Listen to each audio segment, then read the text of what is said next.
Recorded Books and RB Digital present The Power of Silence by Carlos Castaneda, narrated by Luis Moreno. Foreword. My books are a true account of a teaching method that Don Juan Matus, a Mexican Indian sorcerer, used in order to help me understand the sorcerer's world. In this sense, my books are the account of an ongoing process which becomes more clear to me as time goes by. It takes years of training to teach us to deal intelligently with the world of everyday life. Our schooling, whether in plain reasoning or formal topics, is rigorous because the knowledge we are trying to impart is very complex. The same criteria apply to the sorcerer's world. Their schooling, which relies on oral instruction and the manipulation of awareness, although different from ours, is just as rigorous because their knowledge is as, or perhaps more, complex.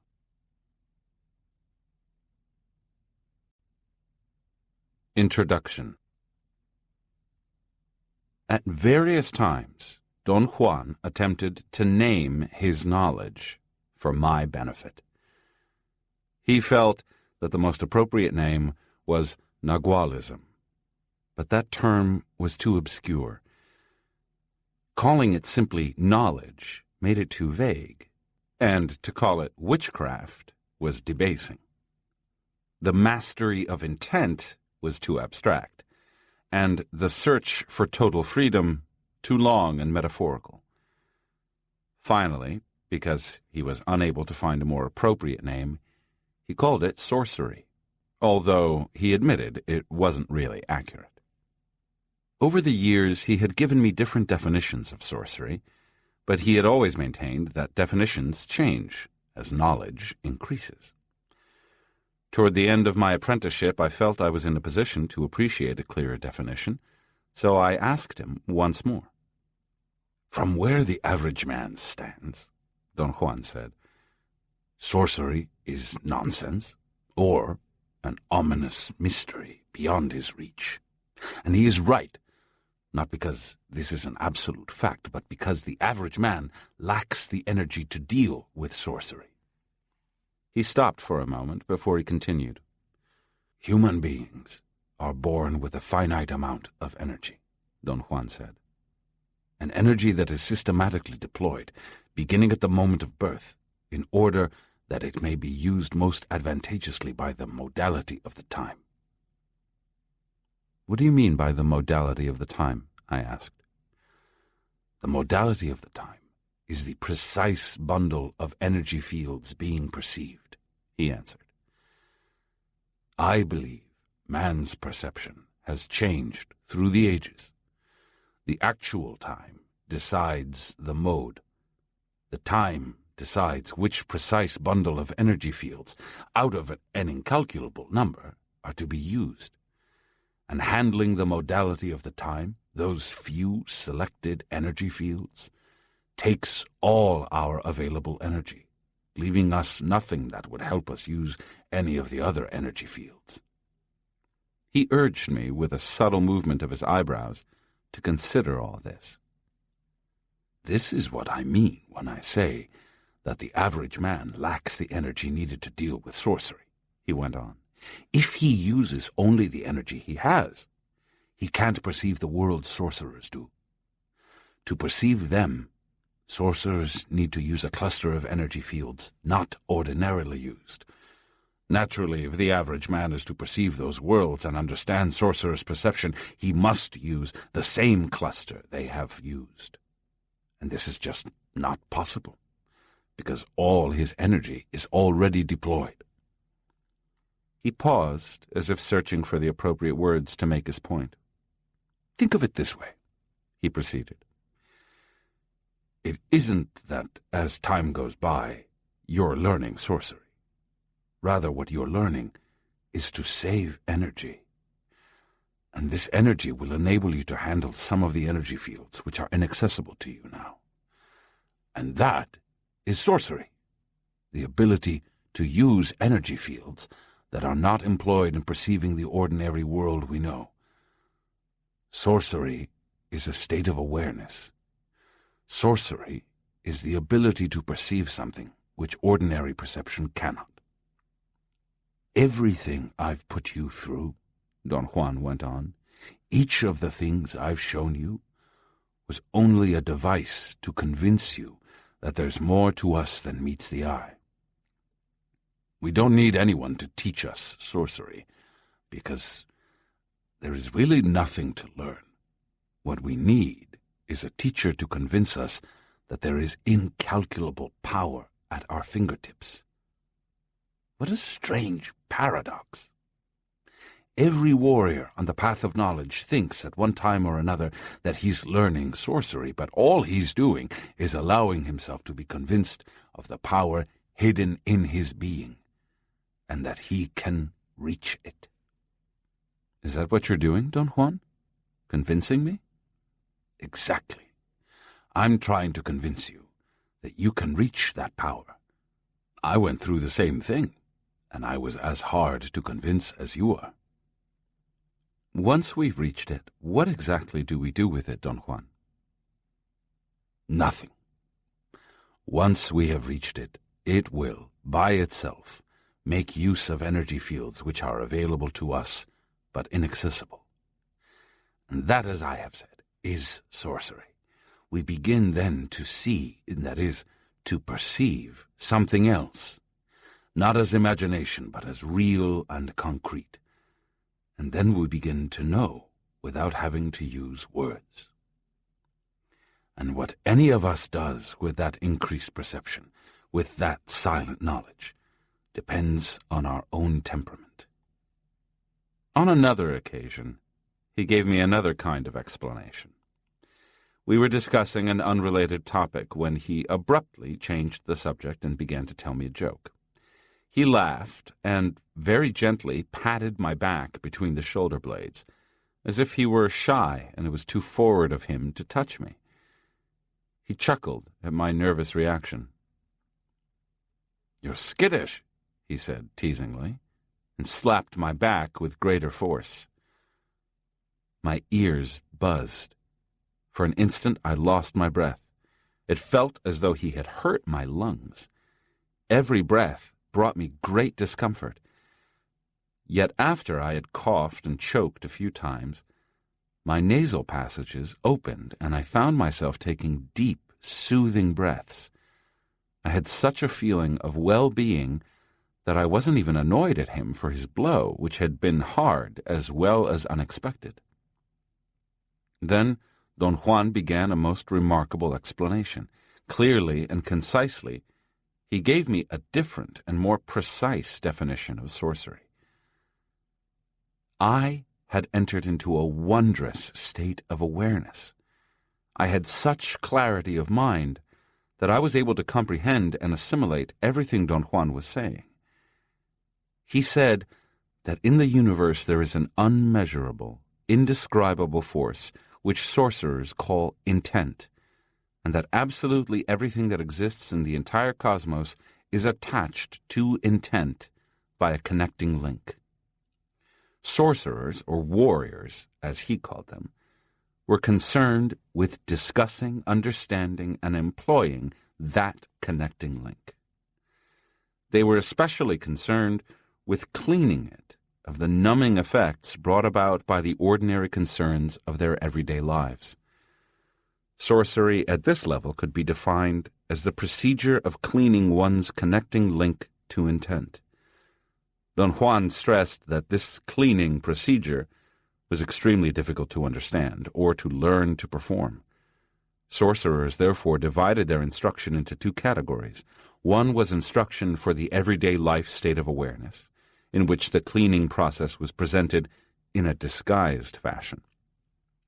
The other was instruction for the states of heightened awareness, such as the one I was presently experiencing, in which sorcerers obtained knowledge directly from intent, without the distracting intervention of spoken language. Don Juan explained that by using heightened awareness over thousands of years of painful struggle, sorcerers had gained specific insights into intent, and that they had passed these nuggets of direct knowledge on from generation to generation to the present.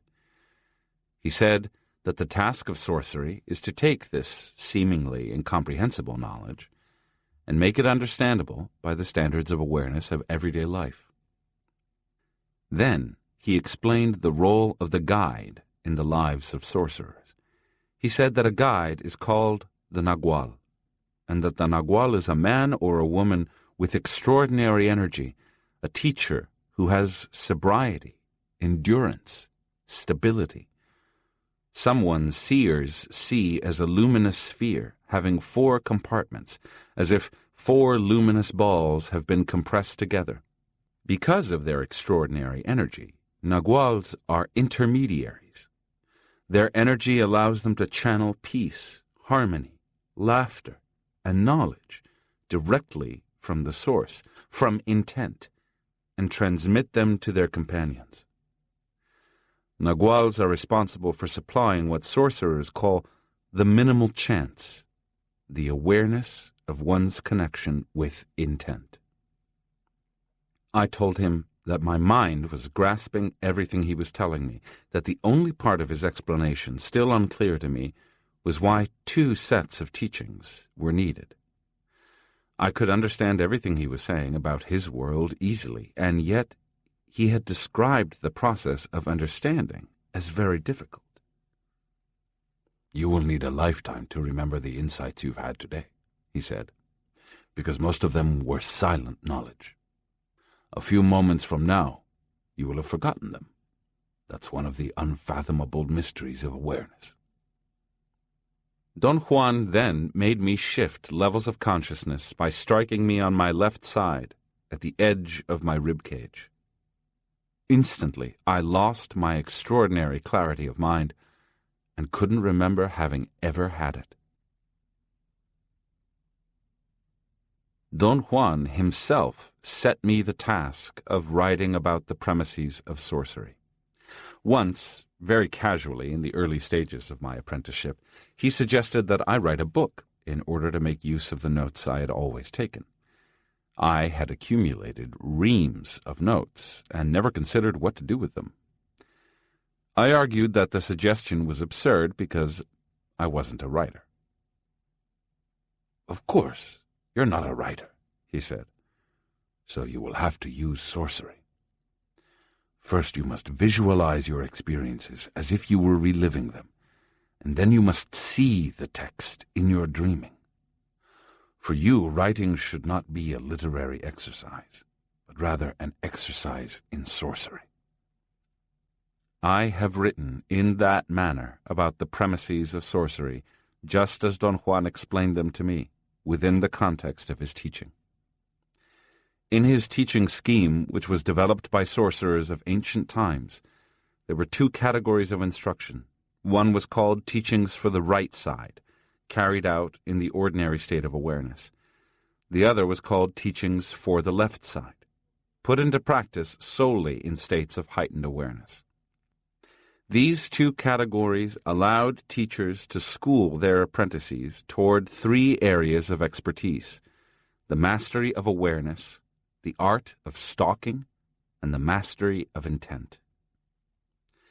These 3 areas of expertise are the 3 riddles sorcerers encounter in their search for knowledge. The mastery of awareness is the riddle of the mind, the perplexity sorcerers experience when they recognize the astounding mystery and scope of awareness and perception. The art of stalking is the riddle of the heart, the puzzlement sorcerers feel upon becoming aware of 2 things. First, that the world appears to us to be unalterably objective and factual because of peculiarities of our awareness and perception.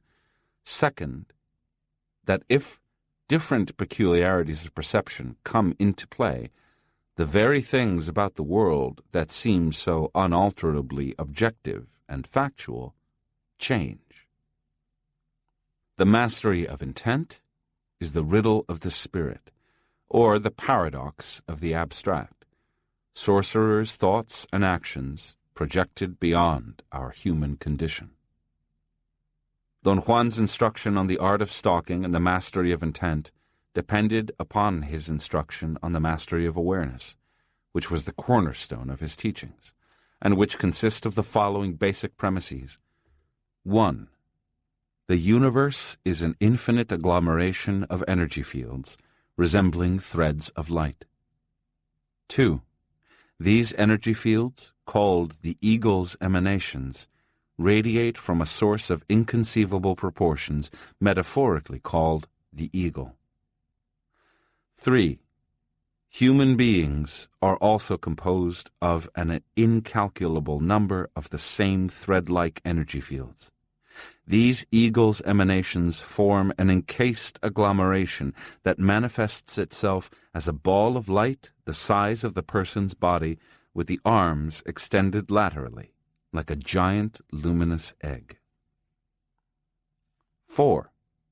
Only a very small group of the energy fields inside this luminous ball are lit up by a point of intense brilliance located on the ball's surface. 5. Perception occurs when the energy fields in that small group immediately surrounding the point of brilliance extend their light to illuminate identical energy fields outside the ball.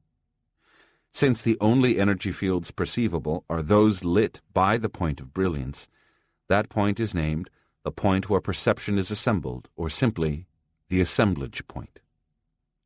6.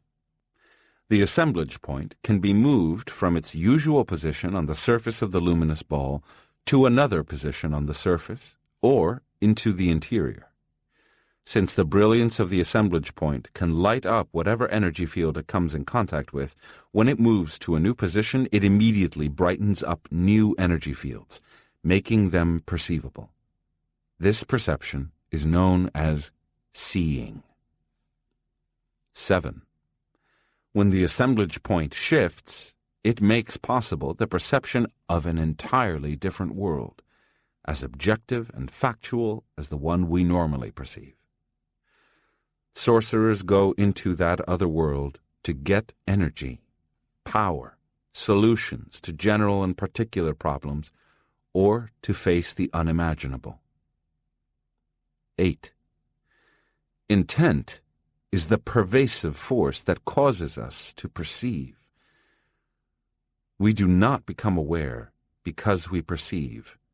Rather, we perceive as a result of the pressure and intrusion of intent.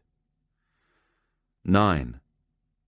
The aim of sorcerers is to reach a state of total awareness in order to experience all the possibilities of perception available to man.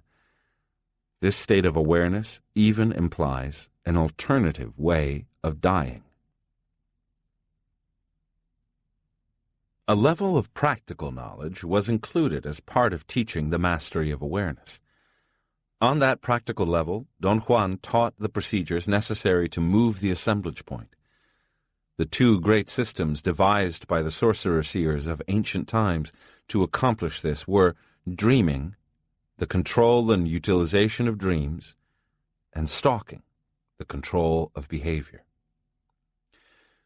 Moving one's assemblage point was an essential maneuver that every sorcerer had to learn. Some of them, the Naguals, also learned to perform it for others. They were able to dislodge the assemblage point from its customary position by delivering a hard slap directly to the assemblage point. This blow, which was experienced as a smack on the right shoulder blade, although the body was never touched, resulted in a state of heightened awareness. In compliance with his tradition, it was exclusively in these states of heightened awareness that Don Juan carried out the most important and dramatic part of his teachings, the instructions for the left side. Because of the extraordinary quality of these states, Don Juan demanded that I not discuss them with others until we had concluded everything in the sorcerer's teaching scheme. That demand wasn't difficult for me to accept. In those unique states of awareness, my capabilities for understanding the instruction were unbelievably enhanced, but at the same time, my capabilities for describing, or even remembering it, were impaired. I could function in those states with proficiency and assuredness, but I could not recollect anything about them once I returned to my normal consciousness. It took me years to be able to make the crucial conversion of my enhanced awareness into plain memory. My reason and common sense delayed this moment because they were colliding head-on with the preposterous, unthinkable reality of heightened awareness and direct knowledge. For years, the resulting cognitive disarrangement forced me to avoid the issue by not thinking about it.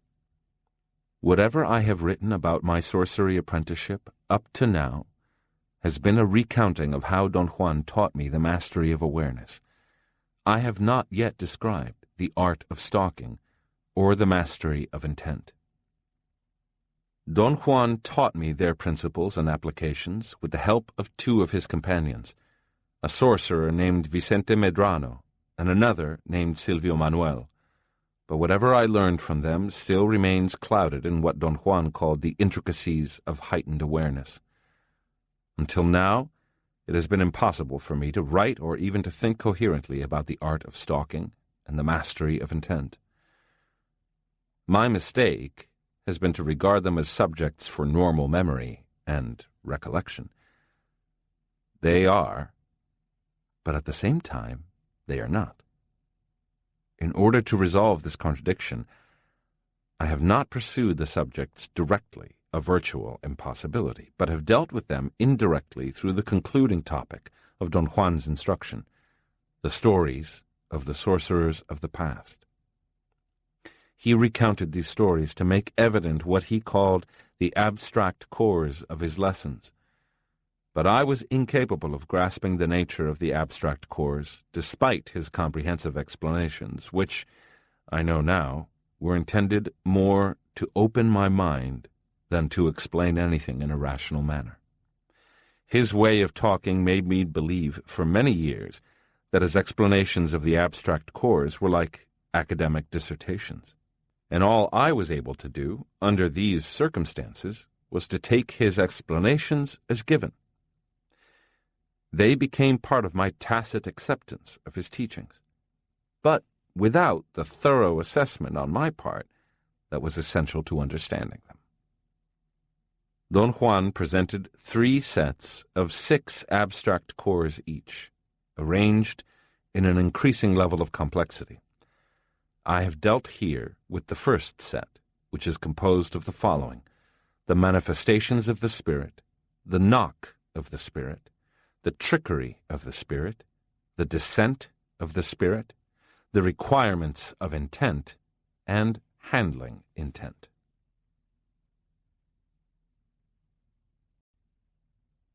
One, the manifestations of the Spirit. The first abstract core. Don Juan, whenever it was pertinent, used to tell me brief stories about the sorcerers of his lineage, especially his teacher, the Nagual Julian. They weren't really stories, but rather descriptions of the way those sorcerers behaved and of aspects of their personalities. These accounts were each designed to shed light on a specific topic in my apprenticeship. I had heard the same stories from the other 15 members of Don Juan's group of sorcerers, but none of these accounts had been able to give me a clear picture of the people they described. Since I had no way of persuading Don Juan to give me more details about those sorcerers, I had resigned myself to the idea of never knowing about them in any depth. One afternoon, in the mountains of southern Mexico, Don Juan, after having explained to me more about the intricacies of the mastery of awareness, made a statement that completely baffled me. "I think it's time for us to talk about the sorcerers of our past," he said. Don Juan explained that it was necessary that I begin drawing conclusions based on a systematic view of the past. conclusions about both the world of daily affairs and the sorcerer's world. Sorcerers are vitally concerned with their past, he said, but I don't mean their personal past. For sorcerers, their past is what other sorcerers in bygone days have done, and what we are now going to do is examine that past. The average man also examines the past, but it's mostly his personal past he examines, and he does so for personal reasons. Sorcerers do quite the opposite. They consult their past in order to obtain a point of reference. But isn't that what everyone does? Look at the past to get a point of reference? No, he answered emphatically. The average man measures himself against the past, whether his personal past or the past knowledge of his time, in order to find justification for his present or future behavior, or to establish a model for himself. Only sorcerers genuinely seek a point of reference in their past. Perhaps, Don Juan, things would be clearer to me if you tell me what a point of reference for a sorcerer is. For sorcerers, establishing a point of reference means getting a chance to examine intent, he replied, which is exactly the aim of this final topic of instruction. Nothing can give sorcerers a better view of intent than examining stories of other sorcerers battling to understand the same force. He explained that as they examined their past, the sorcerers of his lineage took careful notice of the basic abstract order of their knowledge. In sorcery there are 21 abstract cores, Don Juan went on. And then based on those abstract cores there are scores of sorcery stories about the naguals of our lineage battling to understand the spirit. It's time to tell you the abstract cores and the sorcery stories. I waited for Don Juan to begin telling me the stories, but he changed the subject and went back to explaining awareness. Wait a minute, I protested. What about the sorcery stories? Aren't you going to tell them to me? Of course I am, he said, but they are not stories that one can tell as if they were tales. You've got to think your way through them, and then rethink them, relive them, so to speak. There was a long silence.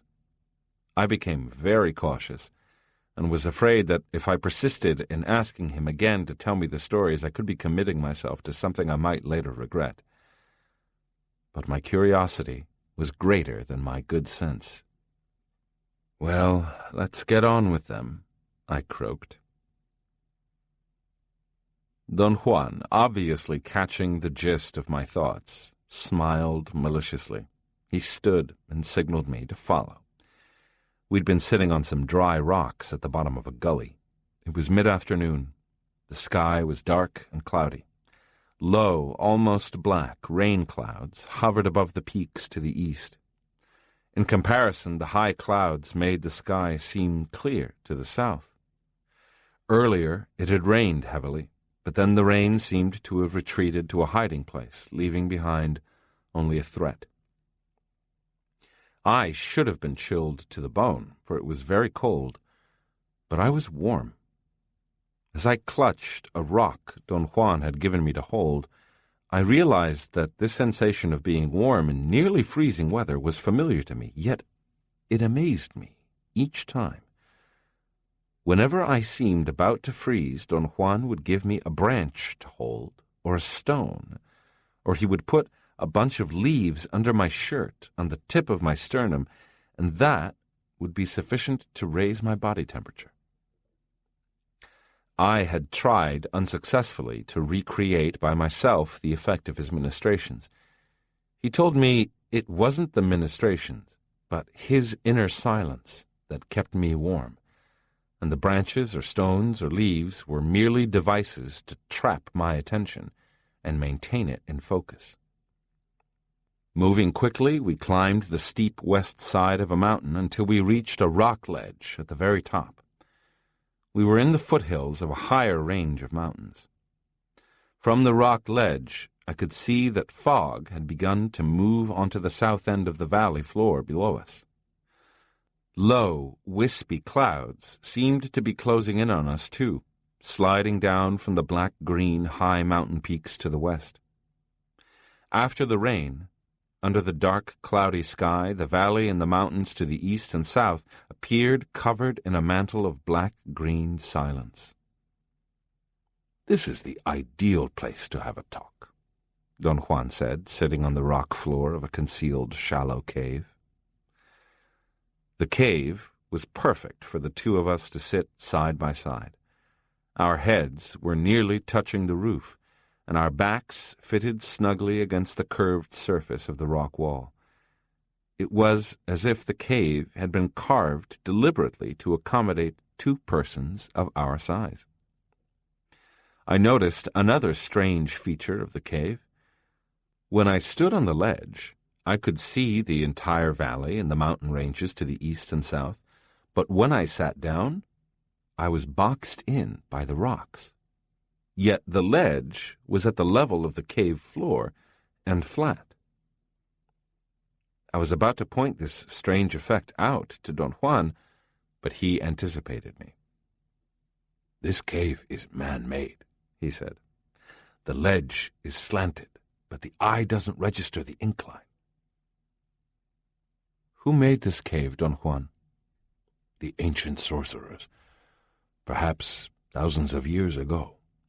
And one of the peculiarities of this cave is that animals and insects and even people stay away from it. The ancient sorcerers seem to have infused it with an ominous charge that makes every living thing feel ill at ease." But, strangely, I felt irrationally secure and happy there. A sensation of physical contentment made my entire body tingle. I actually felt the most agreeable, the most delectable sensation in my stomach. It was as if my nerves were being tickled. "I don't feel ill at ease," I commented.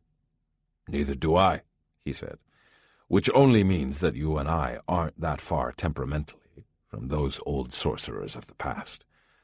Something which worries me no end."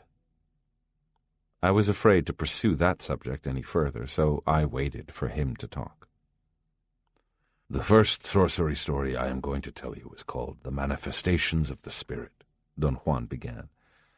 "But don't let the title mystify you.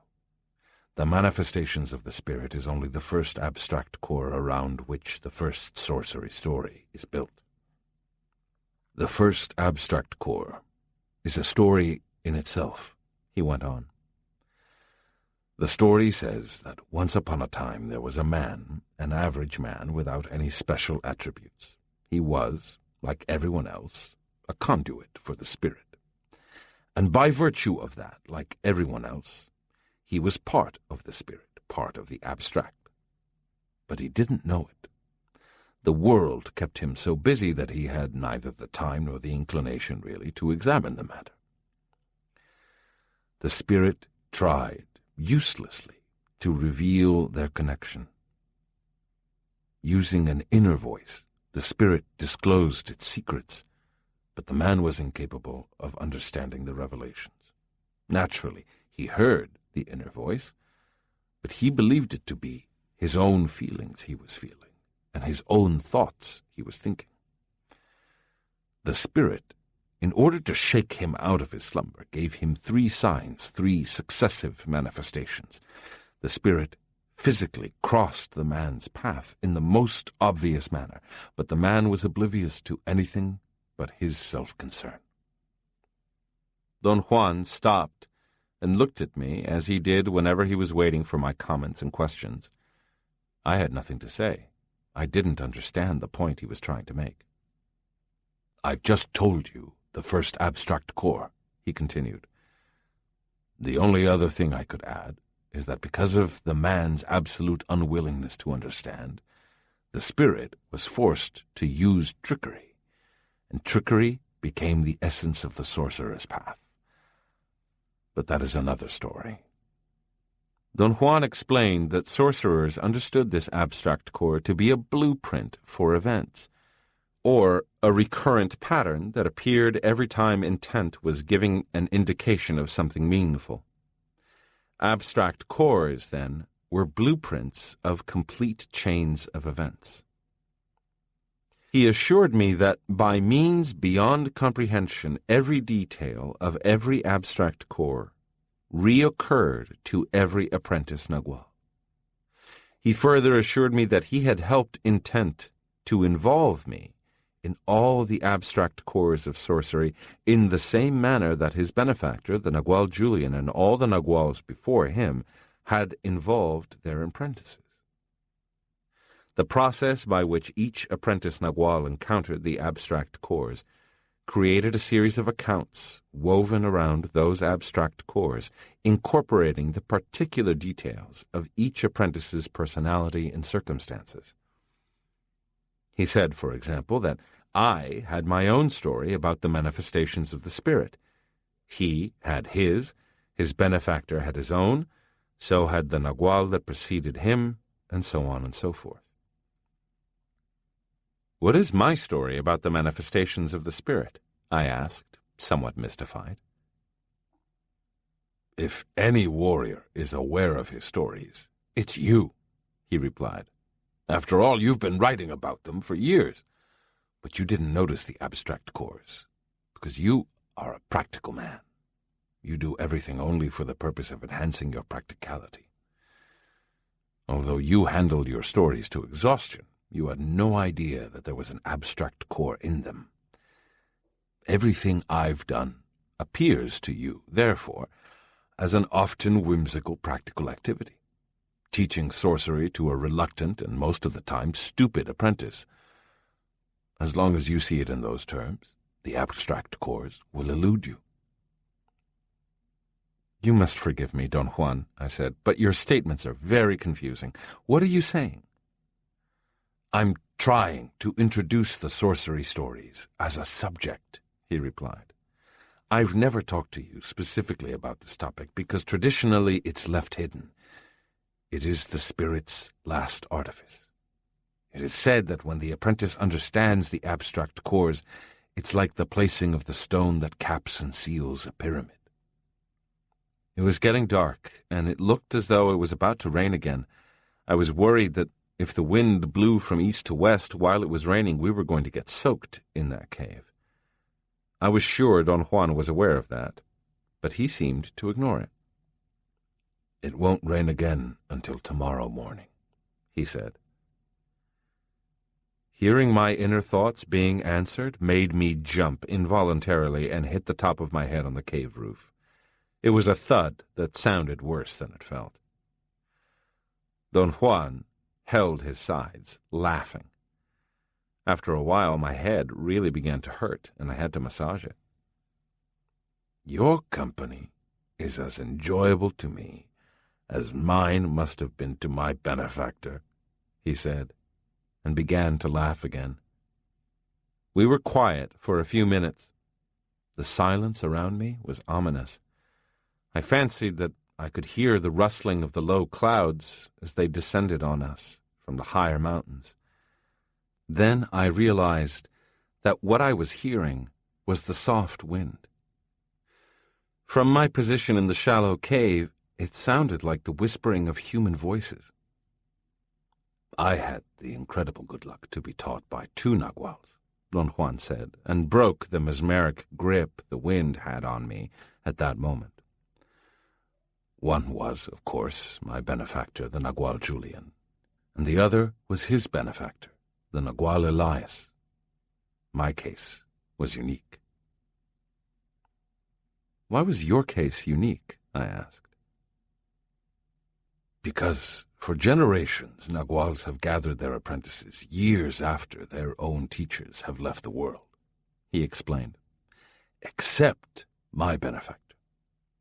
I became the Nagual Julian's apprentice 8 years before his benefactor left the world. I had 8 years' grace. It was the luckiest thing that could have happened to me, for I had the opportunity to be taught by two opposite temperaments, It was like being reared by a powerful father and an even more powerful grandfather who don't see eye to eye. In such a contest, the grandfather always wins, so I'm properly the product of the Nagual Elias's teachings. I was closer to him not only in temperament but also in looks. I'd say that I owe him my fine-tuning. However, the bulk of the work that went into turning me from a miserable being into an impeccable warrior I owe to my benefactor, the Nagual Julian. What was the Nagual Julian like physically? I asked. Do you know that to this day it's hard for me to visualize him? Don Juan said. I know that sounds absurd, but depending on his needs or the circumstances, he could be either young or old, handsome or homely, effete and weak or strong and virile, fat or slender, of medium height or extremely short. Do you mean he was an actor, acting out different roles with the aid of props? No. There were no props involved, and he was not merely an actor. He was, of course, a great actor in his own right. But that is different. The point is that he was capable of transforming himself and becoming all those diametrically opposed persons. Being a great actor enabled him to portray all the minute peculiarities of behavior that made each specific being real. Let us say that he was at ease in every change of being, as you are at ease in every change of clothes. Eagerly, I asked Don Juan to tell me more about his benefactor's transformations. He said that someone taught him how to elicit those transformations, but that to explain any further would force him to overlap into different stories. What did the Nagual Julian look like when he wasn't transforming himself? I asked. Let's say that before he became a Nagual, he was very slim and muscular, Don Juan said. His hair was black, thick, and wavy. He had a long, fine nose, strong, big white teeth, oval face, strong jaw, and shiny, dark brown eyes. He was about 5 feet 8 inches tall. He was not Indian, or even a brown Mexican, but he was not Anglo-white either. In fact, his complexion seemed to be like no one else's, especially in his later years, when his ever-changing complexion shifted constantly from dark to very light and back again to dark. When I first met him, he was a light brown old man. Then as time went by, he became a light-skinned young man, perhaps only a few years older than me. I was 20 at that time. But if the changes of his outer appearance were astonishing, Don Juan went on, the changes of mood and behavior that accompanied each transformation were even more astonishing. For example, when he was a fat young man, he was jolly and sensual. When he was a skinny old man, he was petty and vindictive. When he was a fat old man, he was the greatest imbecile there was. Was he ever himself? I asked. Not in the way I am myself, he replied. Since I'm not interested in transformation, I am always the same. But he was not like me at all. Don Juan looked at me as if he were assessing my inner strength. He smiled, shook his head from side to side, and broke into a belly laugh. What's so funny, Don Juan? I asked. The fact is that you're still too prudish and stiff to appreciate fully the nature of my benefactor's transformations and their total scope, he said. I only hope that when I tell you about them, you don't become morbidly obsessed. For some reason, I suddenly became quite uncomfortable and had to change the subject. Why are the Naguals called benefactors and not simply teachers? I asked nervously. Calling a Nagual a benefactor is a gesture his apprentices make, Don Juan said. A Nagual creates an overwhelming feeling of gratitude in his disciples. After all, a Nagual molds them and guides them through unimaginable areas. I remarked that to teach was, in my opinion, the greatest, most altruistic act anyone could perform for another.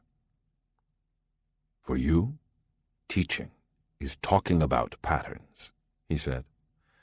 For a sorcerer, to teach is what a Nagual does for his apprentices. For them, he taps the prevailing force in the universe, intent, the force that changes and reorders things or keeps them as they are. The Nagual formulates, then guides the consequences that force can have on his disciples. Without the Nagual's molding intent, there would be no awe, no wonder for them, and his apprentices, instead of embarking on a magical journey of discovery, would only be learning a trade. Healer, sorcerer, diviner, charlatan, or whatever. Can you explain intent to me? I asked. The only way to know intent, he replied, is to know it directly through a living connection that exists between intent and all sentient beings.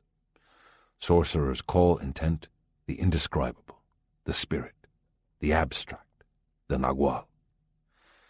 I would prefer to call it Nagual, but it overlaps with the name for the leader, the benefactor, who is also called Nagual, so I have opted for calling it the spirit, intent, the abstract. Don Juan stopped abruptly and recommended that I keep quiet and think about what he had told me. By then, it was very dark. The silence was so profound that instead of lulling me into a restful state, it agitated me. I couldn't maintain order in my thoughts. I tried to focus my attention on the story he had told me, but instead I thought of everything else until finally I fell asleep. The impeccability of the Nagual Elias. I had no way of telling how long I slept in that cave. Don Juan's voice startled me, and I awoke. He was saying that the first sorcery story concerning the manifestations of the spirit was an account of the relationship between intent and the Nagual. It was the story of how the spirit set up a lure for the Nagual, a prospective disciple, and of how the Nagual had to evaluate the lure before making his decision either to accept or reject it. It was very dark in the cave, and the small space was confining. Ordinarily, an area of that size would have made me claustrophobic, but the cave kept soothing me, dispelling my feelings of annoyance. Also, something in the configuration of the cave absorbed the echoes of Don Juan's words.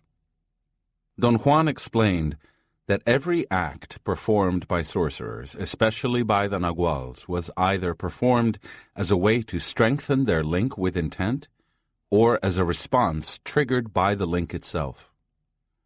Sorcerers, and specifically the Naguals, therefore had to be actively and permanently on the lookout for manifestations of the spirit.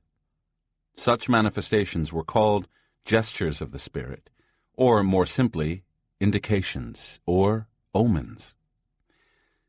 He repeated a story he had already told me, the story of how he had met his benefactor, the Nagual Julian. Don Juan had been cajoled by two crooked men to take a job on an isolated hacienda. One of the men, the foreman of the hacienda, simply took possession of Don Juan, and, in effect, made him a slave. Desperate, and with no other course of action, Don Juan escaped. The violent foreman chased him and caught him on a country road where he shot Don Juan in the chest and left him for dead. Don Juan was lying unconscious in the road, bleeding to death, when the Nagual Julian came along. Using his healer's knowledge, he stopped the bleeding, took Don Juan, who was still unconscious, home, and cured him. The indications the spirit gave the Nagual Julian about Don Juan were, first, a small cyclone that lifted a cone of dust on the road a couple of yards from where he lay. The second omen was the thought which had crossed the Nagual Julian's mind an instant before he had heard the report of the gun a few yards away, that it was time to have an apprentice Nagual.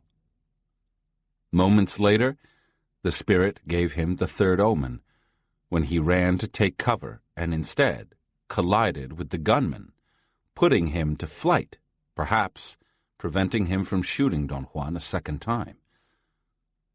A collision with someone was the type of blunder which no sorcerer, much less a Nagual, should ever make. The Nagual Julian immediately evaluated the opportunity. When he saw Don Juan, he understood the reason for the spirit's manifestation. Here was a double man, a perfect candidate to be his apprentice Nagual. This brought up a nagging rational concern for me. I wanted to know if sorcerers could interpret an omen erroneously. Don Juan replied that although my question sounded perfectly legitimate, it was inapplicable, like the majority of my questions, because I asked them based on my experiences in the world of everyday life. Thus, they were always about tested procedures, steps to be followed, and rules of meticulousness, but had nothing to do with the premises of sorcery. He pointed out that the flaw in my reasoning was that I always failed to include my experiences in the sorcerer's world. I argued that very few of my experiences in the sorcerer's world had continuity, and therefore I couldn't make use of those experiences in my present day-to-day life. Very few times, and only when I was in states of profound heightened awareness, had I remembered everything.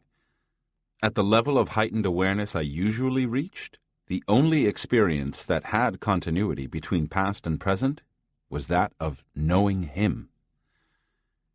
He responded, cuttingly, that I was perfectly capable of engaging in sorcerer's reasonings because I had experienced the sorcery premises in my normal state of awareness. In a more mellow tone, he added that heightened awareness didn't reveal everything until the whole edifice of sorcery knowledge was completed. Then he answered my question about whether or not sorcerers could misinterpret omens. He explained that when a sorcerer interpreted an omen, he knew its exact meaning without having any notion of how he knew it. This was one of the bewildering effects of the connecting link with intent. Sorcerers had a sense of knowing things directly. How sure they were depended on the strength and clarity of their connecting link.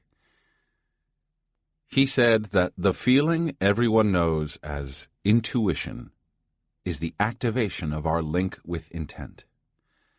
And since sorcerers deliberately pursue the understanding and strengthening of that link, it could be said that they intuit everything unerringly and accurately.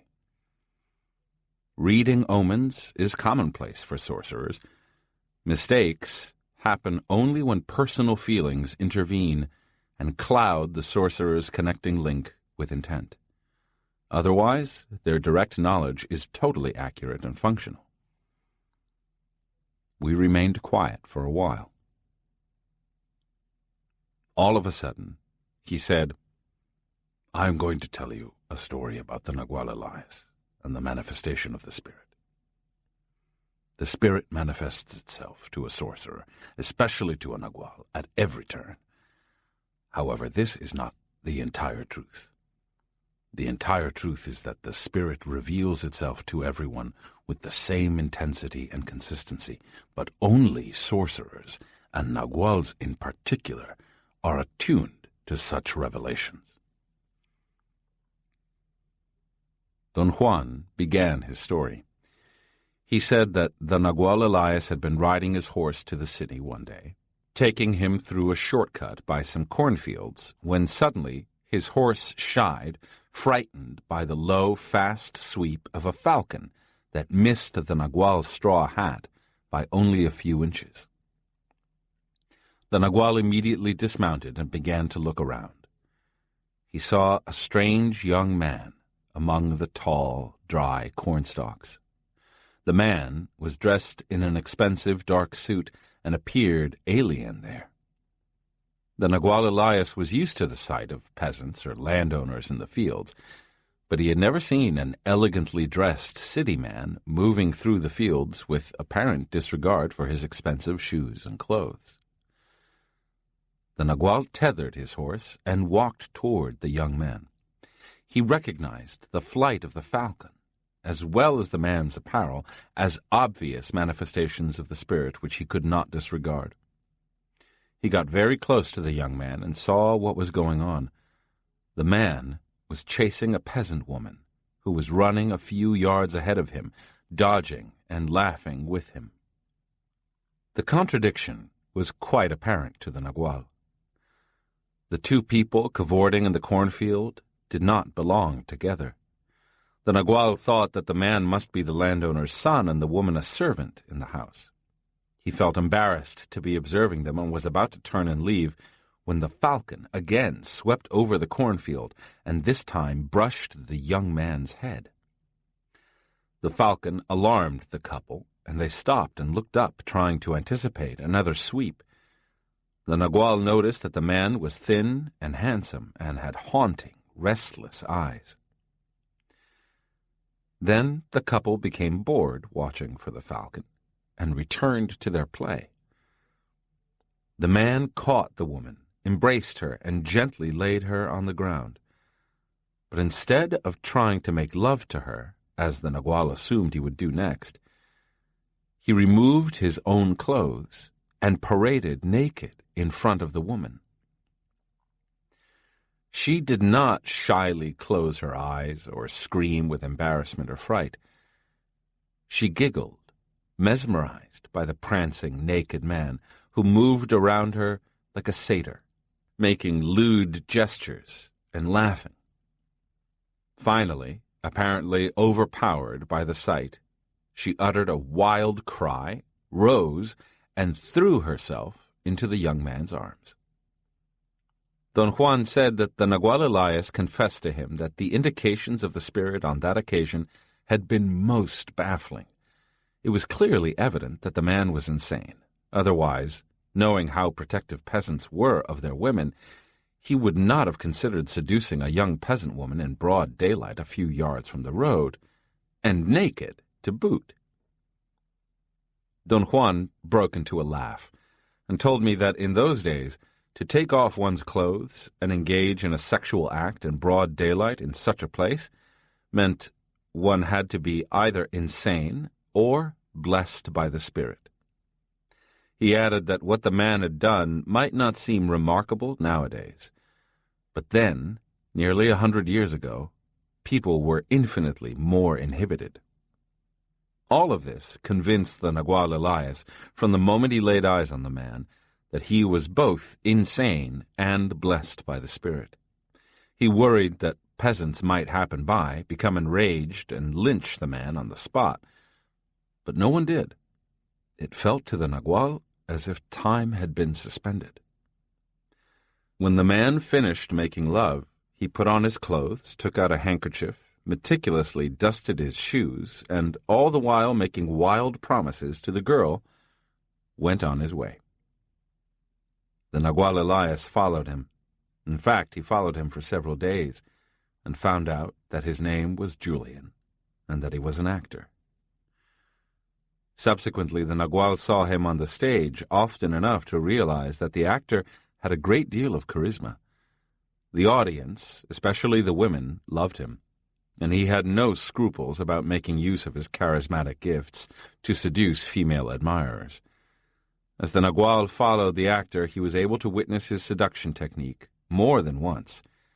It entailed showing himself naked to his adoring fans as soon as he got them alone, then waiting until the women, stunned by his display, surrendered.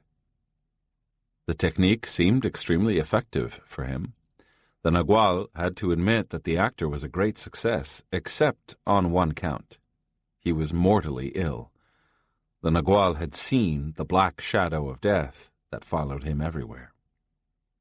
Don Juan explained again something he had told me years before, that our death was a black spot right behind the left shoulder. He said that sorcerers knew when a person was close to dying because they could see the dark spot, which became a moving shadow, the exact size and shape of the person to whom it belonged.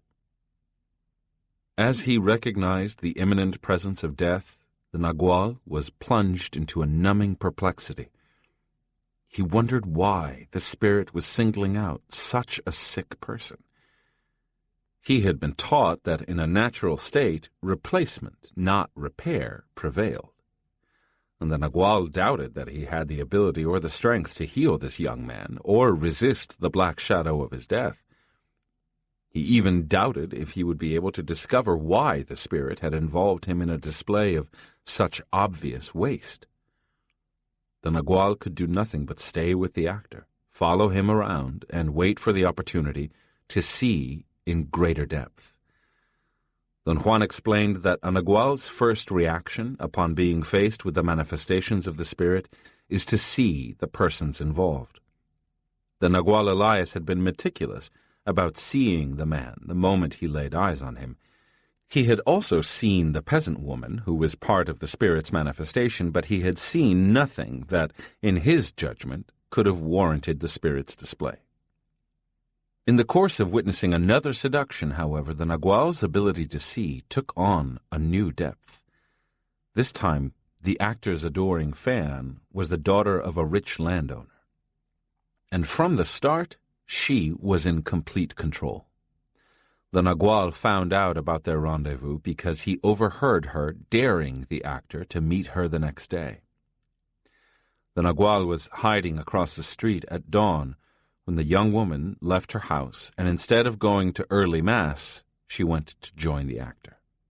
The actor was waiting for her, and she coaxed him into following her to the open fields. He appeared to hesitate, but she taunted him and wouldn't allow him to withdraw. As the Nagual watched them sneaking away, he had an absolute conviction that something was going to happen on that day, which neither of the players was anticipating. He saw that the actor's black shadow had grown to almost twice his height. The Nagual deduced from the mysterious hard look in the young woman's eyes that she, too, had felt the black shadow of death at an intuitive level. The actor seemed preoccupied. He didn't laugh as he had on other occasions. They walked quite a distance.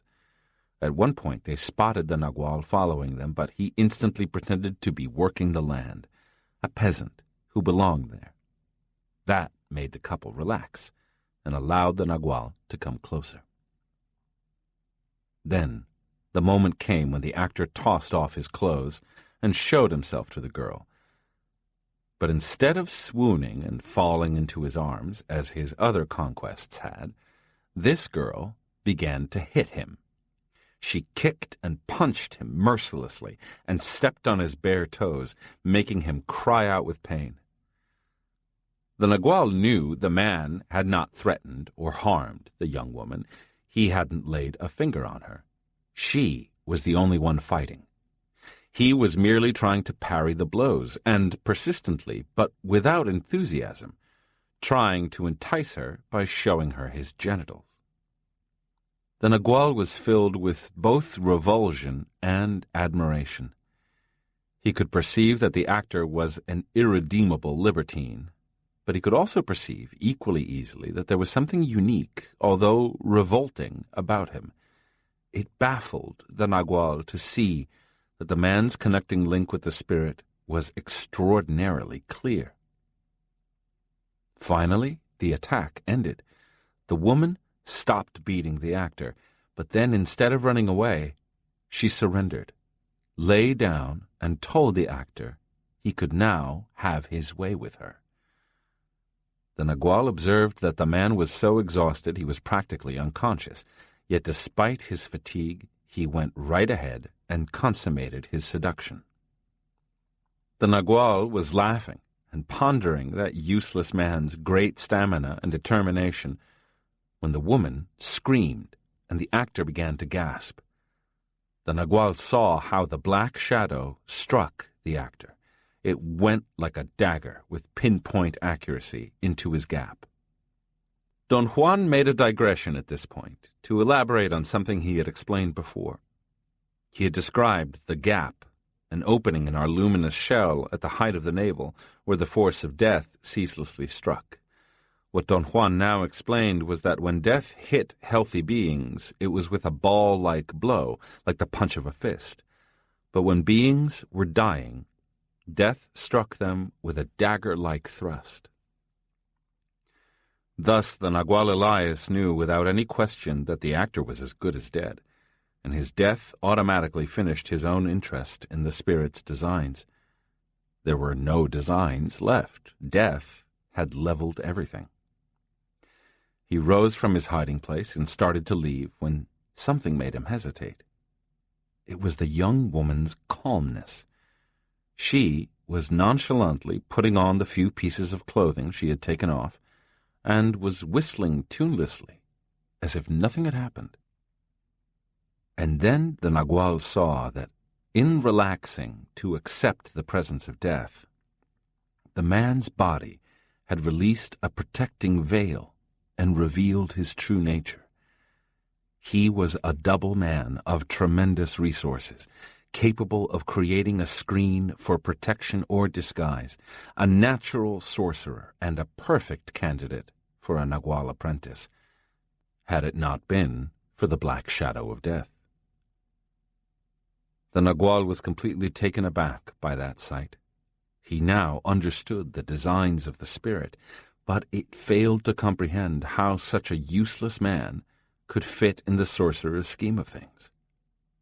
The woman, in the meantime, had stood up and, without so much as a glance at the man, whose body was contorting with death spasms, walked away.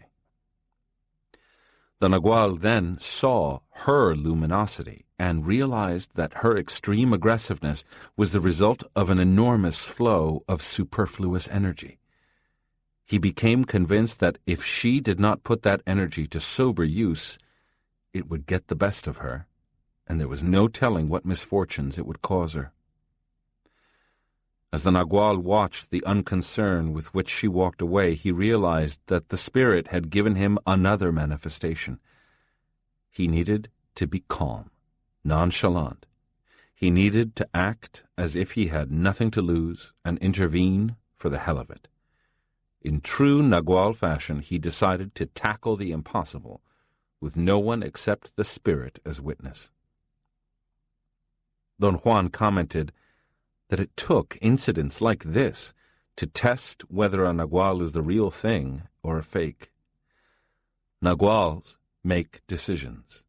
With no regard for the consequences, they take action or choose not to. Impostors ponder and become paralyzed. The Nagual Elias, having made his decision, walked calmly to the side of the dying man and did the first thing his body, not his mind, compelled him to do. He struck the man's assemblage point to cause him to enter into heightened awareness. He struck him frantically again and again until his assemblage point moved. Aided by the force of death itself, the Nagual's blows sent the man's assemblage point to a place where death no longer mattered. And there he stopped dying. By the time the actor was breathing again, the Nagual had become aware of the magnitude of his responsibility. If the man was to fend off the force of his death, it would be necessary for him to remain in deep heightened awareness until death had been repelled. The man's advanced physical deterioration meant he couldn't be moved from the spot or he would instantly die. The Nagual did the only thing possible under the circumstances. He built a shack around the body. There, for 3 months, he nursed the totally immobilized man. My rational thoughts took over, and instead of just listening, I wanted to know how the Nagual Elias could build a shack on someone else's land. I was aware of the rural people's passion about land ownership and its accompanying feeling of territoriality. Don Juan admitted that he had asked the same question himself. and the Nagual Elias had said that the spirit itself had made it possible. This was the case with everything a Nagual undertook, providing he followed the spirit's manifestations. The first thing the Nagual Elias did when the actor was breathing again was to run after the young woman. She was an important part of the spirit's manifestation. He caught up with her, not too far from the spot where the actor lay barely alive. Rather than talking to her about the man's plight and trying to convince her to help him, he again assumed total responsibility for his actions and jumped on her like a lion, striking her assemblage point a mighty blow. Both she and the actor were capable of sustaining life-or-death blows. Her assemblage point moved, but began to shift erratically once it was loose. The Nagual carried the young woman to where the actor lay. Then he spent the entire day trying to keep her from losing her mind, and the man from losing his life. When he was fairly certain he had a degree of control, he went to the woman's father and told him that lightning must have struck his daughter and made her temporarily mad. He took the father to where she lay and said that the young man, whoever he was, had taken the whole charge of the lightning with his body, thus saving the girl from certain death, but injuring himself to the point that he could not be moved. The grateful father helped the Nagual build the shack for the man who had saved his daughter, and in 3 months the Nagual accomplished the impossible. He healed the young man.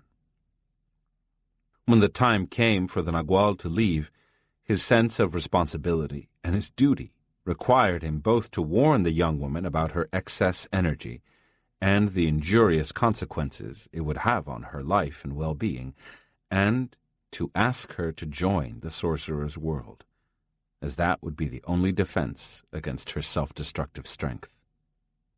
The woman did not respond.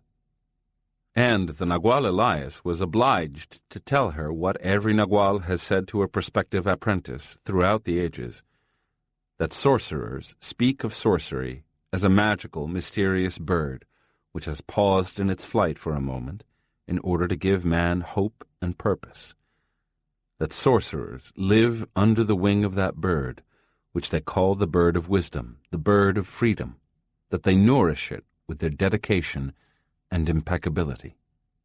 He told her that sorcerers knew the flight of the bird of freedom was always a straight line, since it had no way of making a loop, no way of circling back and returning, and that the bird of freedom could only do 2 things: take sorcerers along or leave them behind. The Nagual Elias couldn't talk to the young actor, who was still mortally ill, in the same way. The young man didn't have much of a choice. Still, the Nagual told him that if he wanted to be cured, he would have to follow the Nagual unconditionally. The actor accepted the terms instantly. The day the Nagual Elias and the actor started back home, the young woman was waiting silently at the edge of town.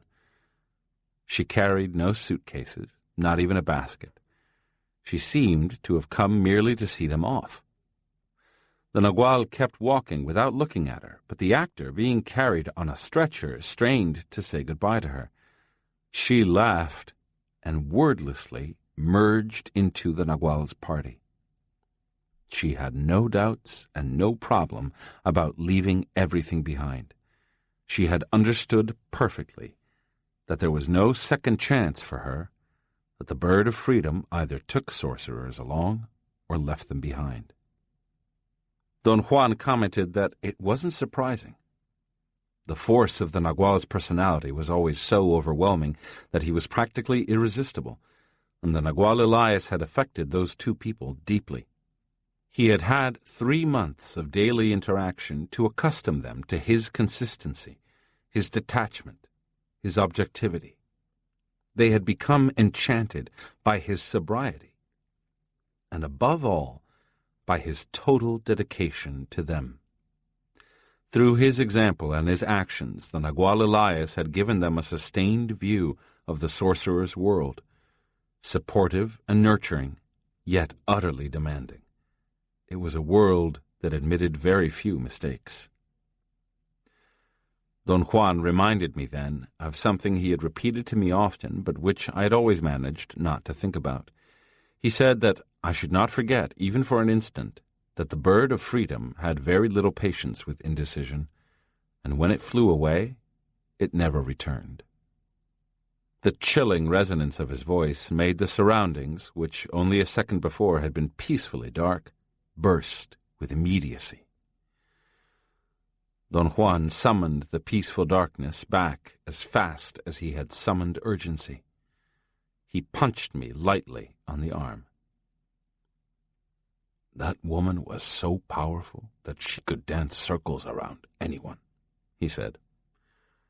"Her name was Talia."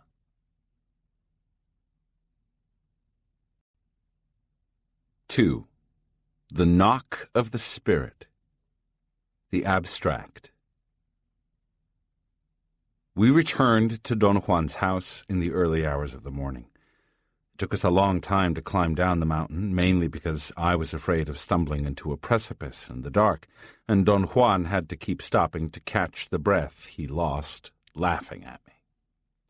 I was dead tired, but I couldn't fall asleep. Before noon, it began to rain. The sound of the heavy downpour on the tile roof, instead of making me feel drowsy, removed every trace of sleepiness. I got up and went to look for Don Juan. I found him, dozing in a chair. The moment I approached him, he was wide awake. I said good morning. "You seem to have no trouble falling asleep," I commented. "When you have been afraid or upset, don't lie down to sleep," he said without looking at me. "Sleep sitting up on a soft chair, as I'm doing." He had suggested once that if I wanted to give my body healing rest, I should take long naps lying on my stomach with my face turned to the left and my feet over the foot of the bed. In order to avoid being cold, he recommended I put a soft pillow over my shoulders, away from my neck, and wear heavy socks, or just leave my shoes on. When I first heard his suggestion, I thought he was being funny, but later changed my mind. Sleeping in that position helped me rest extraordinarily well. When I commented on the surprising results, he advised that I follow his suggestions to the letter without bothering to believe or disbelieve him. I suggested to Don Juan that he might have told me the night before about the sleeping in a sitting position. I explained to him that the cause of my sleeplessness, besides my extreme fatigue, was a strange concern about what he had told me in the sorcerer's cave. "Cut it out!" he exclaimed. "You've seen and heard infinitely more distressing things without losing a moment's sleep. Something else is bothering you." For a moment, I thought he meant I wasn't being truthful with him about my real preoccupation. I began to explain, but he kept talking as if I hadn't spoken. "You stated categorically last night that the cave didn't make you feel ill at ease," he said. "Well, it obviously did. Last night I didn't pursue the subject of the cave any further because I was waiting to observe your reaction." Don Juan explained that the cave had been designed by sorcerers in ancient times to serve as a catalyst. Its shape had been carefully constructed to accommodate two people as two fields of energy. The theory of the sorcerers was that the nature of the rock and the manner in which it had been carved allowed the two bodies, the two luminous balls, to intertwine their energy. "I took you to that cave on purpose," he continued, "not because I like the place, I don't, but because it was created as an instrument to push the apprentice deep into heightened awareness. But unfortunately, as it helps, it also obscures issues. The ancient sorcerers were not given to thought. They leaned toward action." "You always say that your benefactor was like that," I said. "That's my own exaggeration," he answered, "very much like when I say you're a fool. My benefactor was a modern Nagual, involved in the pursuit of freedom. but he leaned toward action instead of thoughts. You're a modern Nagual, involved in the same quest, but you lean heavily toward the aberrations of reason." He must have thought his comparison was very funny. His laughter echoed in the empty room. When I brought the conversation back to the subject of the cave, he pretended not to hear me. I knew he was pretending because of the glint in his eyes and the way he smiled. "Last night I deliberately told you the first abstract core," he said, "in the hope that by reflecting on the way I have acted with you over the years, you'll get an idea about the other cores. You've been with me for a long time, so you know me very well. During every minute of our association, I have tried to adjust my actions and thoughts to the patterns of the abstract cores. The Nagual Elias' story is another matter. Although it seems to be a story about people, it is really a story about intent. Intent creates edifices before us and invites us to enter them. This is the way sorcerers understand what is happening around them." Don Juan reminded me that I had always insisted on trying to discover the underlying order in everything he said to me. I thought he was criticizing me for my attempt to turn whatever he was teaching me into a social science problem. I began to tell him that my outlook had changed under his influence. He stopped me and smiled. "You really don't think too well," he said, and sighed. "I want you to understand the underlying order of what I teach you. My objection is to what you think is the underlying order. To you it means secret procedures or a hidden consistency. To me, it means two things. Both the edifice that intent manufactures in the blink of an eye and places in front of us to enter, and the signs it gives us so we won't get lost once we are inside." As you can see, the story of the Nagual Elias was more than merely an account of the sequential details that made up the event, he went on. Underneath all of that was the edifice of intent, and the story was meant to give you an idea of what the Naguals of the past were like, so that you would recognize how they acted in order to adjust their thoughts and actions to the edifices of intent. There was a prolonged silence. I didn't have anything to say. Rather than let the conversation die, I said the first thing that came into my mind. I said that from the stories I had heard about the Nagual Elias, I had formed a very positive opinion of him. I liked the Nagual Elias, but for unknown reasons, everything Don Juan had told me about the Nagual Julian bothered me. The mere mention of my discomfort delighted Don Juan beyond measure. He had to stand up from his chair lest he choke on his laughter. He put his arm on my shoulder and said that we either loved or hated those who were reflections of ourselves. Again, a silly self-consciousness prevented me from asking him what he meant. Don Juan kept on laughing, obviously aware of my mood. He finally commented that the Nagual Julian was like a child whose sobriety and moderation came always from without. He had no inner discipline beyond his training as an apprentice in sorcery. I had an irrational urge to defend myself. I told Don Juan that my discipline came from within me. "Of course," he said patronizingly. "You just can't expect to be exactly like him," and began to laugh again.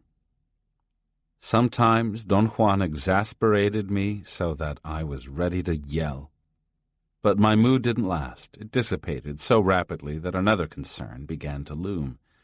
I asked Don Juan if it was possible that I had entered into heightened awareness without being conscious of it, or maybe I had remained in it for days. "At this stage, you enter into heightened awareness all by yourself," he said. "Heightened awareness is a mystery only for our reason. In practice, it's very simple. As with everything else, we complicate matters by trying to make the immensity that surrounds us reasonable. He remarked that I should be thinking about the abstract core he had given me, instead of arguing uselessly about my person. I told him that I had been thinking about it all morning and had come to realize that the metaphorical theme of the story was the manifestations of the spirit. What I could not discern, however, was the abstract core he was talking about. It had to be something unstated. "I repeat," he said, as if he were a school teacher drilling his students, "the manifestations of the spirit is the name for the first abstract core in the sorcery stories. Obviously, what sorcerers recognize as an abstract core is something that bypasses you at this moment. That part which escapes you, sorcerers know as the edifice of intent, or the silent voice of the spirit, or the ulterior arrangement of the abstract." I said I understood ulterior to mean something not overtly revealed, as in ulterior motive. And he replied that in this case ulterior meant more. It meant knowledge without words, outside our immediate comprehension, especially mine. He allowed that the comprehension he was referring to was merely beyond my aptitudes of the moment, not beyond my ultimate possibilities for understanding. If the abstract cores are beyond my comprehension, what's the point of talking about them? I asked. "The rule says that the abstract cores and the sorcery stories must be told at this point," he replied. "And someday the ulterior arrangement of the abstract, which is knowledge without words, or the edifice of intent inherent in the stories, will be revealed to you by the stories themselves." I still didn't understand. "The ulterior arrangement of the abstract is not merely the order in which the abstract cores were presented to you," he explained, "or what they have in common either, nor even the web that joins them. Rather, it's to know the abstract directly, without the intervention of language." He scrutinized me in silence from head to toe with the obvious purpose of seeing me. "It's not evident to you yet," he declared.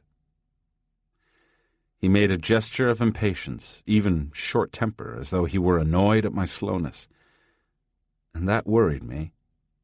Don Juan was not given to expressions of psychological displeasure. "It has nothing to do with you or your actions," he said when I asked if he was angry or disappointed with me. "It was a thought that crossed my mind the moment I saw you.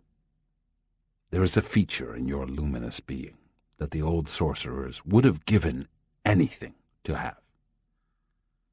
"Tell me what it is," I demanded.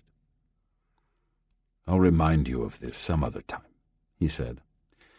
"Meanwhile, let's continue with the element that propels us, the abstract, the element without which there could be no warrior's path nor any warriors in search of knowledge." He said that the difficulties I was experiencing were nothing new to him. He himself had gone through agonies in order to understand the ulterior order of the abstract. And had it not been for the helping hand of the Nagual Elias, he would have wound up just like his benefactor, all action and very little understanding. "What was the Nagual Elias like?" I asked, to change the subject. "He was not like his disciple at all," Don Juan said. "He was an Indian, very dark and massive. He had rough features, big mouth, strong nose, small black eyes, thick black hair with no gray in it. He was shorter than the Nagual Julian and had big hands and feet. He was very humble and very wise, but he had no flair.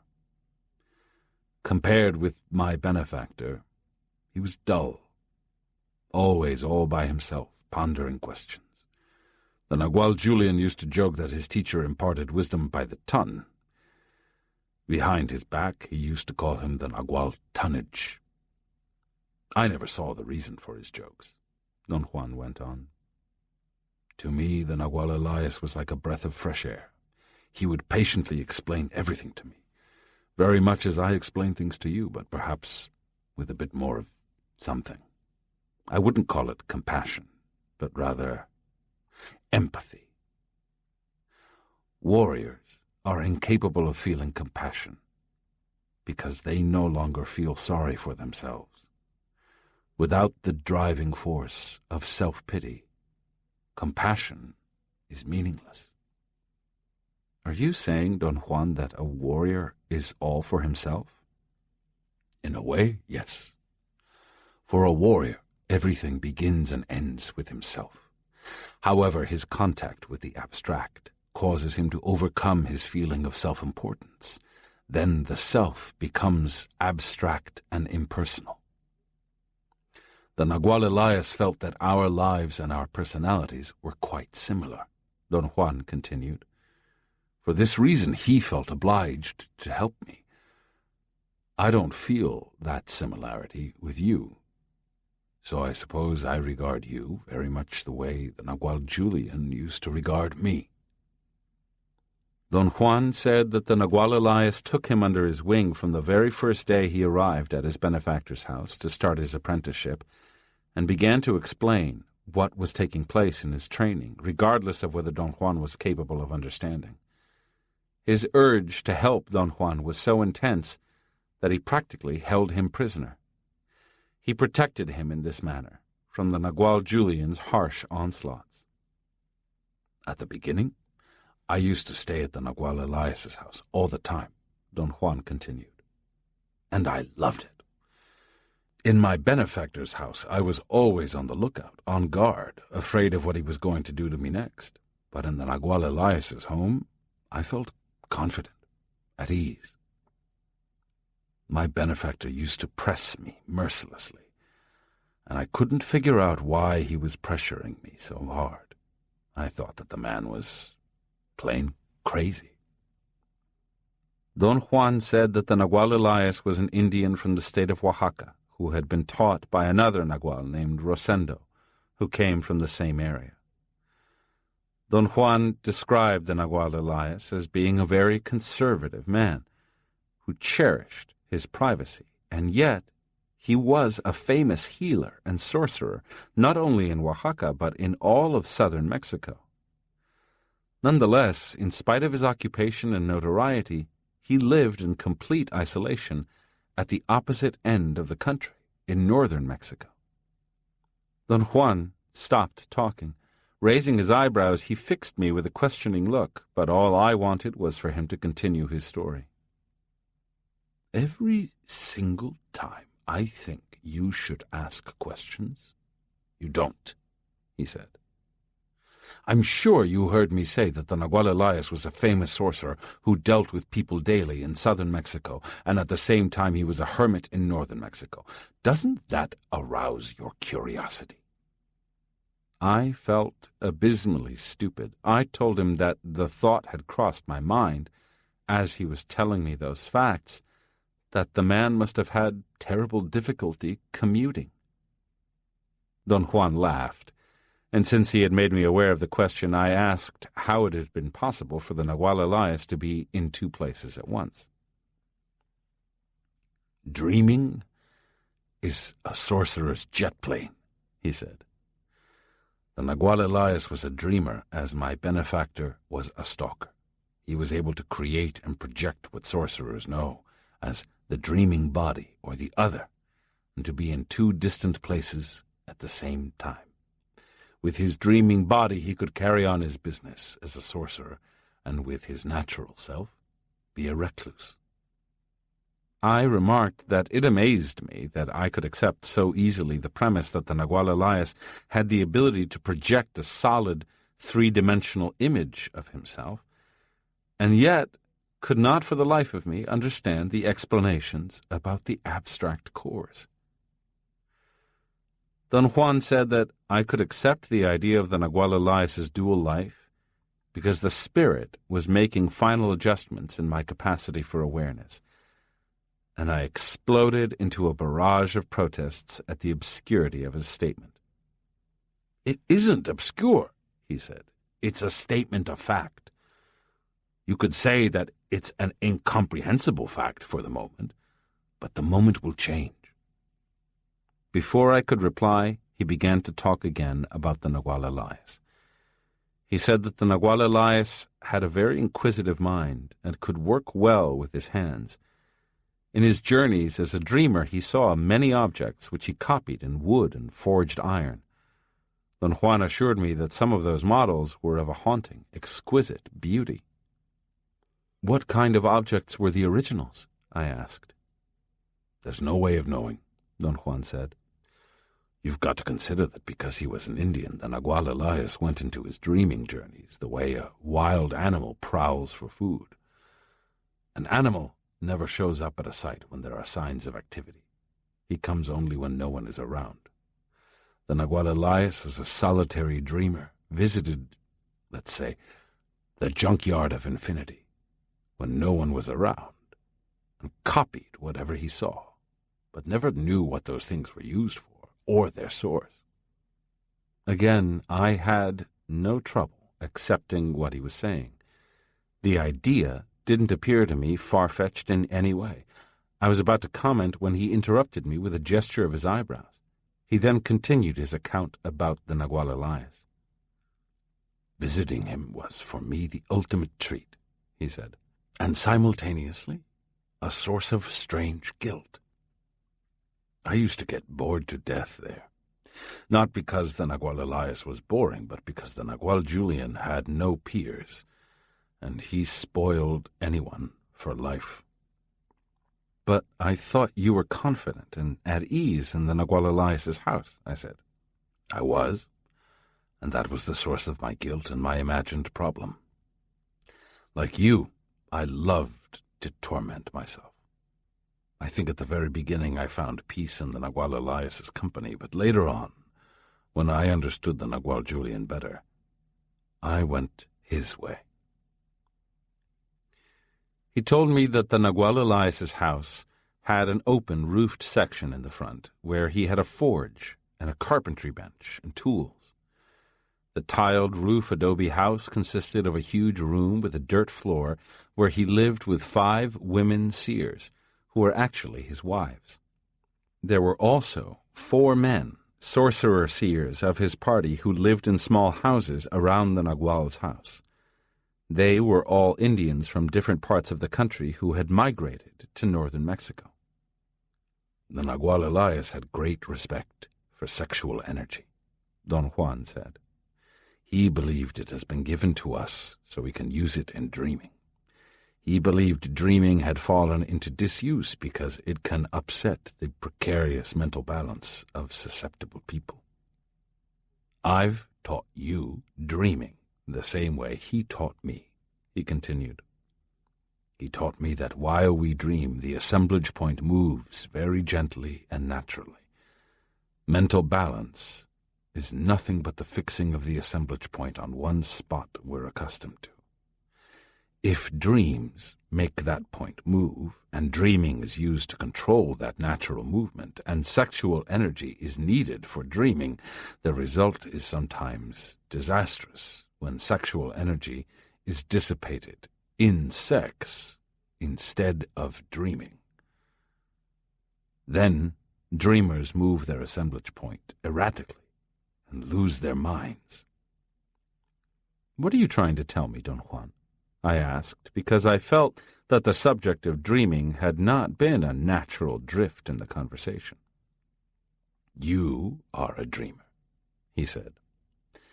"If you're not careful with your sexual energy, you might as well get used to the idea of erratic shifts of your assemblage point.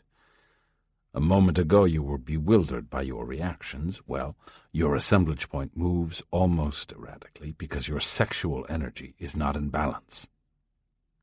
I made a stupid and inappropriate comment about the sex life of adult males. Our sexual energy is what governs dreaming, he explained. The Nagual Elias taught me, and I taught you, that you either make love with your sexual energy, or you dream with it. There is no other way. The reason I mention it at all is because you are having great difficulty shifting your assemblage point to grasp our last topic, the abstract. The same thing happened to me, Don Juan went on. It was only when my sexual energy was freed from the world that everything fit into place. That is the rule for dreamers. Stalkers are the opposite. My benefactor was, you could say, a sexual libertine, both as an average man and as a Nagual. Don Juan seemed to be on the verge of revealing his benefactor's doings, but he obviously changed his mind. He shook his head and said that I was way too stiff for such revelations. I did not insist. He said that the Nagual Elias had the sobriety that only dreamers acquired after inconceivable battles with themselves. He used his sobriety to plunge himself into the task of answering Don Juan's questions. The Nagual Elias explained that my difficulty in understanding the spirit was the same as his own. Don Juan continued.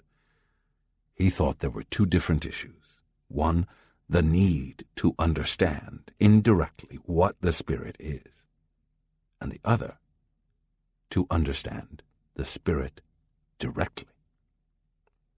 You're having problems with the first. Once you understand what the spirit is, the second issue will be resolved automatically, and vice versa. If the spirit speaks to you using its silent words, you will certainly know immediately what the spirit is.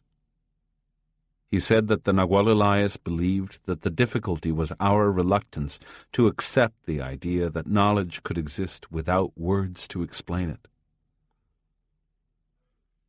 But I have no difficulty accepting that, I said. Accepting this proposition is not as easy as saying you accept it, Don Juan said. The Nagual Elias used to tell me that the whole of humanity has moved away from the abstract, although at one time we must have been close to it. It must have been our sustaining force, and then something happened and pulled us away from the abstract. Now we can't get back to it.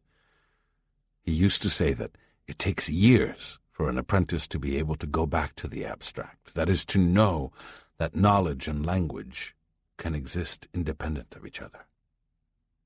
Don Juan repeated that the crux of our difficulty in going back to the abstract was our refusal to accept that we could know without words, or even without thoughts. I was going to argue that he was talking nonsense when I got the strong feeling I was missing something, and that his point was of crucial importance to me. He was really trying to tell me something I either couldn't grasp or which could not be told completely. Knowledge and language are separate, he repeated softly. And I was just about to say, I know it, as if indeed I knew it, when I caught myself. I told you there is no way to talk about the spirit, he continued, because the spirit can only be experienced. Sorcerers try to explain this condition, wherein they say that the spirit is nothing you can see or feel, but it's there looming over us always. Sometimes it comes to some of us. Most of the time, it seems indifferent. I kept quiet, and he continued to explain. He said that the spirit in many ways was a sort of wild animal. It kept its distance from us until a moment when something enticed it forward. It was then that the spirit manifested itself. I raised the point that if the spirit wasn't an entity or a presence and had no essence, how could anyone entice it?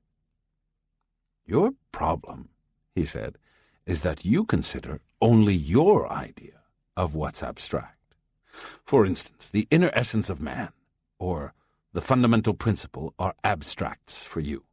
or perhaps something a bit less vague, such as character, volition, courage, dignity, honor. The spirit, of course, can be described in terms of all of these, and that's what's so confusing, that it's all these and none of them. He added that what I considered abstractions were either the opposites of all the practicalities I could think of, or of things I had decided didn't have concrete existence. Whereas, for a sorcerer, an abstract is something with no parallel in the human condition, he said. But they're the same thing, I shouted. Don't you see that we're both talking about the same thing?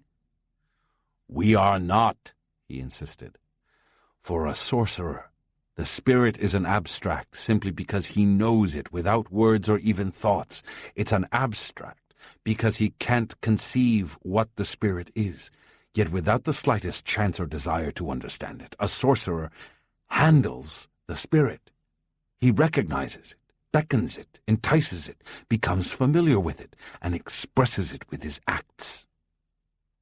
I shook my head in despair. I couldn't see the difference. The root of your misconception is that I have used the term abstract to describe the spirit, he said. For you, abstracts are words which describe states of intuition. An example is the word spirit, which doesn't describe reason or pragmatic experience, and which, of course, is of no use to you other than to tickle your fancy. I was furious with Don Juan. I called him obstinate, and he laughed at me.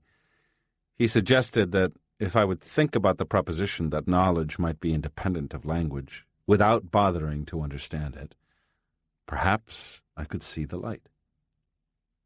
Consider this, he said. It was not the act of meeting me that mattered to you. The day I met you, you met the abstract. But since you couldn't talk about it, you didn't notice it. Sorcerers meet the abstract without thinking about it or seeing it or touching it or feeling its presence. I remained quiet because I didn't enjoy arguing with him. At times, I considered him to be quite willfully abstruse. But Don Juan seemed to be enjoying himself immensely. The Last Seduction of the Nagual Julian. It was as cool and quiet in the patio of Don Juan's house as in the cloister of a convent. There were a number of large fruit trees planted extremely close together, which seemed to regulate the temperature and absorb all noises. When I first came to his house, I had made critical remarks about the illogical way the fruit trees had been planted. I would have given them more space. His answer was that those trees were not his property. They were free and independent warrior trees that had joined his party of warriors, and that my comments, which applied to regular trees, were not relevant. His reply sounded metaphorical to me. What I didn't know then was that Don Juan meant everything he said, literally. Don Juan and I were sitting in cane armchairs facing the fruit trees now. The trees were all bearing fruit. I commented that it wasn't only a beautiful sight, but an extremely intriguing one, for it was not the fruit season. There is an interesting story about it, he admitted. As you know, these trees are warriors of my party. They have been bearing now because all the members of my party have been talking and expressing feelings about our definitive journey here in front of them. And the trees know now that when we embark on our definitive journey, they will accompany us. I looked at him, astonished. I can't leave them behind, he explained. They are warriors too. They have thrown their lot in with the Nagual's party, and they know how I feel about them. The assemblage point of trees is located very low in their enormous luminous shell, and that permits them to know our feelings, for instance, the feelings we are having now as we discuss my definitive journey. I remained quiet, for I didn't want to dwell on the subject. Don Juan spoke and dispelled my mood. The second abstract core of the sorcery stories is called the knock of the spirit, he said. The first core, the manifestations of the spirit, is the edifice that intent builds and places before a sorcerer, then invites him to enter. It is the edifice of intent seen by a sorcerer. The knock of the spirit is the same edifice seen by the beginner who is invited, or rather forced, to enter. This second abstract core could be a story in itself. The story says that after the spirit had manifested itself to that man we have talked about and had gotten no response, the spirit laid a trap for the man. It was a final subterfuge, not because the man was special, but because the incomprehensible chain of events of the spirit made that man available at the very moment that the spirit knocked on the door. It goes without saying that whatever the spirit revealed to that man made no sense to him. In fact, it went against everything the man knew, everything he was. The man, of course, refused on the spot, and in no uncertain terms, to have anything to do with the spirit. He wasn't going to fall for such preposterous nonsense. He knew better. The result was a total stalemate. I can say that this is an idiotic story, he continued. I can say that what I've given you is the pacifier for those who are uncomfortable with the silence of the abstract. He peered at me for a moment and then smiled. You like words, he said accusingly. The mere idea of silent knowledge scares you. But stories, no matter how stupid, delight you and make you feel secure. His smile was so mischievous that I couldn't help laughing. Then he reminded me that I had already heard his detailed account of the first time the spirit had knocked on his door. For a moment I couldn't figure out what he was talking about. It was not just my benefactor who stumbled upon me as I was dying from the gunshot, he explained. The spirit also found me and knocked on my door that day. My benefactor understood that he was there to be a conduit for the spirit. Without the spirit's intervention, meeting my benefactor would have meant nothing. He said that a nagual can be a conduit only after the spirit has manifested its willingness to be used, either almost imperceptibly or with outright commands.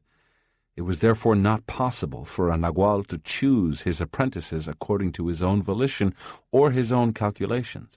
But once the willingness of the spirit was revealed through omens, the nagual spared no effort to satisfy it. After a lifetime of practice, he continued, sorcerers, naguals in particular, know if the spirit is inviting them to enter the edifice being flaunted before them. They have learned to discipline their connecting links to intent, so they are always forewarned, always know what the spirit has in store for them. Don Juan said that progress along the sorcerer's path was, in general, a drastic process, the purpose of which was to bring this connecting link to order. The average man's connecting link with intent is practically dead, and sorcerers begin with a link that is useless because it does not respond voluntarily. He stressed that in order to revive that link, sorcerers needed a rigorous, fierce purpose, a special state of mind called unbending intent.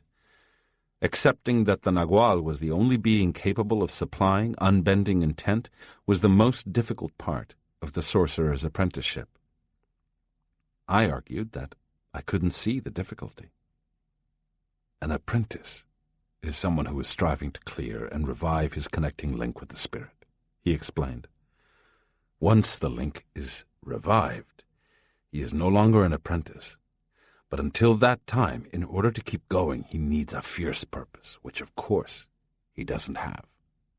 So he allows the nagual to provide the purpose. And to do that, he has to relinquish his individuality. That's the difficult part. He reminded me of something he had told me often, that volunteers were not welcome in the sorcerer's world. because they already had a purpose of their own, which made it particularly hard for them to relinquish their individuality. If the sorcerer's world demanded ideas and actions contrary to the volunteer's purpose, the volunteers simply refused to change. Reviving an apprentice's link is a Nagual's most challenging and intriguing work, Don Juan continued, and one of his biggest headaches, too. Depending, of course, on the apprentice's personality, the designs of the spirit are either sublimely simple or the most complex labyrinths. Don Juan assured me that although I might have had notions to the contrary, my apprenticeship had not been as onerous to him as his must have been to his benefactor. He admitted that I had a modicum of self-discipline that came in very handy, while he had had none whatever, and his benefactor, in turn, had had even less. The difference is discernible in the manifestations of the spirit, he continued. In some cases they are barely noticeable. In my case, they were commands. I had been shot. Blood was pouring out of a hole in my chest. My benefactor had to act with speed and sureness, just as his own benefactor had for him. Sorcerers know that the more difficult the command is, the more difficult the disciple turns out to be. Don Juan explained that one of the most advantageous aspects of his association with two Naguals was that he could hear the same stories from two opposite points of view. For instance, the story about the Nagual Elias and the manifestations of the spirit, from the apprentice's perspective, was the story of the spirit's difficult knock on his benefactor's door. Everything connected with my benefactor was very difficult, he said, and began to laugh. When he was 24 years old, the spirit didn't just knock on his door, it nearly banged it down. He said that the story had really begun years earlier, when his benefactor had been a handsome adolescent from a good family in Mexico City. He was wealthy, educated, charming, and had a charismatic personality. Women fell in love with him at first sight. But he was already self-indulgent and undisciplined, lazy about anything that didn't give him immediate gratification. Don Juan said that with that personality and his type of upbringing, he was the only son of a wealthy widow who, together with his 4 adoring sisters, doted on him. He could only behave one way. He indulged in every impropriety he could think of. Even among his equally self-indulgent friends, he was seen as a moral delinquent who lived to do anything that the world considered morally wrong.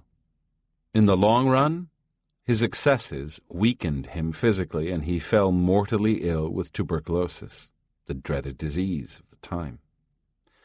But his illness, instead of restraining him, created a physical condition in which he felt more sensual than ever. Since he didn't have one iota of self-control, he gave himself over fully to debauchery, and his health deteriorated until there was no hope. The saying that "it never rains but it pours" was certainly true for Don Juan's benefactor then. As his health declined, his mother, who was his only source of support and the only restraint on him, died. She left him a sizable inheritance, which should have supported him adequately for life, but undisciplined as he was, in a few months he had spent every cent. With no profession or trade to fall back on, he was left to scrounge for a living. Without money, he no longer had friends, and even the women who once loved him turned their backs. For the first time in his life, he found himself confronting a harsh reality. Considering the state of his health, it should have been the end. But he was resilient. He decided to work for a living. His sensual habits, however, could not be changed, and they forced him to seek work in the only place he felt comfortable, the theater. His qualifications were that he was a born ham and had spent most of his adult life in the company of actresses. He joined a theatrical troupe in the provinces, away from his familiar circle of friends and acquaintances, and became a very intense actor, the consumptive hero in religious and morality plays. Don Juan commented on the strange irony that had always marked his benefactor's life. There he was, a perfect reprobate, dying as a result of his dissolute ways, and playing the roles of saints and mystics. He even played Jesus in the Passion Play during Holy Week. His health lasted through one theatrical tour of the northern states. Then 2 things happened in the city of Durango. His life came to an end, and the Spirit knocked on his door. Both his death and the Spirit's knock came at the same time, in broad daylight in the bushes. His death caught him in the act of seducing a young woman. He was already extremely weak, and that day he overexerted himself. The young woman, who was vivacious and strong and madly infatuated, had, by promising to make love, induced him to walk to a secluded spot miles from nowhere, and there she had fought him off for hours. When she finally submitted, he was completely worn out and coughing so badly that he could hardly breathe. During his last passionate outburst, he felt a searing pain in his shoulder. His chest felt as if it were being ripped apart, and a coughing spell made him retch uncontrollably. But his compulsion to seek pleasure kept him going until his death came in the form of a hemorrhage. It was then that the Spirit made its entry, borne by an Indian who came to his aid. Earlier, he had noticed the Indian following them around, but had not given him a second thought, absorbed as he was in the seduction. He saw, as in a dream, the girl. She wasn't scared, nor did she lose her composure.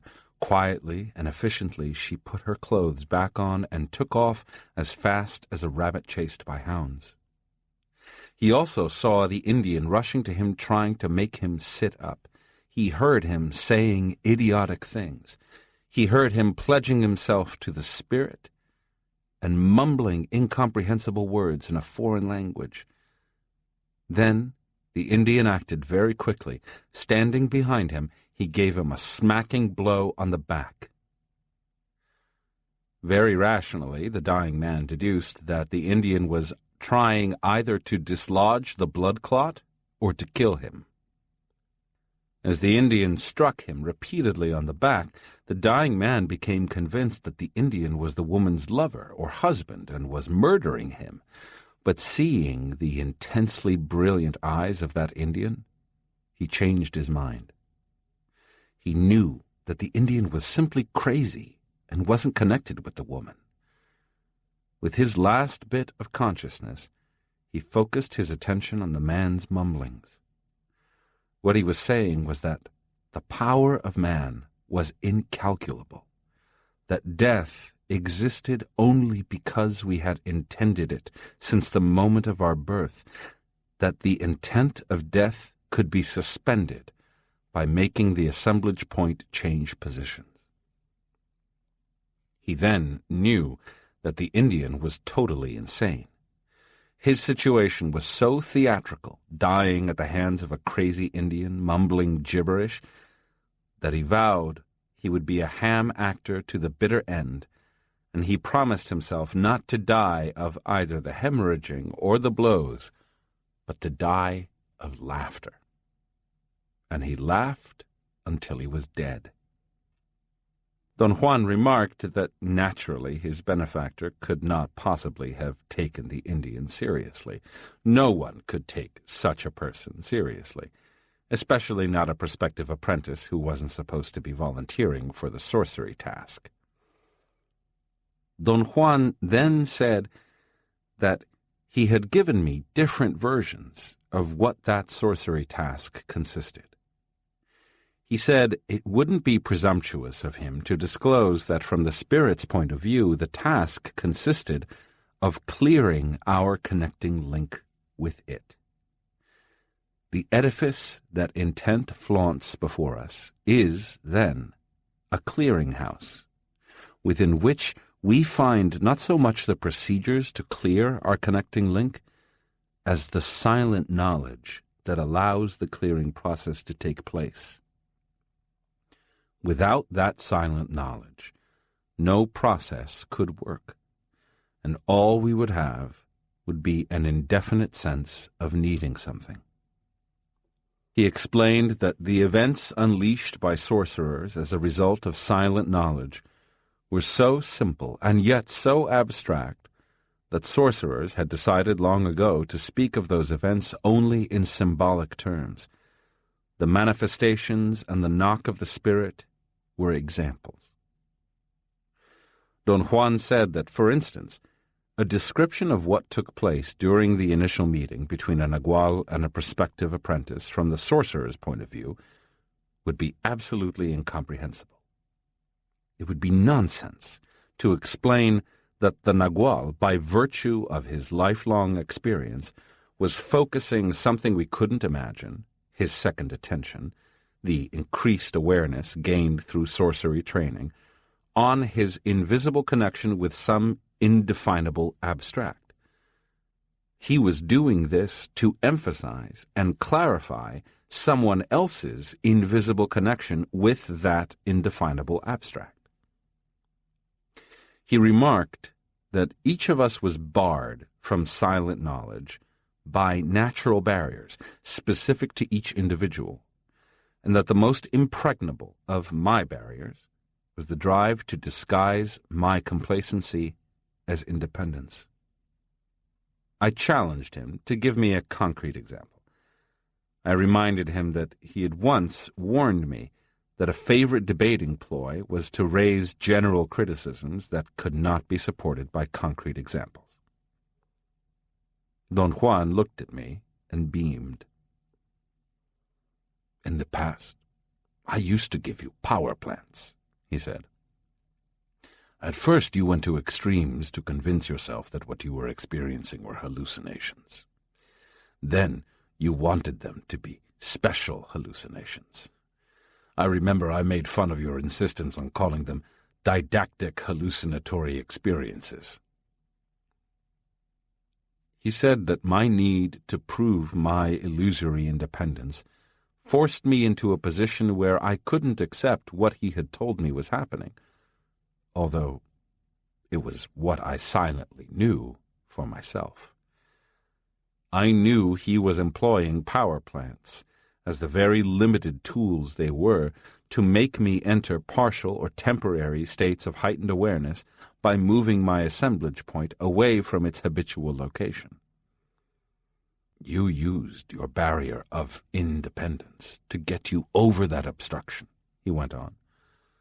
"The same barrier has continued to work to this day, so you still retain that sense of indefinite anguish. Perhaps not so pronounced.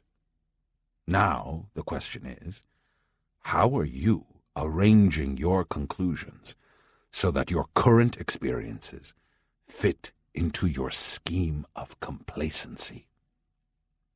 I confessed that the only way I could maintain my independence was not to think about my experiences at all. Don Juan's hearty laugh nearly made him fall out of his cane chair. He stood and walked around to catch his breath. He sat down again and composed himself. He pushed his chair back and crossed his legs. He said that we, as average men, did not know, nor would we ever know, that it was something utterly real and functional, our connecting link with intent, which gave us our hereditary preoccupation with fate. He asserted that during our active lives, we never have the chance to go beyond the level of mere preoccupation because, since time immemorial, the lull of daily affairs has made us drowsy. It is only when our lives are nearly over that our hereditary preoccupation with fate begins to take on a different character. It begins to make us see through the fog of daily affairs.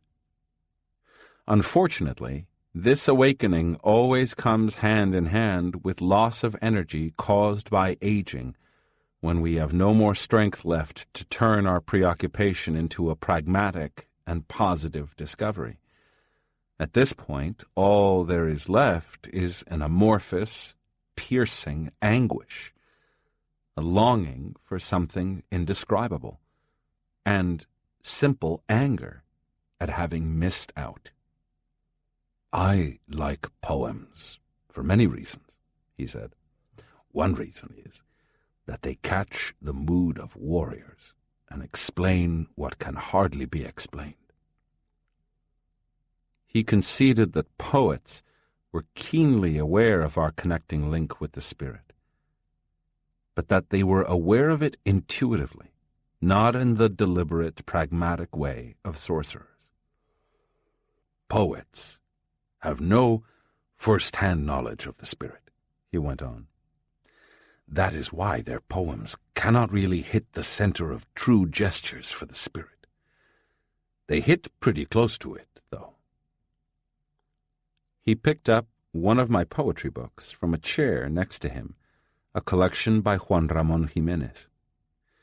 He opened it to where he had placed a marker, handed it to me, and signaled me to read. "Is it I who walks tonight in my room, or is it the beggar who was prowling in my garden at nightfall?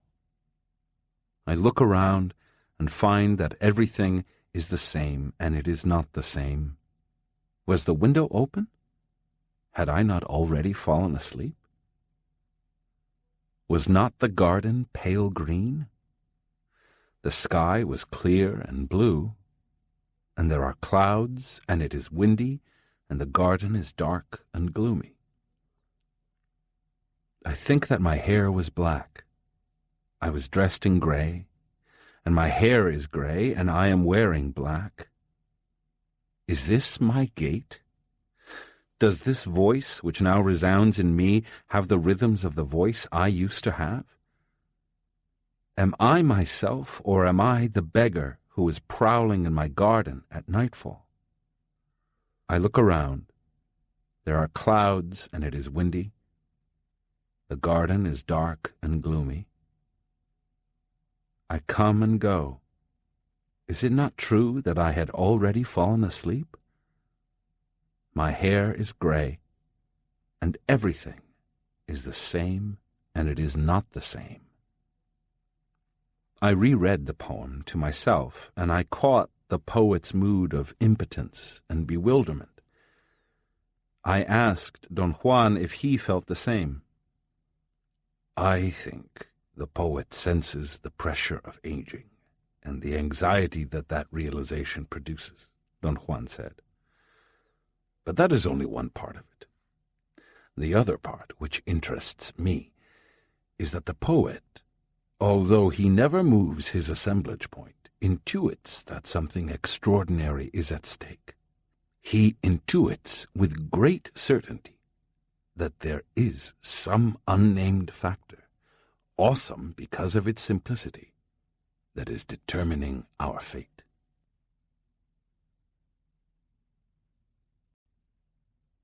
3. The trickery of the spirit. Dusting the link with the spirit. The sun had not yet risen from behind the eastern peaks, but the day was already hot. As we reached the first steep slope a couple of miles along the road from the outskirts of town, Don Juan stopped walking and moved to the side of the paved highway. He sat down by some huge boulders that had been dynamited from the face of the mountain when they cut the road, and signaled me to join him. We usually stopped there to talk or rest on our way to the nearby mountains. Don Juan announced that this trip was going to be long, and that we might be in the mountains for days. "We are going to talk now about the third abstract core," Don Juan said. "It is called the trickery of the spirit, or the trickery of the abstract, or stalking oneself, or dusting the link. I was surprised at the variety of names, but said nothing. I waited for him to continue his explanation.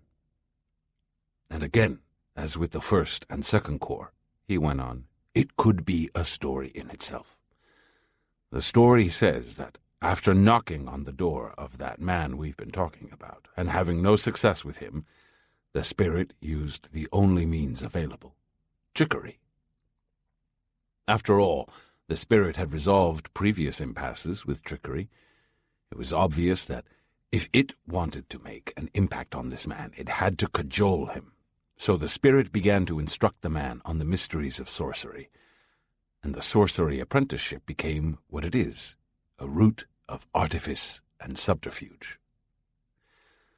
The story says that the spirit cajoled the man by making him shift back and forth between levels of awareness to show him how to save energy needed to strengthen his connecting link. Don Juan told me that if we apply his story to a modern setting, we had the case of the Nagual, the living conduit of the spirit, repeating the structure of this abstract core and resorting to artifice and subterfuge in order to teach. Suddenly, he stood and started to walk toward the mountain range. I followed him, and we started our climb side by side. In the very late afternoon, we reached the top of the high mountains. Even at that altitude, it was still very warm. All day we had followed a nearly invisible trail. Finally, we reached a small clearing, an ancient lookout post commanding the north and west. We sat there, and Don Juan returned our conversation to the sorcery stories. He said that now I knew the story of intent manifesting itself to the Nagual Elias and the story of the spirit knocking on the Nagual Julian's door. And I knew how he had met the spirit, and I certainly couldn't forget how I had met it. All these stories, he declared, had the same structure, only the characters differed. Each story was an abstract tragicomedy with one abstract player, intent, and two human actors, the Nagual and his apprentice. The script was the abstract core. I thought I had finally understood what he meant, but I couldn't quite explain even to myself what it was I understood, nor could I explain it to Don Juan. When I tried to put my thoughts into words, I found myself babbling. Don Juan seemed to recognize my state of mind. He suggested that I relax and listen. He told me his next story was about the process of bringing an apprentice into the realm of the spirit, a process sorcerers called the trickery of the spirit, or dusting the connecting link to intent. I've already told you the story of how the Nagual Julian took me to his house after I was shot and tended my wound until I recovered, Don Juan continued. But I didn't tell you how he dusted my link, how he taught me to stalk myself. The first thing a Nagual does with his prospective apprentice is to trick him. That is, he gives him a jolt on his connecting link to the spirit. There are two ways of doing this. One is through semi-normal channels, which I used with you, and the other is by means of outright sorcery, which my benefactor used on me. Don Juan again told me the story of how his benefactor had convinced the people who had gathered at the road that the wounded man was his son. Then he had paid some men to carry Don Juan, unconscious from shock and loss of blood, to his own house. Don Juan woke there days later and found a kind old man and his fat wife tending his wound. The old man said his name was Belisario, and that his wife was a famous healer, and that both of them were healing his wound. Don Juan told them he had no money, and Belisario suggested that when he recovered, payment of some sort could be arranged. Don Juan said that he was thoroughly confused, which was nothing new to him. He was just a muscular, reckless, 20-year-old Indian with no brains, no formal education, and a terrible temper. He had no conception of gratitude. He thought it was very kind of the old man and his wife to have helped him, but his intention was to wait for his wound to heal and then simply vanish in the middle of the night. When he had recovered enough and was ready to flee, old Belisario took him into a room and, in trembling whispers, disclosed that the house where they were staying belonged to a monstrous man who was holding him and his wife prisoner. He asked Don Juan to help them to regain their freedom, to escape from their captor and tormentor. Before Don Juan could reply, a monstrous, fish-faced man, right out of a horror tale, burst into the room, as if he had been listening behind the door. He was greenish-gray, had only one unblinking eye in the middle of his forehead, and was as big as a door. He lurched at Don Juan, hissing like a serpent, ready to tear him apart, and frightened him so greatly that he fainted.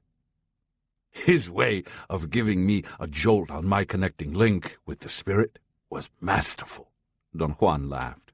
My benefactor, of course, had shifted me into heightened awareness prior to the monster's entrance, so that what I actually saw as a monstrous man was what sorcerers call an inorganic being, a formless energy field.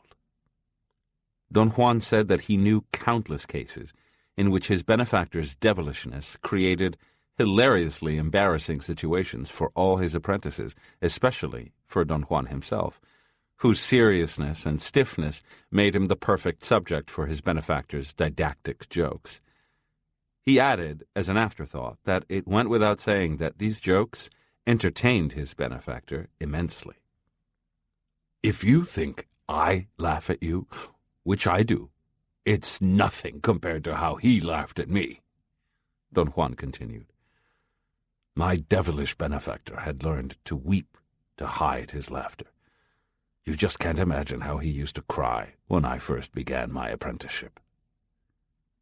Continuing with his story, Don Juan stated that his life was never the same after the shock of seeing that monstrous man. His benefactor made sure of it. Don Juan explained that once a Nagual has introduced his prospective disciple, especially his Nagual disciple, to trickery, he must struggle to assure his compliance. This compliance can be of two different kinds. Either the prospective disciple is so disciplined and tuned that only his decision to join the Nagual is needed, as had been the case with young Talia, or the prospective disciple is someone with little or no discipline, in which case a Nagual has to expend time and a great deal of labor to convince his disciple. In Don Juan's case, because he was a wild young peasant without a thought in his head, the process of reeling him in took bizarre turns. Soon after the first jolt, his benefactor gave him a second one by showing Don Juan his ability to transform himself. One day, his benefactor became a young man. Don Juan was incapable of conceiving of this transformation as anything but an example of a consummate actor's art. How did he accomplish those changes? I asked. He was both a magician and an artist, Don Juan replied. His magic was that he transformed himself by moving his assemblage point into the position that would bring on whatever particular change he desired. And his art was the perfection of his transformations. I don't quite understand what you're telling me, I said. Don Juan said that perception is the hinge for everything man is or does, and that perception is ruled by the location of the assemblage point. Therefore, if that point changes positions, man's perception of the world changes accordingly. The sorcerer who knew exactly where to place his assemblage point could become anything he wanted. The Nagual Julian's proficiency in moving his assemblage point was so magnificent that he could elicit the subtlest transformations, Don Juan continued. When a sorcerer becomes a crow, for instance, it is definitely a great accomplishment, but it entails a vast and therefore a gross shift of the assemblage point. However, moving it to the position of a fat man or an old man requires the minutest shift and the keenest knowledge of human nature.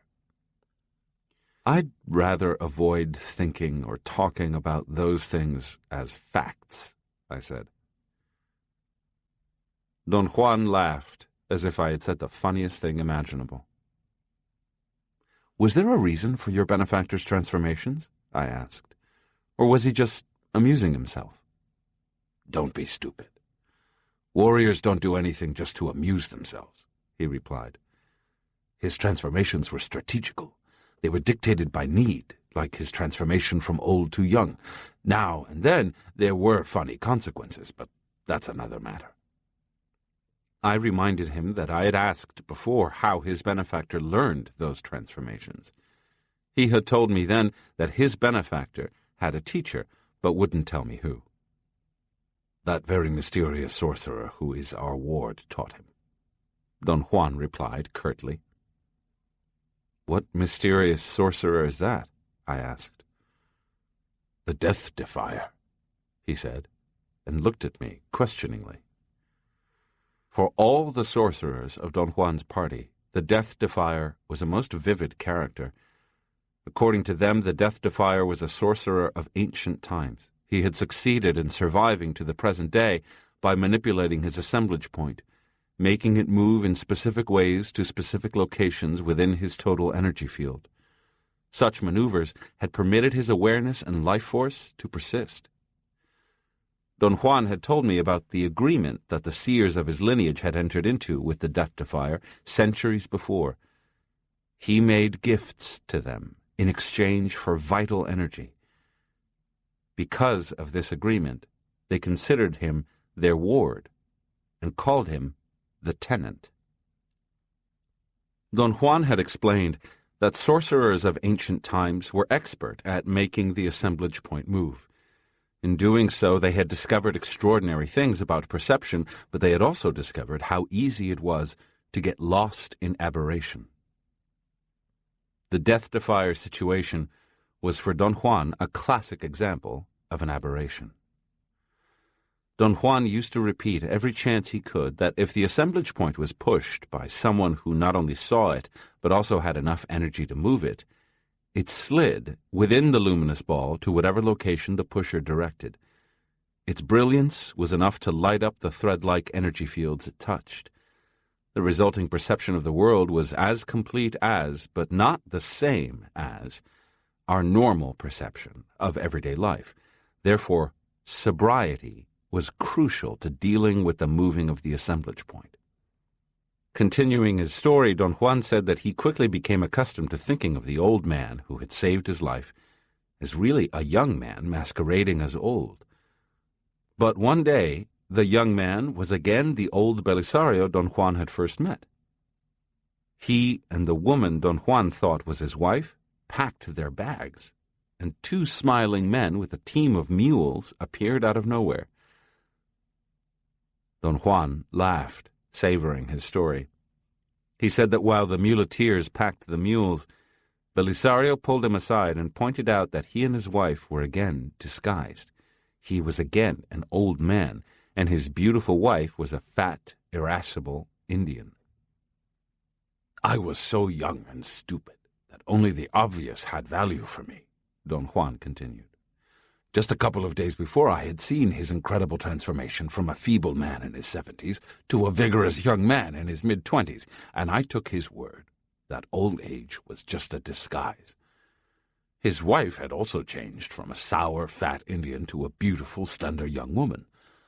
The woman, of course, hadn't transformed herself the way my benefactor had. He had simply changed the woman. Of course, I could have seen everything at that time. But wisdom always comes to us painfully and in driblets." Don Juan said that the old man assured him that his wound was healed, although he didn't feel quite well yet. He then embraced Don Juan and in a truly sad voice whispered, "The monster has liked you so much that he has released me and my wife from bondage and taken you as his sole servant." "I would have laughed at him," Don Juan went on, "had it not been for a deep animal growling and a frightening rattle that came from the monster's rooms." Don Juan's eyes were shining with inner delight. I wanted to remain serious, but couldn't help laughing. Belisario, aware of Don Juan's fright, apologized profusely for the twist of fate that had liberated him and imprisoned Don Juan. He clicked his tongue in disgust and cursed the monster. He had tears in his eyes when he listed all the chores the monster wanted done daily, and when Don Juan protested, he confided in low tones that there was no way to escape, because the monster's knowledge of witchcraft was unequaled. Don Juan asked Belisario to recommend some line of action, and Belisario went into a long explanation about plans of action being appropriate only if one were dealing with average human beings. In the human context, we can plan and plot and, depending on luck, plus our cunning and dedication, can succeed. But in the face of the unknown, specifically Don Juan's situation, the only hope of survival was to acquiesce and understand. Belisario confessed to Don Juan in a barely audible murmur that to make sure the monster never came after him, he was going to the state of Durango to learn sorcery. He asked Don Juan if he, too, would consider learning sorcery. And Don Juan, horrified at the thought, said that he would have nothing to do with witches. Don Juan held his sides, laughing, and admitted that he enjoyed thinking about how his benefactor must have relished their interplay, especially when he himself, in a frenzy of fear and passion, rejected the bona fide invitation to learn sorcery, saying, "I am an Indian. I was born to hate and fear witches." Belisario exchanged looks with his wife, and his body began to convulse. Don Juan realized he was weeping silently, obviously hurt by the rejection. His wife had to prop him up until he regained his composure. As Belisario and his wife were walking away, he turned and gave Don Juan one more piece of advice. He said that the monster abhorred women, and Don Juan should be on the lookout for a male replacement on the off chance that the monster would like him enough to switch slaves. But he shouldn't raise his hopes because it was going to be years before he could even leave the house. The monster liked to make sure his slaves were loyal, or at least obedient. Don Juan could stand it no longer. He broke down, began to weep, and told Belisario that no one was going to enslave him. He could always kill himself. The old man was very moved by Don Juan's outburst and confessed that he had had the same idea, but alas, the monster was able to read his thoughts and had prevented him from taking his own life every time he had tried. Belisario made another offer to take Don Juan with him to Durango to learn sorcery. He said it was the only possible solution, and Don Juan told him his solution was like jumping from the frying pan into the fire. Belisario began to weep loudly and embraced Don Juan. He cursed the moment he had saved the other man's life and swore that he had no idea they would trade places. He blew his nose and, looking at Don Juan with burning eyes, said, "Disguise is the only way to survive. If you don't behave properly, the monster can steal your soul and turn you into an idiot who does his chores and nothing more. Too bad I don't have time to teach you acting." Then he wept even more. Don Juan, choking with tears, asked him to describe how he could disguise himself. Belisario confided that the monster had terrible eyesight and recommended that Don Juan experiment with various clothes that suited his fancy. He had, after all, years ahead of him to try different disguises. He embraced Don Juan at the door, weeping openly. His wife touched Don Juan's hand shyly, and then they were gone. Never in my life, before or after, have I felt such terror and despair, Don Juan said. The monster rattled things inside the house as if he were waiting impatiently for me. I sat down by the door and whined like a dog in pain. Then I vomited from sheer fear. Don Juan sat for hours, incapable of moving. He dared not leave, nor did he dare go inside. It was no exaggeration to say that he was actually about to die when he saw Belisario waving his arms, frantically trying to catch his attention from the other side of the street. Just seeing him again gave Don Juan instantaneous relief. Belisario was squatting by the sidewalk watching the house. He signaled Don Juan to stay put. After an excruciatingly long time, Belisario crawled a few feet on his hands and knees toward Don Juan, then squatted again, totally immobile. Crawling in that fashion, he advanced until he was at Don Juan's side. It took him hours. A lot of people had passed by, but no one seemed to have noticed Don Juan's despair or the old man's actions. When the two of them were side by side, Belisario whispered that he hadn't felt right leaving Don Juan like a dog tied to a post. His wife had objected, but he had returned to attempt to rescue him. After all, it was thanks to Don Juan that he had gained his freedom. He asked Don Juan in a commanding whisper whether he was ready and willing to do anything to escape this, and Don Juan assured him that he would do anything. In the most surreptitious manner, Belisario handed Don Juan a bundle of clothes. Then he outlined his plan. Don Juan was to go to the area of the house farthest from the monster's rooms and slowly change his clothes, taking off one item of clothing at a time, starting with his hat, leaving the shoes for last. Then he was to put all his clothes on a wooden frame, a mannequin-like structure he was to build efficiently and quickly as soon as he was inside the house.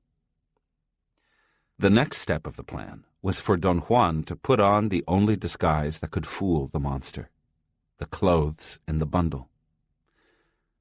Don Juan ran into the house and got everything ready. He built a scarecrow-like frame with poles he found in the back of the house, took off his clothes and put them on it. But when he opened the bundle, he got the surprise of his life. The bundle consisted of women's clothes. "I felt stupid and lost," Don Juan said, "and was just about to put my own clothes back on when I heard the inhuman growls of that monstrous man. I had been reared to despise women, to believe their only function was to take care of men. Putting on women's clothes to me was tantamount to becoming a woman, but my fear of the monster was so intense that I closed my eyes and put on the damned clothes." I looked at Don Juan, imagining him in women's clothes. It was an image so utterly ridiculous that, against my will, I broke into a belly laugh. Don Juan said that when old Belisario, waiting for him across the street, saw Don Juan in disguise, he began to weep uncontrollably. Weeping, he guided Don Juan to the outskirts of town where his wife was waiting with the two muleteers. One of them, very daringly, asked Belisario if he was stealing the weird girl to sell her to a whorehouse. The old man wept so hard he seemed on the verge of fainting.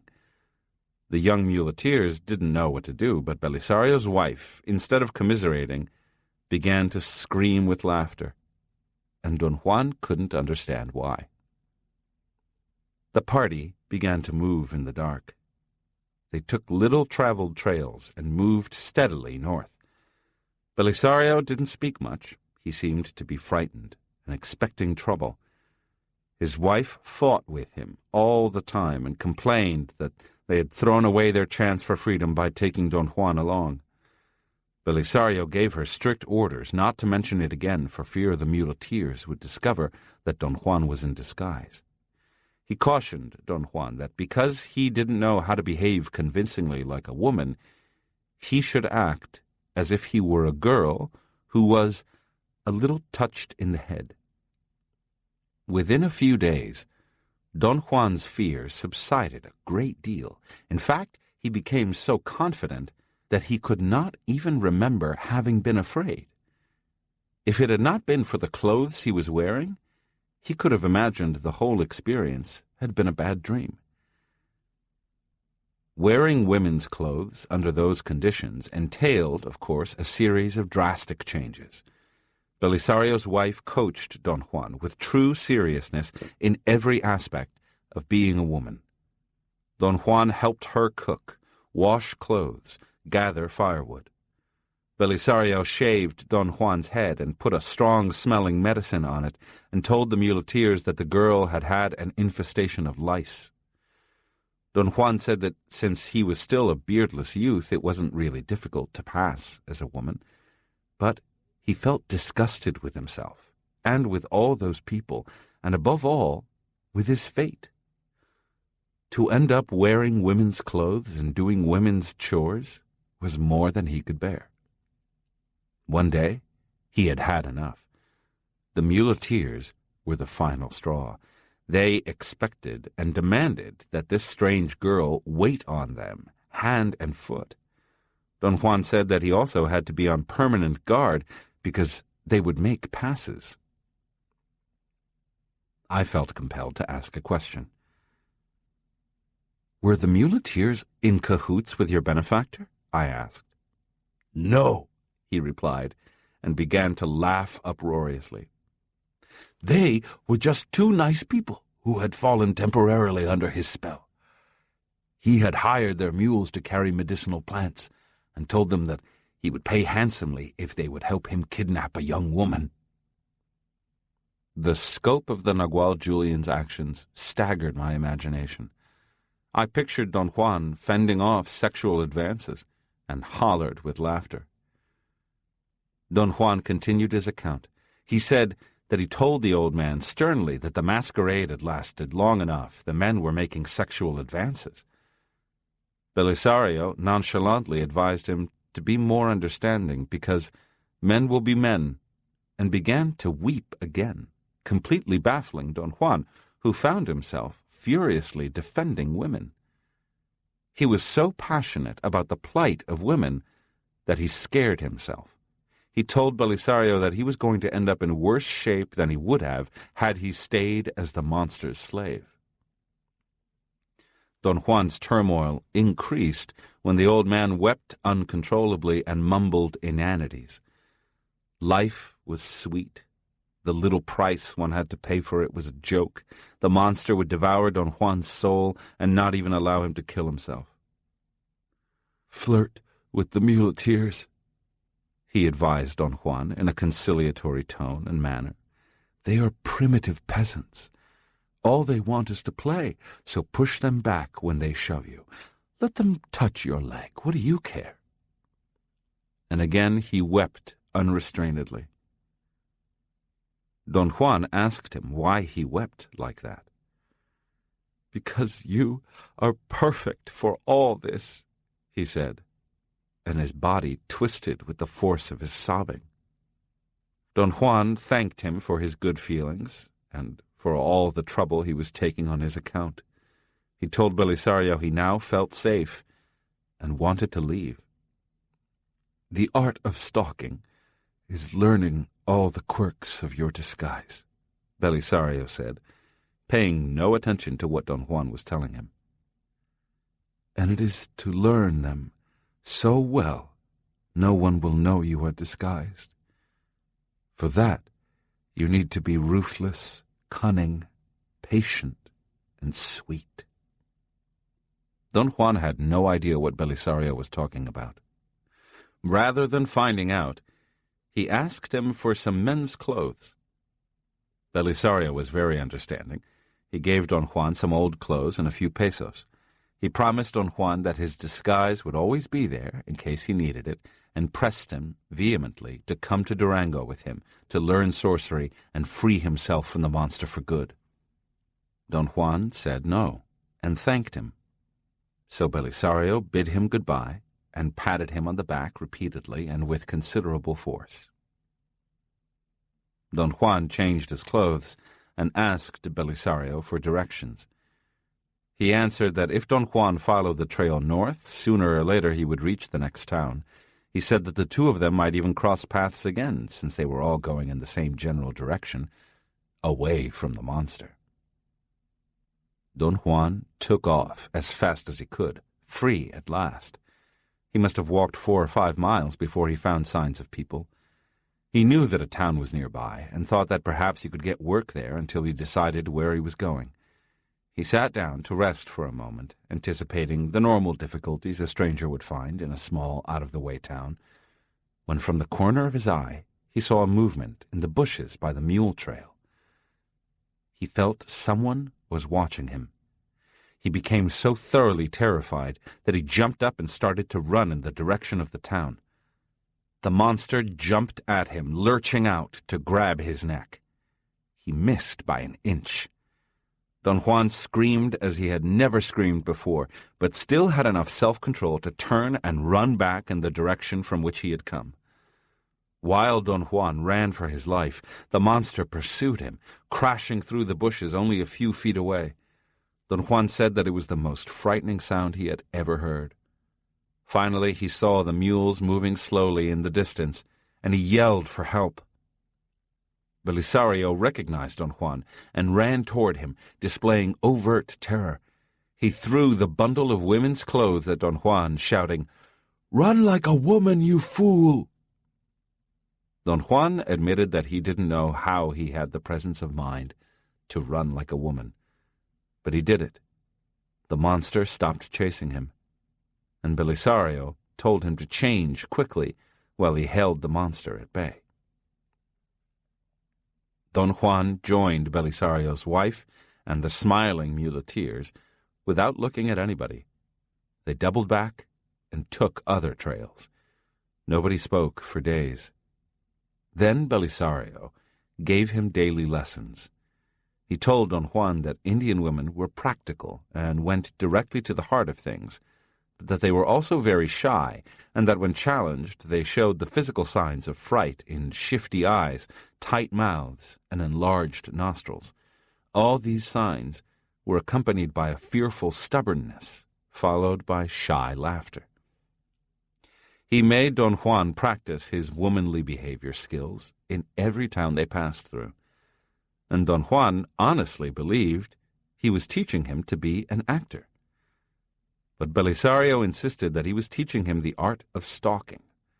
He told Don Juan that stalking was an art applicable to everything, and that there were 4 steps to learning it: ruthlessness, cunning, patience, and sweetness. I felt compelled to interrupt his account once more. "But isn't stalking taught in deep, heightened awareness?" I asked. "Of course," he replied with a grin.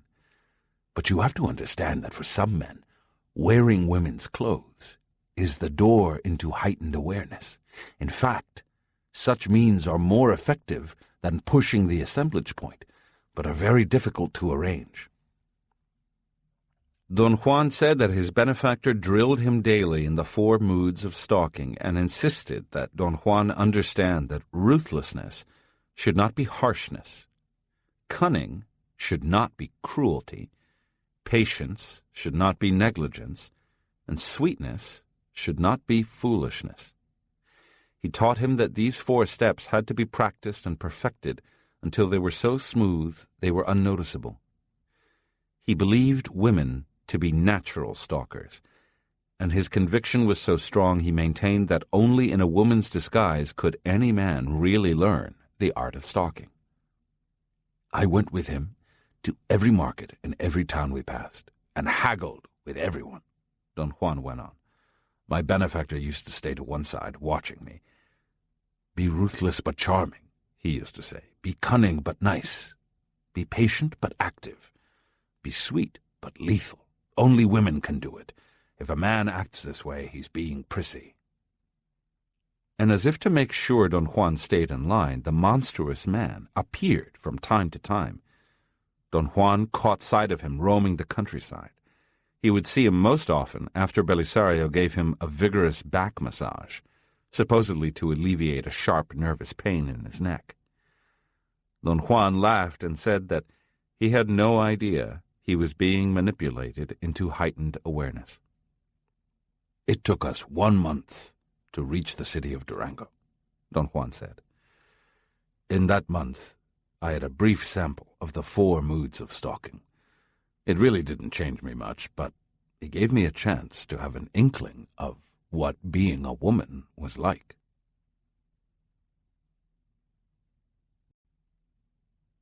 The 4 moods of stalking.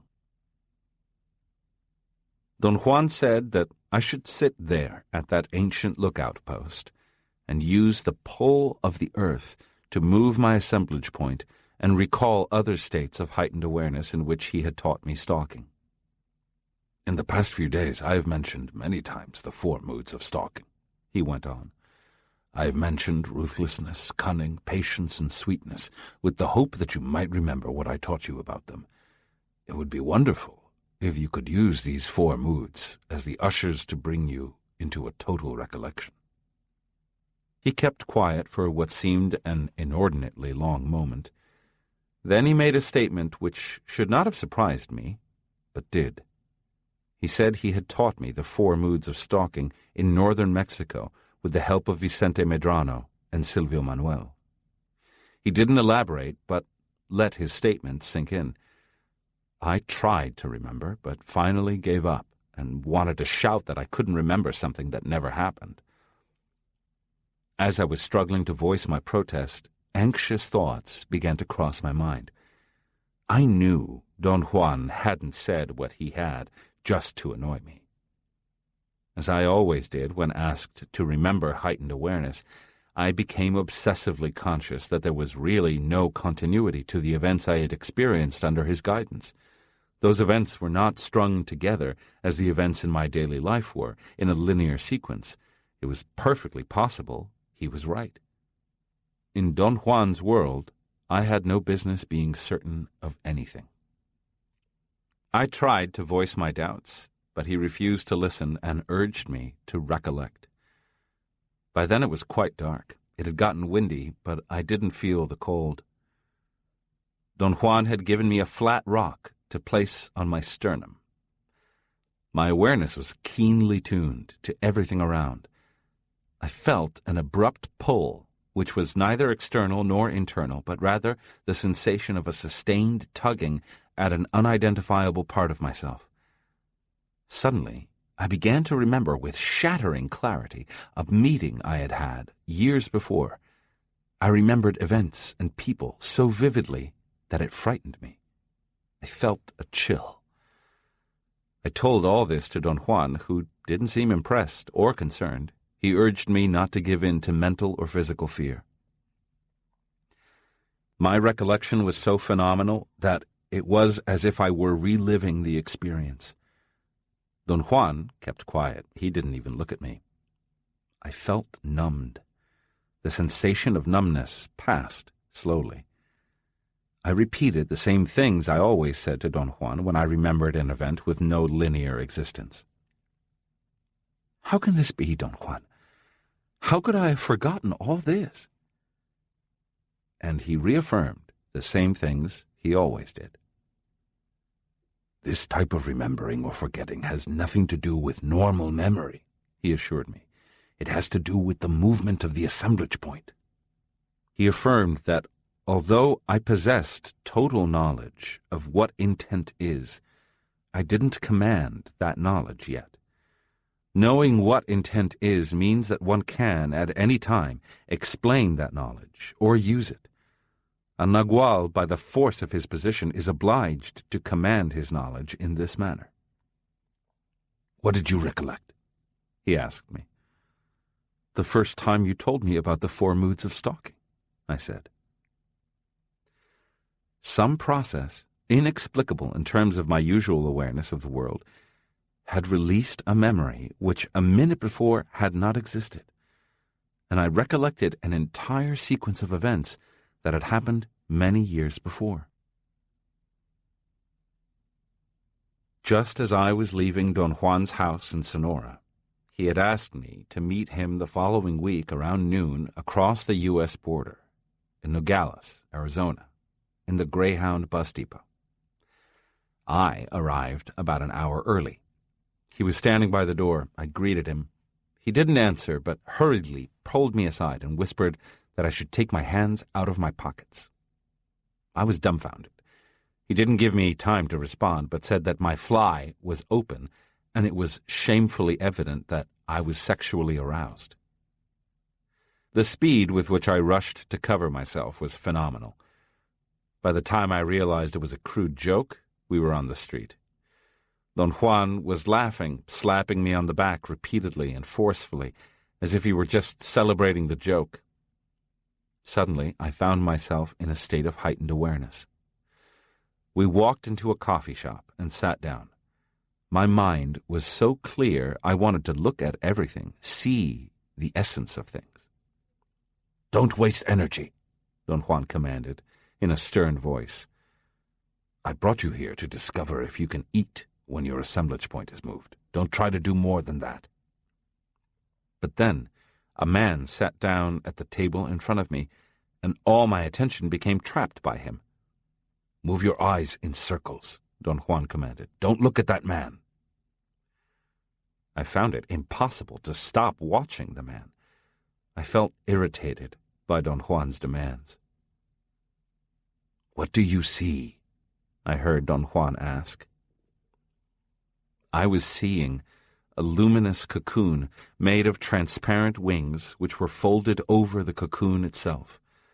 The wings unfolded, fluttered for an instant, peeled off, fell, and were replaced by new wings which repeated the same process. Don Juan boldly turned my chair until I was facing the wall. "What a waste," he said, in a loud sigh, after I described what I had seen. "You have exhausted nearly all your energy. Restrain yourself. A warrior needs focus. Who gives a damn about wings on a luminous cocoon?" He said that heightened awareness was like a springboard. From it, one could jump into infinity. He stressed over and over that when the assemblage point was dislodged, it either became lodged again at a position very near its customary one or continued moving on into infinity. "People have no idea of the strange power we carry within ourselves," he went on. "At this moment, for instance, you have the means to reach infinity. If you continue with your needless behavior, you may succeed in pushing your assemblage point beyond a certain threshold from which there is no return." I understood the peril he was talking about, or rather, I had the bodily sensation that I was standing on the brink of an abyss, and that if I leaned forward, I would fall into it. "Your assemblage point moved to heightened awareness," he continued, "because I have lent you my energy." We ate in silence, very simple food. Don Juan didn't allow me to drink coffee or tea. "While you are using my energy," he said, "you're not in your own time. You are in mine. I drink water." As we were walking back to my car, I felt a bit nauseous. I staggered and almost lost my balance. It was a sensation similar to that of walking while wearing glasses for the first time. "Get a hold of yourself," Don Juan said, smiling. "Where we're going, you'll need to be extremely precise." He told me to drive across the international border into the twin city of Nogales, Mexico. While I was driving, he gave me directions, which street to take, when to make right or left-hand turns, how fast to go. "I know this area," I said, quite peeved. "Tell me where you want to go and I'll take you there, like a taxi driver." "Okay," he said. "Take me to 1573 Heavenward Avenue." I didn't know Heavenward Avenue, or if such a street really existed. In fact, I had the suspicion he had just concocted a name to embarrass me. I kept silent. There was a mocking glint in his shiny eyes. "Egomania is a real tyrant," he said. "We must work ceaselessly to dethrone it." He continued to tell me how to drive. Finally, he asked me to stop in front of a one-story, light beige house on a corner lot in a well-to-do neighborhood. There was something about the house that immediately caught my eye, a thick layer of ochre gravel all around it. The solid street door, the window sashes, and the house trim were all painted ochre, like the gravel. All the visible windows had closed Venetian blinds. To all appearances, it was a typical suburban middle-class dwelling.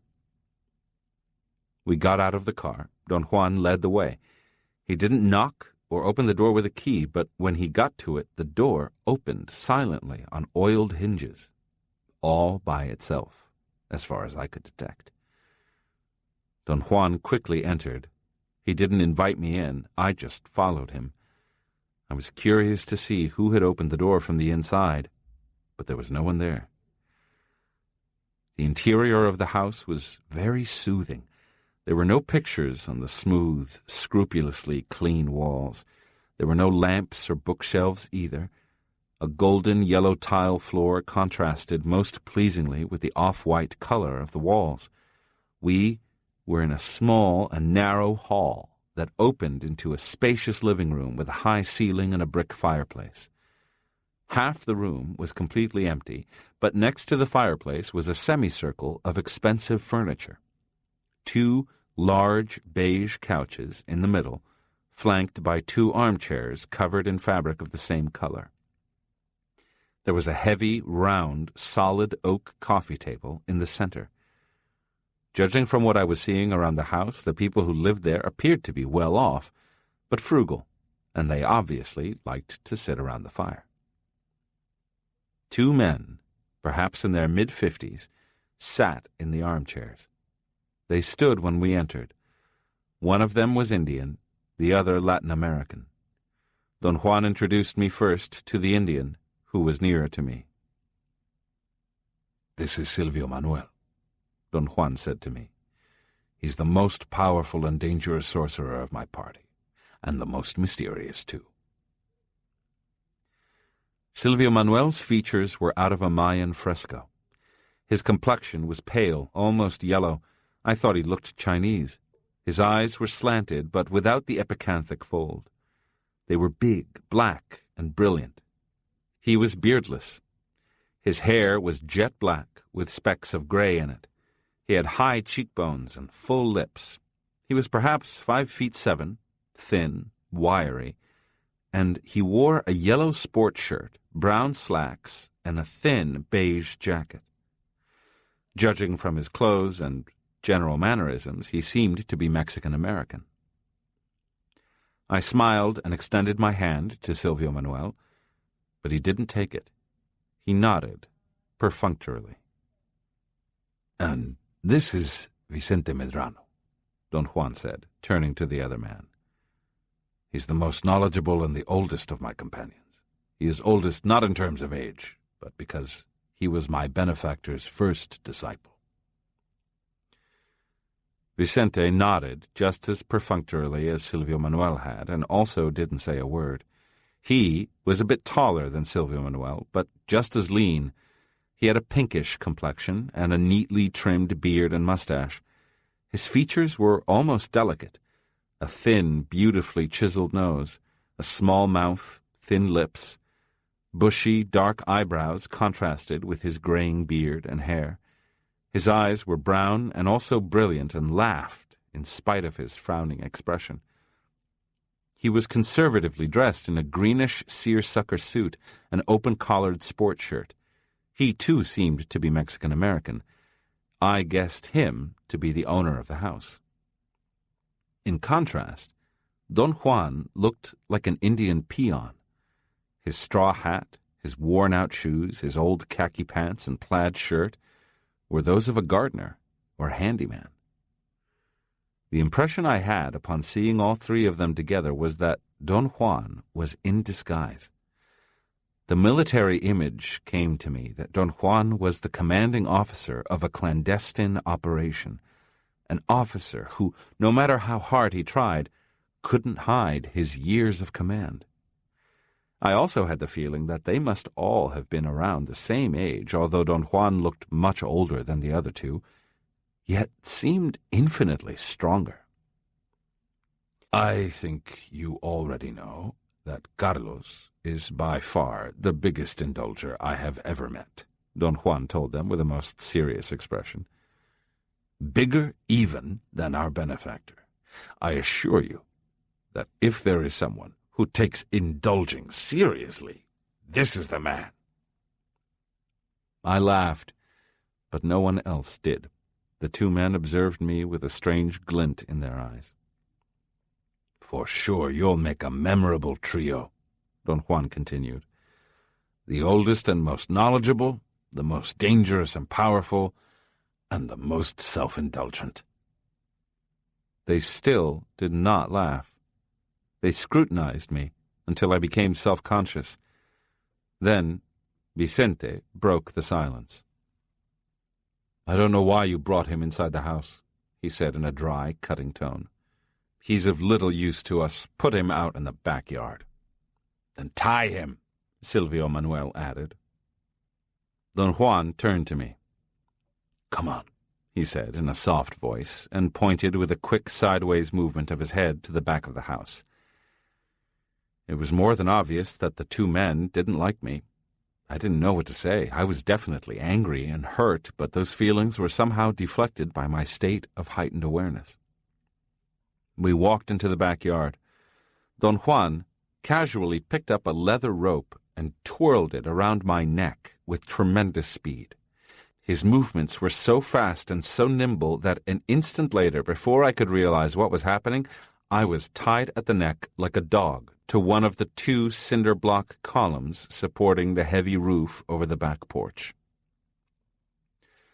Don Juan shook his head from side to side in a gesture of resignation or disbelief, and went back into the house as I began to yell at him to untie me. The rope was so tight around my neck, it prevented me from screaming as loud as I would have liked. I could not believe what was taking place. Containing my anger, I tried to undo the knot at my neck. It was so compact that the leather strands seemed glued together. I hurt my nails trying to pull them apart. I had an attack of uncontrollable wrath and growled like an impotent animal. Then I grabbed the rope, twisted it around my forearms, and bracing my feet against the cinder block column, pulled. But the leather was too tough for the strength of my muscles. I felt humiliated and scared. Fear brought me a moment of sobriety. I knew I had let Don Juan's false aura of reasonableness deceive me. I assessed my situation as objectively as I could and saw no way to escape except by cutting the leather rope.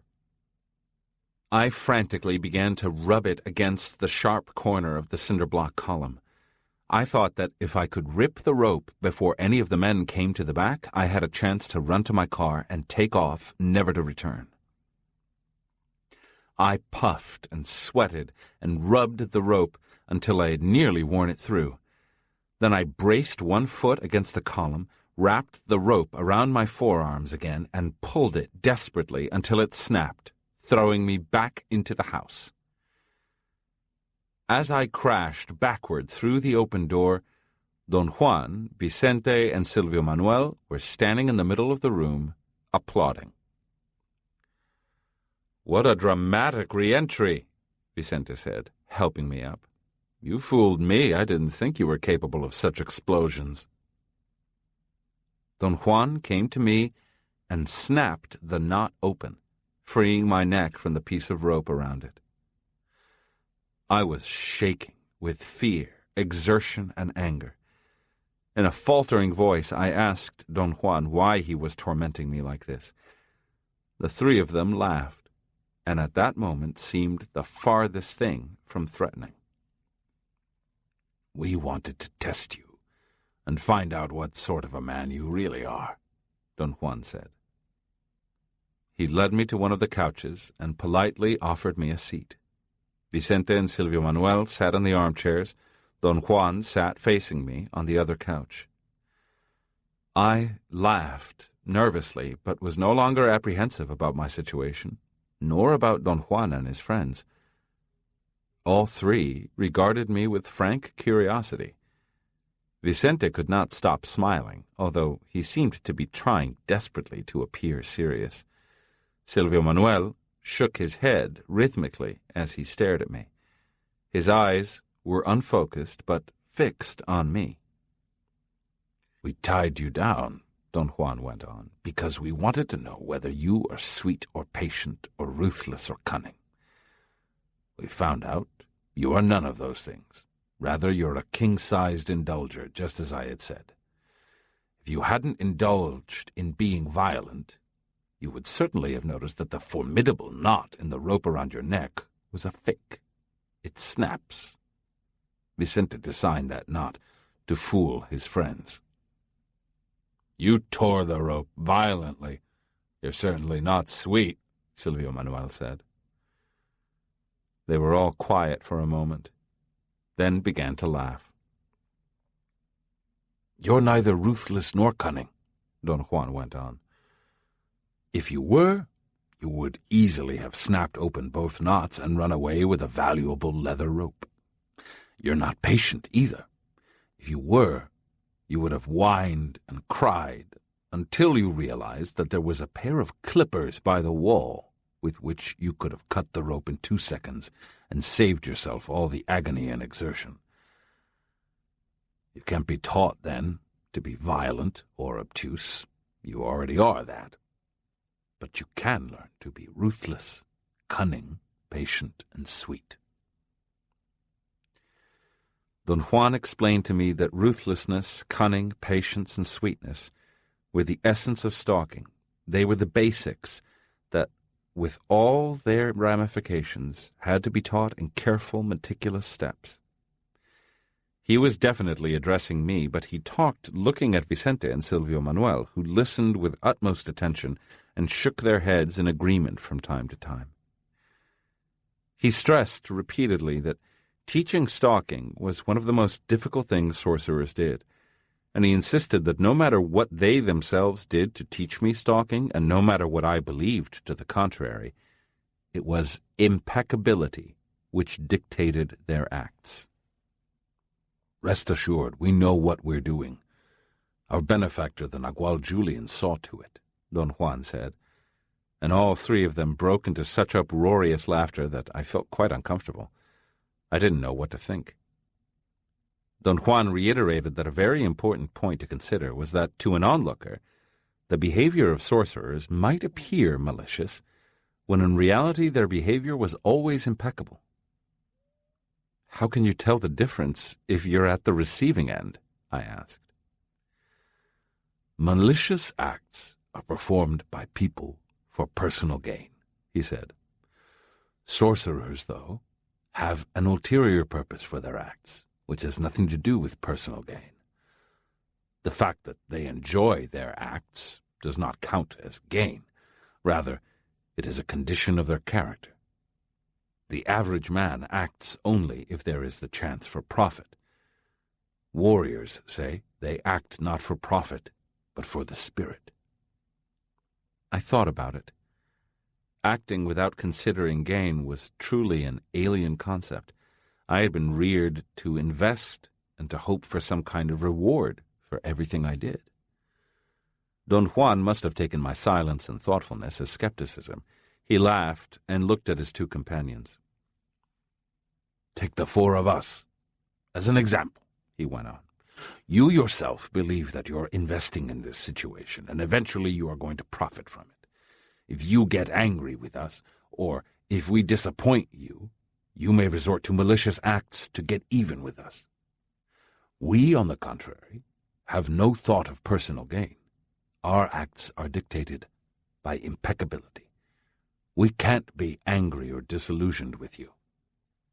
Don Juan smiled and told me that from the moment we had met at the bus depot that day, everything he had done to me, although it might not have seemed so, was dictated by impeccability. He explained that he needed to get me into an unguarded position to help me enter heightened awareness. It was to that end that he had told me my fly was open. "It was a way of jolting you," he said with a grin. "We are crude Indians, so all our jolts are somehow primitive. The more sophisticated the warrior, the greater his finesse and elaboration of his jolts. But I have to admit, we got a big kick out of our crudeness, especially when we tied you at the neck like a dog." The three of them grinned and then laughed quietly as if there was someone else inside the house whom they didn't want to disturb. In a very low voice, Don Juan said that because I was in a state of heightened awareness, I could understand more readily what he was going to tell me about the two masteries, stalking and intent. He called them the crowning glory of sorcerers old and new, the very thing sorcerers were concerned with today, just as sorcerers had been thousands of years before. He asserted that stalking was the beginning, and that before anything could be attempted on the warrior's path, warriors must learn to stalk. Next, they must learn to intend, and only then could they move their assemblage point at will. I knew exactly what he was talking about. I knew, without knowing how, what moving the assemblage point could accomplish. But I didn't have the words to explain what I knew. I tried repeatedly to voice my knowledge to them. They laughed at my failures and coaxed me to try again. "How would you like it if I articulate it for you?" Don Juan asked. "I might be able to find the very words you want to use, but can't." From his look, I decided he was seriously asking my permission. I found the situation so incongruous that I began to laugh. Don Juan, displaying great patience, asked me again, and I got another attack of laughter. Their look of surprise and concern told me my reaction was incomprehensible to them. Don Juan got up and announced that I was too tired, and it was time for me to return to the world of ordinary affairs. Wait, I pleaded. "I'm all right.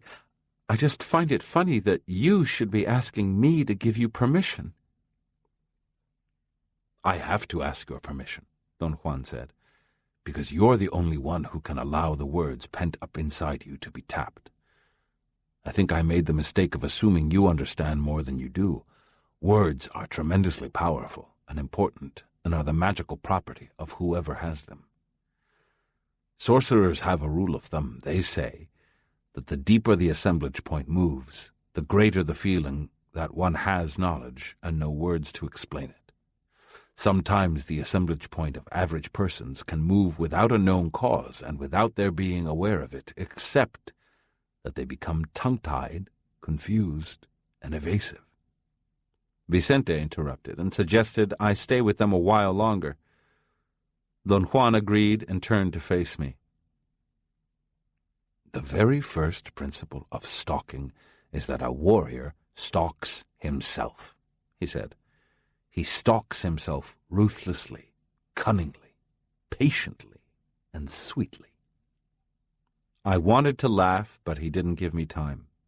Very succinctly, he defined stalking as the art of using behavior in novel ways for specific purposes.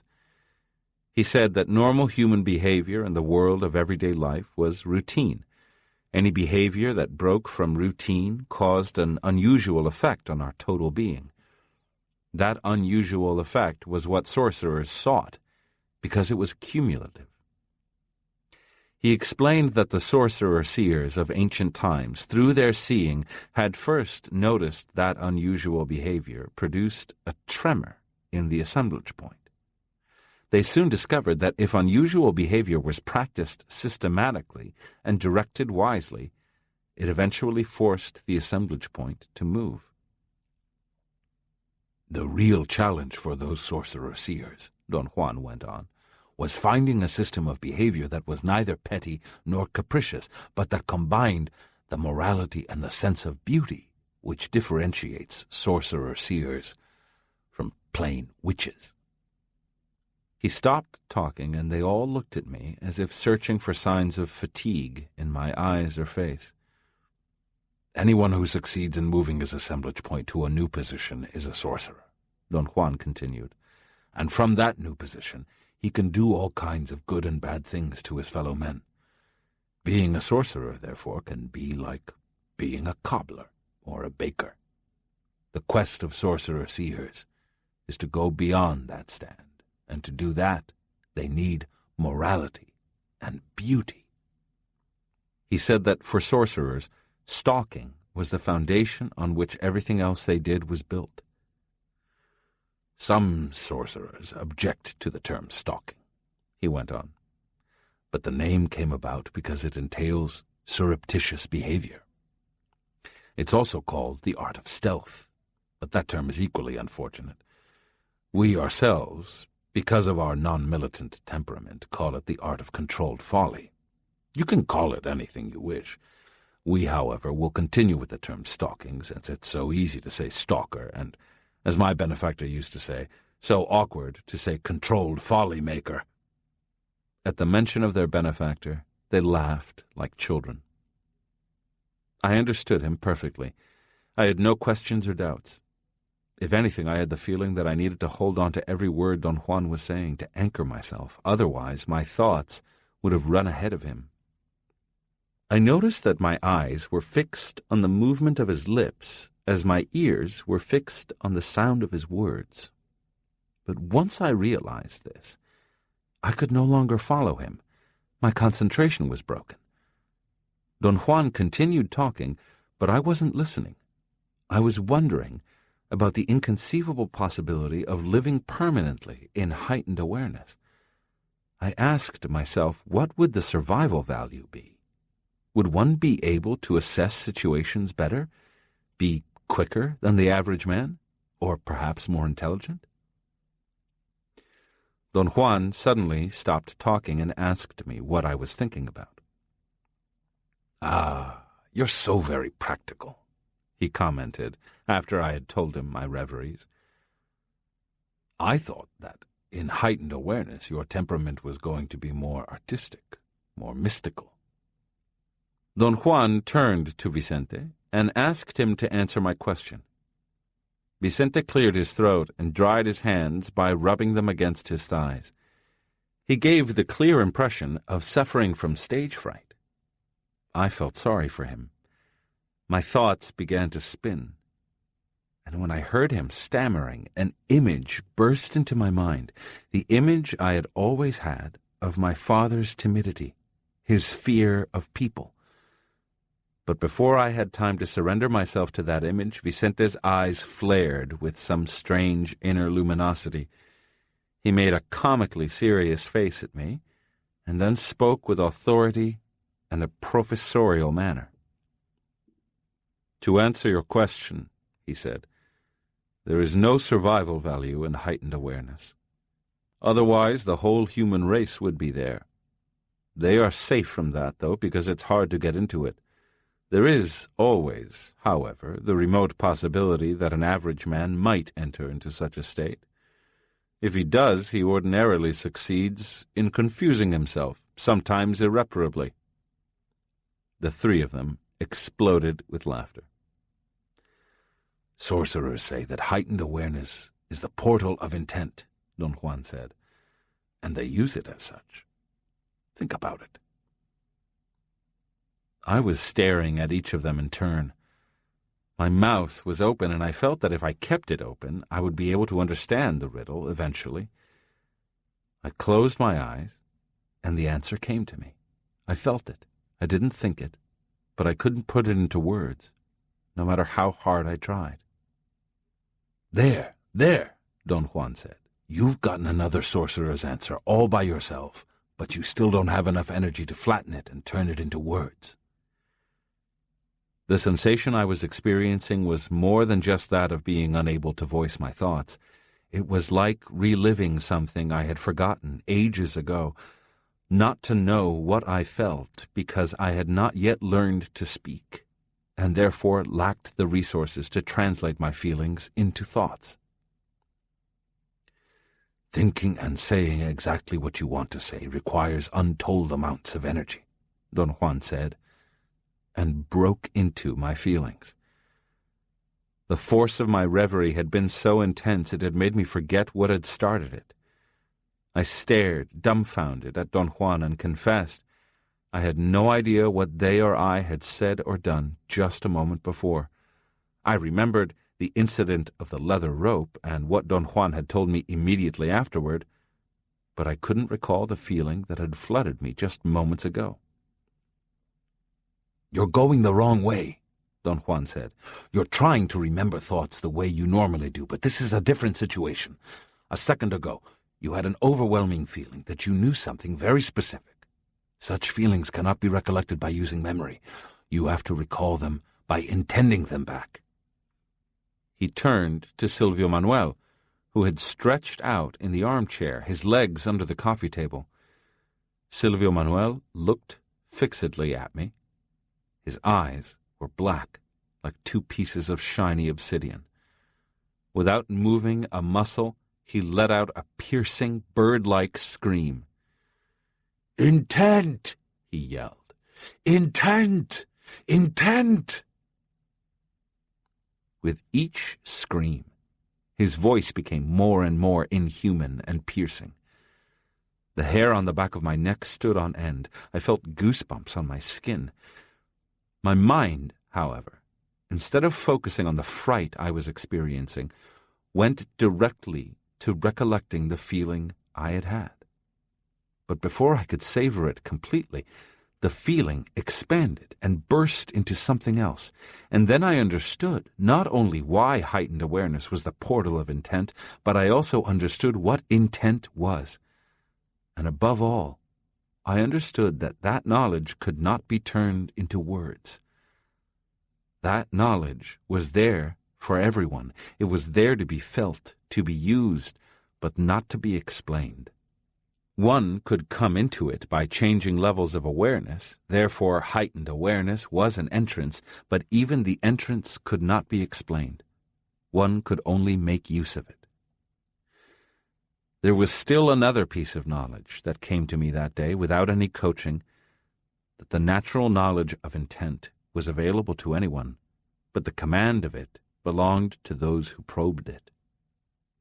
I was terribly tired by this time, and doubtlessly as a result of that, my Catholic upbringing came to bear heavily on my reactions.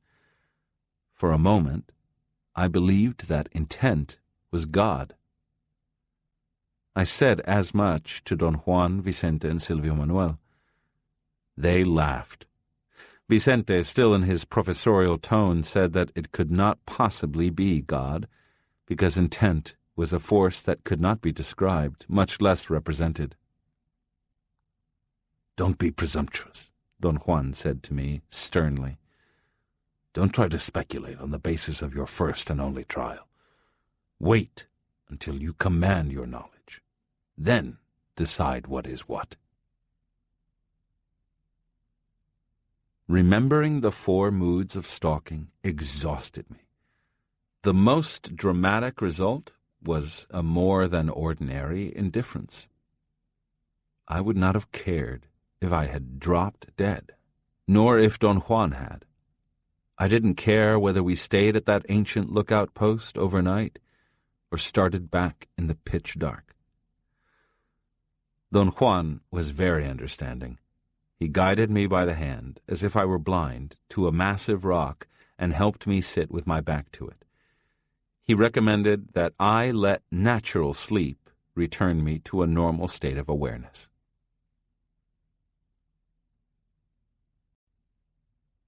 "4. The Descent of the Spirit. Seeing the Spirit. Right after a late lunch, while we were still at the table, Don Juan announced that the 2 of us were going to spend the night in the sorcerer's cave, and that we had to be on our way. He said that it was imperative that I sit there again in total darkness to allow the rock formation and the sorcerer's intent to move my assemblage point. I started to get up from my chair, but he stopped me. He said that there was something he wanted to explain to me first. He stretched out, putting his feet on the seat of a chair, then leaned back into a relaxed, comfortable position. "As I see you in greater detail," Don Juan said, "I notice more and more how similar you and my benefactor are." I felt so threatened that I didn't let him continue.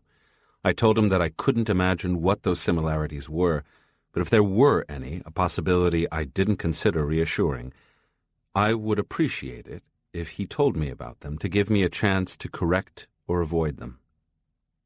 Don Juan laughed until tears were rolling down his cheeks. One of the similarities is that when you act very well, he said. But when you think, you always trip yourself up. My benefactor was like that. He didn't think too well.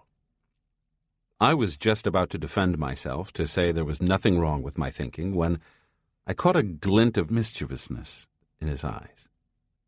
I stopped cold. Don Juan noticed my shift and laughed with a note of surprise. He must have been anticipating the opposite. What I mean, for instance, is that you only have problems understanding the spirit when you think about it, he went on with a chiding smile. But when you act, the spirit easily reveals itself to you. My benefactor was that way. Before we leave for the cave, I am going to tell you a story about my benefactor and the fourth abstract core. Sorcerers believe that until the very moment of the spirit's descent, any of us could walk away from the spirit, but not afterwards. Don Juan deliberately stopped to urge me with a movement of his eyebrows to consider what he was telling me. The fourth abstract core is the full brunt of the spirit's descent, he went on. The fourth abstract core is an act of revelation. The spirit reveals itself to us. Sorcerers describe it as the spirit lying in ambush and then descending on us, its prey. Sorcerers say that the spirit's descent is always shrouded. It happens, and yet it seems not to have happened at all. I became very nervous. Don Juan's tone of voice was giving me the feeling that he was preparing to spring something on me at any moment. He asked me if I remembered the moment the spirit descended on me, sealing my permanent allegiance to the abstract. I had no idea what he was talking about. There is a threshold that, once crossed, permits no retreat, he said. Ordinarily, from the moment the spirit knocks, it is years before an apprentice reaches that threshold. Sometimes, though, the threshold is reached almost immediately. My benefactor's case is an example. Don Juan said every sorcerer should have a clear memory of crossing that threshold so he could remind himself of the new state of his perceptual potential. He explained that one didn't have to be an apprentice of sorcery to reach this threshold, and that the only difference between an average man and a sorcerer in such cases is what each emphasizes. A sorcerer emphasizes crossing this threshold and uses the memory of it as a point of reference. An average man does not cross the threshold and does his best to forget all about it. I told him that I didn't agree with his point because I couldn't accept that there was only one threshold to cross. Don Juan looked heavenward in dismay and shook his head in a joking gesture of despair. I proceeded with my argument, not to disagree with him, but to clarify things in my mind. Yet I quickly lost my impetus. Suddenly, I had the feeling I was sliding through a tunnel. Sorcerers say that the fourth abstract core happens when the spirit cuts our chains of self-reflection, he said. Cutting our chains is marvelous, but also very undesirable, for nobody wants to be free. The sensation of sliding through a tunnel persisted for a moment longer, and then everything became clear to me, and I began to laugh. Strange insights pent up inside me were exploding into laughter. Don Juan seemed to be reading my mind as if it were a book. What a strange feeling to realize that everything we think, everything we say, depends on the position of the assemblage point, he remarked. And that was exactly what I had been thinking and laughing about. I know that at this moment your assemblage point has shifted, he went on, and you have understood the secret of our chains. They imprison us, but by keeping us pinned down on our comfortable spot of self-reflection, They defend us from the onslaughts of the unknown. I was having one of those extraordinary moments in which everything about the sorcerer's world was crystal clear. I understood everything. Once our chains are cut, Don Juan continued, we are no longer bound by the concerns of the daily world. We are still in the daily world, but we don't belong there anymore. In order to belong, we must share the concerns of people. And without chains, we can't. Don Juan said that the Nagual Elias had explained to him that what distinguishes normal people is that we share a metaphorical dagger, the concerns of our self-reflection.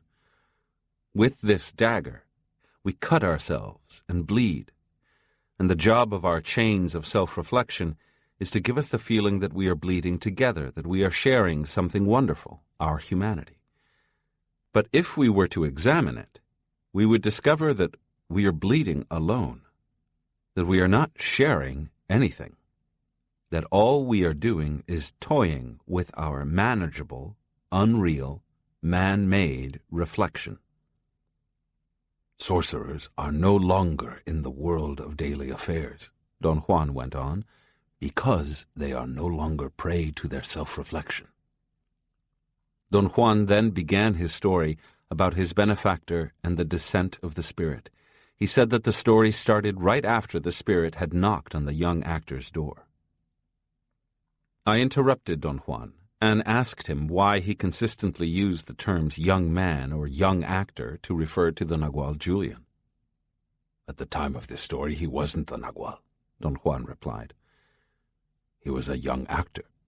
In my story, I can't just call him Julian, because to me he was always the Nagual Julian. As a sign of deference for his lifetime of impeccability, we always prefix Nagual to a Nagual's name. Don Juan proceeded with his story. He said that the Nagual Elias had stopped the young actor's death by making him shift into heightened awareness, and following hours of struggle, the young actor regained consciousness. The Nagual Elias didn't mention his name, but he introduced himself as a professional healer who had stumbled onto the scene of a tragedy where 2 persons had nearly died. He pointed to the young woman, Talia, stretched out on the ground. The young man was astonished to see her lying unconscious next to him. He remembered seeing her as she ran away. It startled him to hear the old healer explain that doubtlessly God had punished Talia for her sins by striking her with lightning and making her lose her mind. But how could there be lightning if it's not even raining? The young actor asked in a barely audible voice. He was visibly affected when the old Indian replied that God's ways couldn't be questioned. Again, I interrupted Don Juan. I was curious to know if the young woman really had lost her mind. He reminded me that the Nagual Elias delivered a shattering blow to her assemblage point. He said that she had not lost her mind, but that, as a result of the blow, she slipped in and out of heightened awareness, creating a serious threat to her health. After a gigantic struggle, however, the Nagual Elias helped her to stabilize her assemblage point, and she entered permanently into heightened awareness. Don Juan commented that women are capable of such a master stroke.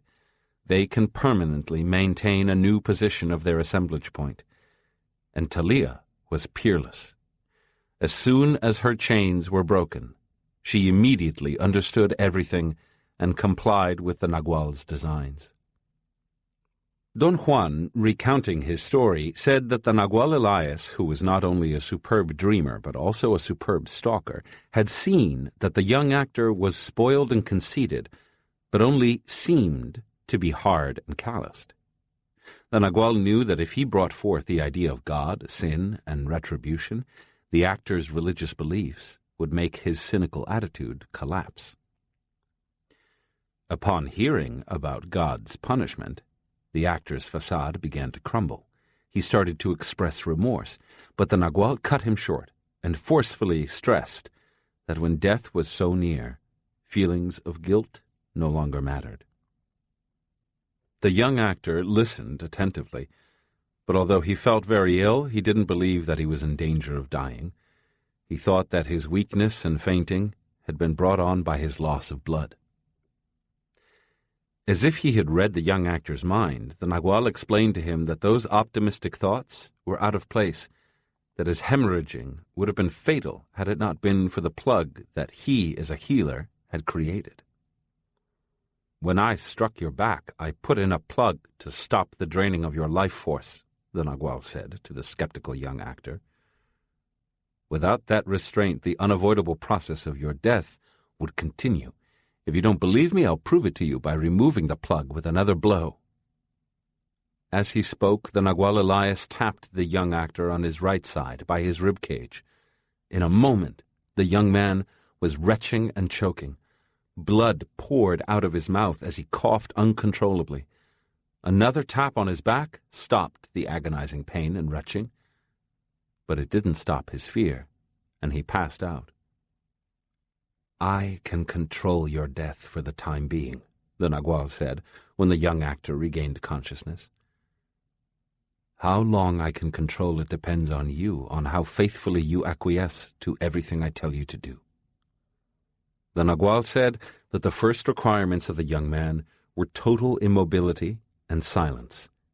If he didn't want his plug to come out, the Nagual added, he had to behave as if he had lost his powers of motion and speech. A single twitch or a single utterance would be enough to restart his dying. The young actor wasn't accustomed to complying with suggestions or demands. He felt a surge of anger. As he started to voice his protest, the burning pain and convulsions started up again. "Stay with it and I will cure you," the Nagual said. "Act like the weak, rotten imbecile you are and you will die." The actor, a proud young man, was numbed by the insult. Nobody had ever called him a weak, rotten imbecile. He wanted to express his fury, but his pain was so severe that he couldn't react to the indignity. "If you want me to ease your pain, you must obey me blindly," the Nagual said with frightening coldness. "Signal me with a nod, but know now that the moment you change your mind and act like the shameful moron you are, I'll immediately pull the plug and leave you to die." With his last bit of strength, the actor nodded his assent. The Nagual tapped him on his back, and his pain vanished. But along with the searing pain, something else vanished, the fog in his mind. And then the young actor knew everything without understanding anything. The Nagual introduced himself again. He told him that his name was Elias, and that he was the Nagual, and the actor knew what it all meant. The Nagual Elias then shifted his attention to the semi-conscious Talia. He put his mouth to her left ear and whispered commands to her in order to make her assemblage point stop its erratic shifting. He soothed her fear by telling her, in whispers, stories of sorcerers who had gone through the same thing she was experiencing. When she was fairly calm, he introduced himself as the Nagual Elias, a sorcerer, and then he attempted with her the most difficult thing in sorcery, moving the assemblage point beyond the sphere of the world we know. Don Juan remarked that seasoned sorcerers are capable of moving beyond the world we know, but that inexperienced persons are not. The Nagual Elias always maintained that ordinarily he would not have dreamed of attempting such a feat. But on that day, something other than his knowledge or his volition was making him act. Yet the maneuver worked. Talia moved beyond the world we know and came safely back. Then the Nagual Elias had another insight. He sat between the two people stretched out on the ground. The actor was naked, covered only by the Nagual Elias's riding coat, and reviewed their situation. He told them they had both, by the force of circumstances, fallen into a trap set by the spirit itself. He, the Nagual, was the active part of that trap, because by encountering them under the conditions he had been forced to become their temporary protector and to engage his knowledge of sorcery in order to help them. As their temporary protector, It was his duty to warn them that they were about to reach a unique threshold, and that it was up to them, both individually and together, to attain that threshold by entering a mood of abandon, but not recklessness, a mood of caring, but not indulgence. He didn't want to say more for fear of confusing them or influencing their decision. He felt that if they were to cross that threshold, it had to be with minimal help from him. The Nagual then left them alone in that isolated spot and went to the city to arrange for medicinal herbs, mats, and blankets to be brought to them. His idea was that, in solitude, they would attain and cross that threshold. For a long time, the two young people lay next to each other, immersed in their own thoughts. The fact that their assemblage points had shifted meant that they could think in greater depth than ordinarily, but it also meant that they worried, pondered, and were afraid in equally greater depth. Since Talia could talk and was a bit stronger, she broke the silence. She asked the young actor if he was afraid. He nodded affirmatively. She felt a great compassion for him and took off a shawl she was wearing to put over his shoulders, and she held his hand. The young man didn't dare voice what he felt.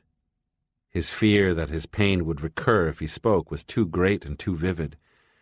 He wanted to apologize to her, to tell her that his only regret was having hurt her, and that it didn't matter that he was going to die, for he knew with certainty that he was not going to survive the day.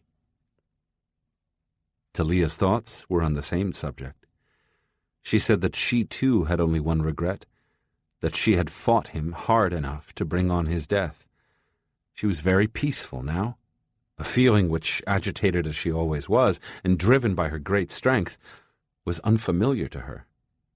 She told him that her death was very near too, and that she was glad it would all end that day. The young actor, hearing his own thoughts being spoken by Talia, felt a chill. A surge of energy came to him then, and made him sit up. He wasn't in pain, nor was he coughing. He took in great gulps of air, something he had no memory of having done before.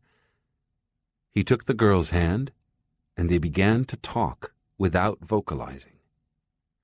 Don Juan said it was at that instant that the Spirit came to them, and they saw.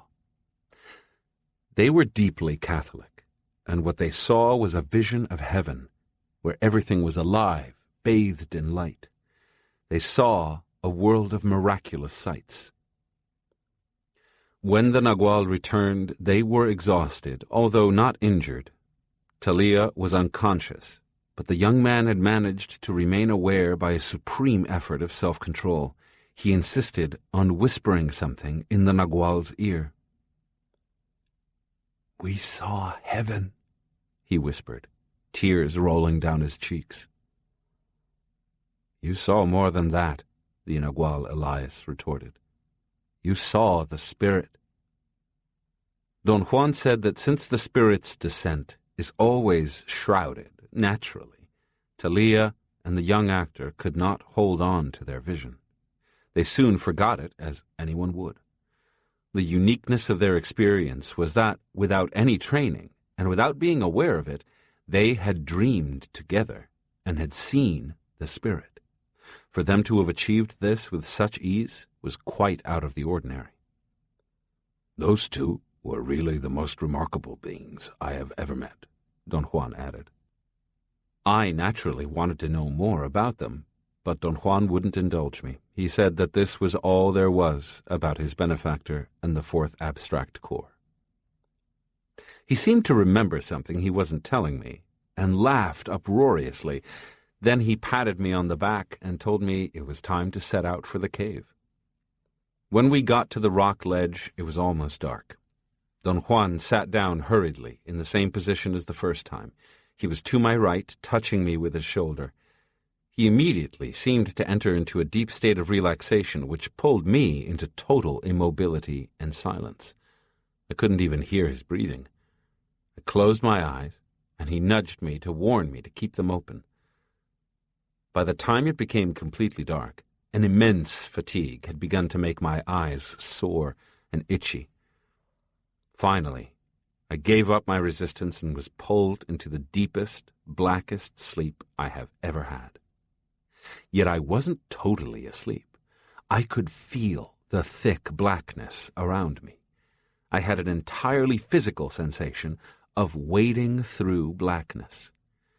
Then it suddenly became reddish, then orange, then glaring white like a terribly strong neon light. Gradually, I focused my vision until I saw I was still sitting in the same position with Don Juan, but no longer in the cave. We were on a mountaintop, looking down over exquisite flatlands, with mountains in the distance. This beautiful prairie was bathed in a glow that, like rays of light, emanated from the land itself.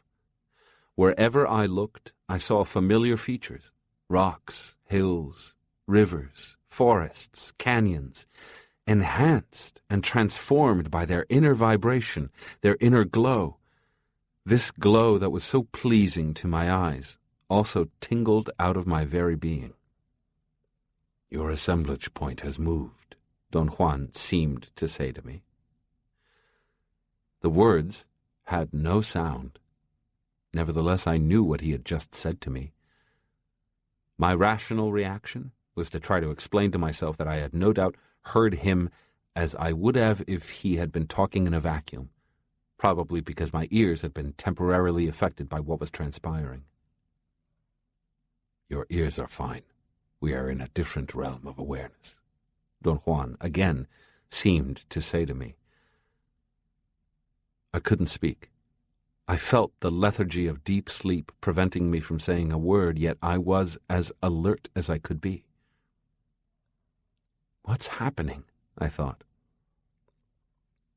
"The cave made your assemblage point move," Don Juan thought, and I heard his thoughts as if they were my own words, voiced to myself.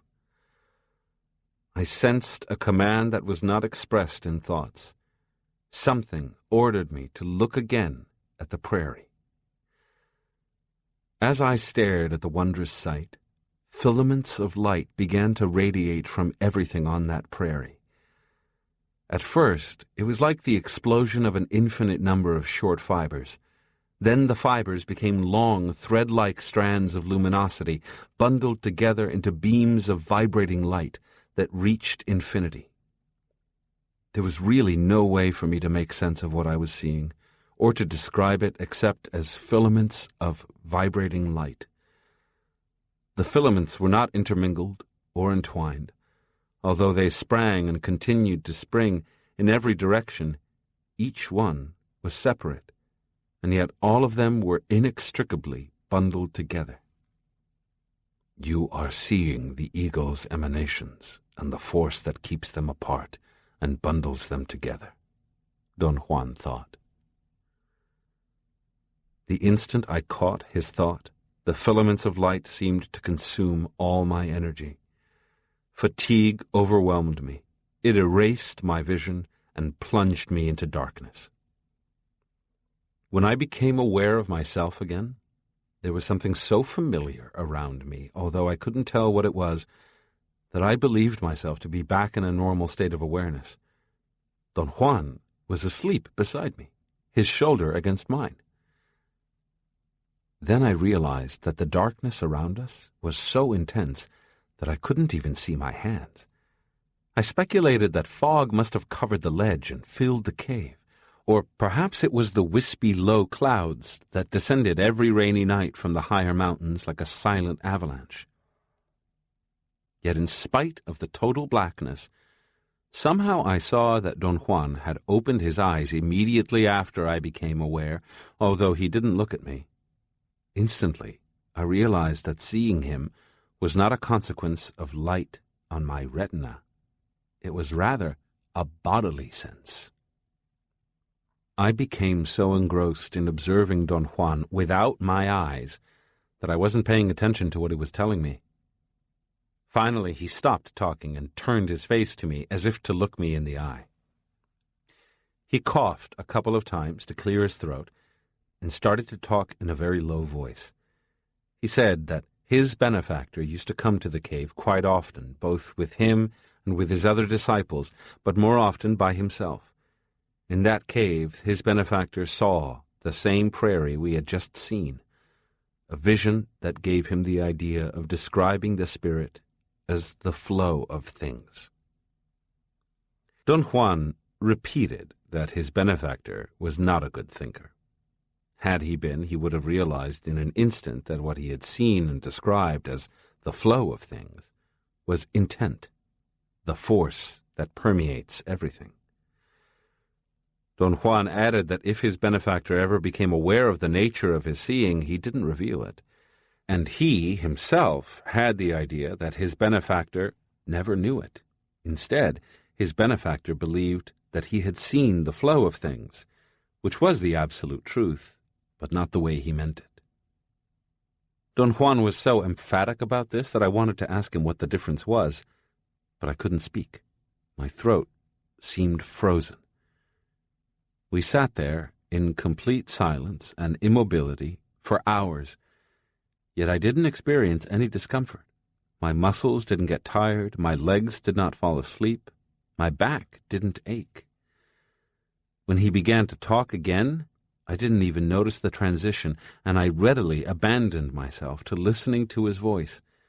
It was a melodic, rhythmical sound that emerged from the total blackness that surrounded me. He said that at that very moment, I was not in my normal state of awareness, nor was I in heightened awareness. I was suspended in a lull, in the blackness of non-perception. My assemblage point had moved away from perceiving the daily world, but it hadn't moved enough to reach and light a totally new bundle of energy fields. Properly speaking, I was caught between two perceptual possibilities. This in-between state, this lull of perception, had been reached through the influence of the cave, which was itself guided by the intent of the sorcerers who carved it. Don Juan asked me to pay close attention to what he was going to say next. He said that thousands of years ago, by means of seeing, sorcerers became aware that the earth was sentient, and that its awareness could affect the awareness of humans. They tried to find a way to use the earth's influence on human awareness, and they discovered that certain caves were most effective. Don Juan said that the search for caves became nearly full-time work for those sorcerers, and that through their endeavors they were able to discover a variety of uses for a variety of cave configurations. He added that out of all that work, the only result pertinent to us was this particular cave, and its capacity to move the assemblage point until it reached a lull of perception. As Don Juan spoke, I had the unsettling sensation that something was clearing in my mind. Something was funneling my awareness into a long, narrow channel. All the superfluous half-thoughts and feelings of my normal awareness were being squeezed out. Don Juan was thoroughly aware of what was happening to me. I heard his soft chuckle of satisfaction. He said that now we could talk more easily, and our conversation would have more depth. I remembered, at that moment, scores of things he had explained to me before. For instance, I knew that I was dreaming.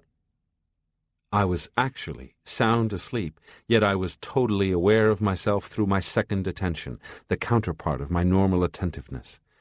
I was certain I was asleep because of a bodily sensation plus a rational deduction based on statements that Don Juan had made in the past.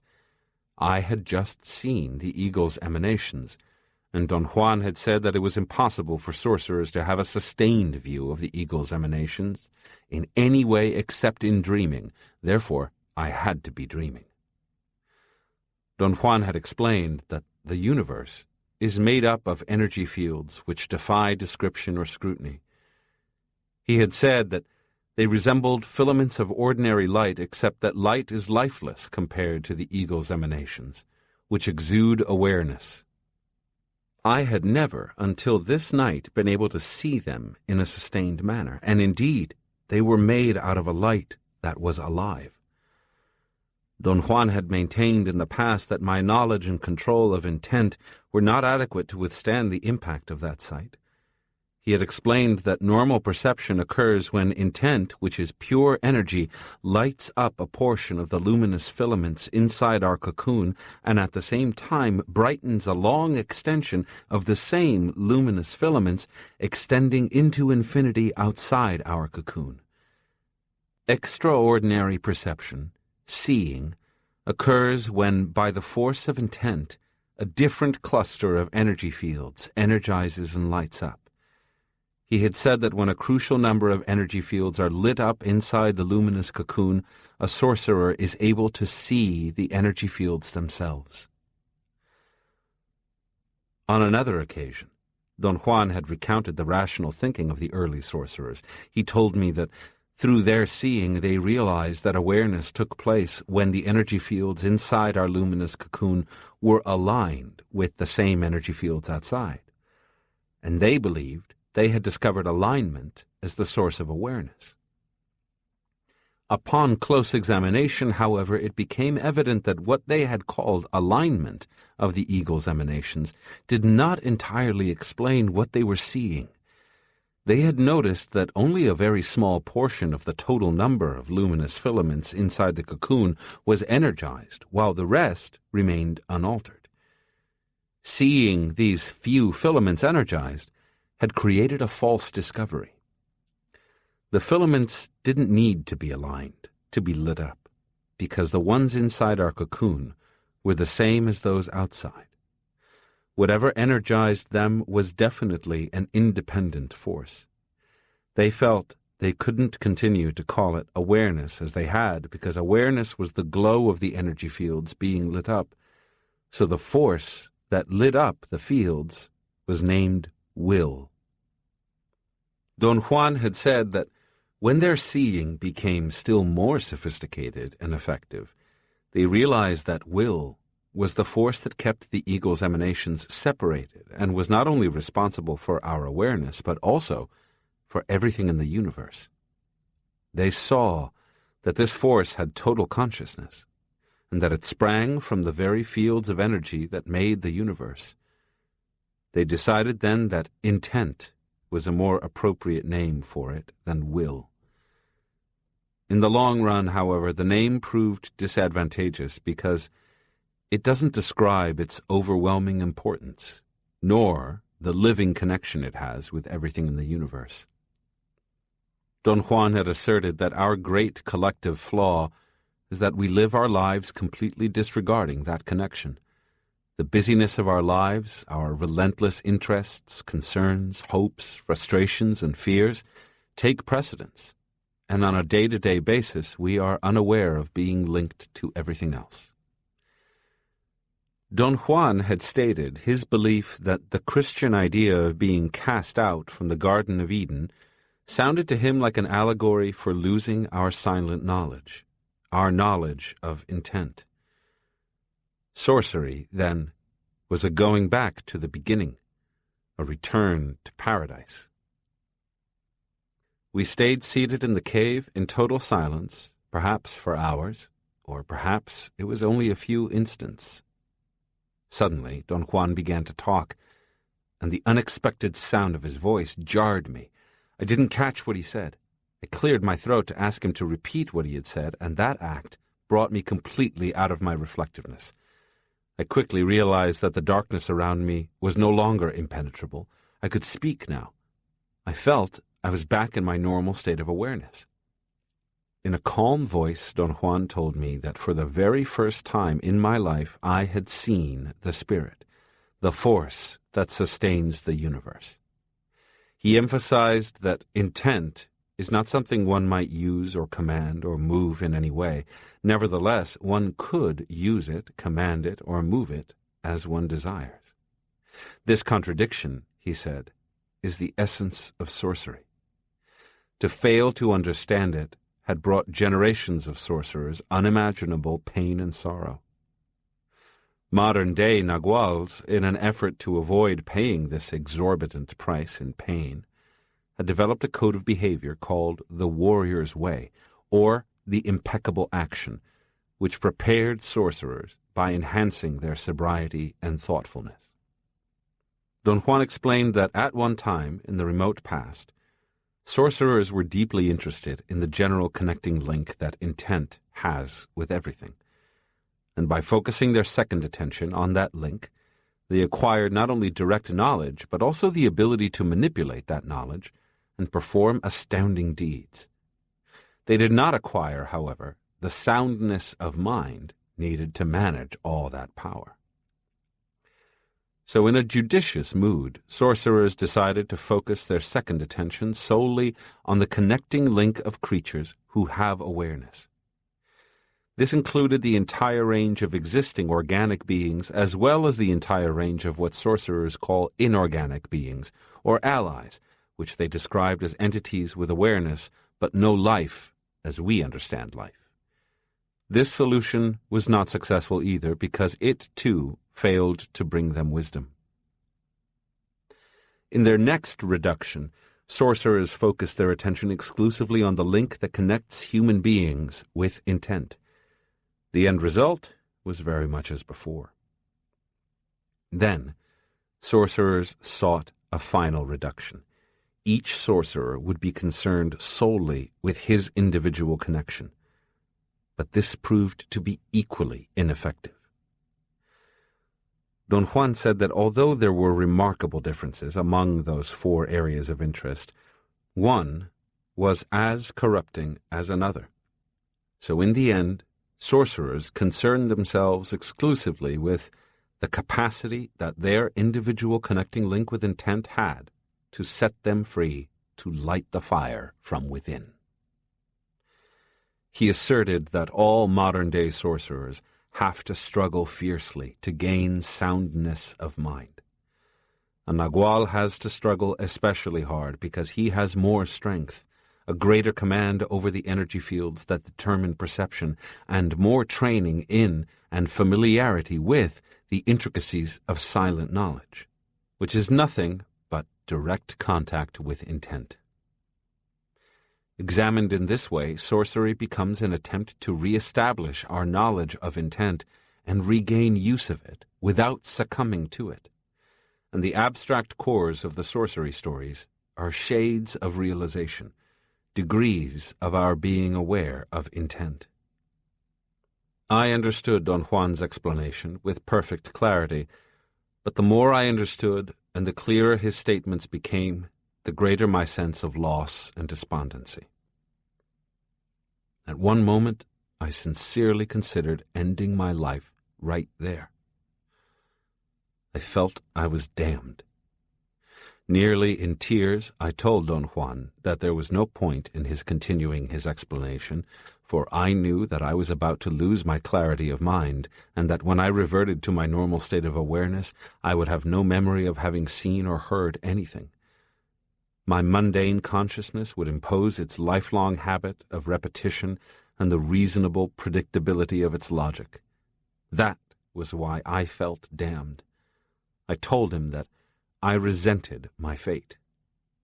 Don Juan responded that even in heightened awareness, I thrived on repetition, and that periodically I would insist on boring him by describing my attacks of feeling worthless.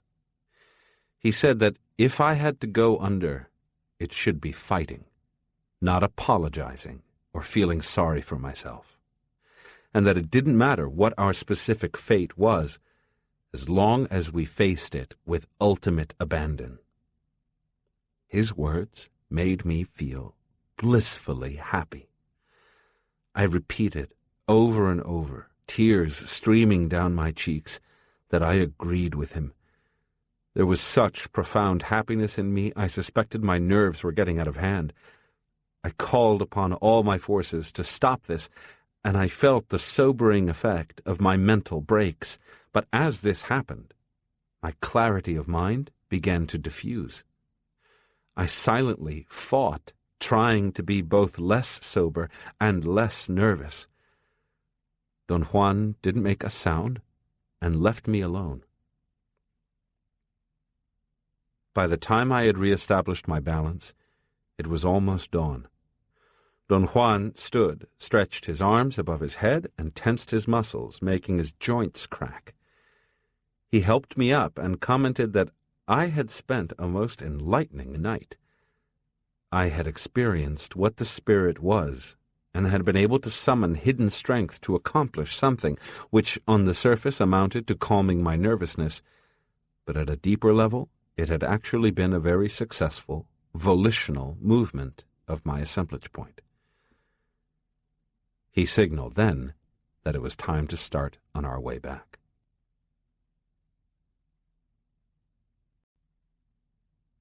The Somersault of Thought. We walked into his house around 7 a.m, in time for breakfast. I was famished, but not tired. We had left the cave to climb down to the valley at dawn. Don Juan, instead of following the most direct route, made a long detour that took us along the river. He explained that we had to collect our wits before we got home. I answered it was very kind of him to say our wits when I was the only one whose wits were disordered. But he replied that he was acting not out of kindness, but out of warrior's training. A warrior, he said, was on permanent guard against the roughness of human behavior. A warrior was magical and ruthless, a maverick with the most refined taste and manners, whose worldly task was to sharpen, yet disguise, his cutting edges, so that no one would be able to suspect his ruthlessness.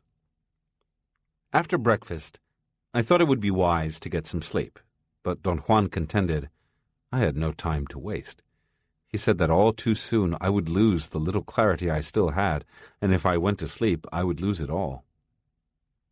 "It doesn't take a genius to figure out that there is hardly any way to talk about intent," he said quickly, as he scrutinized me from head to toe. "But making this statement doesn't mean anything. It is the reason why sorcerers rely instead on the sorcery stories. And their hope is that someday the abstract cores of the stories will make sense to the listener." I understood what he was saying, but I still could not conceive what an abstract core was, or what it was supposed to mean to me. I tried to think about it. Thoughts barraged me. Images passed rapidly through my mind, giving me no time to think about them. I couldn't slow them down enough even to recognize them. Finally, anger overpowered me, and I slammed my fist on the table. Don Juan shook from head to toe, choking with laughter. "Do what you did last night," he urged me, winking. "Slow yourself down." My frustration made me very aggressive. I immediately put forth some senseless arguments. Then I became aware of my error and apologized for my lack of restraint. "Don't apologize," he said.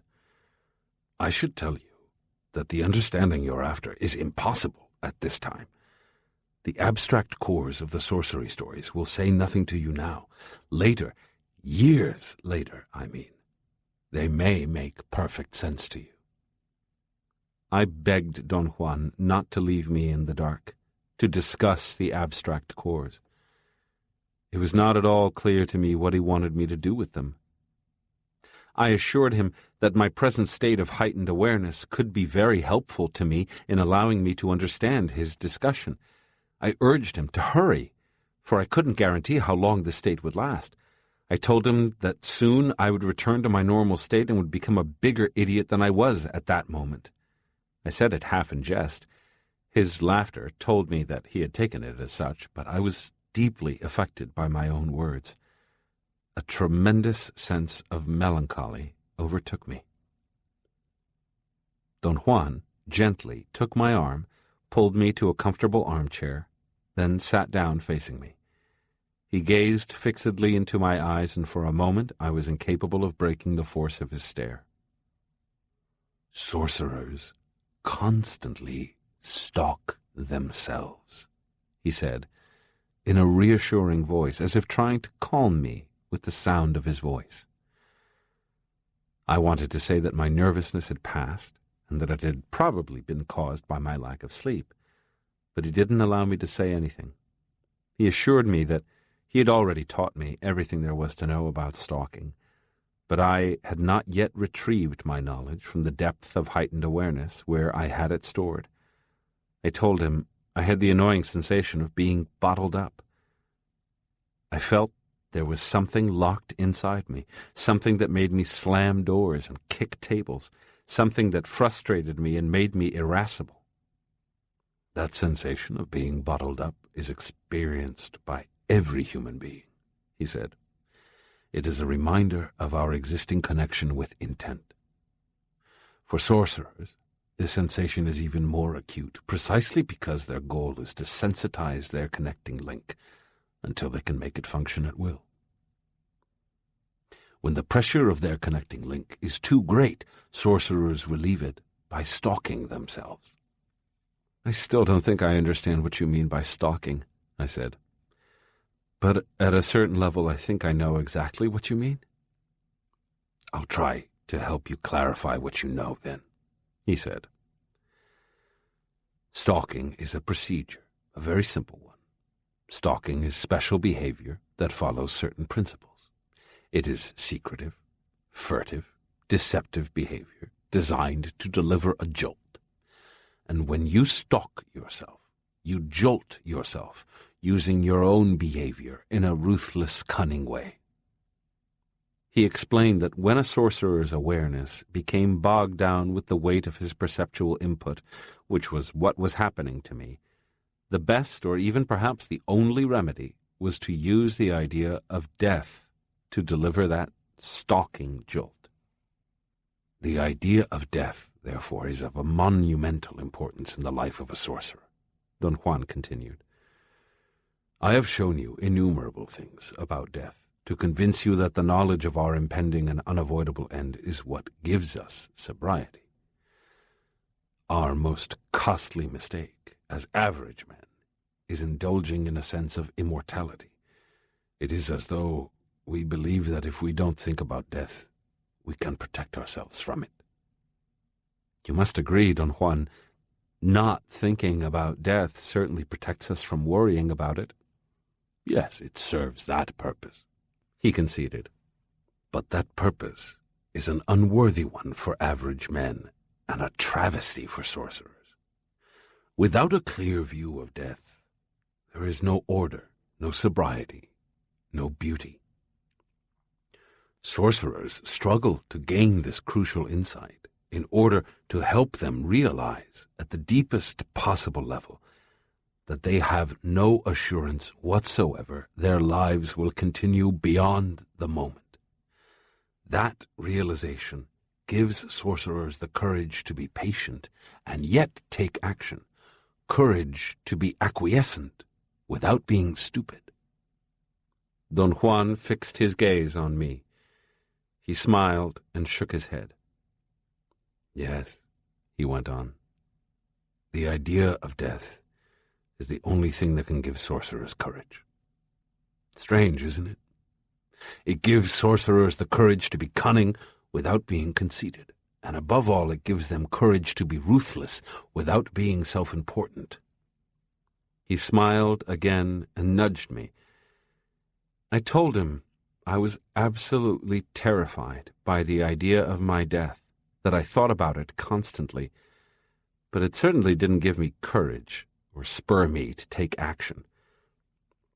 It only made me cynical, or caused me to lapse into moods of profound melancholy. Your problem is very simple, he said. You become easily obsessed. I've been telling you that sorcerers stalk themselves in order to break the power of their obsessions. There are many ways of stalking oneself. If you don't want me to use the idea of your death, use the poems you read me to stalk yourself. I beg your pardon? I have told you that there are many reasons I like poems, he said. What I do is stalk myself with them. I deliver a jolt to myself with them. I listen, and as you read, I shut off my internal dialogue and let my inner silence gain momentum. Then the combination of the poem and the silence delivers the jolt. He explained that poets unconsciously long for the sorcerer's world, because they are not sorcerers on the path of knowledge. Longing is all they have.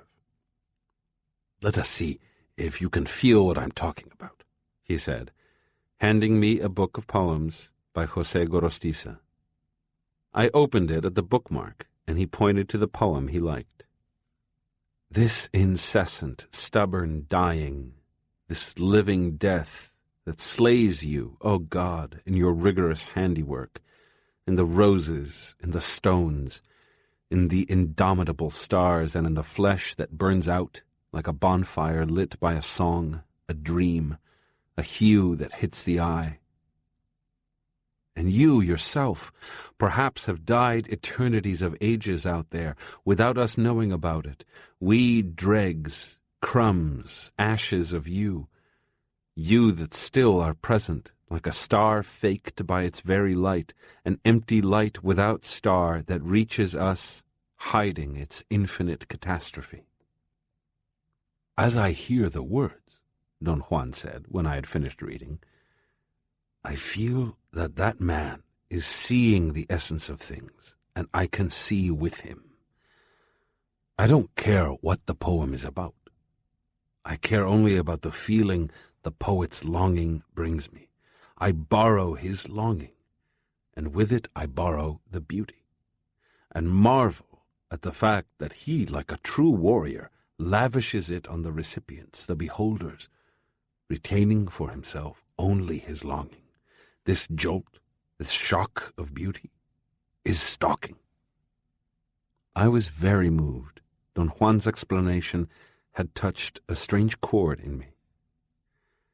"Would you say, Don Juan, that death is the only real enemy we have?" I asked him a moment later. "No," he said with conviction. "Death is not an enemy, although it appears to be. Death is not our destroyer, although we think it is." "What is it then, if not our destroyer?" I asked. "Sorcerers say death is the only worthy opponent we have," he replied. "Death is our challenger. We are born to take that challenge, average men or sorcerers. Sorcerers know about it, average men do not." I personally would say, Don Juan, life, not death, is the challenge. "Life is the process by means of which death challenges us," he said. "Death is the active force. Life is the arena. And in that arena there are only two contenders at any time, oneself and death." "I would think, Don Juan, that we human beings are the challengers," I said. "Not at all," he retorted. "We are passive. Think about it. If we move, it's only when we feel the pressure of death. Death sets the pace for our actions and feelings and pushes us relentlessly until it breaks us and wins the bout, or else we rise above all possibilities and defeat death. Sorcerers defeat death, and death acknowledges the defeat by letting the sorcerers go free, never to be challenged again." "Does that mean that sorcerers become immortal?" "No, it doesn't mean that," he replied. "Death stops challenging them. That's all." "But what does that mean, Don Juan?" I asked. "It means thought has taken a somersault into the inconceivable," he said. "What is a somersault of thought into the inconceivable?" I asked, trying not to sound belligerent. "The problem you and I have is that we do not share the same meanings." "You're not being truthful," Don Juan interrupted. "You understand what I mean. For you to demand a rational explanation of a somersault of thought into the inconceivable is a travesty. You know exactly what it is." "No, I don't," I said. And then I realized that I did. or rather, that I intuited what it meant. There was some part of me that could transcend my rationality and understand and explain beyond the level of metaphor a somersault of thought into the inconceivable. The trouble was that part of me was not strong enough to surface at will. I said as much to Don Juan, who laughed and commented that my awareness was like a yo-yo. Sometimes it rose to a high spot and my command was keen, while at others it descended and I became a rational moron. But most of the time it hovered at an unworthy median where I was neither fish nor fowl. A somersault of thought into the inconceivable, he explained with an air of resignation, is the descent of the spirit, the act of breaking our perceptual barriers. It is the moment in which man's perception reaches its limits. Sorcerers practice the art of sending scouts, advance runners, to probe our perceptual limits. This is another reason I like poems. I take them as advance runners. But as I've said to you before, poets don't know as exactly as sorcerers what those advance runners can accomplish. In the early evening, Don Juan said that we had many things to discuss and asked me if I wanted to go for a walk. I was in a peculiar state of mind. Earlier, I had noticed a strange aloofness in myself that came and went. At first, I thought it was physical fatigue clouding my thoughts, but my thoughts were crystal clear. So I became convinced that my strange detachment was a product of my shift to heightened awareness. We left the house and strolled around the town's plaza. I quickly asked Don Juan about my aloofness before he had a chance to begin on anything else. He explained it as a shift of energy. He said that as the energy that was ordinarily used to maintain the fixed position of the assemblage point became liberated, it focused automatically on that connecting link. He assured me that there were no techniques or maneuvers for a sorcerer to learn beforehand to move energy from one place to the other. Rather, it was a matter of an instantaneous shift taking place once a certain level of proficiency had been attained. I asked him what the level of proficiency was. "Pure understanding," he replied. In order to attain that instantaneous shift of energy, one needed a clear connection with intent, and to get a clear connection, one needed only to intend it through pure understanding. Naturally, I wanted him to explain pure understanding. He laughed and sat down on a bench. "I'm going to tell you something fundamental about sorcerers and their acts of sorcery," he went on. "Something about the somersault of their thought into the inconceivable." He said that some sorcerers were storytellers. Storytelling, for them, was not only the advance runner that probed their perceptual limits, but their path to perfection, to power, to the spirit. He was quiet for a moment, obviously searching for an appropriate example. Then he reminded me that the Yaqui Indians had a collection of historical events they called the memorable dates. I knew that the memorable dates were oral accounts of their history as a nation when they waged war against the invaders of their homeland, the Spaniards first, the Mexicans later. Don Juan, a Yaqui himself, stated emphatically that the memorable dates were accounts of their defeats and disintegration. "So, what would you say," he asked me, "since you are a learned man, about a sorcerer storytellers taking an account from the memorable dates, let's say, for example, the story of Calixto Muni, and changing the ending so that instead of describing how Calixto Muni was drawn and quartered by the Spanish executioners, which is what happened, he tells a story of Calixto Muni, the victorious rebel who succeeded in liberating his people." I knew the story of Calixto Muni. He was a Yaqui Indian who, according to the memorable dates, served for many years on a buccaneer ship in the Caribbean in order to learn strategy. Then he returned to his native Sonora, managed to start an uprising against the Spaniards, and declared a war of independence, only to be betrayed, captured, and executed. Don Juan coaxed me to comment. I told him I would have to assume that changing the factual account in the manner he was describing would be a psychological device, a sort of wishful thinking on the sorcerer-storyteller's part. Or perhaps it would be a personal, idiosyncratic way of alleviating frustration. I added that I would even call such a sorcerer-storyteller a patriot, because he was unable to accept bitter defeat. Don Juan laughed until he was choking.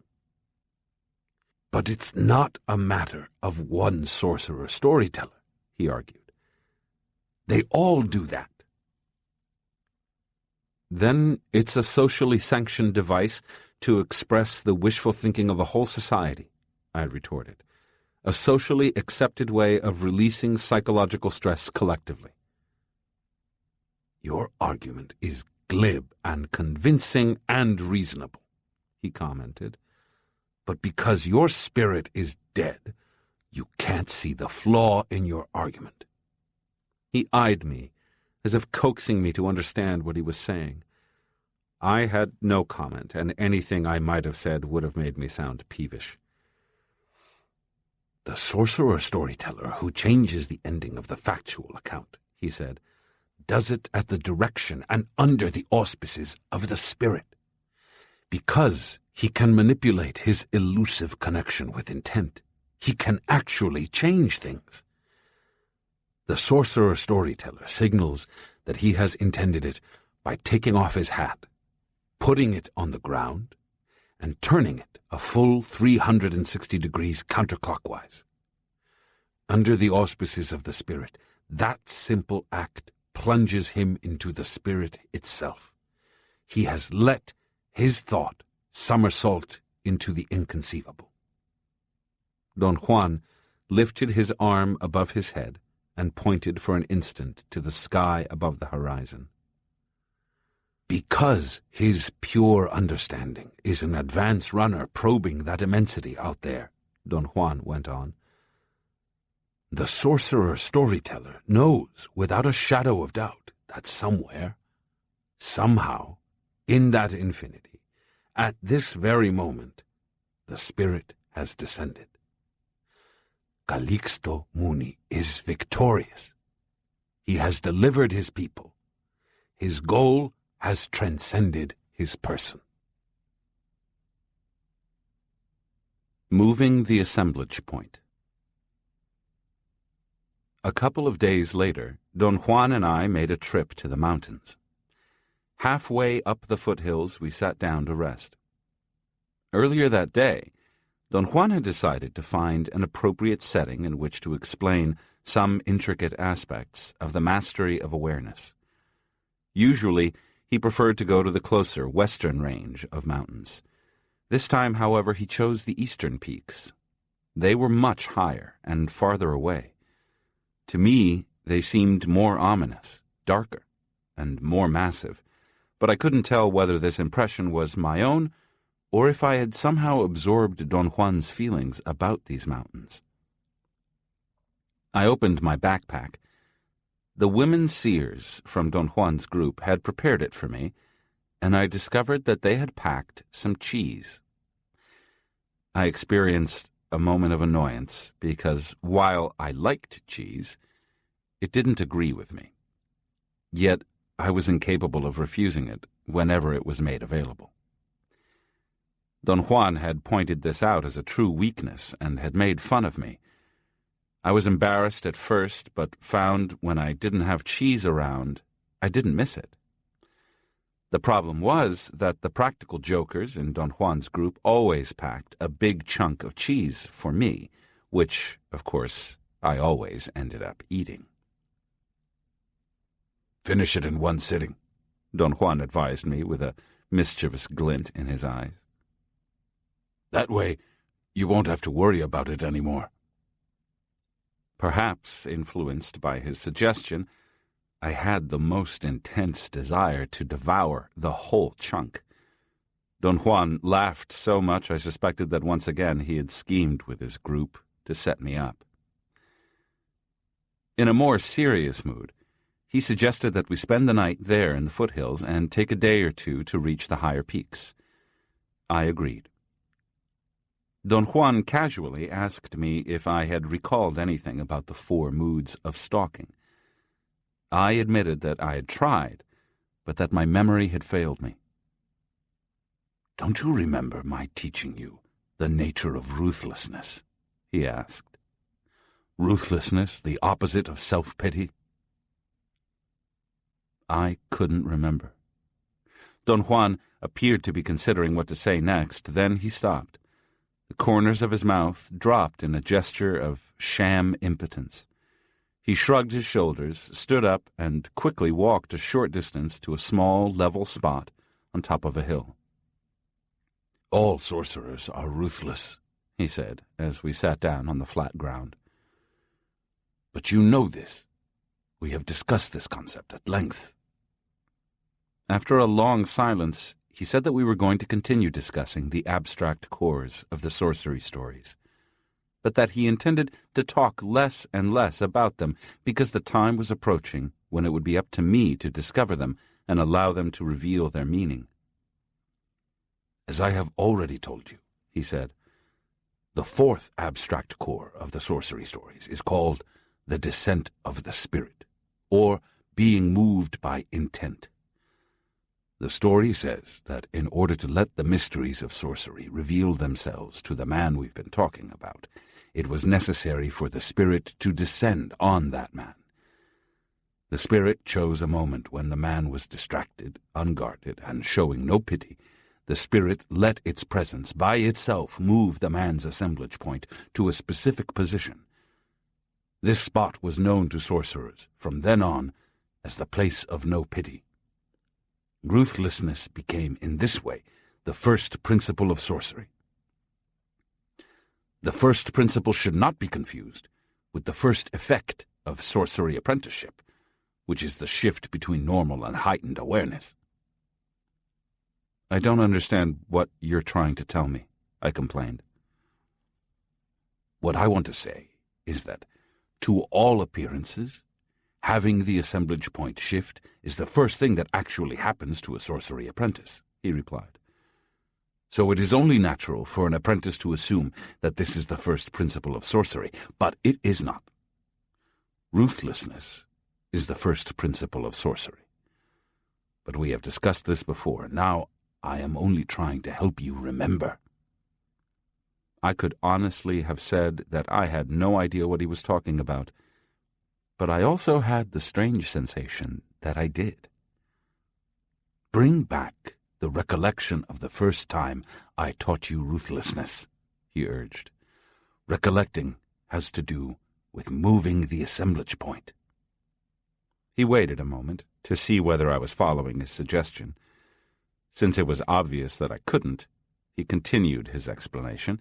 He said that, mysterious as the shift into heightened awareness was, all that one needed to accomplish it was the presence of the spirit.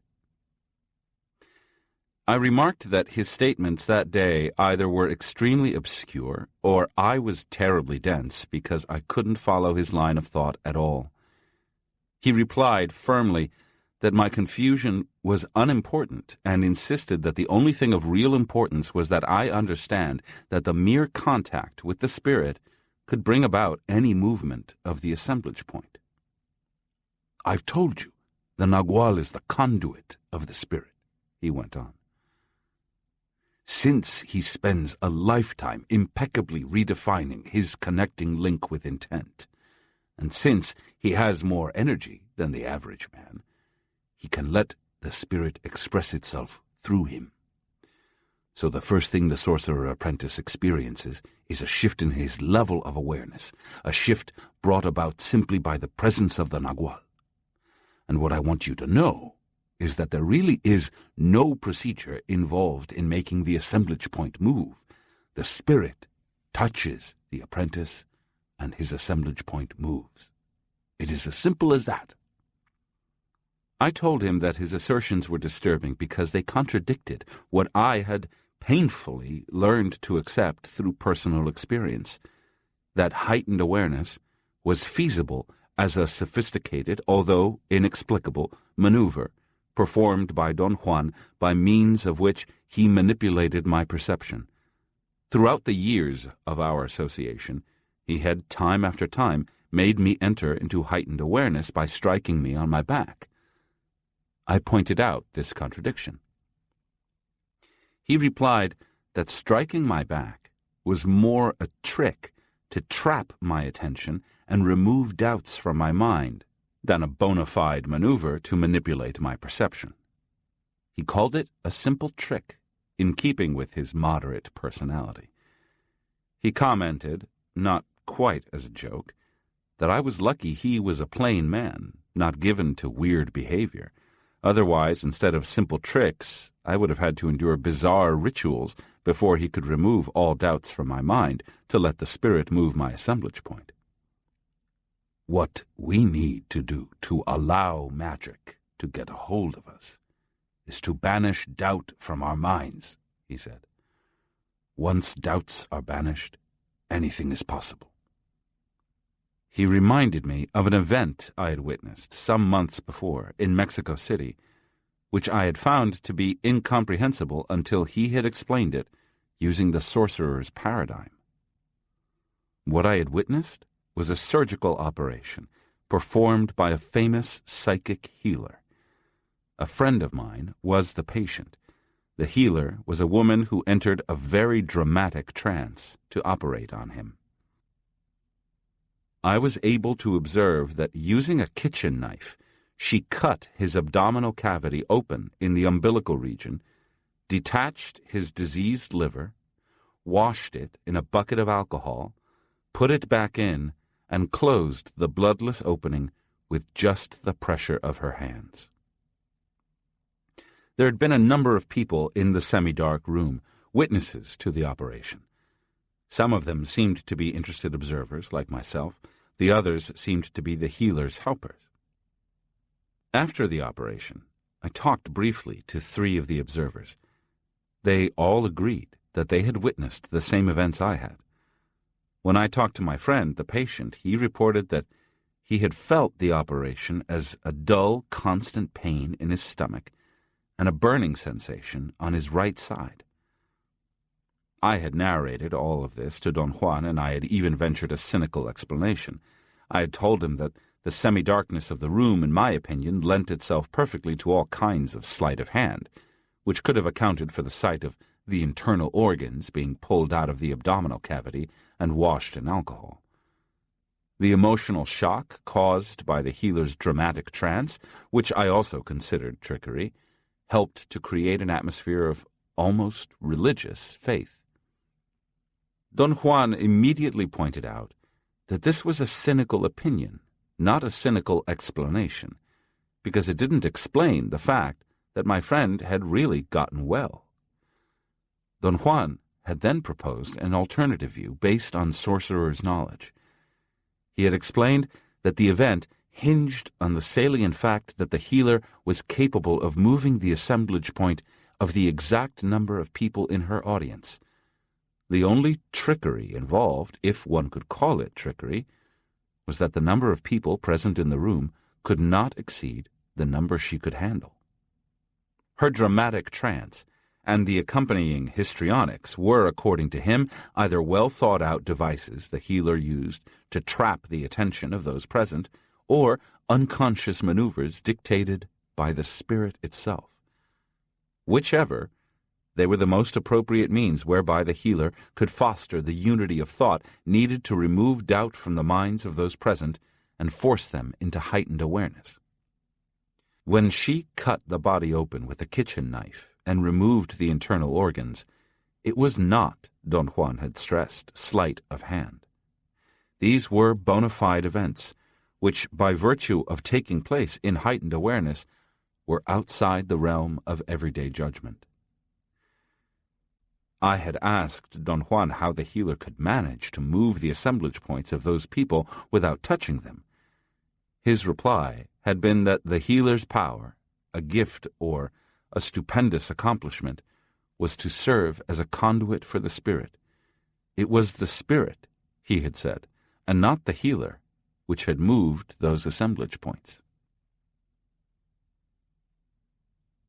I explained to you then, although you didn't understand a word of it, Don Juan went on, that the healer's art and power was to remove doubts from the minds of those present. By doing this, she was able to allow the Spirit to move their assemblage points. Once those points had moved, everything was possible. They had entered into the realm where miracles are commonplace. He asserted emphatically that the healer must also have been a sorceress, and that if I made an effort to remember the operation, I would remember that she had been ruthless with the people around her, especially the patient.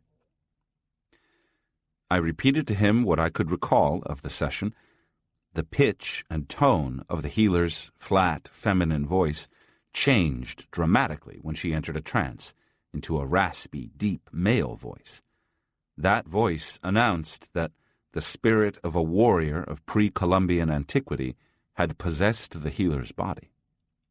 Once the announcement was made, the healer's attitude changed dramatically. She was possessed. She was obviously, absolutely sure of herself, and she proceeded to operate with total certainty and firmness. I prefer the word ruthlessness to certainty and firmness, Don Juan commented, then continued. That healer had to be ruthless to create the proper setting for the Spirit's intervention. He asserted that events difficult to explain, such as that operation, were really very simple. They were made difficult by our insistence upon thinking. If we did not think, everything fit into place. That is truly absurd, Don Juan, I said, and really meant it. I reminded him that he demanded serious thinking of all his apprentices, and even criticized his own teacher for not being a good thinker. Of course, I insist that everyone around me think clearly, he said, and I explain to anyone who wants to listen that the only way to think clearly is to not think at all. I was convinced you understood this sorcerer's contradiction. In a loud voice, I protested the obscurity of his statements. He laughed and made fun of my compulsion to defend myself. Then he explained again that, for a sorcerer, there were two types of thinking. One was average day-to-day thinking, which was ruled by the normal position of his assemblage point. It was muddled thinking that didn't really answer his needs and left great murkiness in his head. The other was precise thinking. It was functional, economical, and left very few things unexplained. Don Juan remarked that for this type of thinking to prevail, the assemblage point had to move, or at least the day-to-day type thinking had to stop to allow the assemblage point to shift. Thus the apparent contradiction, which was really no contradiction at all. I want you to recall something you have done in the past, he said. I want you to recall a special movement of your assemblage point. And to do this, you have to stop thinking the way you normally think. Then the other, the type I call clear thinking, will take over and make you recollect. But how do I stop thinking? I asked, although I knew what he was going to reply. By intending the movement of your assemblage point, he said. Intent is beckoned with the eyes. I told Don Juan that my mind was shifting back and forth between moments of tremendous lucidity, when everything was crystal clear, and lapses into profound mental fatigue, during which I couldn't understand what he was saying.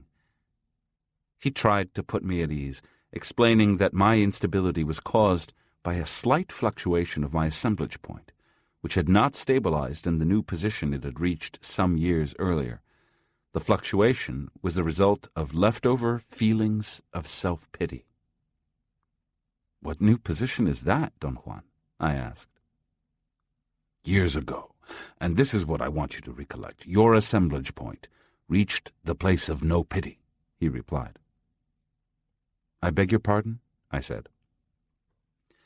The place of no pity is the site of ruthlessness, he said. But you know this. For the time being, though, until you recollect, let's say that ruthlessness, being a specific position of the assemblage point, is shown in the eyes of sorcerers. It's like a shimmering film over the eyes. The eyes of sorcerers are brilliant. The greater the shine, the more ruthless the sorcerer is. At this moment, your eyes are dull. He explained that when the assemblage point moved to the place of no pity, the eyes began to shine. The firmer the grip of the assemblage point on its new position, the more the eyes shone. Try to recall what you already know about this, he urged me. He kept quiet for a moment, then spoke without looking at me. Recollecting is not the same as remembering, he continued. Remembering is dictated by the day-to-day type of thinking, while recollecting is dictated by the movement of the assemblage point. A recapitulation of their lives, which sorcerers do, is the key to moving their assemblage points. Sorcerers start their recapitulation by thinking, by remembering the most important acts of their lives. From merely thinking about them, they then move on to actually being at the site of the event. When they can do that, be at the site of the event, they have successfully shifted their assemblage point to the precise spot it was when the event took place. Bringing back the total event by means of shifting the assemblage point is known as sorcerer's recollection. He stared at me for an instant as if trying to make sure I was listening. Our assemblage points are constantly shifting, he explained. Imperceptible shifts. Sorcerers believe that in order to make their assemblage points shift to precise spots, we must engage intent. Since there is no way of knowing what intent is, sorcerers let their eyes beckon it. All this is truly incomprehensible to me, I said. Don Juan put his hands behind his head and lay down on the ground. I did the same. We remained quiet for a long time. The wind scudded the clouds. Their movement almost made me feel dizzy, and the dizziness changed abruptly into a familiar sense of anguish. Every time I was with Don Juan, I felt, especially in moments of rest and quiet, an overwhelming sensation of despair, a longing for something I couldn't describe. When I was alone or with other people, I was never a victim of this feeling. Don Juan had explained that what I felt and interpreted as longing was, in fact, the sudden movement of my assemblage point. When Don Juan started to speak, all of a sudden, the sound of his voice jolted me, and I sat up. You must recollect the first time your eyes shone, he said, because that was the first time your assemblage point reached the place of no pity. Ruthlessness possessed you then. Ruthlessness makes sorcerers' eyes shine, and that shine beckons intent. Each spot to which their assemblage points move is indicated by a specific shine of their eyes. Since their eyes have their own memory, they can call up the recollection of any spot by calling up the specific shine associated with that spot. He explained that the reason sorcerers put so much emphasis on the shine of their eyes and on their gaze is because the eyes are directly connected to intent. Contradictory as it might sound, the truth is that the eyes are only superficially connected to the world of everyday life. Their deeper connection is to the abstract. I could not conceive how my eyes could store that sort of information, and I said as much. Don Juan's reply was that man's possibilities are so vast and mysterious that sorcerers, rather than thinking about them, have chosen to explore them, with no hope of ever understanding them. I asked him if an average man's eyes were also affected by intent. Of course, he exclaimed. You know all this, but you know it at such a deep level that it is silent knowledge. You haven't sufficient energy to explain it even to yourself. The average man knows the same thing about his eyes, but he has even less energy than you. The only advantages sorcerers may have over average men is that they have stored their energy, which means a more precise, clearer connecting link with intent. Naturally, it also means they can recollect at will, using the shine of their eyes to move their assemblage points. Don Juan stopped talking and fixed me with his gaze. I clearly felt his eyes guiding, pushing and pulling something indefinite in me. I couldn't break away from his stare. His concentration was so intense, it actually caused a physical sensation in me. I felt as if I were inside a furnace. And quite abruptly, I was looking inward. It was a sensation very much like being in an absent-minded reverie, but with the strange accompanying sensation of an intense awareness of myself and an absence of thoughts. Supremely aware, I was looking inward, into nothingness. With a gigantic effort, I pulled myself out of it and stood up. "What did you do to me, Don Juan?" "Sometimes you are absolutely unbearable," he said. "Your wastefulness is infuriating. Your assemblage point was just in the most advantageous spot to recollect anything you wanted, and what did you do? You let it all go to ask me what I did to you." He kept silent for a moment, and then smiled as I sat down again. "But being annoying is really your greatest asset," he added. "So why should I complain?" Both of us broke into a loud laugh. It was a private joke. Years before, I had been both very moved and very confused by Don Juan's tremendous dedication to helping me. I couldn't imagine why he would show me such kindness. It was evident that he didn't need me in any way in his life. He was obviously not investing in me. But I had learned, through life's painful experiences, that nothing was free, and being unable to foresee what Don Juan's reward would be made me tremendously uneasy. One day I asked Don Juan point-blank in a very cynical tone what he was getting out of our association. I said that I hadn't been able to guess. "Nothing you would understand," he replied. His answer annoyed me.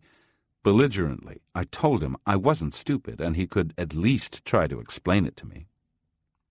"Well, let me just say that although you could understand it, you are certainly not going to like it," he said, with the smile he always had when he was setting me up. "You see, I really wanted to spare you." I was hooked, and I insisted that he tell me what he meant. "Are you sure you want to hear the truth?"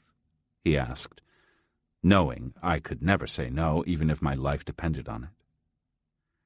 "Of course I want to hear whatever it is you're dangling in front of me," I said cuttingly. He started to laugh, as if at a big joke. The more he laughed, the greater my annoyance. "I don't see what's so funny," I said. "Sometimes the underlying truth shouldn't be tampered with," he said. "The underlying truth here is like a block at the bottom of a big pile of things, a cornerstone. If we take a hard look at the bottom block, we might not like the results. I prefer to avoid that." He laughed again. His eyes, shining with mischievousness, seemed to invite me to pursue the subject further, and I insisted again that I had to know what he was talking about. I tried to sound calm, but persistent. "Well, if that is what you want," he said, with the air of one who had been overwhelmed by the request. "First of all, I'd like to say that everything I do for you is free. You don't have to pay for it. as you know, I've been impeccable with you. And as you also know, my impeccability with you is not an investment. I am not grooming you to take care of me when I am too feeble to look after myself. But I do get something of incalculable value out of our association, a sort of reward for dealing impeccably with that bottom block I've mentioned. And what I get is the very thing you are perhaps not going to understand or like. He stopped and peered at me with a devilish glint in his eyes. "Tell me about it, Don Juan," I exclaimed, irritated with his delaying tactics. "I want you to bear in mind that I am telling you at your insistence," he said, still smiling. He paused again. By then I was fuming. "If you judge me by my actions with you," he said, "you would have to admit that I have been a paragon of patience and consistency. But what you don't know is that to accomplish this I have had to fight for impeccability as I have never fought before. In order to spend time with you, I have had to transform myself daily, restraining myself with the most excruciating effort." Don Juan had been right. I didn't like what he said. I tried not to lose face and made a sarcastic comeback. "I'm not that bad, Don Juan," I said.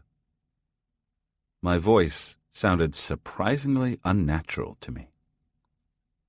"Oh, yes, you are that bad," he said with a serious expression. "You are petty, wasteful, opinionated, coercive, short-tempered, conceited. You are morose, ponderous, and ungrateful. You have an inexhaustible capacity for self-indulgence, and, worst of all, you have an exalted idea of yourself with nothing whatever to back it up. I could sincerely say that your mere presence makes me feel like vomiting." I wanted to get angry. I wanted to protest, to complain that he had no right to talk to me that way. But I couldn't utter a single word. I was crushed. I felt numb. My expression upon hearing the bottom truth must have been something, for Don Juan broke into such gales of laughter I thought he was going to choke. "I told you you weren't going to like it or understand it," he said. "Warriors' reasons are very simple, but their finesse is extreme. It is a rare opportunity for a warrior to be given a genuine chance to be impeccable in spite of his basic feelings. You gave me such a unique chance. The act of giving freely and impeccably rejuvenates me and renews my wonder. What I get from our association is indeed of incalculable value to me. I am in your debt." His eyes were shining, but without mischievousness, as he peered at me.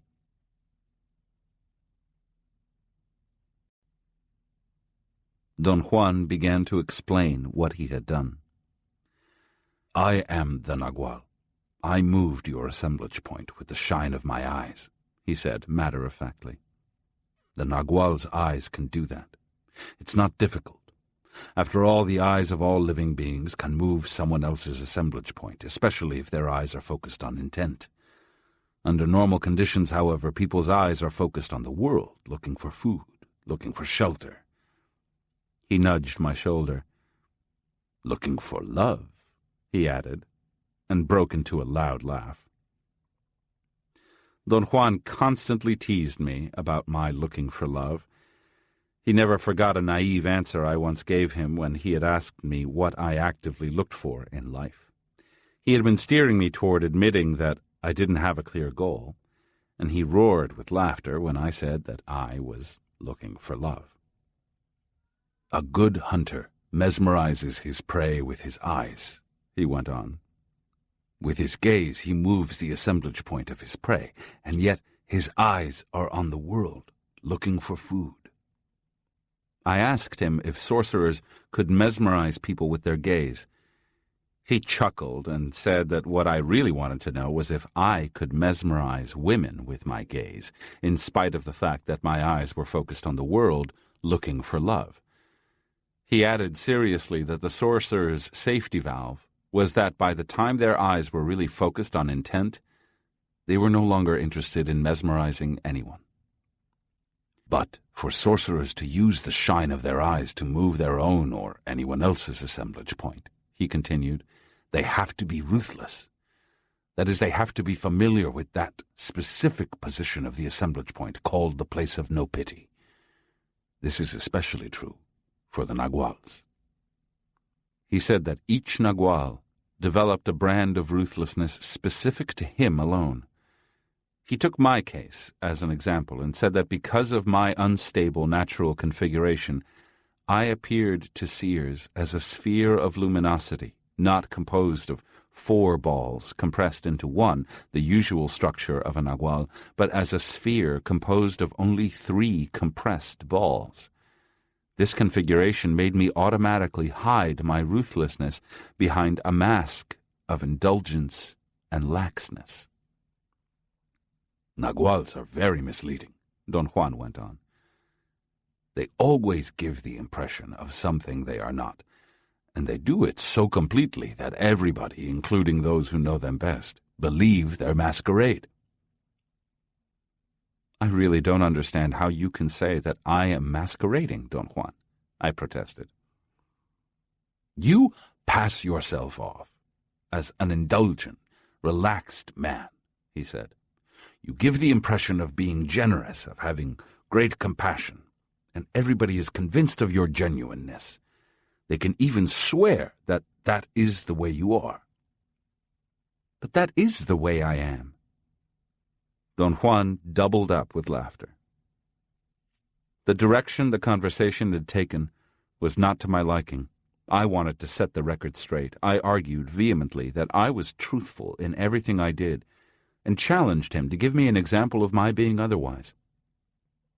He said I compulsively treated people with unwarranted generosity, giving them a false sense of my ease and openness, and I argued that being open was my nature. He laughed and retorted that if this were the case, why should it be that I always demanded, without voicing it, that the people I dealt with be aware I was deceiving them? The proof was that when they failed to be aware of my ploy and took my pseudo-laxness at face value, I turned on them with exactly the cold ruthlessness I was trying to mask. His comments made me feel desperate because I couldn't argue with them. I remained quiet. I didn't want to show that I was hurt. I was wondering what to do when he stood and started to walk away. I stopped him by holding his sleeve. It was an unplanned move on my part which startled me and made him laugh. He sat down again with a look of surprise on his face. I didn't mean to be rude, I said, but I've got to know more about this. It upsets me. Make your assemblage point move, he urged. We've discussed ruthlessness before. Recollect it. He eyed me with genuine expectation, although he must have seen that I could not recollect anything, for he continued to talk about the Nagual's patterns of ruthlessness. He said that his own method consisted of subjecting people to a flurry of coercion and denial, hidden behind sham understanding and reasonableness. What about all the explanations you give me? I asked. Aren't they the result of genuine reasonableness and desire to help me understand? No, he replied. They are the result of my ruthlessness. I argued passionately that my own desire to understand was genuine. He patted me on the shoulder and explained that my desire to understand was genuine, but my generosity was not. He said that Naguals masked their ruthlessness automatically, even against their will. As I listened to his explanation, I had the peculiar sensation in the back of my mind that at some point we had covered the concept of ruthlessness extensively. I'm not a rational man, he continued, looking into my eyes. I only appear to be because my mask is so effective. What you perceive as reasonableness is my lack of pity, because that's what ruthlessness is, a total lack of pity. In your case, since you mask your lack of pity with generosity, you appear at ease, open, but actually you are as generous as I am reasonable. We are both fakes. We have perfected the art of disguising the fact that we feel no pity. He said that his benefactor's total lack of pity was masked behind the facade of an easygoing, practical joker with an irresistible need to poke fun at anyone with whom he came into contact. My benefactor's mask was that of a happy, unruffled man without a care in the world, Don Juan continued. But underneath all that, he was, like all the Naguals, as cold as the Arctic wind. But you're not cold, Don Juan, I said sincerely. Of course I am, he insisted. The effectiveness of my mask is what gives you the impression of warmth. He went on to explain that the Nagual Elias's mask consisted of a maddening meticulousness about all details and accuracy, which created the false impression of attention and thoroughness. He started to describe the Nagual Elias's behavior.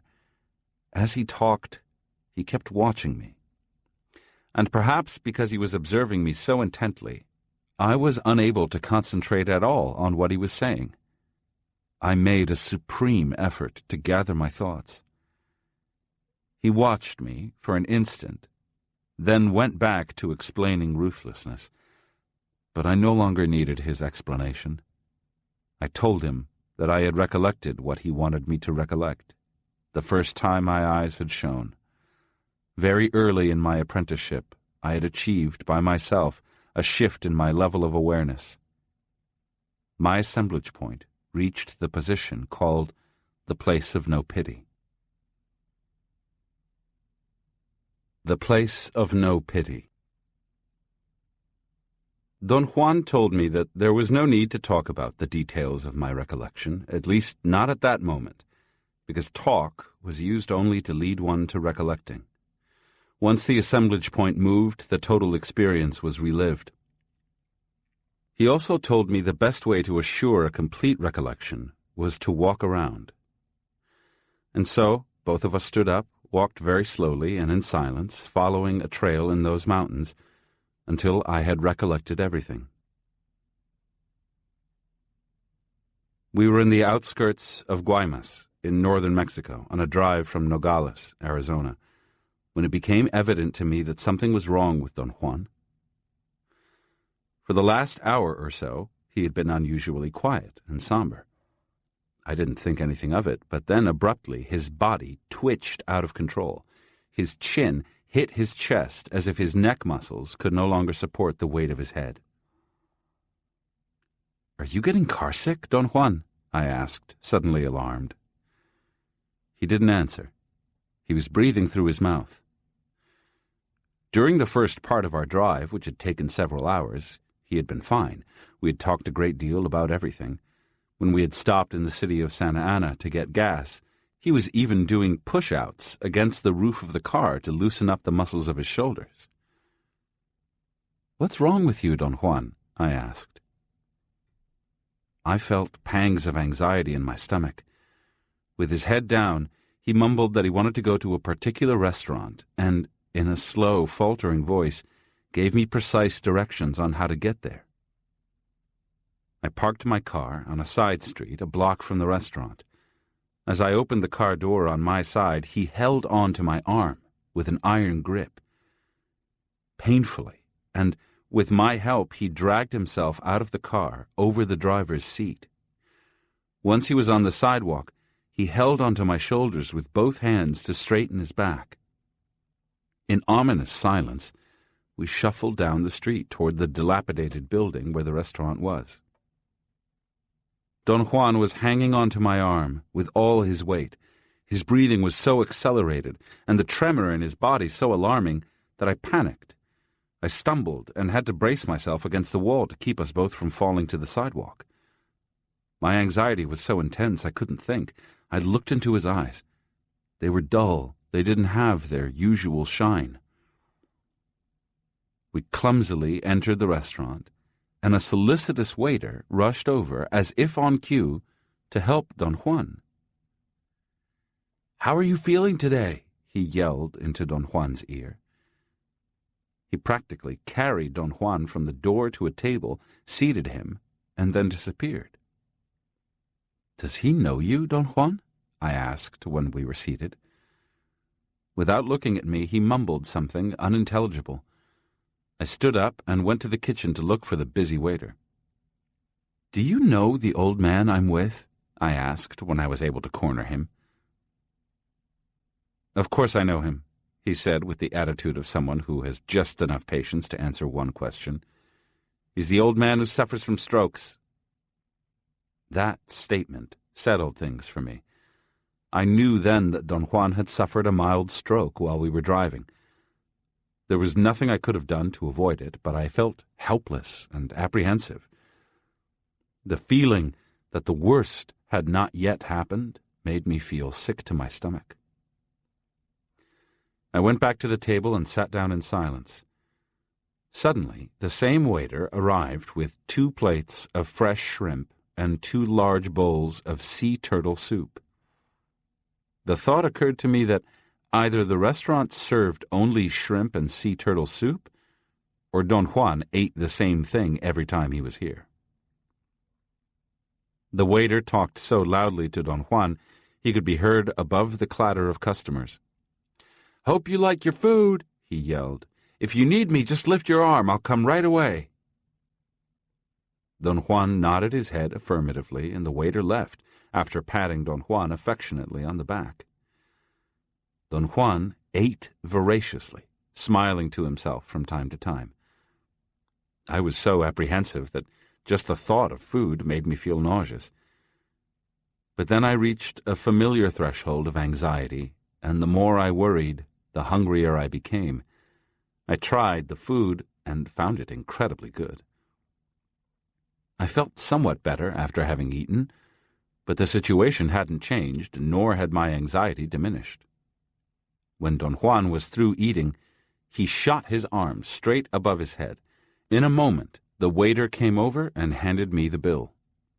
I paid him, and he helped Don Juan stand up. He guided him by the arm out of the restaurant. The waiter even helped him out to the street and said goodbye to him effusively. We walked back to the car in the same laborious way, Don Juan leaning heavily on my arm, panting and stopping to catch his breath every few steps.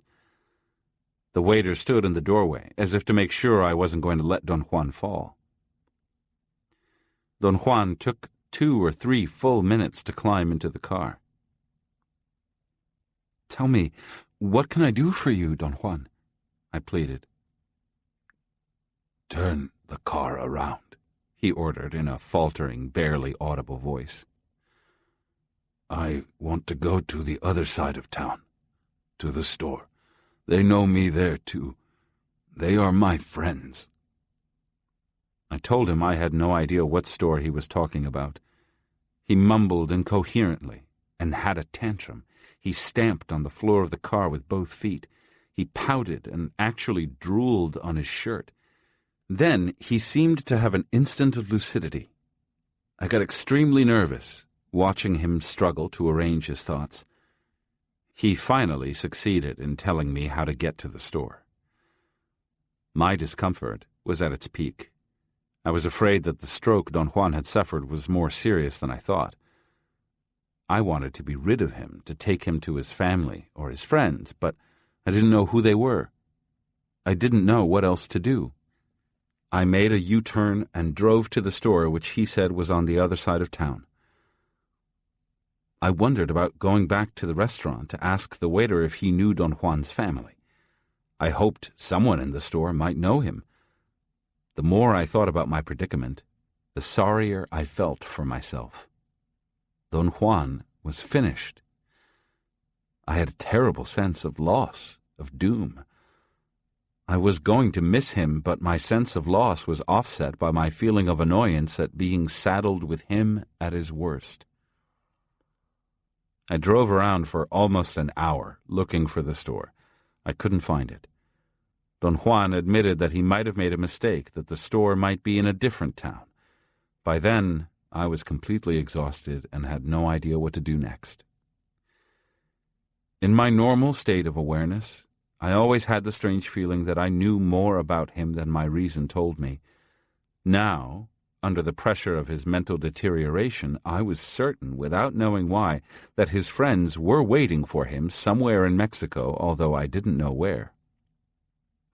My exhaustion was more than physical. It was a combination of worry and guilt. It worried me that I was stuck with a feeble old man who might, for all I knew, be mortally ill, and I felt guilty for being so disloyal to him. I parked my car near the waterfront. It took nearly 10 minutes for Don Juan to get out of the car. We walked toward the ocean, but as we got closer, Don Juan shied like a mule and refused to go on. He mumbled that the water of Guaymas Bay scared him. He turned around and led me to the main square, a dusty plaza without even benches. Don Juan sat down on the curb.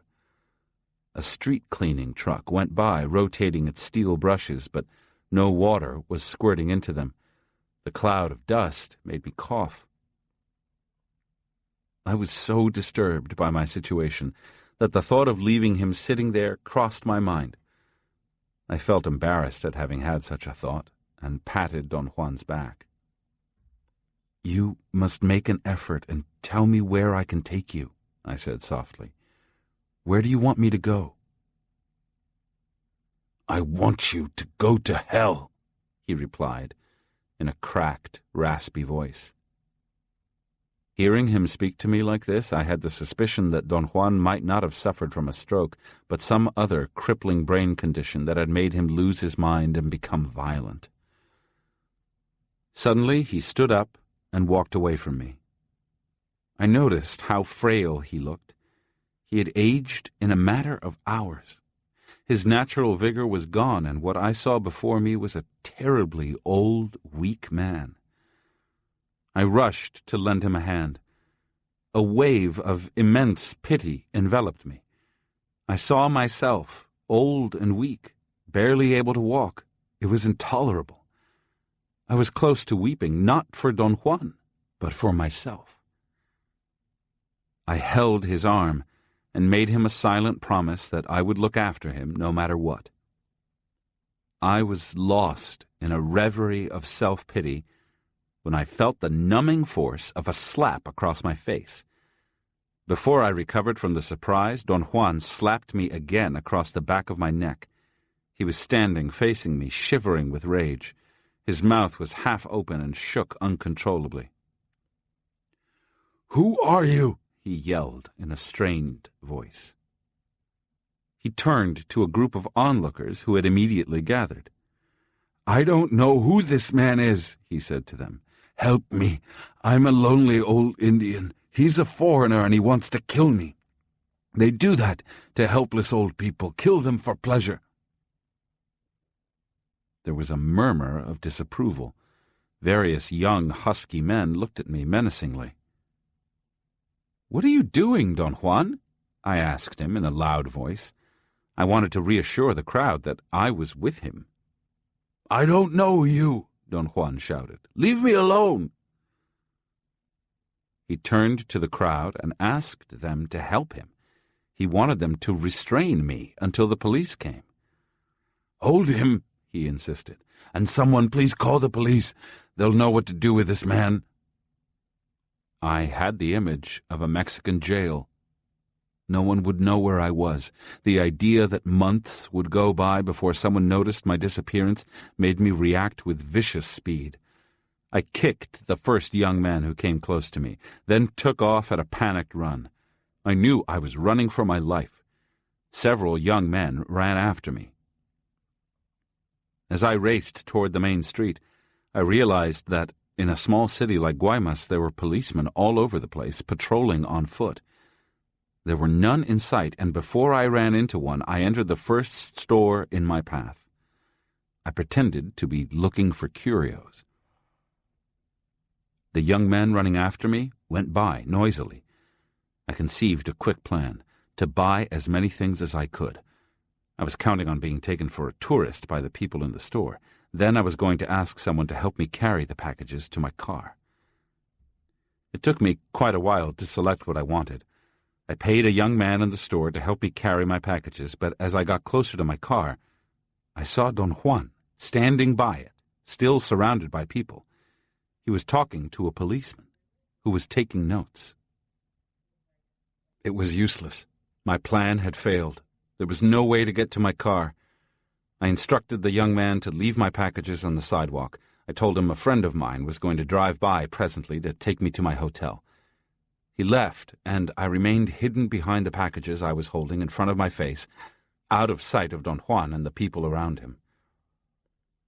I saw the policeman examining my California license plates, and that completely convinced me I was done for.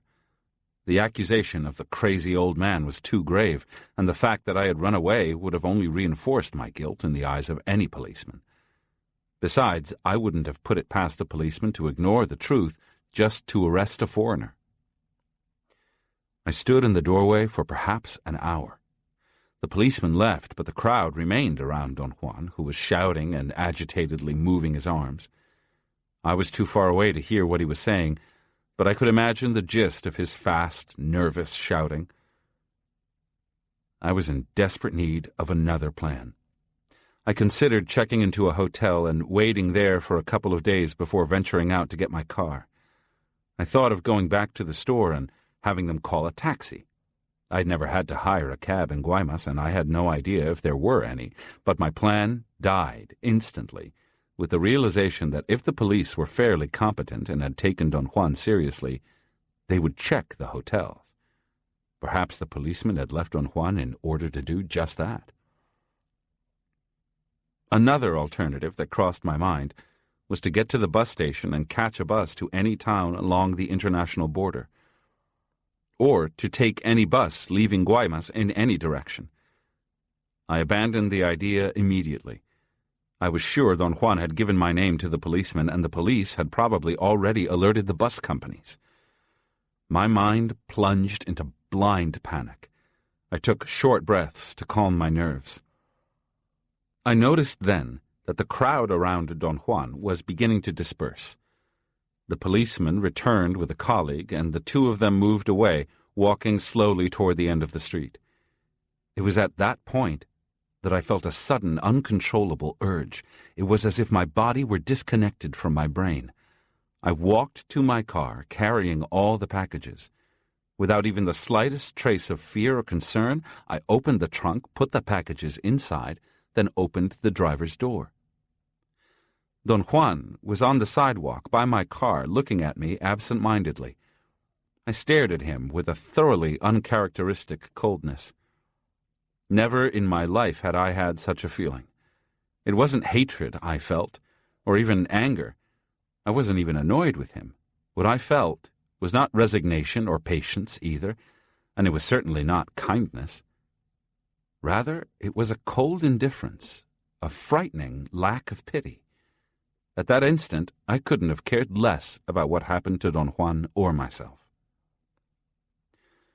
Don Juan shook his upper body the way a dog shakes itself dry after a swim.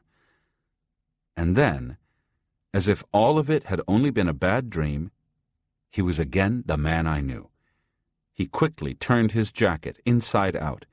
It was a reversible jacket, beige on one side and black on the other. Now he was wearing a black jacket.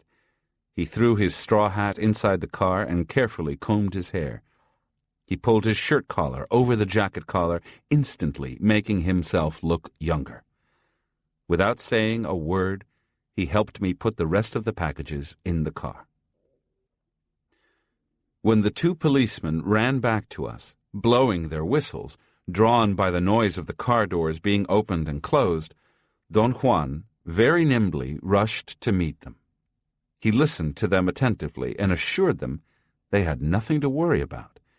He explained that they must have encountered his father, a feeble old Indian who suffered from brain damage. As he talked to them, he opened and closed the car doors as if checking the locks. He moved the packages from the trunk to the back seat. His agility and youthful strength were the opposite of the old man's movements of a few minutes ago. I knew that he was acting for the benefit of the policeman who had seen him before. If I had been that man, there would have been no doubt in my mind that I was now seeing the son of the old brain-damaged Indian. Don Juan gave them the name of the restaurant where they knew his father, and then bribed them, shamelessly. I didn't bother to say anything to the policeman. There was something that made me feel hard, cold, efficient, silent. We got in the car without a word. The policemen didn't even attempt to ask me anything. They seemed too tired to even try. We drove away. "What kind of act did you pull out there, Don Juan?" I asked, and the coldness in my tone surprised me. "It was the first lesson in ruthlessness," he said. He remarked that on our way to Guaymas he had warned me about the impending lesson on ruthlessness. I confessed that I hadn't paid attention because I'd thought that we were just making conversation to break the monotony of driving. "I never just make conversation," he said sternly. "You should know that by now. What I did this afternoon was to create the proper situation for you to move your assemblage point to the precise spot where pity disappears. That spot is known as the place of no pity. The problem that sorcerers have to solve," he went on, "is that the place of no pity has to be reached with only minimal help. The Nagual sets the scene, but it is the apprentice who makes his assemblage point move. Today you did just that. I helped you, perhaps a bit overdramatically, by moving my own assemblage point to a specific position that made me into a feeble and unpredictable old man. I was not just acting old and feeble. I was old." The mischievous glint in his eyes told me that he was enjoying the moment. "It wasn't absolutely necessary that I do that," he went on. "I could have directed you to move your assemblage point without the hard tactics. But I couldn't help myself. Since this event will never be repeated, I wanted to know whether or not I could act, in some measure, like my own benefactor. Believe me, I surprised myself as much as I must have surprised you." I felt incredibly at ease. I had no problems in accepting what he was saying to me, and no questions, because I understood everything without needing him to explain. He then said something which I already knew but couldn't verbalize because I wouldn't have been able to find the appropriate words to describe it. He said that everything sorcerers did was done as a consequence of a movement of their assemblage points, and that such movements were ruled by the amount of energy sorcerers had at their command. I mentioned to Don Juan that I knew all that, and much more, and he commented that inside every human being was a gigantic, dark lake of silent knowledge, which each of us could intuit. He told me I could intuit it perhaps with a bit more clarity than the average man because of my involvement in the warrior's path. He then said that sorcerers were the only beings on earth who deliberately went beyond the intuitive level by training themselves to do two transcendental things. First, to conceive the existence of the assemblage point, and second, to make that assemblage point move. He emphasized over and over that the most sophisticated knowledge sorcerers possessed was of our potential as perceiving beings, and the knowledge that the content of perception depended on the position of the assemblage point. At that point, I began to experience a unique difficulty in concentrating on what he was saying, not because I was distracted or fatigued, but because my mind on its own had started to play the game of anticipating his words. It was as if an unknown part of myself were inside me, trying unsuccessfully to find adequate words to voice a thought. As Don Juan spoke, I felt I could anticipate how he was going to express my own silent thoughts. I was thrilled to realize his choice of words was always better than mine could have been.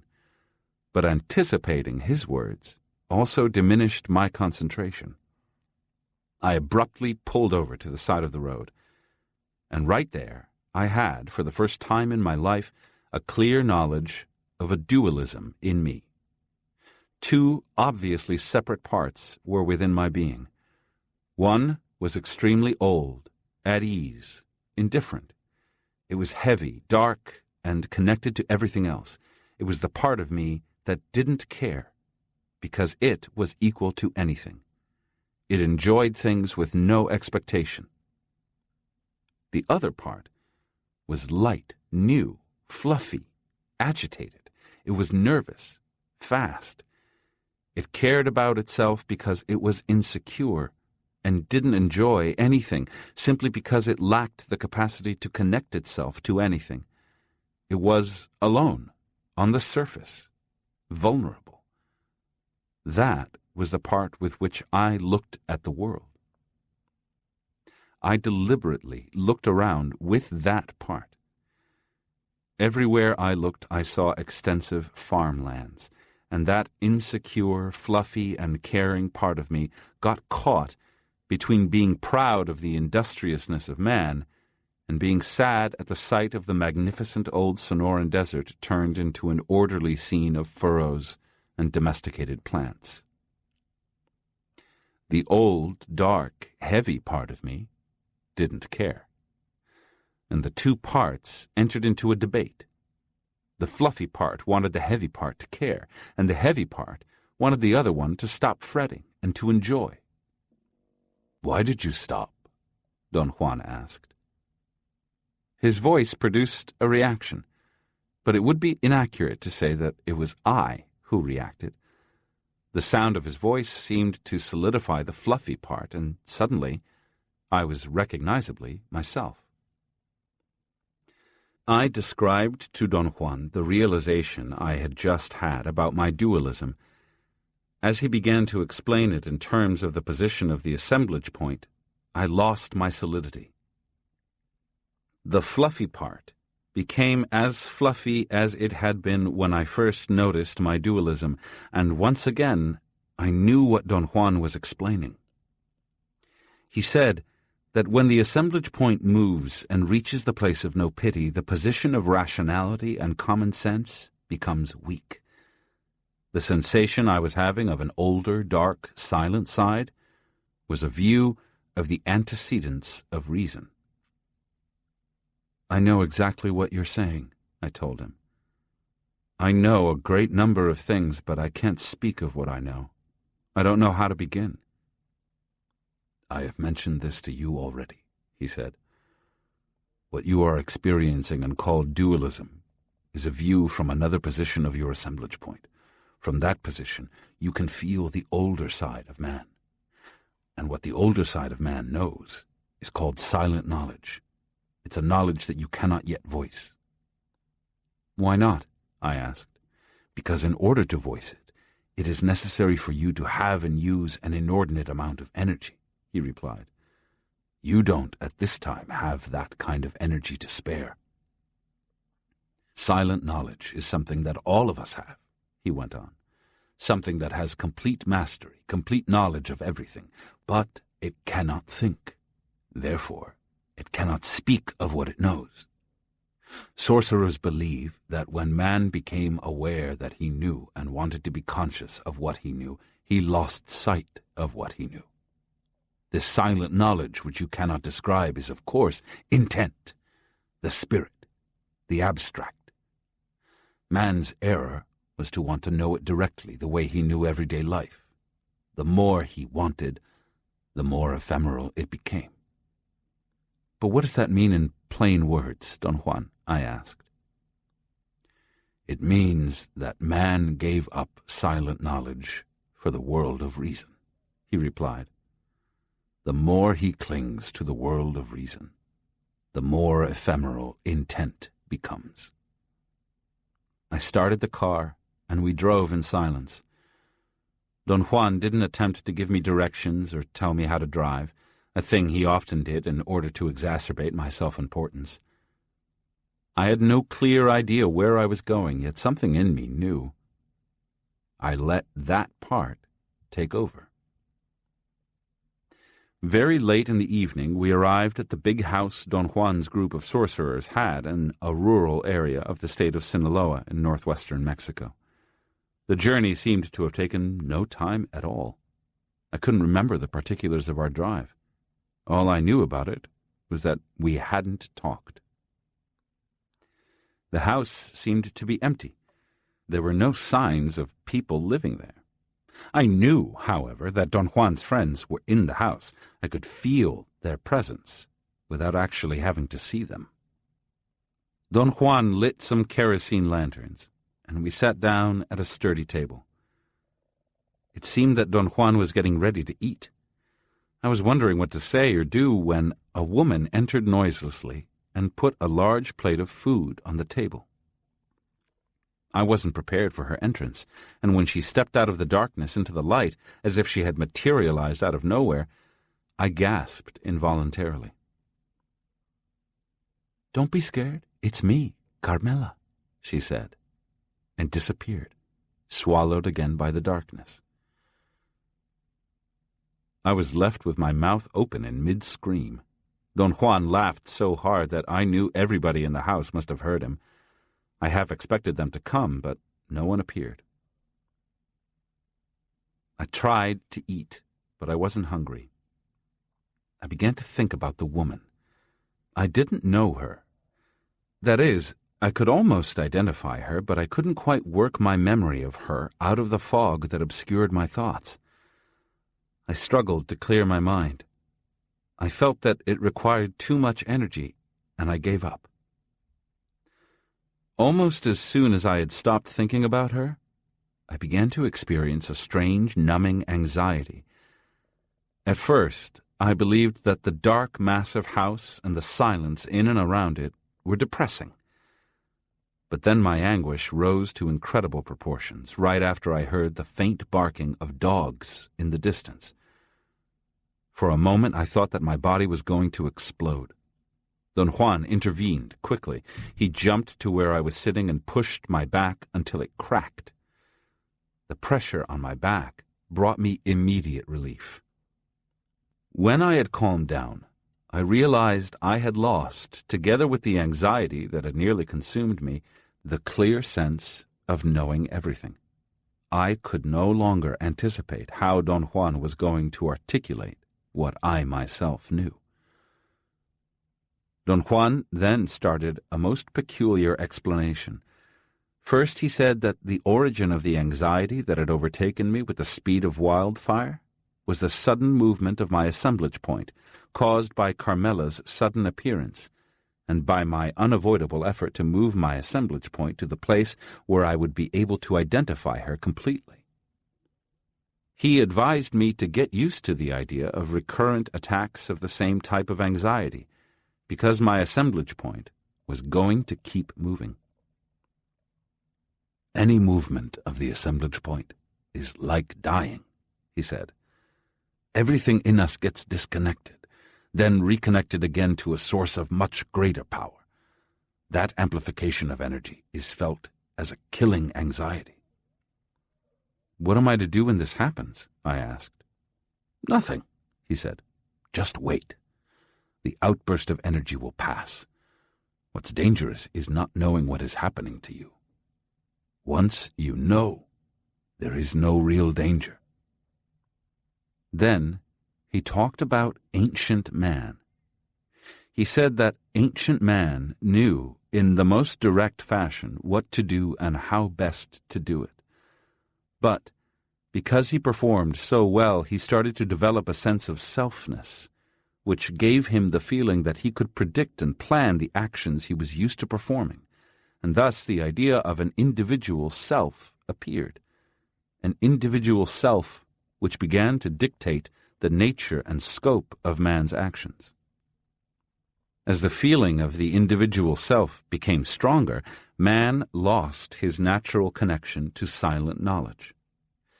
Modern man, being heir to that development, therefore finds himself so hopelessly removed from the source of everything that all he can do is express his despair in violent and cynical acts of self-destruction. Don Juan asserted that the reason for man's cynicism and despair is the bit of silent knowledge left in him which does two things. One, it gives man an inkling of his ancient connection to the source of everything. And two, it makes man feel that without this connection he has no hope of peace, of satisfaction, of attainment. I thought I had caught Don Juan in a contradiction. I pointed out to him that he had once told me that war was the natural state for a warrior, that peace was an anomaly. "That's right," he admitted.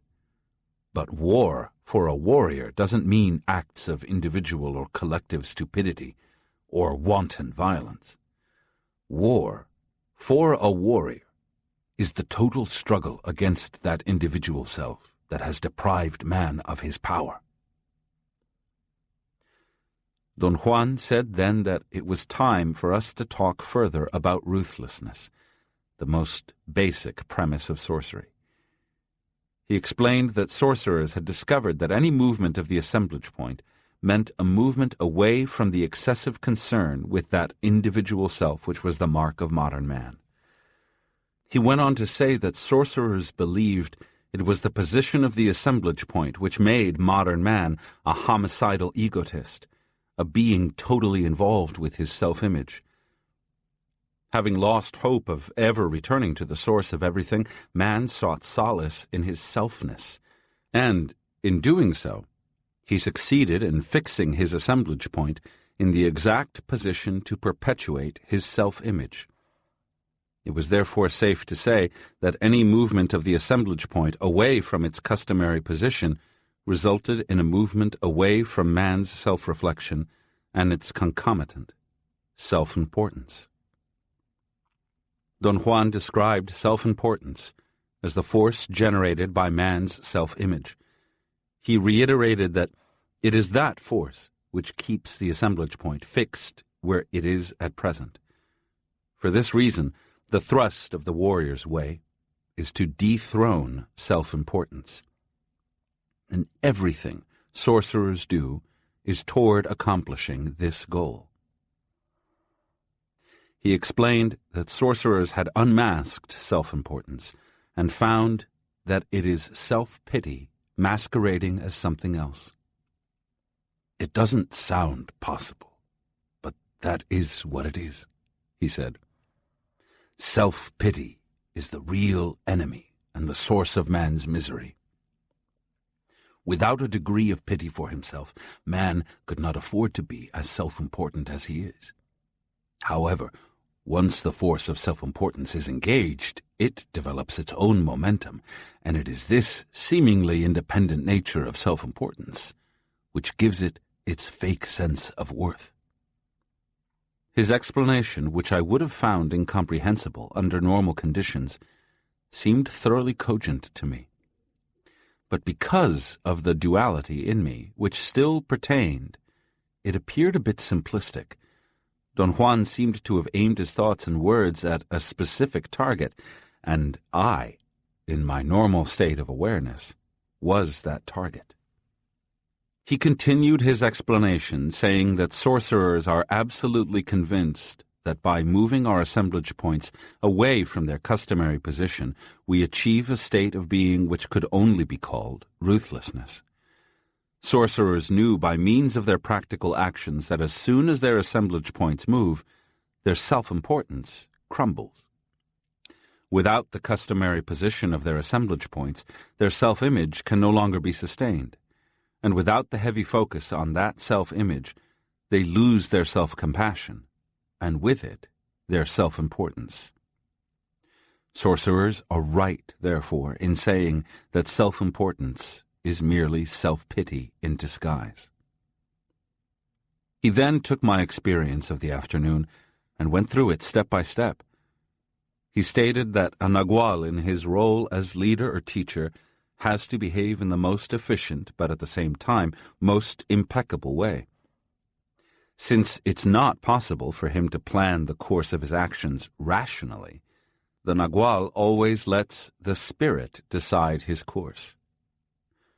For example, he said he had had no plans to do what he did until the spirit gave him an indication very early that morning while we were having breakfast in Nogales.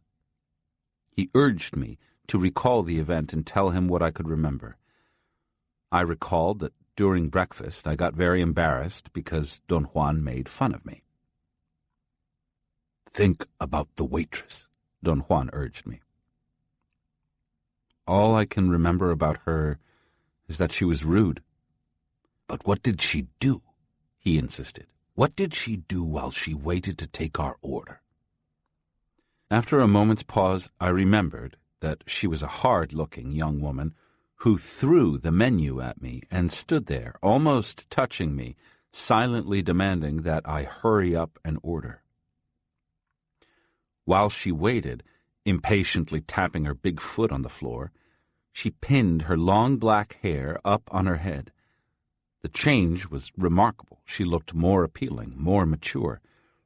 I was frankly taken by the change in her. In fact, I overlooked her bad manners because of it. "That was the omen," Don Juan said. "Hardness and transformation were the indication of the spirit." He said that his first act of the day, as a Nagual, was to let me know his intentions. To that end, he told me in very plain language, but in a surreptitious manner, that he was going to give me a lesson in ruthlessness. "Do you remember now?" he asked. "I talked to the waitress and to an old lady at the next table." Guided by him in this fashion, I did remember Don Juan practically flirting with an old lady and the ill-mannered waitress. He talked to them for a long time while I ate. He told them idiotically funny stories about graft and corruption in government, and jokes about farmers in the city. Then he asked the waitress if she was an American. She said no and laughed at the question. Don Juan said that was good, because I was a Mexican-American in search of love, and I might as well start here after eating such a good breakfast. The women laughed. I thought they laughed at my being embarrassed. Don Juan said to them that, seriously speaking, I had come to Mexico to find a wife. He asked if they knew of any honest, modest, chaste woman who wanted to get married and wasn't too demanding in matters of male beauty. He referred to himself as my spokesman. The women were laughing very hard.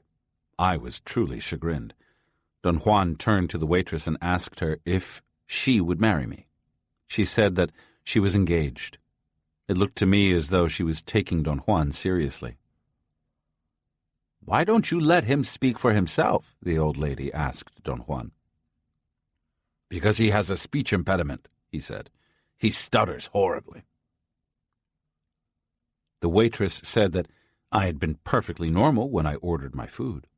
"Oh, you're so observant," Don Juan said. "Only when he orders food can he speak like anyone else. I've told him time and time again that if he wants to learn to speak normally, he has to be ruthless. I brought him here to give him some lessons in ruthlessness."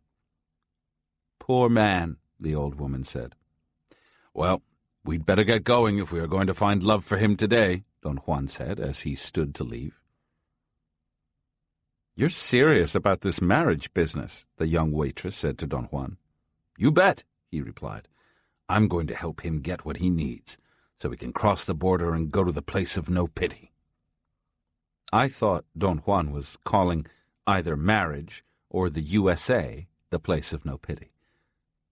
I laughed at the metaphor and stuttered horribly for a moment, which scared the women half to death and made Don Juan laugh hysterically.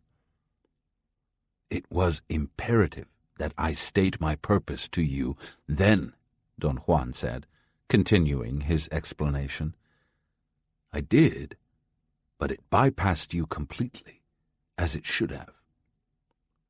He said that from the moment the spirit manifested itself, Every step was carried to its satisfactory completion with absolute ease, and my assemblage point reached the place of no pity when, under the stress of his transformation, it was forced to abandon its customary place of self-reflection.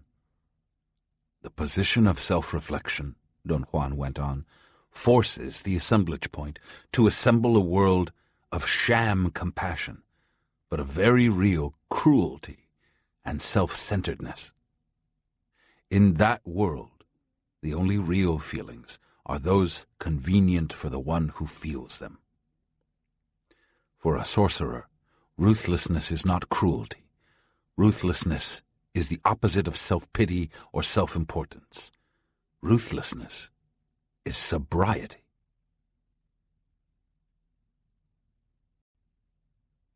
Five. The requirements of intent. Breaking the mirror of self-reflection.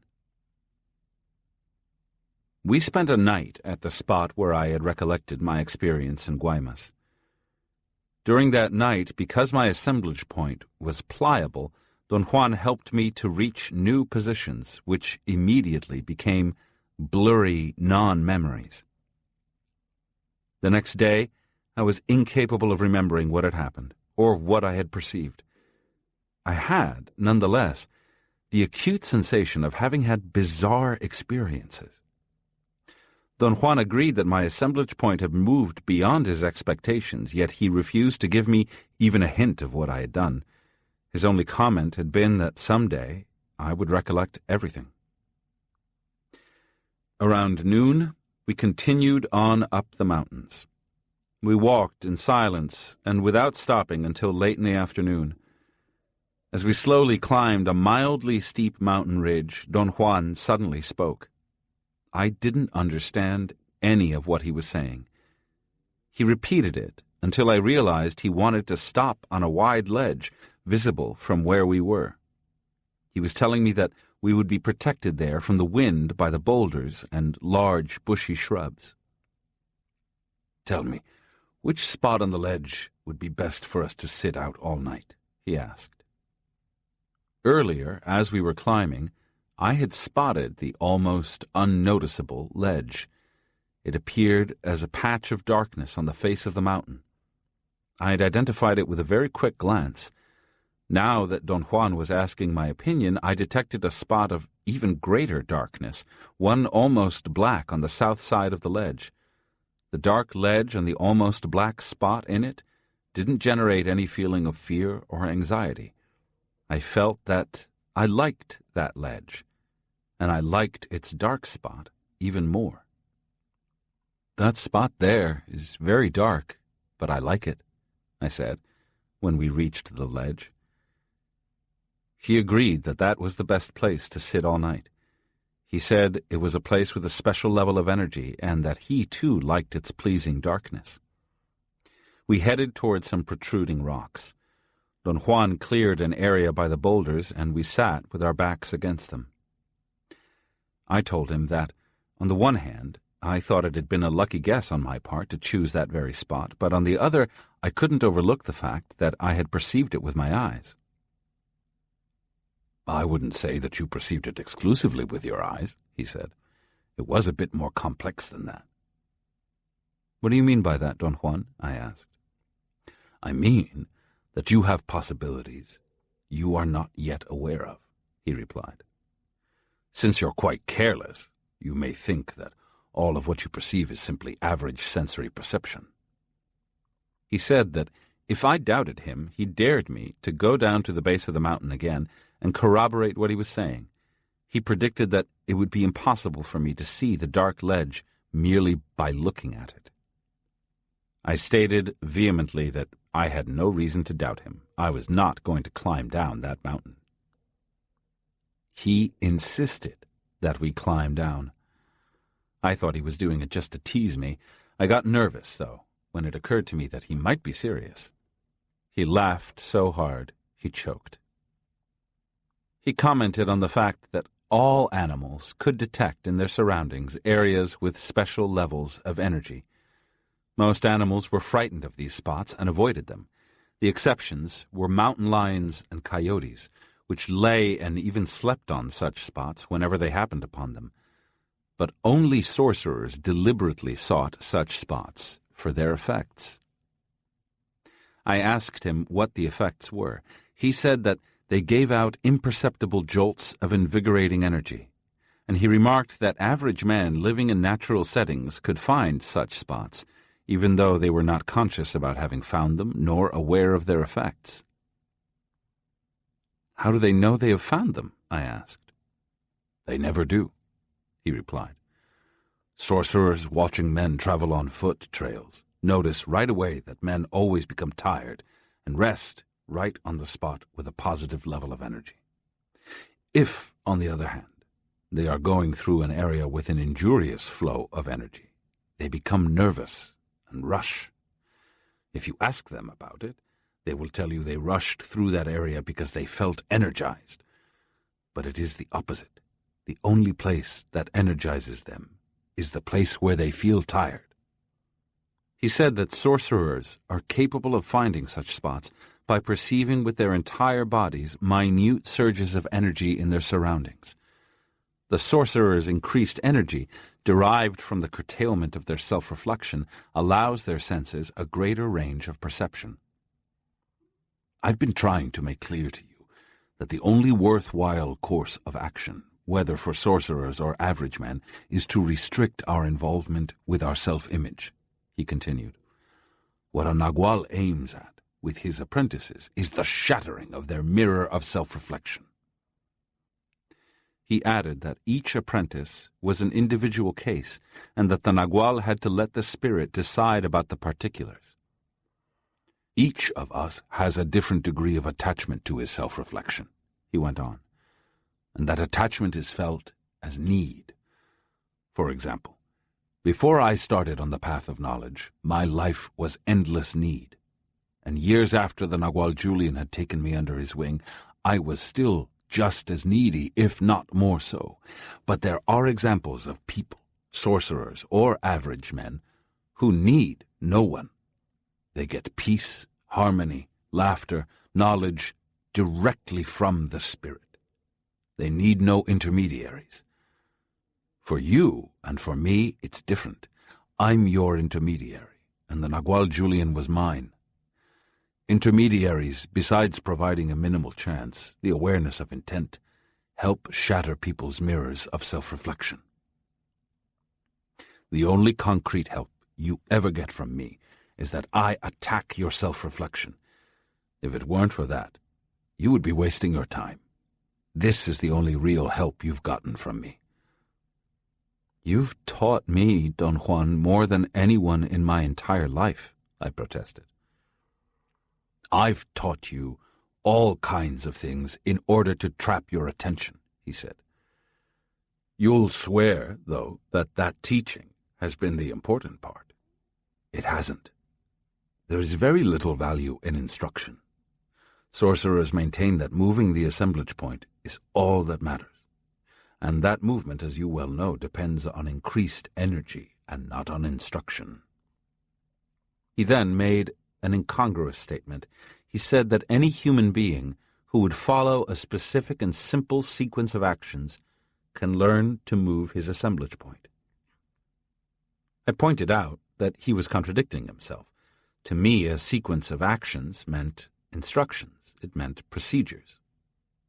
"In the sorcerer's world, there are only contradictions of terms," he replied. "In practice, there are no contradictions. The sequence of actions I am talking about is one that stems from being aware. To become aware of this sequence, you need a Nagual. This is why I've said that the Nagual provides a minimal chance, but that minimal chance is not instruction like the instruction you need to learn to operate a machine. The minimal chance consists of being made aware of the Spirit." He explained that the specific sequence he had in mind called for being aware that self-importance is the force which keeps the assemblage point fixed. When self-importance is curtailed, the energy it requires is no longer expended. That increased energy then serves as the springboard that launches the assemblage point automatically and without premeditation into an inconceivable journey. Once the assemblage point has moved, the movement itself entails moving from self-reflection, and this, in turn, assures a clear connecting link with the spirit. He commented that after all, it was self-reflection that had disconnected man from the spirit in the first place. As I have already said to you, Don Juan went on, sorcery is a journey of return. We return victorious to the spirit, having descended into hell. And from hell, we bring trophies. Understanding is one of our trophies.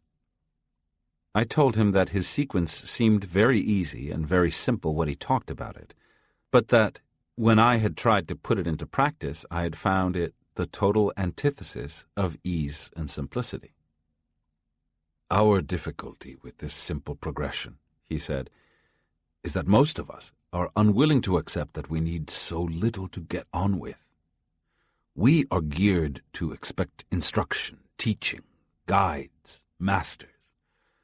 And when we are told that we need no one, we don't believe it. We become nervous, then distrustful, and finally angry and disappointed. If we need help, it is not in methods, but in emphasis. If someone makes us aware that we need to curtail our self-importance, that help is real. Sorcerers say we should need no one to convince us that the world is infinitely more complex than our wildest fantasies. So, why are we dependent? Why do we crave someone to guide us when we can do it ourselves? Big question, eh? Don Juan didn't say anything else. Obviously, he wanted me to ponder the question, but I had other worries in my mind. My recollection had undermined certain foundations that I had believed unshakable, and I desperately needed him to redefine them. I broke the long silence and voiced my concern. I told him that I had come to accept that it was possible for me to forget whole incidents from beginning to end if they had taken place in heightened awareness. Up to that day, I had had total recall of anything I had done under his guidance in my state of normal awareness. Yet having had breakfast with him in Nogales had not existed in my mind prior to my recollecting it. And that event simply must have taken place in the world of everyday affairs. You are forgetting something essential, he said. The Nagual's presence is enough to move the assemblage point. I have humored you all along with the Nagual's blow. The blow between the shoulder blades that I have delivered is only a pacifier. It serves the purpose of removing your doubts. Sorcerers use physical contact as a jolt to the body. It doesn't do anything but give confidence to the apprentice who is being manipulated. Then who moves the assemblage point, Don Juan? I asked. The spirit does it, he replied, in the tone of someone about to lose his patience. He seemed to check himself and smiled, and shook his head from side to side in a gesture of resignation. It's hard for me to accept, I said.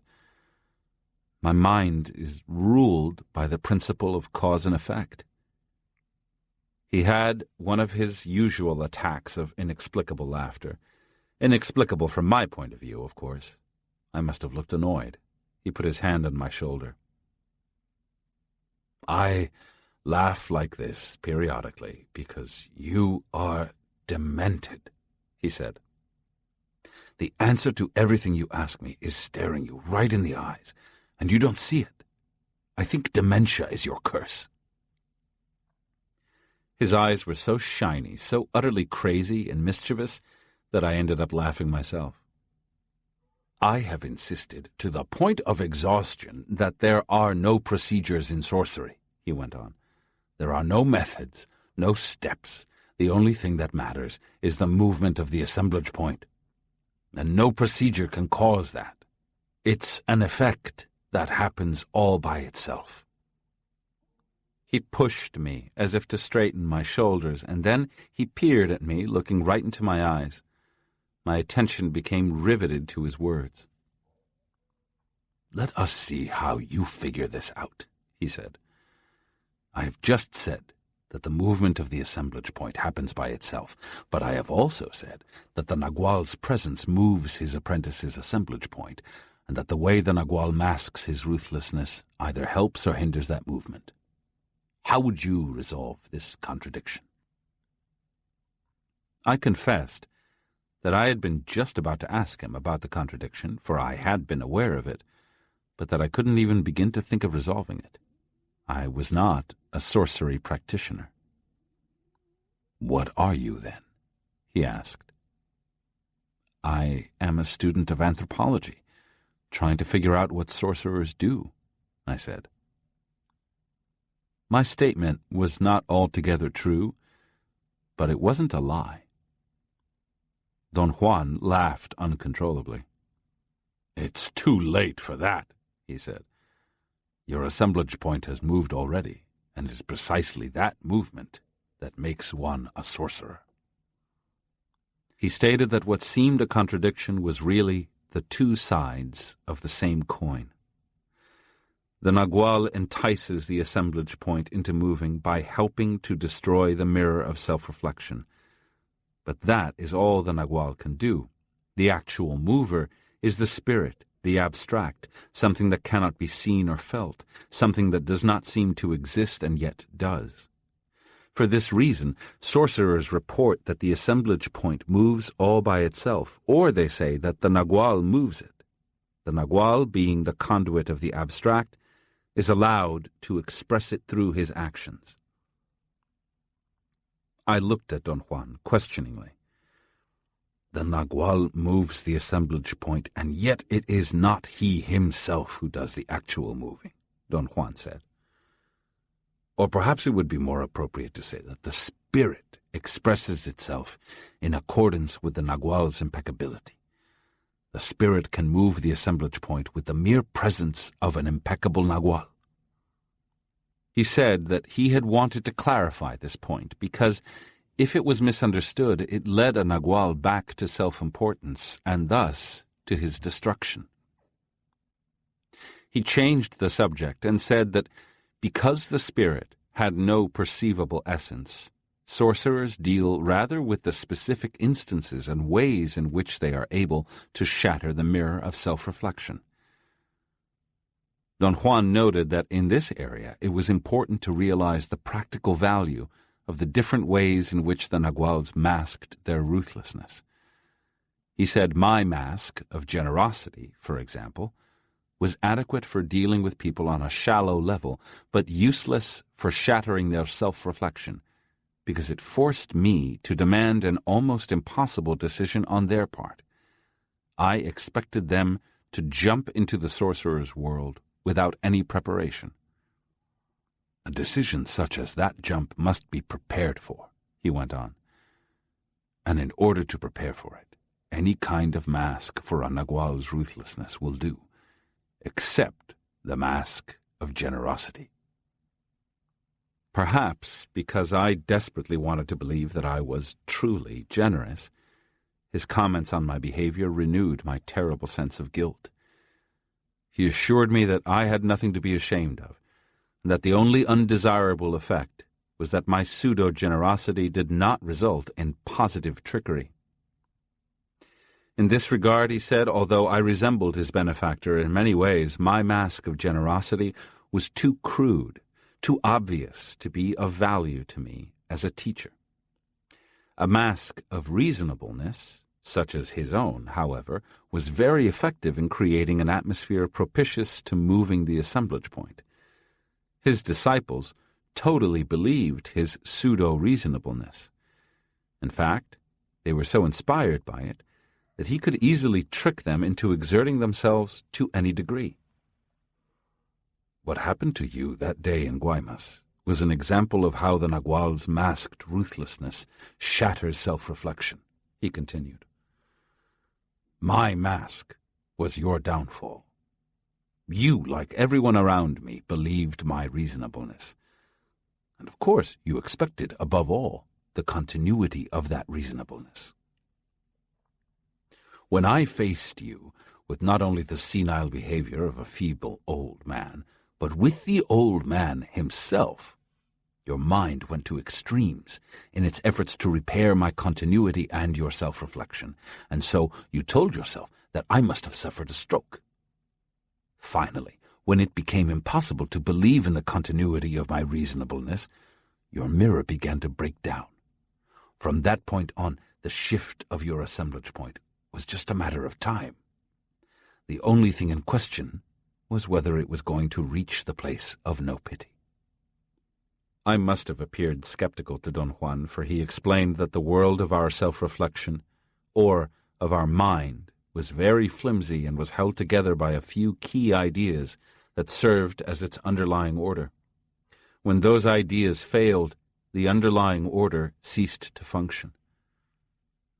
"What are those key ideas, Don Juan?" I asked. "In your case, in that particular instance, as in the case of the audience of that healer we talked about, continuity was the key idea," he replied. "What is continuity?" I asked. "The idea that we are a solid block," he said. "In our minds, what sustains our world is the certainty that we are unchangeable. We may accept that our behavior can be modified, that our reactions and opinions can be modified, but the idea that we are malleable to the point of changing appearances, to the point of being someone else, is not part of the underlying order of our self-reflection. Whenever a sorcerer interrupts that order, the world of reason stops." I wanted to ask him if breaking an individual's continuity was enough to cause the assemblage point to move. He seemed to anticipate my question. He said that breakage was merely a softener. What helped the assemblage point move was the Nagual's ruthlessness. He then compared the acts he performed that afternoon in Guaymas with the actions of the healer we had previously discussed. He said that the healer had shattered the self-reflection of the people in her audience with a series of acts for which they had no equivalents in their daily lives: the dramatic spirit possession, changing voices, cutting the patient's body open. As soon as the continuity of the idea of themselves was broken, their assemblage points were ready to be moved.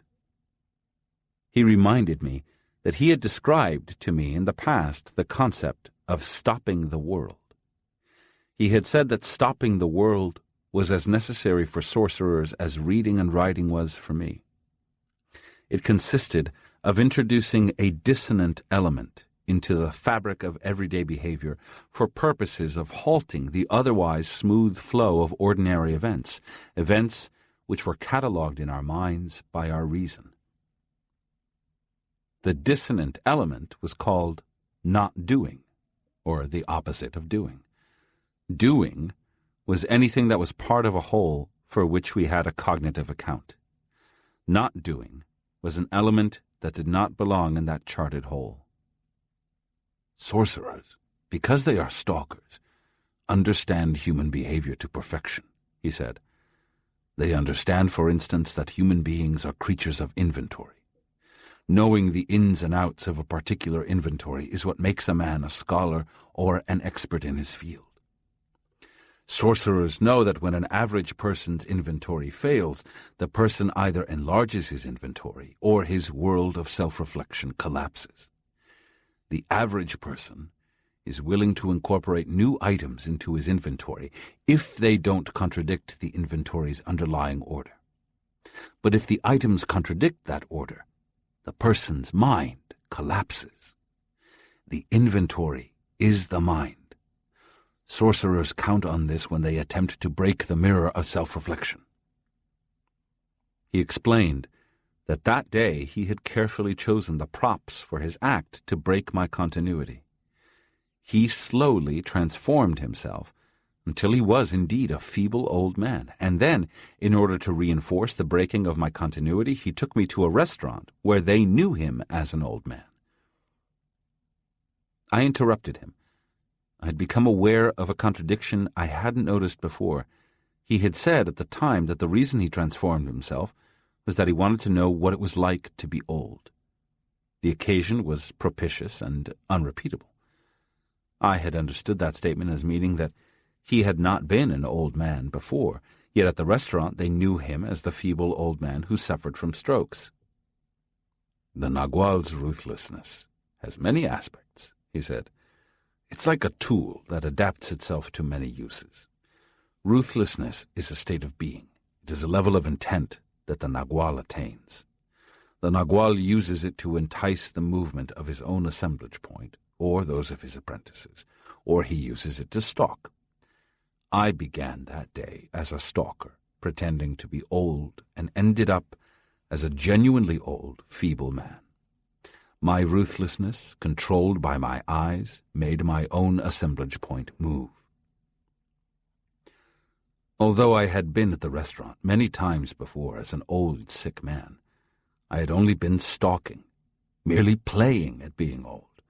Never before that day had my assemblage point moved to the precise spot of age and senility. He said that as soon as he had intended to be old, his eyes lost their shine, and I immediately noticed it. Alarm was written all over my face.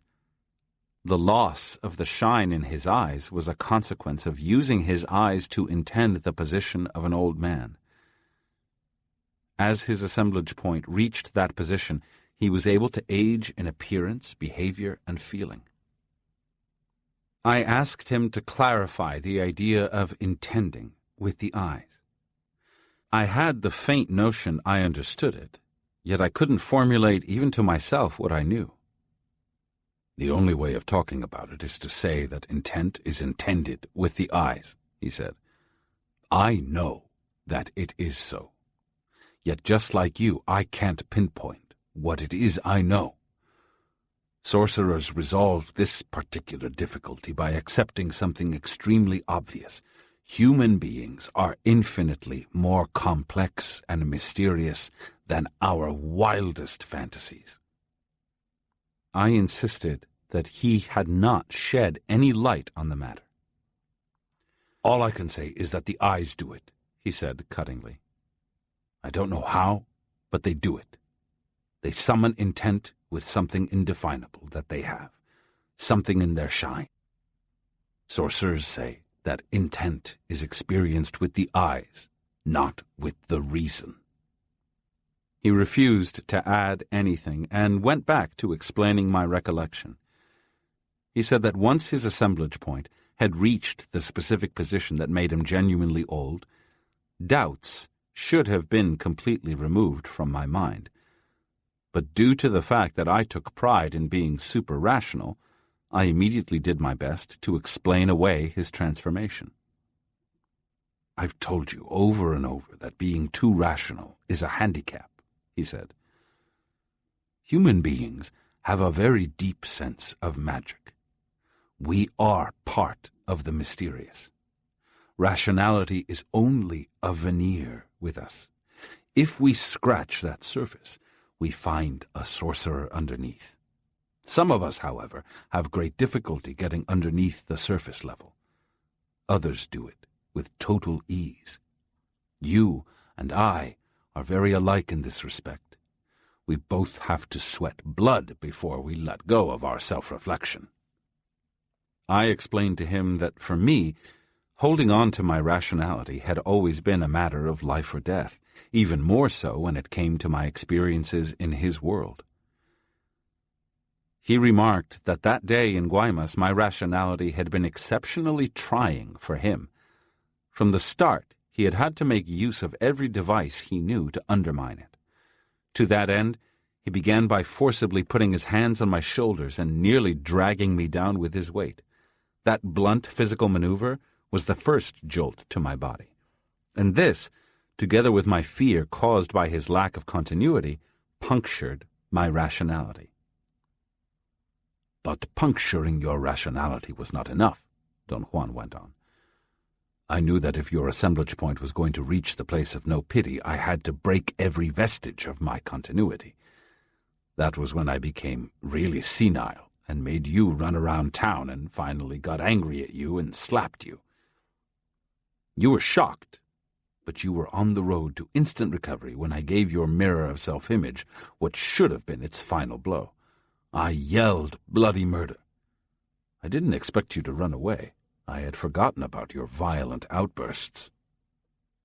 He said that in spite of my on-the-spot recovery tactics, my assemblage point reached the place of no pity when I became enraged at his senile behavior. Or perhaps it had been the opposite. I became enraged because my assemblage point had reached the place of no pity. It didn't really matter. What counted was that my assemblage point did arrive there. Once it was there, my own behavior changed markedly. I became cold and calculating and indifferent to my personal safety. I asked Don Juan whether he had seen all this. I didn't remember telling him about it. He replied that to know what I was feeling, all he had to do was introspect and remember his own experience. He pointed out that my assemblage point became fixed in its new position when he reverted to his natural self. By then, my conviction about his normal continuity had suffered such a profound upheaval that continuity no longer functioned as a cohesive force. And it was at that moment, from its new position, that my assemblage point allowed me to build another type of continuity, one which I expressed in terms of a strange, detached hardness, a hardness that became my normal mode of behavior from then on. Continuity is so important in our lives that if it breaks, it's always instantly repaired, he went on. In the case of sorcerers, however, once their assemblage points reach the place of no pity, continuity is never the same. Since you are naturally slow, you haven't noticed yet that since that day in Guaymas you have become, among other things, capable of accepting any kind of discontinuity at its face value, after a token struggle of your reason, of course. His eyes were shining with laughter. It was also that day that you acquired your masked ruthlessness, he went on.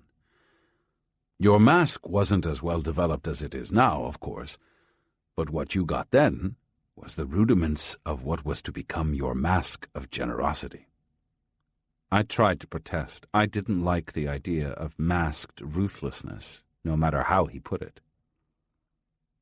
Don't use your mask on me, he said, laughing. Save it for a better subject, someone who doesn't know you. He urged me to recollect accurately the moment the mask came to me. As soon as you felt that cold fury coming over you, he went on, you had to mask it. You didn't joke about it, as my benefactor would have done. You didn't try to sound reasonable about it, like I would. You didn't pretend to be intrigued by it, like the Nagual Elias would have. Those are the 3 Nagual's masks I know. What did you do then? You calmly walked to your car and gave half of your packages away to the guy who was helping you carry them. Until that moment, I had not remembered that indeed someone helped me carry the packages.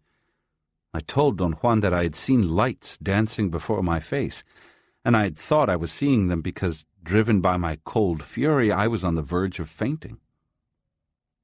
You were not on the verge of fainting, Don Juan answered. You were on the verge of entering a dreaming state and seeing the spirit all by yourself, like Talia and my benefactor. I said to Don Juan that it wasn't generosity that made me give away the packages, but cold fury. I had to do something to calm myself, and that was the first thing that occurred to me. But that's exactly what I've been telling you. Your generosity is not genuine, he retorted, and began to laugh at my dismay. The ticket to impeccability. It had gotten dark while Don Juan was talking about breaking the mirror of self-reflection. I told him I was thoroughly exhausted and we should cancel the rest of the trip and return home, but he maintained that we had to use every minute of our available time to review the sorcery stories, or recollect by making my assemblage point move as many times as possible. I was in a complaining mood. I said that a state of deep fatigue such as mine could only breed uncertainty and lack of conviction. "Your uncertainty is to be expected," Don Juan said, matter-of-factly. "After all, you are dealing with a new type of continuity. It takes time to get used to it. Warriors spend years in limbo, where they are neither average men nor sorcerers." "What happens to them in the end?" I asked. "Do they choose sides?" "No, they have no choice," he replied. "All of them become aware of what they already are, sorcerers. The difficulty is that the mirror of self-reflection is extremely powerful and only lets its victims go after a ferocious struggle." He stopped talking and seemed lost in thought. His body entered into the state of rigidity I had seen before whenever he was engaged in what I characterized as reveries, but which he described as instances in which his assemblage point had moved and he was able to recollect. "I'm going to tell you the story of a sorcerer's ticket to impeccability," he suddenly said, after some 30 minutes of total silence. "I'm going to tell you the story of my death." He began to recount what had happened to him after his arrival in Durango, still disguised in women's clothes, following his month-long journey through central Mexico. He said that old Belisario took him directly to a hacienda to hide from the monstrous man who was chasing him. As soon as he arrived, Don Juan, very daringly in view of his taciturn nature, introduced himself to everyone in the house. There were 7 beautiful women and a strange, unsociable man who didn't utter a single word. Don Juan delighted the lovely women with his renditions of the monstrous man's efforts to capture him. Above all, they were enchanted with the disguise which he still wore and the story that went with it.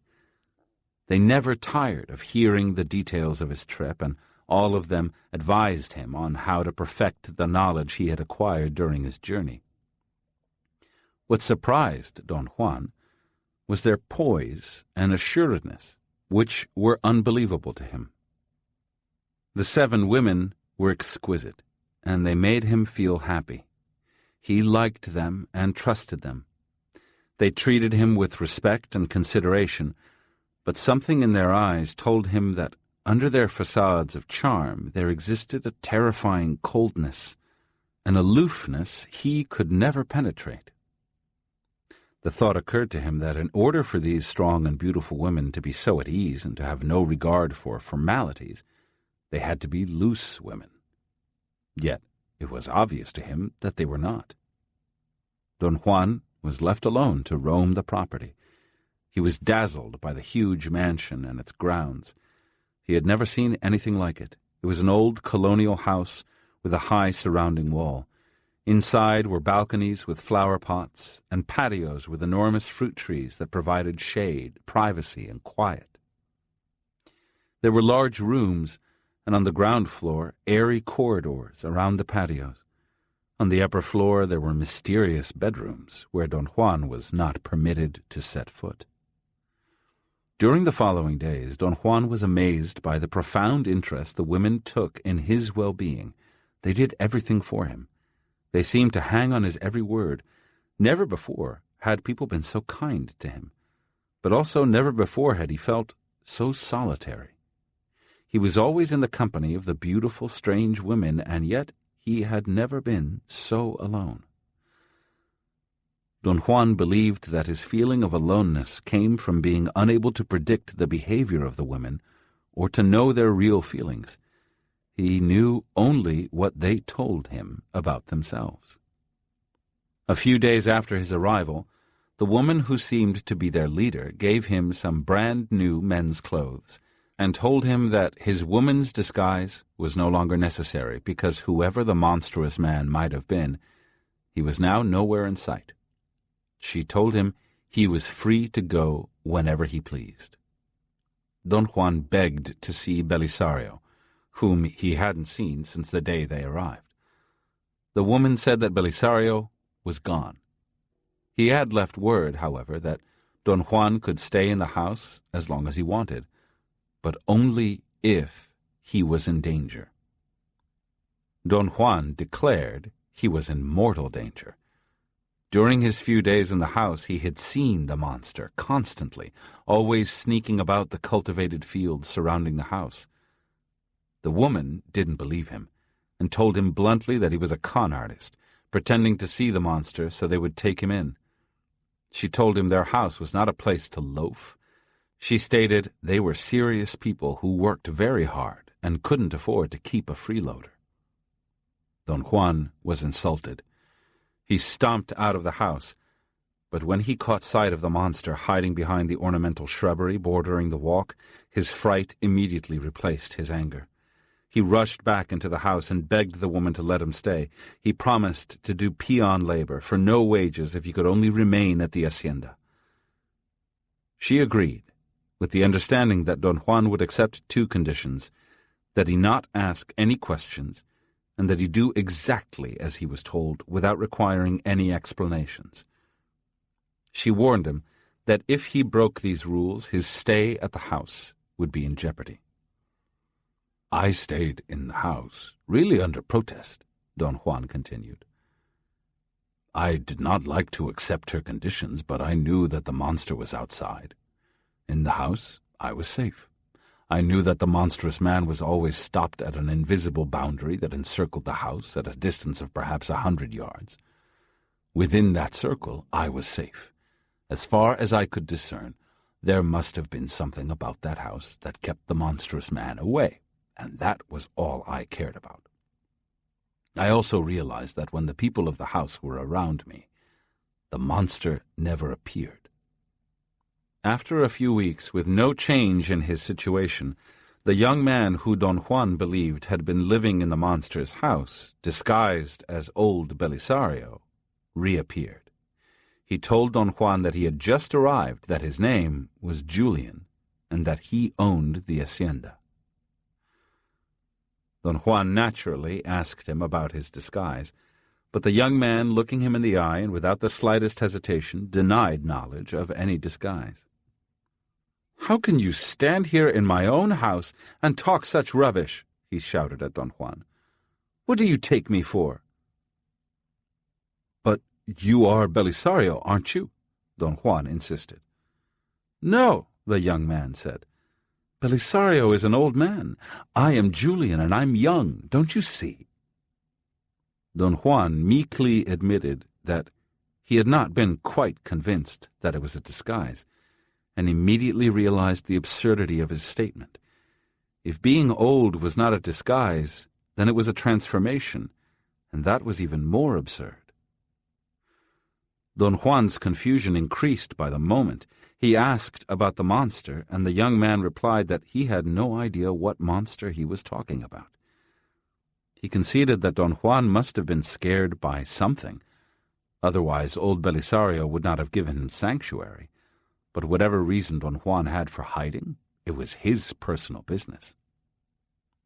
Don Juan was mortified by the coldness of his host's tone and manner.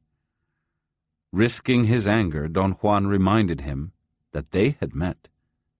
His host replied that he had never seen him before that day, but that he was honoring Belisario's wishes as he felt obliged to do. The young man added that not only was he the owner of the house, but that he was also in charge of every person in that household, including Don Juan, who by the act of hiding among them had become a ward of the house. If Don Juan didn't like the arrangement, he was free to go and take his chances with the monster no one else was able to see. Before he made up his mind one way or another, Don Juan judiciously decided to ask what being a ward of the house involved. The young man took Don Juan to a section of the mansion that was under construction and said that that part of the house was symbolic of his own life and actions. It was unfinished. Construction was indeed underway, but chances were it might never be completed. "You are one of the elements of that incomplete construction," he said to Don Juan. "Let's say that you are the beam that will support the roof. Until we put it in place and put the roof on top of it, we won't know whether it will support the weight. The master carpenter says it will. I am the master carpenter." This metaphorical explanation meant nothing to Don Juan, who wanted to know what was expected of him in matters of manual labor.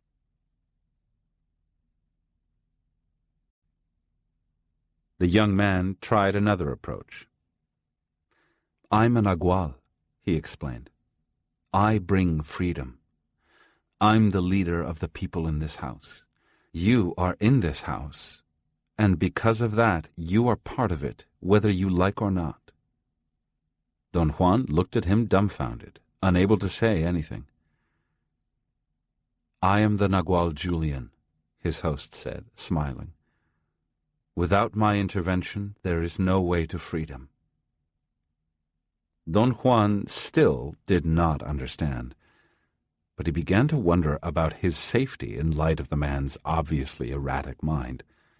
He was so concerned with this unexpected development that he was not even curious about the use of the word Nagual. He knew that Nagual meant sorcerer, yet he was unable to take in the total implication of the Nagual Julian's words. Or perhaps, somehow, he understood it perfectly, although his conscious mind did not. The young man stared at him for a moment, and then said that Don Juan's actual job would involve being his personal valet and assistant. There would be no pay for this, but excellent room and board. From time to time there would be other small jobs for Don Juan, jobs requiring special attention. He was to be in charge of either doing the jobs himself or seeing that they got done. For these special services he would be paid small amounts of money which would be put into an account kept for him by the other members of the household. Thus, should he ever want to leave, there would be a small amount of cash to tide him over. The young man stressed that Don Juan should not consider himself a prisoner, but that if he stayed, he would have to work. And still more important than the work were the 3 requirements he had to fulfill. He had to make a serious effort to learn everything the women taught him. His conduct with all the members of the household must be exemplary, which meant that he would have to examine his behavior and attitude toward them every minute of the day. And he was to address the young man in direct conversation as Nagual, and when talking of him, to refer to him as the Nagual Julian. Don Juan accepted the terms grudgingly, but although he instantly plunged into his habitual sulkiness and moroseness, he learned his work quickly. What he didn't understand was what was expected of him in matters of attitude and behavior. And even though he could not have put his finger on a concrete instance, he honestly believed that he was being lied to and exploited. As his moroseness got the upper hand, he entered into a permanent sulk and hardly said a word to anyone. It was then that the Nagual Julian assembled all the members of his household and explained to them that even though he badly needed an assistant, he would abide by their decision. If they did not like the morose and unappealing attitude of his new orderly, they had the right to say so. If the majority disapproved of Don Juan's behavior, the young man would have to leave and take his chances with whatever was waiting for him outside, be it a monster or his own fabrication. The Nagual Julian then led them to the front of the house and challenged Don Juan to show them the monstrous man. Don Juan pointed him out, but no one else saw him. Don Juan ran frantically from one person to another, insisting that the monster was there, imploring them to help him. They ignored his pleas and called him crazy. It was then that the Nagual Julian put Don Juan's fate to a vote. The unsociable man did not choose to vote. He shrugged his shoulders and walked away.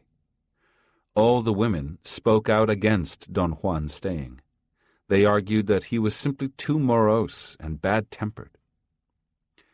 During the heat of the argument, however, the Nagual Julian completely changed his attitude and became Don Juan's defender. He suggested that the women might be misjudging the poor young man, that he was perhaps not crazy at all and maybe actually did see a monster. He said that perhaps his moroseness was the result of his worries. And a great fight ensued. Tempers flared, and in no time the women were yelling at the Nagual.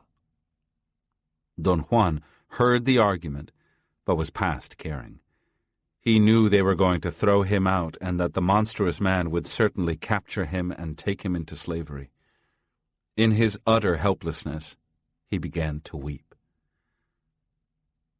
His despair and his tears swayed some of the enraged women. The leader of the women proposed another choice, a 3-week trial period during which Don Juan's actions and attitude would be evaluated daily by all the women. She warned Don Juan that if there was one single complaint about his attitude during that time, he would be kicked out for good. Don Juan recounted how the Nagual Julian, in a fatherly manner, took him aside and proceeded to drive a wedge of fear into him.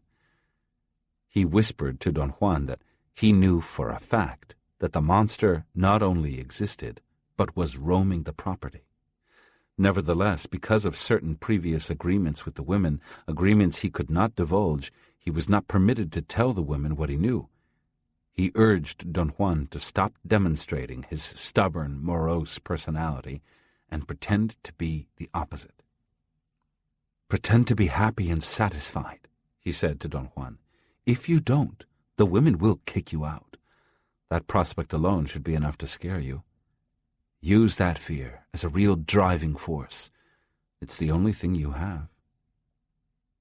Any hesitation or second thoughts that Don Juan might have had were instantly dispelled at the sight of the monstrous man. As the monster waited impatiently at the invisible line, he seemed aware of how precarious Don Juan's position was. It was as if the monster were ravenously hungry, anxiously anticipating a feast. The Nagual Julian drove his wedge of fear a bit deeper. "If I were you," he told Don Juan, "I would behave like an angel. I'd act any way these women want me to, as long as it kept me from that hellish beast." "Then you do see the monster?" Don Juan asked. "Of course I do," he replied. "And I also see that if you leave, or if the women kick you out, the monster will capture you and put you in chains.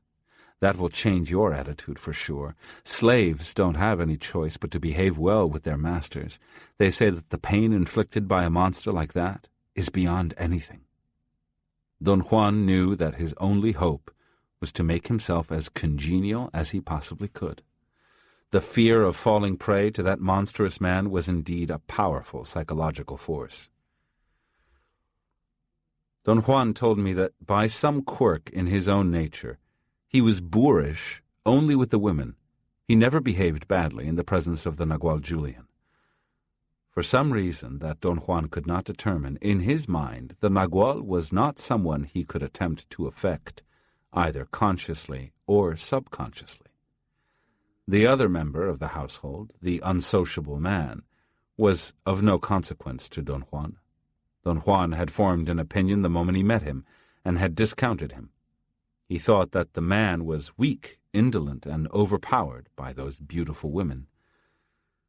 Later on, when he was more aware of the Nagual's personality, he knew that the man was definitely overshadowed by the glitter of the others.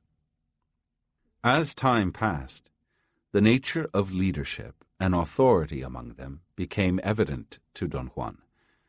He was surprised and somehow delighted to realize that no one was better or higher than another. Some of them performed functions of which the others were incapable, but that didn't make them superior, it simply made them different. However, the ultimate decision in everything was automatically the Nagual Julian's, and he apparently took great pleasure in expressing his decisions in the form of bestial jokes he played on everyone. There was also a mystery woman among them. They referred to her as Talia, the Nagual woman. Nobody told Don Juan who she was, or what being the Nagual woman meant. It was made clear to him, however, that one of the 7 women was Talia. They all talked so much about her that Don Juan's curiosity was aroused to tremendous heights. He asked so many questions that the woman who was the leader of the other women told him that she would teach him to read and write so that he might make better use of his deductive abilities. She said that he must learn to write things down rather than committing them to memory. In this fashion, he would accumulate a huge collection of facts about Talia, facts that he ought to read and study until the truth became evident. Perhaps anticipating the cynical retort he had in mind, she argued that although it might seem an absurd endeavor, finding out who Talia was one of the most difficult and rewarding tasks anyone could undertake. That, she said, was the fun part. She added, more seriously, that it was imperative for Don Juan to learn basic bookkeeping in order to help the Nagual manage the property. Immediately, she started daily lessons, and in 1 year Don Juan had progressed so rapidly and extensively that he was able to read, write, and keep account books. Everything had occurred so smoothly that he didn't notice the changes in himself, the most remarkable of which was a sense of detachment. As far as he was concerned, he retained his impression that nothing was happening in the house, simply because he still was unable to identify with the members of the household. Those people were mirrors that did not yield reflection. "I took refuge in that house for nearly 3 years," Don Juan went on. "Countless things happened to me during that time, but I didn't think they were really important, or at least I had chosen to consider them unimportant. I was convinced that for 3 years all I had done was hide, shake with fear, and work like a mule." Don Juan laughed and told me that at one point, at the urging of the Nagual Julian, he agreed to learn sorcery so that he might rid himself of the fear that consumed him each time he saw the monster keeping vigil. But although the Nagual Julian talked to him a great deal, he seemed more interested in playing jokes on him. So he believed it was fair and accurate to say that he didn't learn anything even loosely related to sorcery, simply because it was apparent that nobody in that house knew or practiced sorcery. One day, however, he found himself walking purposefully, but without any volition on his part, toward the invisible line that held the monster at bay. The monstrous man was, of course, watching the house as usual, but that day, instead of turning back and running to seek shelter inside the house, Don Juan kept walking. An incredible surge of energy made him advance with no concern for his safety. A feeling of total detachment allowed him to face the monster that had terrorized him for so many years.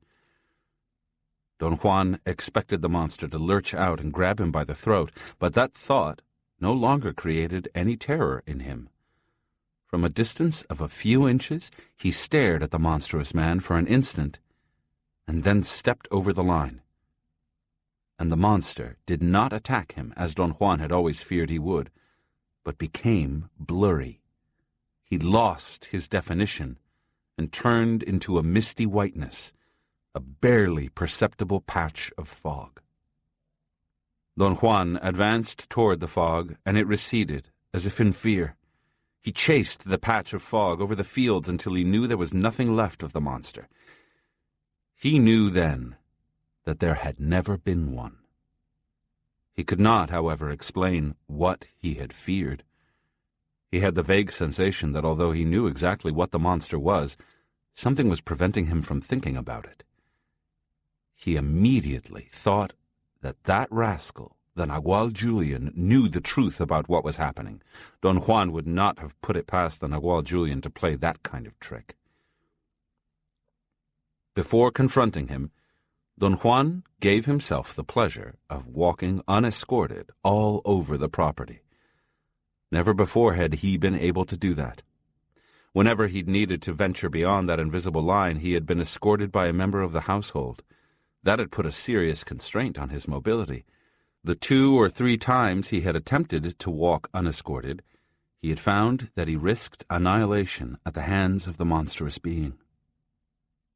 Filled with a strange vigor, Don Juan went into the house, but instead of celebrating his new freedom and power, he assembled the entire household and angrily demanded that they explain their lies.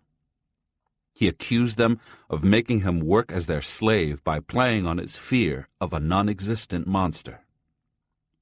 The women laughed as if he were telling the funniest joke. Only the Nagual Julian seemed contrite, especially when Don Juan, his voice cracking with resentment, described his 3 years of constant fear. The Nagual Julian broke down and wept openly as Don Juan demanded an apology for the shameful way he had been exploited. "But we told you the monster didn't exist," one of the women said. Don Juan glared at the Nagual Julian, who cowered meekly. "He knew the monster existed," Don Juan yelled, pointing an accusing finger at the Nagual. But at the same time he was aware he was talking nonsense because the Nagual Julian had originally told him that the monster did not exist.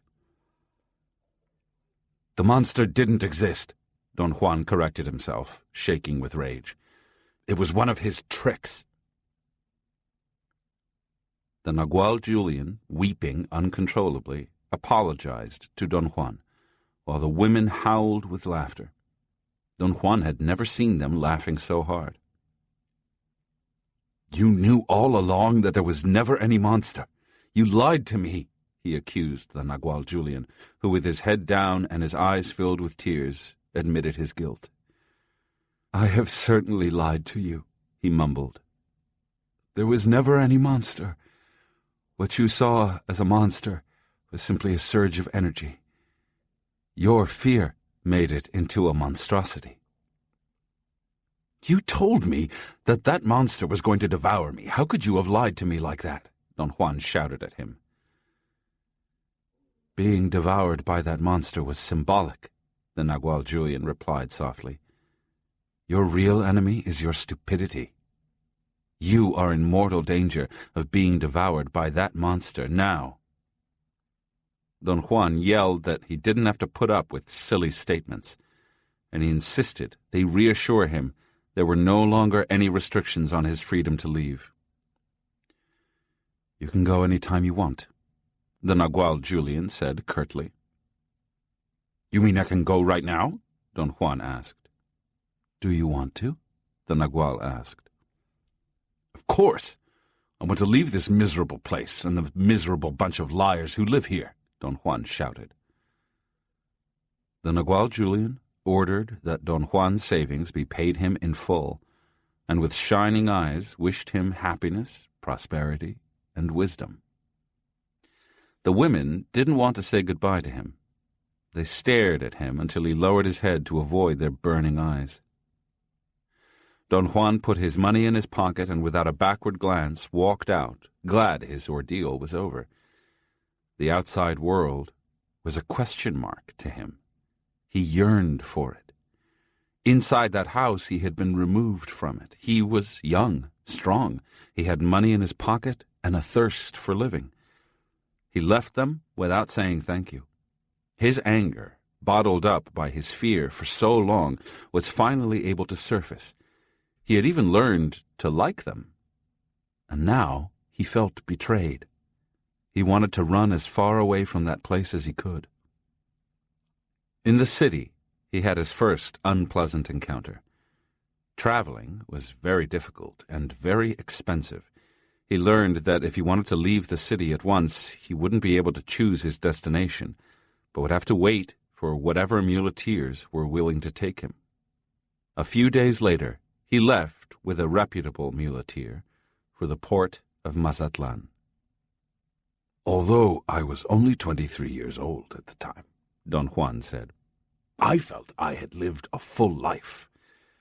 The only thing I had not experienced was sex. The Nagual Julian had told me that it was the fact I had not been with a woman that gave me my strength and endurance, and that he had little time left to set things up before the world would catch up with me. "What did he mean, Don Juan?" I asked. He meant that I had no idea about the kind of hell I was heading for, Don Juan replied, and that he had very little time to set up my barricades, my silent protectors. "What's a silent protector, Don Juan?" I asked. "It's a lifesaver," he said. "A silent protector is a surge of inexplicable energy that comes to a warrior when nothing else works. My benefactor knew what direction my life would take once I was no longer under his influence, so he struggled to give me as many sorcerer's options as possible. Those sorcerer's options were to be my silent protectors." "What are sorcerer's options?" I asked. "Positions of the assemblage point," he replied. "The infinite number of positions which the assemblage point can reach. In each and every one of those shallow or deep shifts, a sorcerer can strengthen his new continuity." He reiterated that everything he had experienced, either with his benefactor or while under his guidance, had been the result of either a minute or a considerable shift of his assemblage point. His benefactor had made him experience countless sorcerer's options, more than the number that would normally be necessary, because he knew that Don Juan's destiny would be to be called upon to explain what sorcerers were and what they did. "The effect of those shifts of the assemblage point is cumulative," he continued. "It weighs on you whether you understand it or not. That accumulation worked for me at the end. Very soon after I came into contact with the Nagual, my point of assemblage moved so profoundly that I was capable of seeing. I saw an energy field as a monster, and the point kept on moving until I saw the monster as what it really was, an energy field. I had succeeded in seeing, and I didn't know it. I thought I had done nothing and learned nothing. I was stupid beyond belief." "You were too young, Don Juan," I said. "You couldn't have done otherwise." He laughed. He was on the verge of replying when he seemed to change his mind. He shrugged his shoulders and went on with his account. Don Juan said that when he arrived in Mazatlan, he was practically a seasoned muleteer and was offered a permanent job running a mule train. He was very satisfied with the arrangements. The idea that he would be making the trip between Durango and Mazatlan pleased him no end. There were two things, however, that bothered him. First, that he had not yet been with a woman, and second, a strong but unexplainable urge to go north. He didn't know why. He knew only that somewhere to the north something was waiting for him. The feeling persisted so strongly that in the end he was forced to refuse the security of a permanent job so he could travel north. His superior strength and a new and unaccountable cunning enabled him to find jobs even where there were none to be had, as he steadily worked his way north to the state of Sinaloa. And there his journey ended. He met a young widow like himself, a Yaqui Indian, who had been the wife of a man to whom Don Juan was indebted. He attempted to repay his indebtedness by helping the widow and her children, and without being aware of it, he fell into the role of husband and father. His new responsibilities put a great burden on him. He lost his freedom of movement and even his urge to journey farther north. He felt compensated for that loss, however, by the profound affection he felt for the woman and her children. "I experienced moments of sublime happiness as a husband and father," Don Juan said. "But it was at those moments when I first noticed that something was terribly wrong. I realized that I was losing the feeling of detachment, the aloofness I had acquired during my time in the Nagual Julian's house. Now I found myself identifying with the people who surrounded me. Don Juan said that it took about a year of unrelenting abrasion to make him lose every vestige of the new personality he had acquired at the Nagual's house. He had begun with a profound yet aloof affection for the woman and her children. This detached affection allowed him to play the role of husband and father with abandon and gusto. As time went by, his detached affection turned into a desperate passion that made him lose his effectiveness. Gone was his feeling of detachment, which was what had given him the power to love. Without that detachment, he had only mundane needs, desperation, and hopelessness, the distinctive features of the world of everyday life. Gone as well was his enterprise. During his years at the Nagual's house, he had acquired a dynamism that had served him well when he set out on his own. But the most draining pain was knowing that his physical energy had waned. Without actually being in ill health, one day he became totally paralyzed. He did not feel pain. He did not panic. It was as if his body had understood that he would get the peace and quiet he so desperately needed only if he ceased to move. As he lay helpless in bed, he did nothing but think. And he came to realize that he had failed because he didn't have an abstract purpose. He knew that the people in the Nagual's house were extraordinary because they pursued freedom as their abstract purpose. He didn't understand what freedom was, but he knew that it was the opposite of his own concrete needs. His lack of an abstract purpose had made him so weak and ineffective that he was incapable of rescuing his adopted family from their abysmal poverty. Instead, they had pulled him back to the very misery, sadness, and despair which he himself had known prior to encountering the Nagual. As he reviewed his life, he became aware that the only time he had not been poor and had not had concrete needs was during his years with the Nagual. Poverty was the state of being that had reclaimed him when his concrete needs overpowered him. For the first time since he'd been shot and wounded so many years before, Don Juan fully understood that the Nagual Julian was indeed the Nagual, the leader, and his benefactor.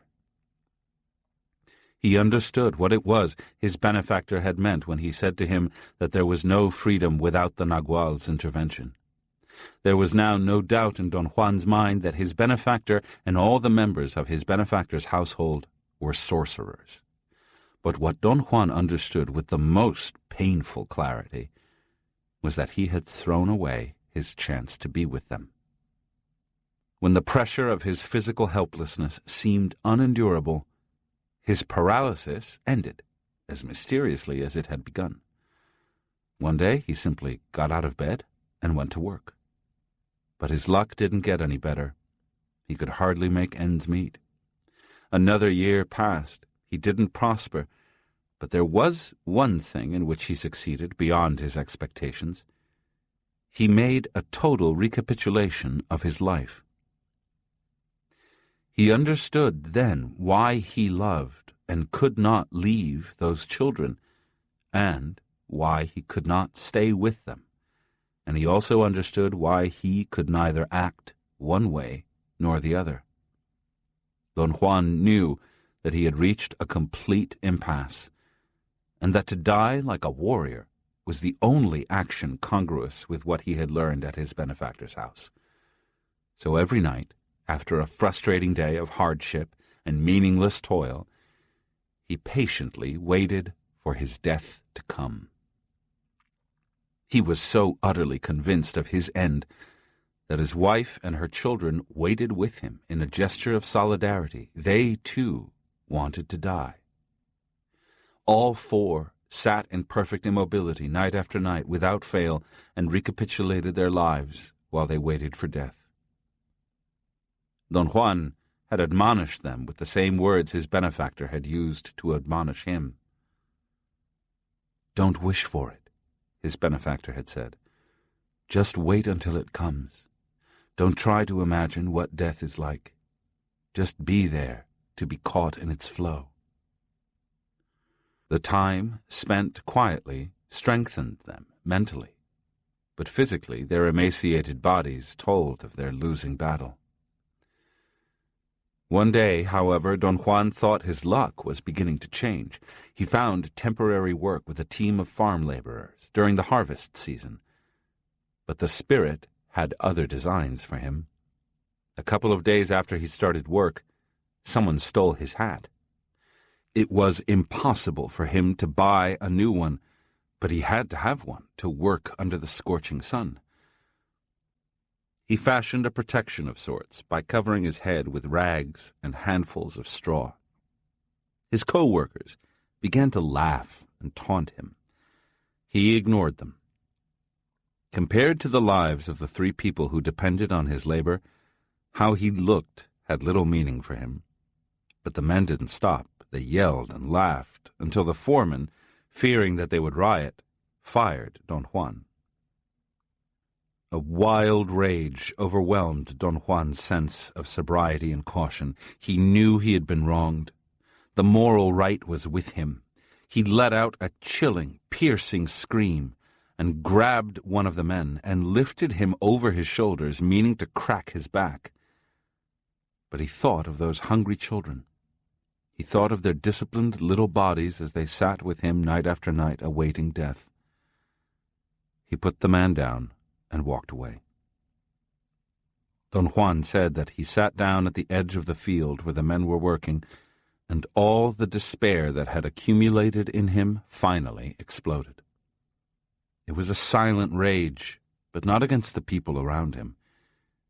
He raged against himself. He raged until all his anger was spent. I sat there in view of all those people and began to weep, Don Juan continued. They looked at me as if I were crazy, which I really was, but I didn't care. I was beyond caring. The foreman felt sorry for me and came over to give a word of advice. He thought I was weeping for myself. He couldn't have possibly known that I was weeping for the spirit. Don Juan said that a silent protector came to him after his rage was spent. It was in the form of an unaccountable surge of energy that left him with the clear feeling that his death was imminent. He knew that he wasn't going to have time to see his adopted family again. He apologized to them in a loud voice for not having had the fortitude and wisdom necessary to deliver them from their hell on earth. The farm workers continued to laugh and mock him. He vaguely heard them. Tears swelled in his chest as he addressed and thanked the spirit for having placed him in the Nagual's path, giving him an undeserved chance to be free. He heard the howls of the uncomprehending men. He heard their insults and yells as if from within himself. They had the right to ridicule him.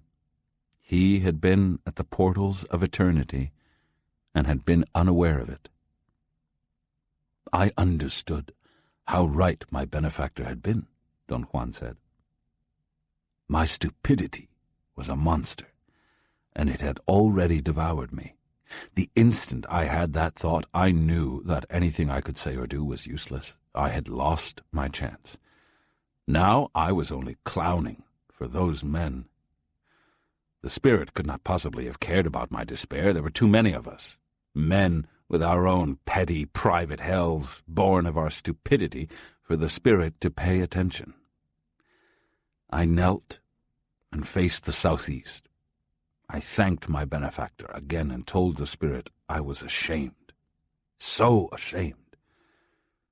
And with my last breath, I said goodbye to a world which could have been wonderful if I had had wisdom. An immense wave came for me then. I felt it first, then I heard it, and finally I saw it coming for me from the southeast over the fields. It overtook me, and its blackness covered me, and the light of my life was gone. My hell had ended. I was finally dead. I was finally free. Don Juan's story devastated me. He ignored all my efforts to talk about it. He said that at another time and in another setting we were going to discuss it. He demanded instead that we get on with what we had come to do, elucidate the mastery of awareness. A couple of days later, as we were coming down from the mountains, he suddenly began to talk about his story. We had sat down to rest. Actually, I was the one who had stopped to catch my breath. Don Juan wasn't even breathing hard. The sorcerer's struggle for assuredness is the most dramatic struggle there is, Don Juan said. It's painful and costly. Many, many times it has actually cost sorcerers their lives. He explained that in order for any sorcerer to have complete certainty about his actions or about his position in the sorcerer's world, or to be capable of utilizing intelligently his new continuity, he must invalidate the continuity of his old life. Only then can his actions have the necessary assuredness to fortify and balance the tenuousness and instability of his new continuity.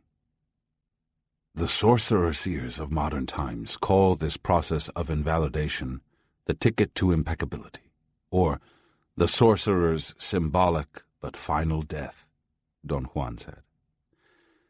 And in that field in Sinaloa, I got my ticket to impeccability. I died there. The tenuousness of my new continuity cost me my life. But did you die, Don Juan? Or did you just faint? I asked, trying not to sound cynical. I died in that field, he said. I felt my awareness flowing out of me and heading toward the eagle. But as I had impeccably recapitulated my life, the eagle did not swallow my awareness. The eagle spat me out. Because my body was dead in the field, the eagle did not let me go through to freedom. It was as if it told me to go back and try again. I ascended the heights of blackness and descended again to the light of the earth. And then I found myself in a shallow grave at the edge of the field, covered with rocks and dirt. Don Juan said that he knew instantly what to do. After digging himself out, he rearranged the grave to look as if a body were still there and slipped away. He felt strong and determined. He knew that he had to return to his benefactor's house, but before he started on his return journey, he wanted to see his family and explain to them that he was a sorcerer, and for that reason, he couldn't stay with them. He wanted to explain that his downfall had been not knowing that sorcerers can never make a bridge to join the people of the world. But if people desire to do so, they have to make a bridge to join sorcerers. I went home, Don Juan continued, but the house was empty. The shocked neighbors told me that farm workers had come earlier with the news that I had dropped dead at work, and my wife and her children had left. How long were you dead, Don Juan? I asked. A whole day, apparently, he said. Don Juan's smile played on his lips. His eyes seemed to be made of shiny obsidian. He was watching my reaction, waiting for my comments. What became of your family, Don Juan? I asked. Ah, the question of a sensible man, he remarked. For a moment I thought you were going to ask me about my death. I confessed that I had been about to, but that I knew he was seeing my question as I formulated it in my mind, and just to be contrary, I asked something else. I didn't mean it as a joke, but it made him laugh. My family disappeared that day, he said. My wife was a survivor. She had to be, with the conditions we lived under. Since I had been waiting for my death, she believed I had gotten what I wanted. There was nothing for her to do there, so she left. I missed the children, and I consoled myself with the thought that it wasn't my fate to be with them. However, sorcerers have a peculiar bent. They live exclusively in the twilight of a feeling, best described by the words, "and yet." When everything is crumbling down around them, sorcerers accept that the situation is terrible and then immediately escape to the twilight of "and yet." I did that with my feelings for those children and the woman. With great discipline, especially on the part of the oldest boy. They had recapitulated their lives with me. Only the spirit could decide the outcome of that affection. He reminded me that he had taught me how warriors acted in such situations. They did their utmost, and then, without any remorse or regrets, they relaxed and let the spirit decide the outcome. "What was the decision of the spirit, Don Juan?" I asked. He scrutinized me without answering. I knew he was completely aware of my motive for asking. I had experienced a similar affection and a similar loss. "The decision of the spirit is another basic core," he said. "Sorcery stories are built around it. We'll talk about that specific decision when we get to discussing that basic core. Now, wasn't there a question about my death you wanted to ask?" "If they thought you were dead, why the shallow grave?" I asked. "Why didn't they dig a real grave and bury you?" "That's more like you," he said, laughing. I asked the same question myself, and I realized that all those farm workers were pious people. I was a Christian. Christians are not buried just like that, nor are they left to rot like dogs. I think they were waiting for my family to come and claim the body and give it a proper burial. But my family never came. "Did you go and look for them, Don Juan?" I asked. "No.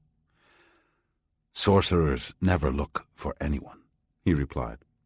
"And I was a sorcerer. I had paid with my life for the mistake of not knowing I was a sorcerer, and that sorcerers never approach anyone. From that day on, I have only accepted the company or the care of people or warriors who are dead, as I am." Don Juan said that he went back to his benefactor's house, where all of them knew instantly what he had discovered, and they treated him as if he had not left at all. The Nagual Julian commented that because of his peculiar nature, Don Juan had taken a long time to die. "My benefactor told me then that a sorcerer's ticket to freedom was his death," Don Juan went on. "He said that he himself had paid with his life for that ticket to freedom, as had everyone else in his household, and that now we were equals in our condition of being dead." "Am I dead too, Don Juan?" I asked. "You are dead," he said. "The sorcerer's grand trick, however, is to be aware that they are dead. Their ticket to impeccability must be wrapped in awareness. In that wrapping, sorcerers say, their ticket is kept in mint condition. For 60 years, I've kept mine in mint condition."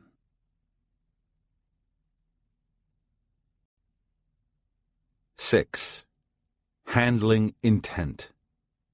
The third point.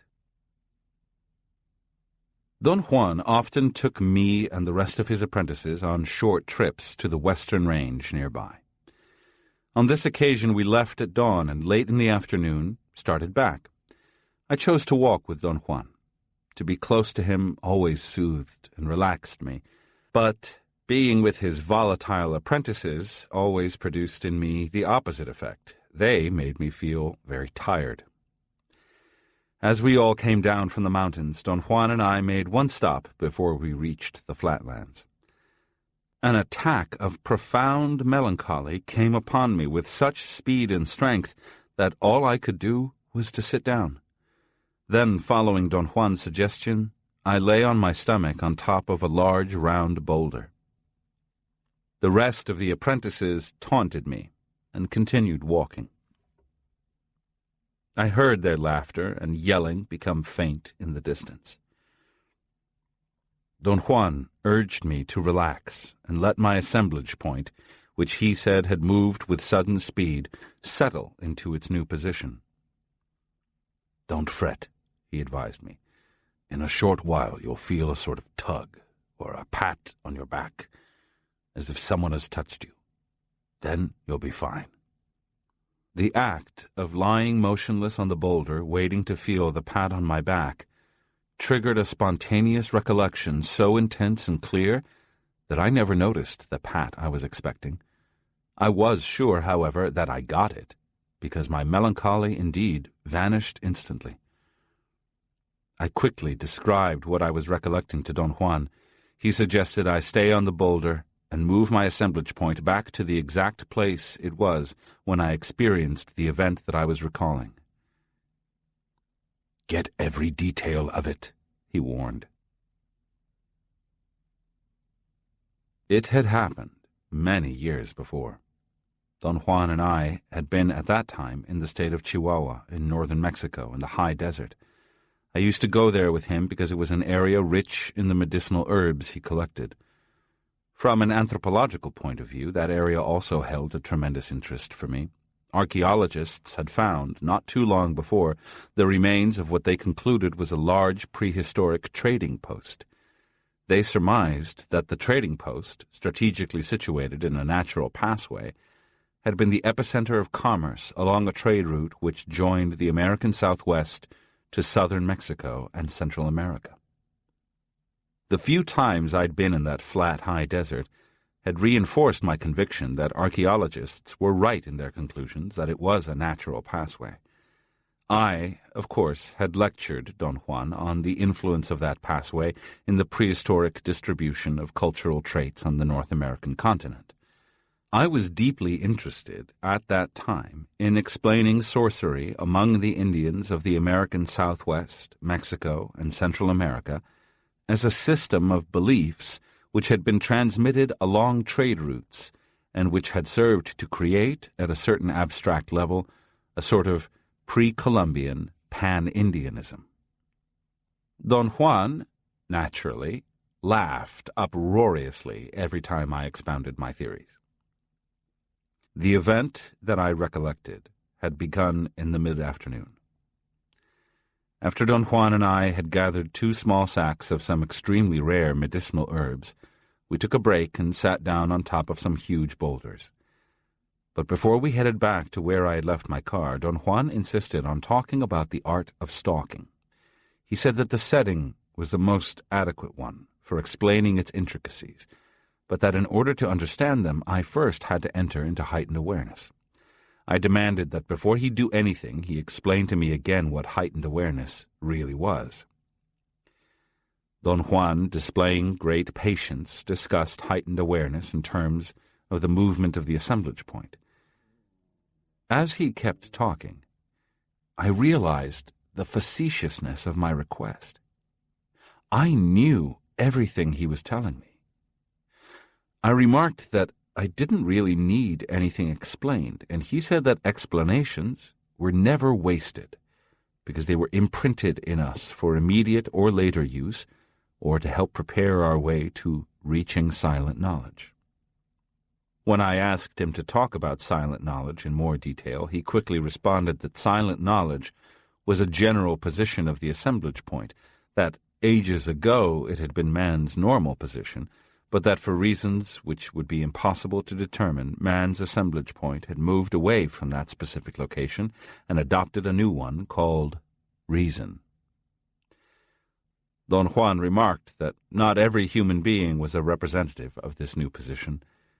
The assemblage points of the majority of us were not placed squarely on the location of reason itself, but in its immediate vicinity. The same thing had been the case with silent knowledge. Not every human being's assemblage point had been squarely on that location either. He also said that the place of no pity, being another position of the assemblage point, was the forerunner of silent knowledge, and that yet another position of the assemblage point, called the place of concern, was the forerunner of reason. I found nothing obscure about those cryptic remarks. To me, they were self-explanatory. I understood everything he had said while I waited for his usual blow to my shoulder blades to make me enter into heightened awareness. But the blow never came, and I kept on understanding what he was saying without really being aware that I understood anything.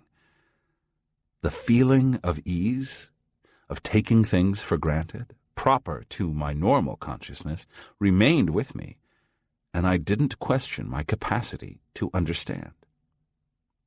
Don Juan looked at me fixedly and recommended that I lie face down on top of a round boulder with my arms and legs spread like a frog. I lay there for about 10 minutes, thoroughly relaxed, almost asleep, until I was jolted out of my slumber by a soft, sustained, hissing growl. I raised my head, looked up, and my hair stood on end. A gigantic, dark jaguar was squatting on a boulder scarcely 10 feet from me, right above where Don Juan was sitting. The jaguar, its fangs showing, was glaring straight at me. He seemed ready to jump on me. "Don't move," Don Juan ordered me softly, "and don't look at his eyes. Stare at his nose and don't blink. Your life depends on your stare." I did what he told me. The jaguar and I stared at each other for a moment, until Don Juan broke the standoff by hurling his hat like a frisbee at the jaguar's head. The jaguar jumped back to avoid being hit, and Don Juan let out a loud, prolonged, and piercing whistle. He then yelled at the top of his voice and clapped his hands 2 or 3 times. It sounded like muffled gunshots. Don Juan signaled to me to come down from the boulder and join him. The 2 of us yelled and clapped our hands until he decided we had scared the jaguar away. My body was shaking, yet I wasn't frightened. I told Don Juan that what had caused me the greatest fear had not been the cat's sudden growl or his stare, but the certainty that the jaguar had been staring at me long before I had heard him and lifted my head. Don Juan did not say a word about the experience. He was deep in thought. When I began to ask him if he had seen the jaguar before I did, he made an imperious gesture to quiet me. He gave me the impression he was ill at ease or even confused. After a moment's silence, Don Juan signaled me to start walking. He took the lead. We walked away from the rocks, zigzagging at a fast pace through the bush. After about half an hour, we reached a clearing in the chaparral where we stopped to rest for a moment. We hadn't said a single word, and I was eager to know what Don Juan was thinking. "Why are we walking in this pattern?" I asked. "Wouldn't it be better to make a beeline out of here and fast?" "No," he said emphatically. "It wouldn't be any good. That one is a male jaguar. He's hungry, and he's going to come after us." "All the more reason to get out of here fast," I insisted. "It's not so easy," he said. "That jaguar is not encumbered by reason. He'll know exactly what to do to get us, and as sure as I'm talking to you, he'll read our thoughts." "What do you mean, the jaguar reading our thoughts?" I asked. "That is no metaphorical statement," he said. "I mean what I say. Big animals like that have the capacity to read thoughts, and I don't mean guess. I mean that they know everything directly." "What can we do, then?" I asked, truly alarmed.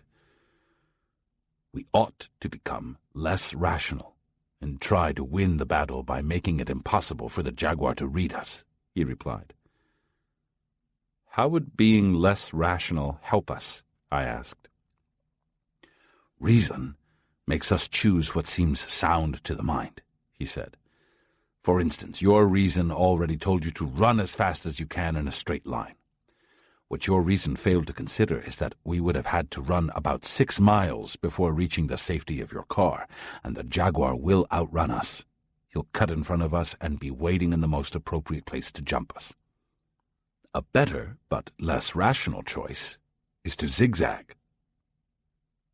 How do you know that it's better, Don Juan? I asked. I know it because my connection to the spirit is very clear, he replied. That is to say, my assemblage point is at the place of silent knowledge. From there I can discern that this is a hungry jaguar, but not one that has already eaten humans. And he's baffled by our actions. If we zigzag now, the jaguar will have to make an effort to anticipate us. Are there any other choices beside zigzagging? I asked. There are only rational choices, he said, and we don't have all the equipment we need to back up rational choices. For example, we can head for the high ground, but we would need a gun to hold it. We must match the jaguar's choices. Those choices are dictated by silent knowledge. We must do what silent knowledge tells us, regardless of how unreasonable it may seem. He began his zigzagging trot. I followed him very closely, but I had no confidence that running like that would save us. I was having a delayed panic reaction. The thought of the dark, looming shape of the enormous cat obsessed me. The desert chaparral consisted of tall, ragged bushes spaced 4 or 5 feet apart. The limited rainfall in the high desert didn't allow the growth of plants with thick foliage or of dense underbrush, yet the visual effect of the chaparral was of thickness and impenetrable growth. Don Juan moved with extraordinary nimbleness, and I followed as best as I could. He suggested that I watch where I stepped and make less noise. He said that the sound of branches cracking under my weight was a dead giveaway. I deliberately tried to step in Don Juan's tracks to avoid breaking dry branches.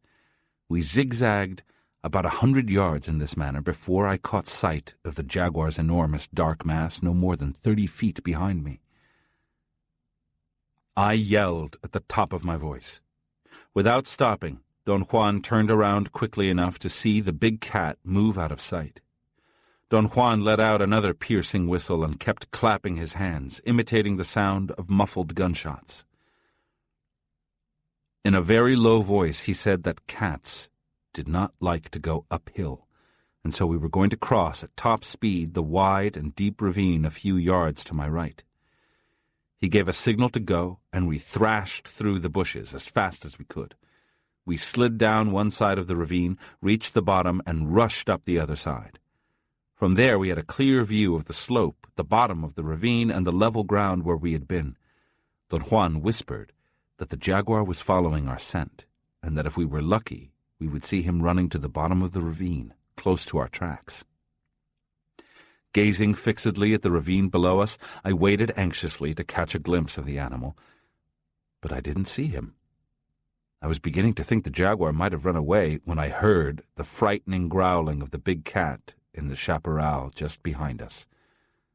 I had the chilling realization that Don Juan had been right. To get to where he was, the jaguar must have read our thoughts and crossed the ravine before we had. Without uttering a single word, Don Juan began running at a formidable speed. I followed, and we zigzagged for quite a while. I was totally out of breath when we stopped to rest. The fear of being chased by the jaguar had not, however, prevented me from admiring Don Juan's superb physical prowess. He had run as if he were a young man. I began to tell him that he had reminded me of someone in my childhood who had impressed me deeply with his running ability, but he signaled me to stop talking. He listened attentively, and so did I. I heard a soft rustling in the underbrush right ahead of us, and then the black silhouette of the jaguar was visible for an instant at a spot in the chaparral, perhaps 50 yards from us. Don Juan shrugged his shoulders and pointed in the direction of the animal. "It looks like we're not going to shake him off," he said with a tone of resignation. "Let's walk calmly as if we were taking a nice stroll in the park, and you tell me the story of your childhood. This is the right time and the right setting for it. A jaguar is after us with a ravenous appetite, and you are reminiscing about your past. The perfect not doing for being chased by a jaguar." He laughed loudly, but when I told him I had completely lost interest in telling the story, he doubled up with laughter. "You're punishing me now for not wanting to listen to you, aren't you?" he asked. And I, of course, began to defend myself. I told him his accusation was definitely absurd. I really had lost the thread of the story. "If a sorcerer doesn't have self-importance, he doesn't give a rat's ass about having lost the thread of a story," he said, with a malicious shine in his eyes. "Since you don't have any self-importance left, you should tell your story now. Tell it to the spirit, to the jaguar, and to me, as if you hadn't lost the thread at all." I wanted to tell him that I didn't feel like complying with his wishes because the story was too stupid, and the setting was overwhelming. I wanted to pick the appropriate setting for it some other time, as he himself did with his stories. Before I voiced my opinions, he answered me. "Both the jaguar and I can read thoughts," he said, smiling. "If I choose the proper setting and time for my sorcery stories, it's because they are for teaching, and I want to get the maximum effect from them." He signaled me to start walking. We walked calmly, side by side. I said I had admired his running and his stamina, and that a bit of self-importance was at the core of my admiration because I considered myself a good runner. Then I told him the story from my childhood I had remembered when I saw him running so well. I told him I had played soccer as a boy and had run extremely well. In fact, I was so agile and fast that I felt I could commit any prank with impunity because I would be able to outrun anyone chasing me, especially the old policeman who patrolled the streets of my hometown on foot. If I broke a street light or something of the sort, all I had to do was to take off running, and I was safe. But one day, unbeknownst to me, the old policemen were replaced by a new police corps with military training.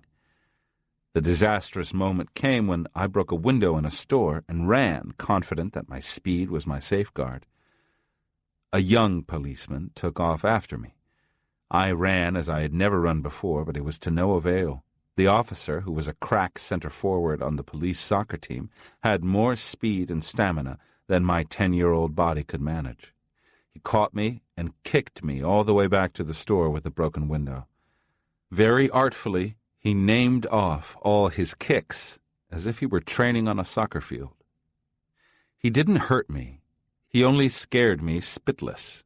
Yet my intense humiliation was tempered by a 10-year-old's admiration for his prowess and his talent as a soccer player.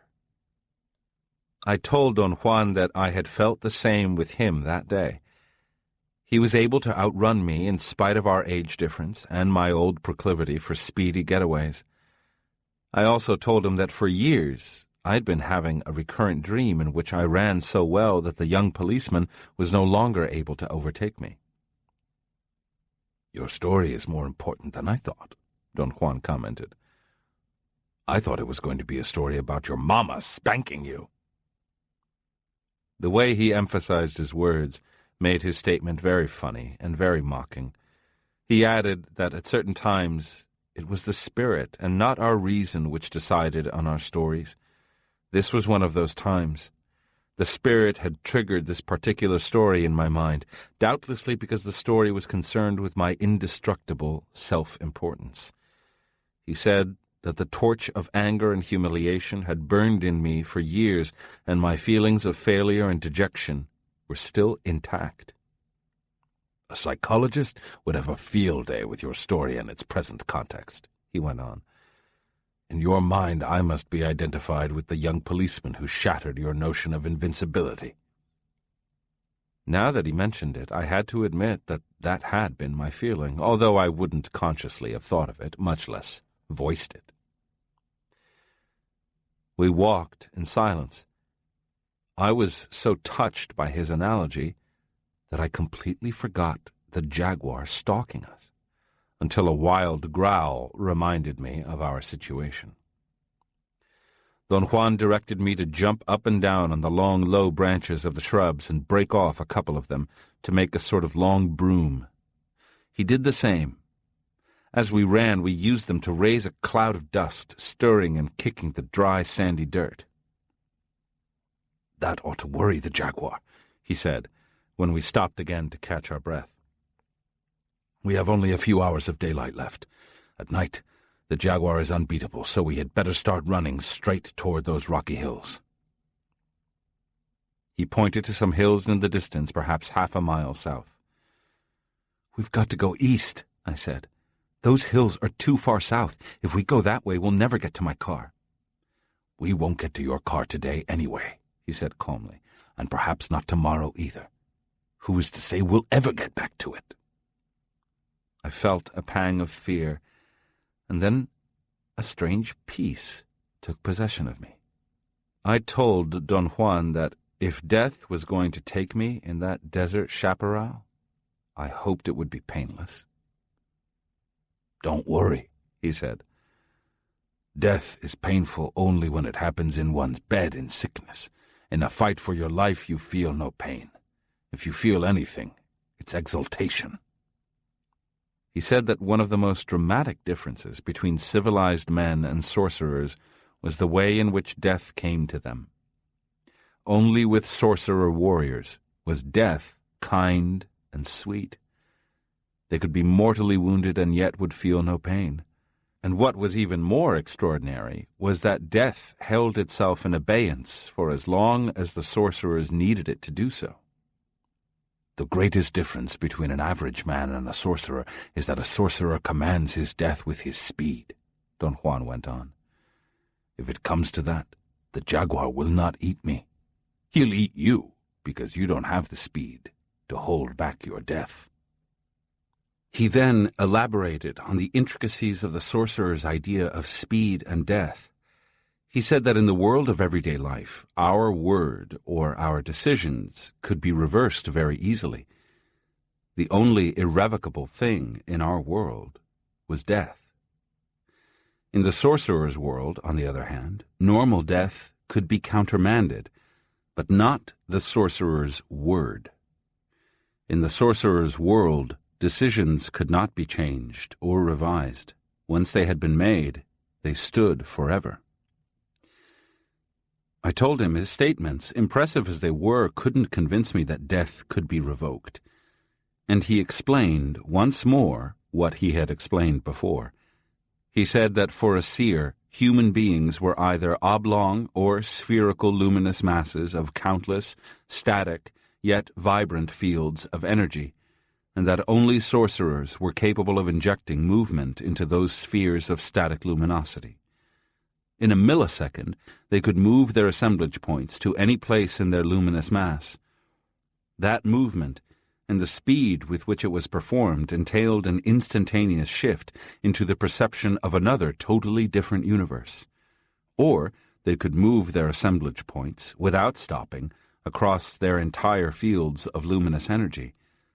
The force created by such movement was so intense that it instantly consumed their whole luminous mass. He said that if a rock slide were to come crashing down on us at that precise moment, he would be able to cancel the normal effect of an accidental death. By using the speed with which his assemblage point would move, he could make himself change universes, or make himself burn from within in a fraction of a second. I, on the other hand, would die a normal death, crushed by the rocks, because my assemblage point lacked the speed to pull me out. I said it seemed to me that the sorcerers had just found an alternative way of dying, which was not the same as a cancellation of death, and he replied that all he had said was that sorcerers commanded their deaths. They died only when they had to. Although I didn't doubt what he was saying, I kept asking questions, almost as a game. but while he was talking, thoughts and unanchored memories about other perceivable universes were forming in my mind, as if on a screen. I told Don Juan I was thinking strange thoughts. He laughed and recommended I stick to the jaguar because he was so real that he could only be a true manifestation of the spirit. The idea of how real the animal was made me shudder. "Wouldn't it be better if we changed direction instead of heading straight for the hills?" I asked. I thought that we could create a certain confusion in the jaguar with an unexpected change. "It's too late to change direction," Don Juan said. "The jaguar already knows that there is no place for us to go but the hills." "That can't be true, Don Juan," I exclaimed. "Why not?" he asked. I told him that although I could attest to the animal's ability to be one jump ahead of us, I couldn't quite accept that the jaguar had the foresight to figure out where we wanted to go. "Your error is to think of the jaguar's power in terms of his capacity to figure things out," he said. "He can't think. He only knows." Don Juan said that our dust-raising maneuver was to confuse the jaguar by giving him sensory input on something for which we had no use. We couldn't develop a real feeling for raising dust, though our lives depended on it. "I truly don't understand what you're saying," I whined. Tension was taking its toll on me. I was having a hard time concentrating. Don Juan explained that human feelings were like hot or cold currents of air and could easily be detected by a beast. We were the senders. The jaguar was the receiver. Whatever feelings we had would find their way to the jaguar, or rather the jaguar could read any feelings that had a history of use for us. In the case of the dust-raising maneuver, the feeling we had about it was so out of the ordinary that it could only create a vacuum in the receiver. "Another maneuver silent knowledge might dictate would be to kick up dirt," Don Juan said. He looked at me for an instant as if he were waiting for my reactions. "We are going to walk very calmly now," he said, "and you are going to kick up dirt as if you were a 10-foot giant." I must have had a stupid expression on my face. Don Juan's body shook with laughter. "Raise a cloud of dust with your feet," he ordered me. "Feel huge and heavy." I tried it and immediately had a sense of massiveness. In a joking tone, I commented that his power of suggestion was incredible. I actually felt gigantic and ferocious. He assured me that my feeling of size was not in any way the product of his suggestion, but the product of a shift of my assemblage point. He said that men of antiquity became legendary because they knew by silent knowledge about the power to be obtained by moving the assemblage point. On a reduced scale, sorcerers had recaptured that old power. With a movement of their assemblage points, they could manipulate their feelings and change things. I was changing things by feeling big and ferocious. Feelings processed in that fashion were called intent. "Your assemblage point has already moved quite a bit," he went on. "Now you are in the position of either losing your gain or making your assemblage point move beyond the place where it is now." He said that possibly every human being under normal living conditions had at one time or another the opportunity to break away from the bindings of convention. He stressed that he didn't mean social convention, but the conventions binding our perception. A moment of elation would suffice to move our assemblage points and break our conventions. So, too, a moment of fright, ill health, anger, or grief. But ordinarily, whenever we had the chance to move our assemblage points, we became frightened. Our religious, academic, social backgrounds would come into play. They would assure our safe return to the flock, the return of our assemblage points to the prescribed position of normal living. He told me that all the mystics and spiritual teachers I knew of had done just that. Their assemblage points moved either through discipline or accident to a certain point, and then they returned to normalcy carrying a memory that lasted them a lifetime. "You can be a very pious, good boy," he went on, "and forget about the initial movement of your assemblage point. Or you can push beyond your reasonable limits. You are still within those limits." I knew what he was talking about, yet there was a strange hesitation in me, making me vacillate. Don Juan pushed his argument further. He said that the average man, incapable of finding the energy to perceive beyond his daily limits, called the realm of extraordinary perception sorcery, witchcraft, or the work of the devil, and shied away from it without examining it further. "But you can't do that anymore," Don Juan went on. "You are not religious, and you are much too curious to discard anything so easily. The only thing that could stop you now is cowardice. Turn everything into what it really is, the abstract, the spirit, the nagual. There is no witchcraft, no evil, no devil. There is only perception." I understood him, but I couldn't tell exactly what he wanted me to do. I looked at Don Juan, trying to find the most appropriate words. I seemed to have entered into an extremely functional frame of mind and didn't want to waste a single word. "Be gigantic," he ordered me, smiling. "Do away with reason." Then I knew exactly what he meant. In fact, I knew that I could increase the intensity of my feelings of size and ferociousness until I actually could be a giant, hovering over the shrubs, seeing all around us. I tried to voice my thoughts, but quickly gave up. I became aware that Don Juan knew all I was thinking, and obviously much, much more. And then something extraordinary happened to me. My reasoning faculties ceased to function. Literally, I felt as though a dark blanket had covered me and obscured my thoughts. And I let go of my reason, with the abandon of one who doesn't have a worry in the world.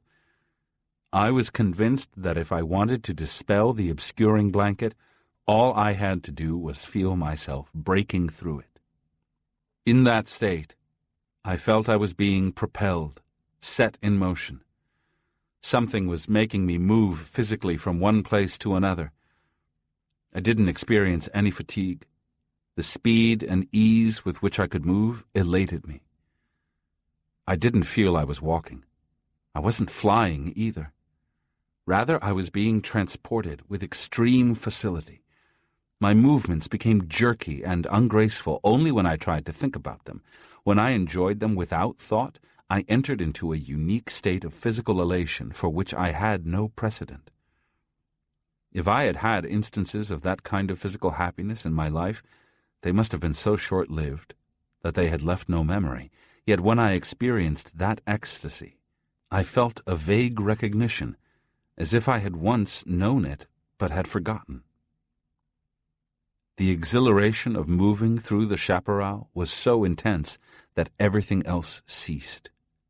The only things that existed for me were those periods of exhilaration and then the moments when I would stop moving and find myself facing the chaparral. But even more inexplicable was the total bodily sensation of looming over the bushes which I had had since the instant I started to be moved. At one moment I clearly saw the figure of the jaguar up ahead of me. He was running away as fast as he could. I felt that he was trying to avoid the spines of the cactuses. He was being extremely careful about where he stepped. I had the overwhelming urge to run after the jaguar and scare him into losing his caution. I knew that he would get pricked by the spines. A thought then erupted in my silent mind. I thought that the jaguar would be a more dangerous animal if he was hurt by the spines. That thought produced the same effect as someone waking me from a dream. When I became aware that my thinking processes were functioning again, I found that I was at the base of a low range of rocky hills. I looked around. Don Juan was a few feet away. He seemed exhausted. He was pale, and breathing very hard. "What happened, Don Juan?" I asked, after clearing my raspy throat. "You tell me what happened," he gasped between breaths. I told him what I had felt. Then I realized that I could barely see the top of the mountain directly in my line of vision. There was very little daylight left, which meant I had been running or walking for more than 2 hours. I asked Don Juan to explain the time discrepancy. He said that my assemblage point had moved beyond the place of no pity into the place of silent knowledge, but that I still lacked the energy to manipulate it myself. To manipulate it myself meant I would have to have enough energy to move between reason and silent knowledge at will. He added that if a sorcerer had enough energy, or even if he did not have sufficient energy but needed to shift because it was a matter of life and death, he could fluctuate between reason and silent knowledge. His conclusions about me were that because of the seriousness of our situation, I had let the spirit move my assemblage point. The result had been my entering into silent knowledge. Naturally, the scope of my perception had increased, which gave me the feeling of height, of looming over the bushes. At that time, because of my academic training, I was passionately interested in validation by consensus. I asked him my standard question of those days. If someone from UCLA's anthropology department had been watching me, would he have seen me as a giant thrashing through the chaparral? "I really don't know," Don Juan said. "The way to find out would be to move your assemblage point when you are in the Department of Anthropology." "I've tried," I said, "but nothing ever happens. I must need to have you around for anything to take place." "It was not a matter of life and death for you then," he said. "If it had been, you would have moved your assemblage point all by yourself." "But would people see what I see when my assemblage point moves?" I insisted. "No, because their assemblage points won't be in the same place as yours," he replied. "Then, Don Juan, did I dream the jaguar?" I asked. "Did all of it happen only in my mind?" "Not quite," he said. "That big cat is real. You have moved miles, and you're not even tired. If you are in doubt, look at your shoes. They are full of cactus spines, so you did move, looming over the shrubs, and at the same time, you didn't. It depends on whether one's assemblage point is on the place of reason or on the place of silent knowledge." I understood everything he was saying while he said it, but couldn't repeat any part of it at will. Nor could I determine what it was I knew or why he was making so much sense to me. The growl of the jaguar brought me back to the reality of the immediate danger. I caught sight of the jaguar's dark mass as he swiftly moved uphill about 30 yards to our right. "What are we going to do, Don Juan?" I asked, knowing that he had also seen the animal moving ahead of us. "Keep climbing to the very top and seek shelter there," he said calmly. Then he added, as if he had not a single worry in the world, that I had wasted valuable time indulging in my pleasure at looming over the bushes. Instead of heading for the safety of the hills he had pointed out, I had taken off toward the easterly, higher mountains. "We must reach that scarp before the jaguar, or we don't have a chance," he said, pointing to the nearly vertical face at the very top of the mountain. I turned right and saw the jaguar leaping from rock to rock. He was definitely working his way over to cut us off. "Let's go, Don Juan," I yelled out of nervousness. Don Juan smiled. He seemed to be enjoying my fear and impatience. We moved as fast as we could and climbed steadily. I tried not to pay attention to the dark form of the jaguar as it appeared from time to time a bit ahead of us and always to our right. The three of us reached the base of the escarpment at the same time. The jaguar was about 20 yards to our right. He jumped and tried to climb the face of the cliff, but failed. The rock wall was too steep. Don Juan yelled that I shouldn't waste time watching the jaguar because he would charge as soon as he gave up trying to climb. No sooner had Don Juan spoken than the animal charged. There was no time for further urging. I scrambled up the rock wall, followed by Don Juan. The shrill scream of the frustrated beast sounded right by the heel of my right foot. The propelling force of fear sent me up the slick scarp as if I were a fly. I reached the top before Don Juan, who had stopped to laugh. Safe at the top of the cliff, I had more time to think about what had happened. Don Juan didn't want to discuss anything. He argued that at this stage in my development, any movement of my assemblage point would still be a mystery. My challenge at the beginning of my apprenticeship was, he said, maintaining my gains rather than reasoning them out, and that at some point everything would make sense to me. I told him everything made sense to me at that moment, but he was adamant that I had to be able to explain knowledge to myself before I could claim that it made sense to me. He insisted that for a movement of my assemblage point to make sense, I would need to have energy to fluctuate from the place of reason to the place of silent knowledge. He stayed quiet for a while, sweeping my entire body with his stare. Then he seemed to make up his mind and smiled and began to speak again. "Today you reached the place of silent knowledge," he said with finality. He explained that afternoon my assemblage point had moved by itself without his intervention. I had intended the movement by manipulating my feeling of being gigantic, and in so doing my assemblage point had reached the position of silent knowledge. I was very curious to hear how Don Juan interpreted my experience. He said that one way to talk about the perception attained in the place of silent knowledge was to call it here and here. He explained that when I had told him I had felt myself looming over the desert chaparral, I should have added that I was seeing the desert floor and the top of the shrubs at the same time, or that I had been at the place where I stood and at the same time at the place where the jaguar was. Thus, I had been able to notice how carefully he stepped to avoid the cactus spines. In other words, instead of perceiving the normal here and there, I had perceived here and here. His comments frightened me. He was right. I had not mentioned that to him, nor had I admitted, even to myself, that I had been in two places at once. I would not have dared to think in those terms, had it not been for his comments. He repeated that I needed more time and more energy to make sense of everything. I was too new. I still required a great deal of supervision.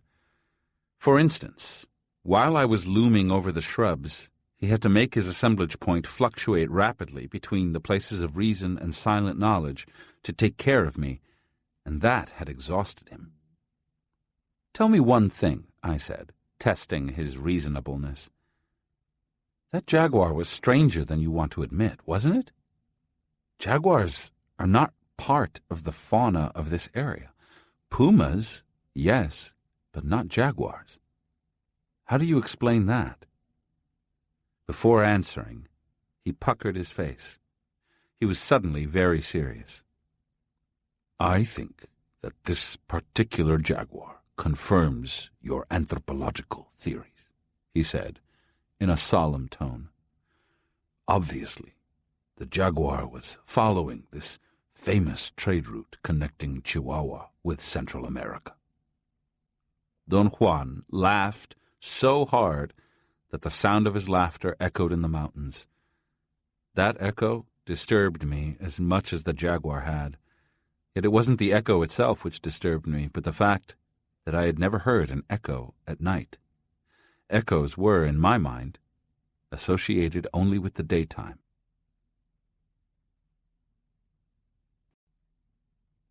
It had taken me several hours to recall all the details of my experience with the jaguar. During that time, Don Juan had not talked to me. He'd simply propped himself against a rock and gone to sleep in a sitting position. After a while, I no longer noticed that he was there, and finally, I fell asleep. I was awakened by a pain in my jaw. I had been sleeping with the side of my face pressed against a rock. The moment I opened my eyes, I tried to slide down off the boulder on which I had been lying, but lost my balance and fell noisily on my seat. Don Juan appeared from behind some bushes just in time to laugh. It was getting late, and I wondered aloud if we had enough time to get to the valley before nightfall. Don Juan shrugged his shoulders and didn't seem concerned. He sat down beside me. I asked him if he wanted to hear the details of my recollection. He indicated that it was fine with him, yet he didn't ask me any questions. I thought he was leaving it up to me to start, so I told him there were 3 points I remembered which were of great importance to me. One was that he had talked about silent knowledge. Another was that I had moved my assemblage point using intent, and the final point was that I had entered into heightened awareness without requiring a blow between my shoulder blades. "Intending the movement of your assemblage point was your greatest accomplishment," Don Juan said.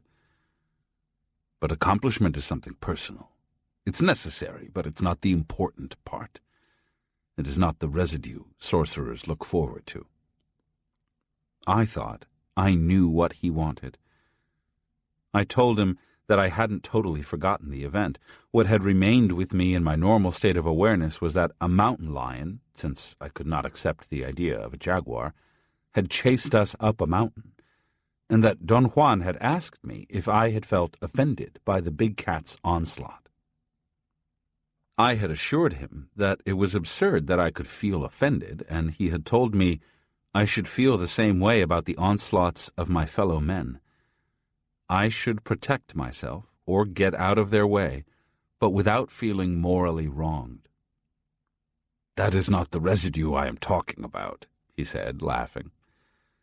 "The idea of the abstract, the spirit, is the only residue that is important. The idea of the personal self has no value whatsoever. You still put yourself and your own feelings first. Every time I've had the chance, I have made you aware of the need to abstract. You have always believed that I meant to think abstractly. No. To abstract means to make yourself available to the spirit by being aware of it." He said that one of the most dramatic things about the human condition was the macabre connection between stupidity and self-reflection. It was stupidity that forced us to discard anything that didn't conform with our self-reflective expectations. For example, as average men, we were blind to the most crucial piece of knowledge available to a human being, the existence of the assemblage point and the fact that it could move. "For a rational man, it's unthinkable that there should be an invisible point where perception is assembled," he went on, "and yet more unthinkable that such a point is not in the brain, as he might vaguely expect if he were given to entertaining the thought of its existence." He added that for the rational man to hold steadfastly to his self-image ensured his abysmal ignorance. He ignored, for instance, the fact that sorcery was not incantations and hocus-pocus, but the freedom to perceive not only the world taken for granted, but everything else that was humanly possible. "Here is where the average man's stupidity is most dangerous," he continued. "He is afraid of sorcery. He trembles at the possibility of freedom, and freedom is at his fingertips. It's called the third point, and it can be reached as easily as the assemblage point can be made to move." "But you yourself told me that moving the assemblage point is so difficult that it is a true accomplishment," I protested. "It is," he assured me. "This is another of the sorcerer's contradictions. It's very difficult, and yet it's the simplest thing in the world. I've told you already that a high fever could move the assemblage point. Hunger or fear or love or hate could do it. Mysticism too, and also unbending intent, which is the preferred method of sorcerers." I asked him to explain again what unbending intent was. He said that it was a sort of single-mindedness human beings exhibit, an extremely well-defined purpose not countermanded by any conflicting interests or desires. Unbending intent was also the force engendered when the assemblage point was maintained fixed in a position which was not the usual one. Don Juan then made a meaningful distinction, which had eluded me all these years, between a movement and a shift of the assemblage point. A movement, he said, was a profound change of position, so extreme that the assemblage point might even reach other bands of energy within our total luminous mass of energy fields. Each band of energy represented a completely different universe to be perceived.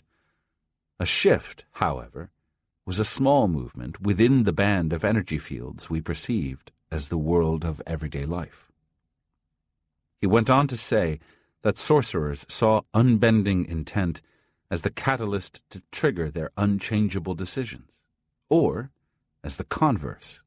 Their unchangeable decisions were the catalyst that propelled their assemblage points to new positions, positions which, in turn, generated unbending intent. I must have looked dumbfounded.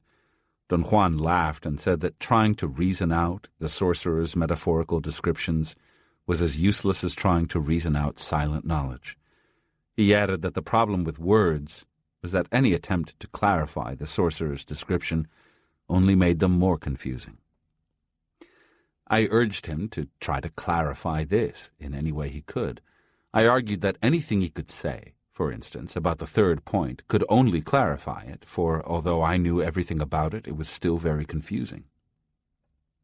The world of daily life consists of 2 points of reference, he said. We have, for example, here and there, in and out, up and down, good and evil, and so on and so forth. So properly speaking, our perception of our lives is two-dimensional. None of what we perceive ourselves doing has depth. I protested that he was mixing levels. I told him that I could accept his definition of perception as the capacity of living beings to apprehend with their senses fields of energy selected by their assemblage points, a very far-fetched definition by my academic standards, but one that at the moment seemed cogent. However, I couldn't imagine what the depth of what we did might be. I argued that it was possible he was talking about interpretations, elaborations of our basic perceptions. A sorcerer perceives his actions with depth, he said. His actions are tridimensional for him. They have a third point of reference. How could a third point of reference exist? I asked, with a tinge of annoyance. Our points of reference are obtained primarily from our sense perception, he said. Our senses perceive and differentiate what is immediate to us from what is not. Using that basic distinction, we derive the rest. In order to reach the third point of reference, one must perceive 2 places at once. My recollecting had put me in a strange mood. It was as if I had lived the experience just a few minutes earlier. I was suddenly aware of something I had completely missed before. Under Don Juan's supervision, I had twice before experienced that divided perception, but this was the first time I had accomplished it all by myself. Thinking about my recollection, I also realized that my sensory experience was more complex than I had at first thought. During the time I had loomed over the bushes, I'd been aware, without words or even thoughts, that being in 2 places, or being here and here, as Don Juan had called it, rendered my perception immediate and complete at both places. But I had also been aware that my double perception lacked the total clarity of normal perception. Don Juan explained that normal perception had an axis. Here and there were the perimeters of that axis, and we were partial to the clarity of here. He said that in normal perception only here was perceived completely, instantaneously and directly. Its twin referent, there, lacked immediacy. It was inferred, deduced, expected, even assumed, but it was not apprehended directly with all the senses. When we perceived two places at once, total clarity was lost, but the immediate perception of there was gained.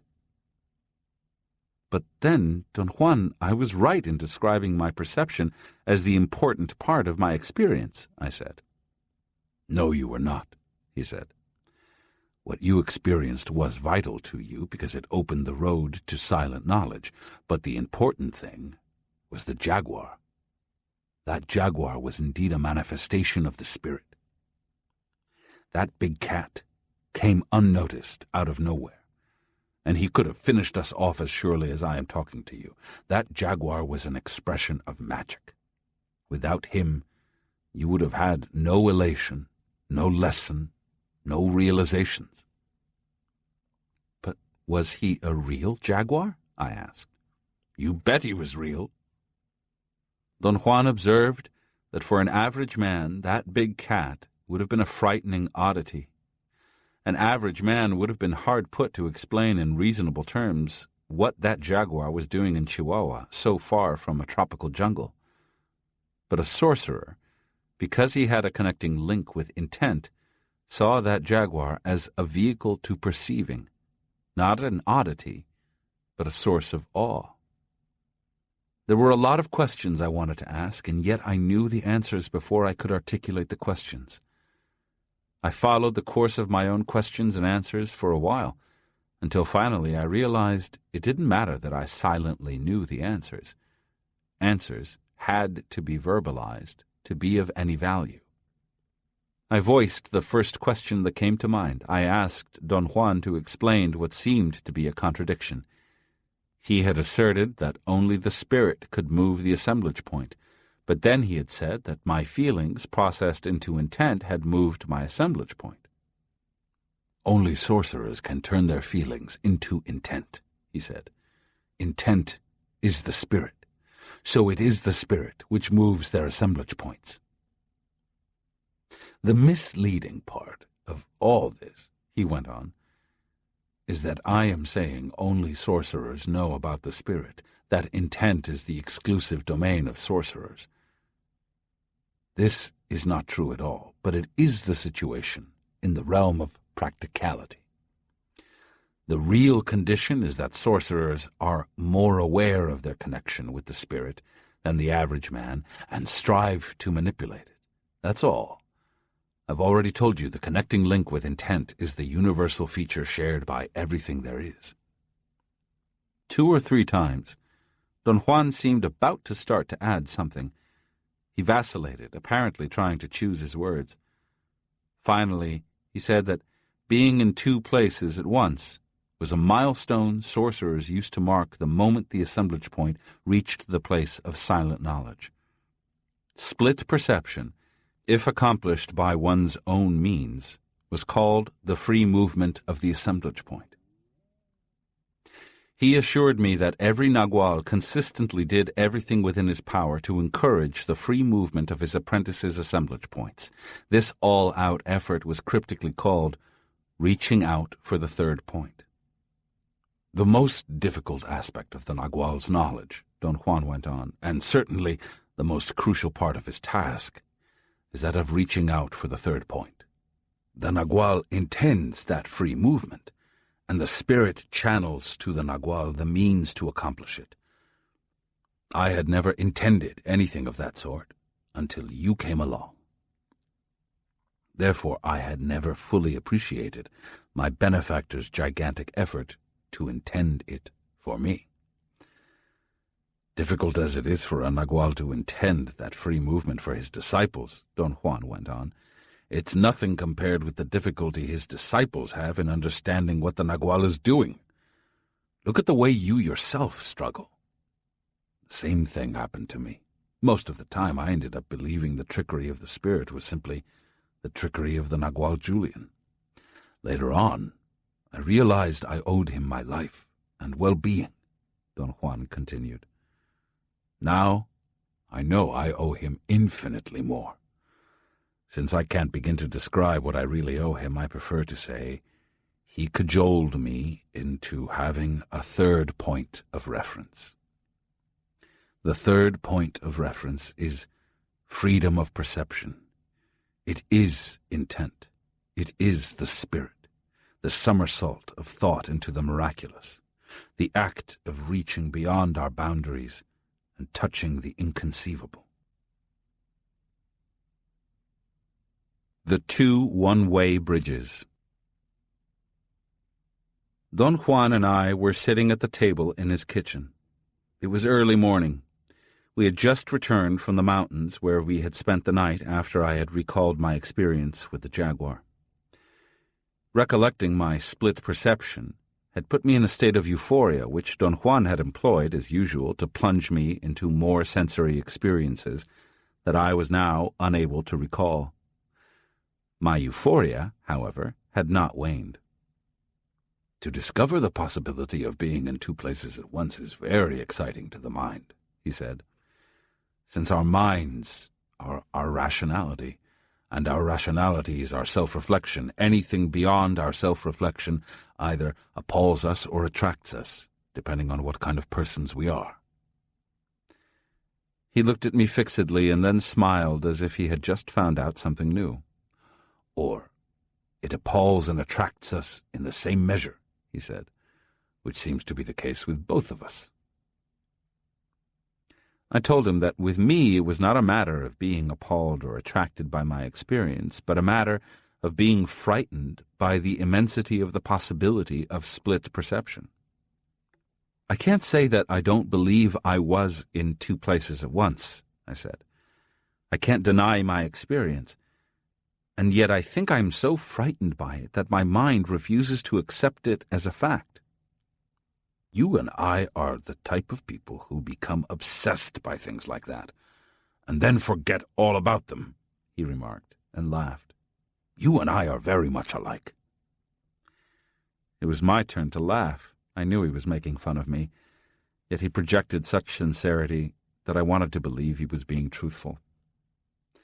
I told him that among his apprentices I was the only one who had learned not to take his statements of equality with us too seriously. I said that I had seen him in action, hearing him tell each of his apprentices in the most sincere tone, "You and I are such fools, we are so alike." And I had been horrified, time and time again, to realize that they believed him. "You are not like any one of us, Don Juan," I said. "You are a mirror that doesn't reflect our images. You are already beyond our reach." "What you're witnessing is the result of a lifelong struggle," he said. "What you see is a sorcerer who has finally learned to follow the designs of the spirit. But that's all. I've described to you in many ways the different stages a warrior passes through along the path of knowledge," he went on. "In terms of his connection with intent, a warrior goes through 4 stages. The first is when he has a rusty, untrustworthy link with intent. The second is when he succeeds in cleaning it. The third is when he learns to manipulate it. And the fourth is when he learns to accept the designs of the abstract." Don Juan maintained that his attainment didn't make him intrinsically different. It only made him more resourceful. Thus he wasn't being facetious when he said to me or to his other apprentices that he was just like us. "I understand exactly what you're going through," he continued. "When I laugh at you, I really laugh at the memory of myself in your shoes. I, too, held on to the world of everyday life. I held on to it by my fingernails. Everything told me to let go, but I couldn't. Just like you, I trusted my mind implicitly, and I had no reason to do so. I was no longer an average man. My problem then is your problem today. The momentum of the daily world carried me, and I kept acting like an average man. I held on desperately to my flimsy rational structures. Don't you do the same?"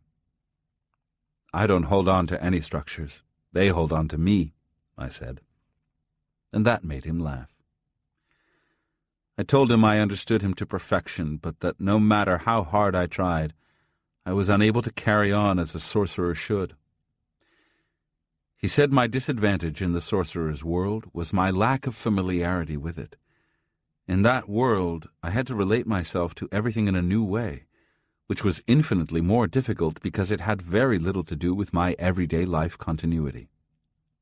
He described the specific problem of sorcerers as twofold. One is the impossibility of restoring a shattered continuity. The other is the impossibility of using the continuity dictated by the new position of their assemblage points. That new continuity is always too tenuous, too unstable, and doesn't offer sorcerers the assuredness they need to function as if they were in the world of everyday life. How do sorcerers resolve this problem? I asked. None of us resolves anything, he replied. The spirit either resolves it for us, or it doesn't. If it does, a sorcerer finds himself acting in the sorcerer's world, but without knowing how. This is the reason why I have insisted from the day I found you that impeccability is all that counts. A sorcerer lives an impeccable life, and that seems to beckon the solution. Why? No one knows. Don Juan remained quiet for a moment, and then, as if I had voiced it, he commented on a thought I was having. I was thinking that impeccability always made me think of religious morality. Impeccability, as I have told you so many times, is not morality, he said. It only resembles morality. Impeccability is simply the best use of our energy level. Naturally, it calls for frugality, thoughtfulness, simplicity, innocence, and above all it calls for lack of self-reflection. All this makes it sound like a manual for monastic life, but it isn't. Sorcerers say that in order to command the spirit, and by that they mean to command the movement of the assemblage point, one needs energy. The only thing that stores energy for us is our impeccability. Don Juan remarked that we don't have to be students of sorcery to move our assemblage point. Sometimes, due to natural, although dramatic circumstances such as war, deprivation, stress, fatigue, sorrow, helplessness, men's assemblage points undergo profound movements. If the men who found themselves in such circumstances were able to adopt a sorcerer's ideology, Don Juan said, they would be able to maximize that natural movement with no trouble, and they would seek and find extraordinary things, instead of doing what men do in such circumstances, craving the return to normalcy. When a movement of the assemblage point is maximized, he went on, both the average man or the apprentice in sorcery becomes a sorcerer, because by maximizing that movement, continuity is shattered beyond repair. How do you maximize that movement? I asked. By curtailing self-reflection, he replied. Moving the assemblage point, or breaking one's continuity, is not the real difficulty. The real difficulty is having energy. If one has energy, once the assemblage point moves, inconceivable things are there for the asking. Don Juan explained that man's predicament is that he intuits his hidden resources, but he does not dare use them. This is why sorcerers say that man's plight is the counterpoint between his stupidity and his ignorance. He said that man needs now, more so than ever, to be taught new ideas that have to do exclusively with his inner world. Sorcerers' ideas, not social ideas. Ideas pertaining to man facing the unknown, facing his personal death. Now, more than anything else, he needs to be taught the secrets of the assemblage point. With no preliminaries and without stopping to think, Don Juan then began to tell me a sorcery story. He said that for an entire year he had been the only young person in the Nagual Julian's house. He was so completely self-centered, he hadn't even noticed when, at the beginning of the second year, his benefactor brought 3 young men and 4 young women to live in the house. As far as Don Juan was concerned, those 7 persons who arrived one at a time over 2 or 3 months were simply servants and of no importance.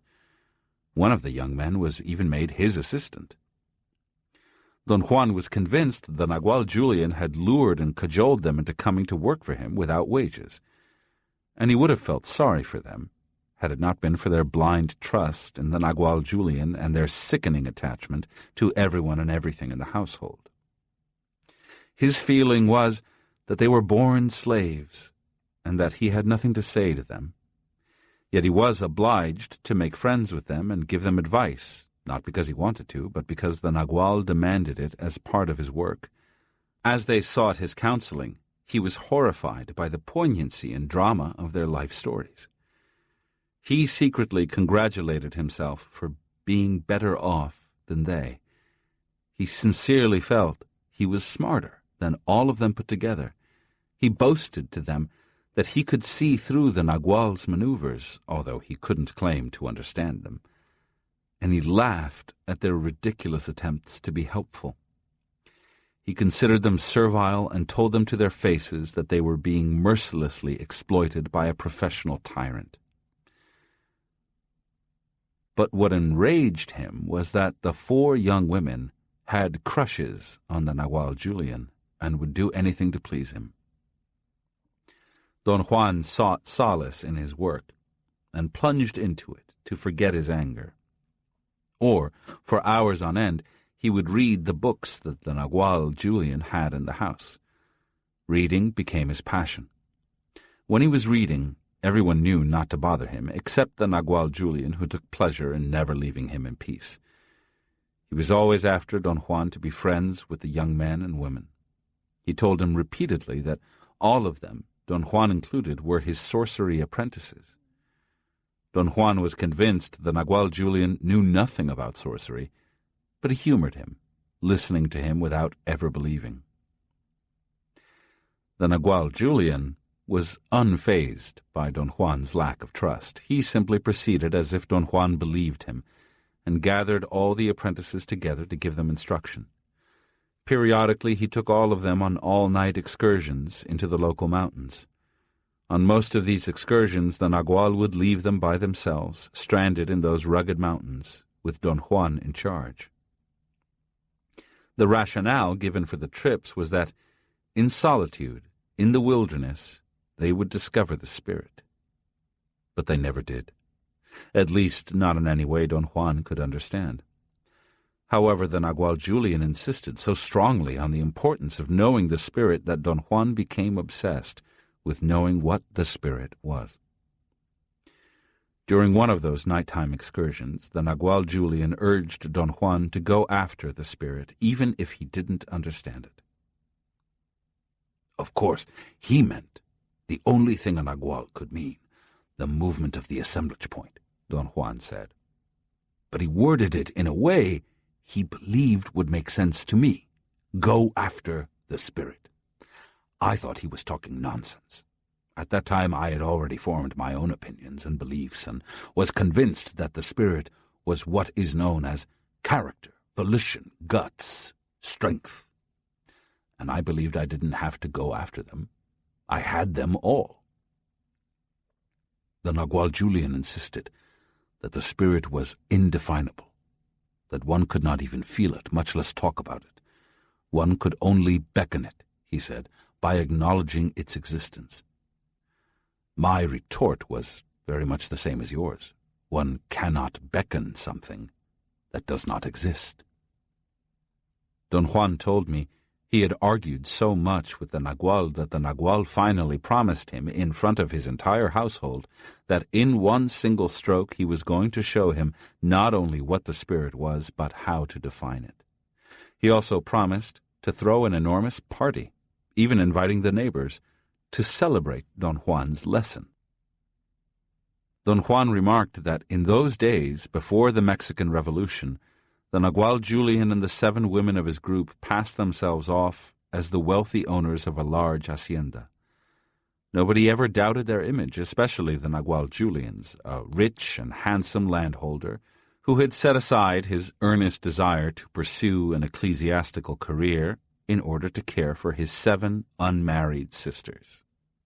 One day during the rainy season, the Nagual Julian announced that as soon as the rains stopped, he would hold the enormous party he had promised Don Juan. On one Sunday afternoon, he took his entire household to the banks of the river, which was in flood because of the heavy rains. The Nagual Julian rode his horse while Don Juan trotted respectfully behind, as was their custom in case they met any of their neighbors. As far as the neighbors knew, Don Juan was the landlord's personal servant. The Nagual chose for their picnic a site on high ground by the edge of the river. The women had prepared food and drink. The Nagual had even brought a group of musicians from the town. It was a big party, which included the peons of the hacienda, neighbors, and even passing strangers that had meandered over to join the fun. Everybody ate and drank to his heart's content. The Nagual danced with all the women, sang and recited poetry. He told jokes and, with the help of some of the women, staged skits to the delight of all. At a given moment, the Nagual Julian asked if any of those present, especially the apprentices, wanted to share Don Juan's lesson. They all declined. All of them were keenly aware of the Nagual's hard tactics. Then he asked Don Juan if he was sure he wanted to find out what the spirit was. Don Juan could not say no. He simply couldn't back out. He announced that he was as ready as he could ever be. The Nagual guided him to the edge of the raging river and made him kneel. The Nagual began a long incantation in which he invoked the power of the wind and the mountains and asked the power of the river to advise Don Juan. His incantation, meaningful as it might have been, was worded so irreverently that everyone had to laugh. When he finished, he asked Don Juan to stand up with his eyes closed. Then he took the apprentice in his arms as he would a child and threw him into the rushing waters, shouting, "Don't hate the river, for heaven's sake!" Relating this incident sent Don Juan into fits of laughter. Perhaps under other circumstances I too might have found it hilarious. This time, however, the story upset me tremendously. "You should have seen those people's faces," Don Juan continued. "I caught a glimpse of their dismay as I flew through the air on my way to the river. No one had anticipated that that devilish Nagual would do a thing like that." Don Juan said he had thought it was the end of his life. He wasn't a good swimmer, and as he sank to the bottom of the river, he cursed himself for allowing this to happen to him. He was so angry he didn't have time to panic. All he could think about was his resolve that he was not going to die in that frigging river at the hands of that frigging man. His feet touched bottom, and he propelled himself up. It wasn't a deep river, but the flood waters had widened it a great deal. The current was swift and pulled him along as he dog-paddled, trying not to let the rushing waters tumble him around. The current dragged him a long distance, and while he was being dragged and trying his best not to succumb, he entered into a strange frame of mind. He knew his flaw. He was a very angry man, and his pent-up anger made him hate and fight with everyone around. But he could not hate or fight the river, or be impatient with it, or fret, which were the ways he normally behaved with everything and everybody in his life. All he could do with the river was follow its flow. Don Juan contended that that simple realization and the acquiescence it engendered tipped the scales, so to speak, and he experienced a free movement of his assemblage point. Suddenly, without being in any way aware of what was happening, instead of being pulled by the rushing water, Don Juan felt himself running along the riverbank. He was running so fast that he had no time to think. A tremendous force was pulling him, making him race over boulders and fallen trees as if they were not there.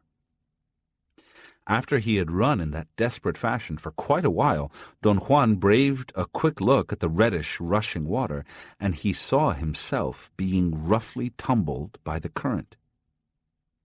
Nothing in his experience had prepared him for such a moment. He knew then, without involving his thought processes, that he was in two places at once, and in one of them, in the rushing river, he was helpless. All his energy went into trying to save himself. Without thinking about it, he began angling away from the riverbank. It took all his strength and determination to edge an inch at a time. He felt as if he were dragging a tree. He moved so slowly that it took him an eternity to gain a few yards. The strain was too much for him. Suddenly he was no longer running. He was falling down a deep well. When he hit the water, the coldness of it made him scream, and then he was back in the river, being dragged by the current. His fright upon finding himself back in the rushing water was so intense that all he could do was to wish with all his might to be safe and sound on the riverbank, and immediately he was there again, running at breakneck speed, parallel to, but a distance from, the river. As he ran, he looked at the rushing water and saw himself struggling to stay afloat. He wanted to yell a command. He wanted to order himself to swim at an angle, but he had no voice. His anguish for the part of him that was in the water was overwhelming.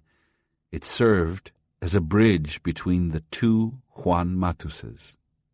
He was instantly back in the water, swimming at an angle toward the bank. The incredible sensation of alternating between two places was enough to eradicate his fear. He no longer cared about his fate. He alternated freely between swimming in the river and racing on the bank. But whichever he was doing, he consistently moved toward his left, racing away from the river or paddling to the left shore. He came out on the left side of the river about 5 miles downstream. He had to wait there, sheltering in the shrubs, for over a week. He was waiting for the waters to subside so he could wade across, but he was also waiting until his fright wore off and he was whole again. Don Juan said that what had happened was that the strong, sustained emotion of fighting for his life had caused his assemblage point to move squarely to the place of silent knowledge. Because he had never paid any attention to what the Nagual Julian told him about the assemblage point, he had no idea what was happening to him. He was frightened at the thought that he might never be normal again. But as he explored his split perception, he discovered its practical side and found he liked it. He was double for days. He could be thoroughly one or the other, or he could be both at the same time. When he was both, things became fuzzy, and neither being was effective, so he abandoned that alternative. But being one or the other opened up inconceivable possibilities for him. While he recuperated in the bushes, he established that one of his beings was more flexible than the other, and could cover distances in the blink of an eye and find food or the best place to hide. It was this being that once went to the Nagual's house to see if they were worrying about him. He heard the young people crying for him, and that was certainly a surprise. He would have gone on watching them indefinitely, since he adored the idea of finding out what they thought of him, but the Nagual Julian caught him and put an end to it. That was the only time he had been truly afraid of the Nagual. Don Juan heard the Nagual telling him to stop his nonsense. He appeared suddenly, a jet-black, bell-shaped object of immense weight and strength. He grabbed Don Juan. Don Juan didn't know how the Nagual was grabbing him, but it hurt in a most unsettling way. It was a sharp, nervous pain he felt in his stomach and groin. "I was instantly back on the riverbank," Don Juan said, laughing. "I got up, waded the recently subsided river, and started to walk home. He paused, then asked me what I thought of his story, and I told him that it had appalled me. "You could have drowned in that river," I said, almost shouting. "What a brutal thing to do to you. The Nagual Julian must have been crazy." "Wait a minute," Don Juan protested. "The Nagual Julian was devilish, but not crazy. He did what he had to do in his role as Nagualan teacher. It's true that I could have died, but that's a risk we all have to take. You yourself could have been easily eaten by the jaguar, or could have died from any of the things I have made you do. The Nagual Julian was bold and commanding and tackled everything directly. No beating around the bush with him, no mincing words." I insisted that, valuable as the lesson might have been, it still appeared to me that the Nagual Julian's methods were bizarre and excessive. I admitted to Don Juan that everything I had heard about the Nagual Julian had bothered me so much I had formed a most negative picture of him. "I think you're afraid that one of these days I'm going to throw you into the river, or make you wear women's clothes," he said, and began to laugh. "That's why you don't approve of the Nagual Julian." I admitted that he was right, and he assured me that he had no intentions of imitating his benefactor's methods, because they did not work for him. He was, he said, as ruthless but not as practical as the Nagual Julian. "At that time," Don Juan continued, "I didn't appreciate his art, and I certainly didn't like what he did to me. But now, whenever I think about it, I admire him all the more for his superb and direct way of placing me in the position of silent knowledge." Don Juan said that because of the enormity of his experience, he had totally forgotten the monstrous man. He walked unescorted almost to the door of the Nagual Julian's house, then changed his mind, and went instead to the Nagual Elias's place, seeking solace. And the Nagual Elias explained to him the deep consistency of the Nagual Julian's actions. The Nagual Elias could hardly contain his excitement when he heard Don Juan's story.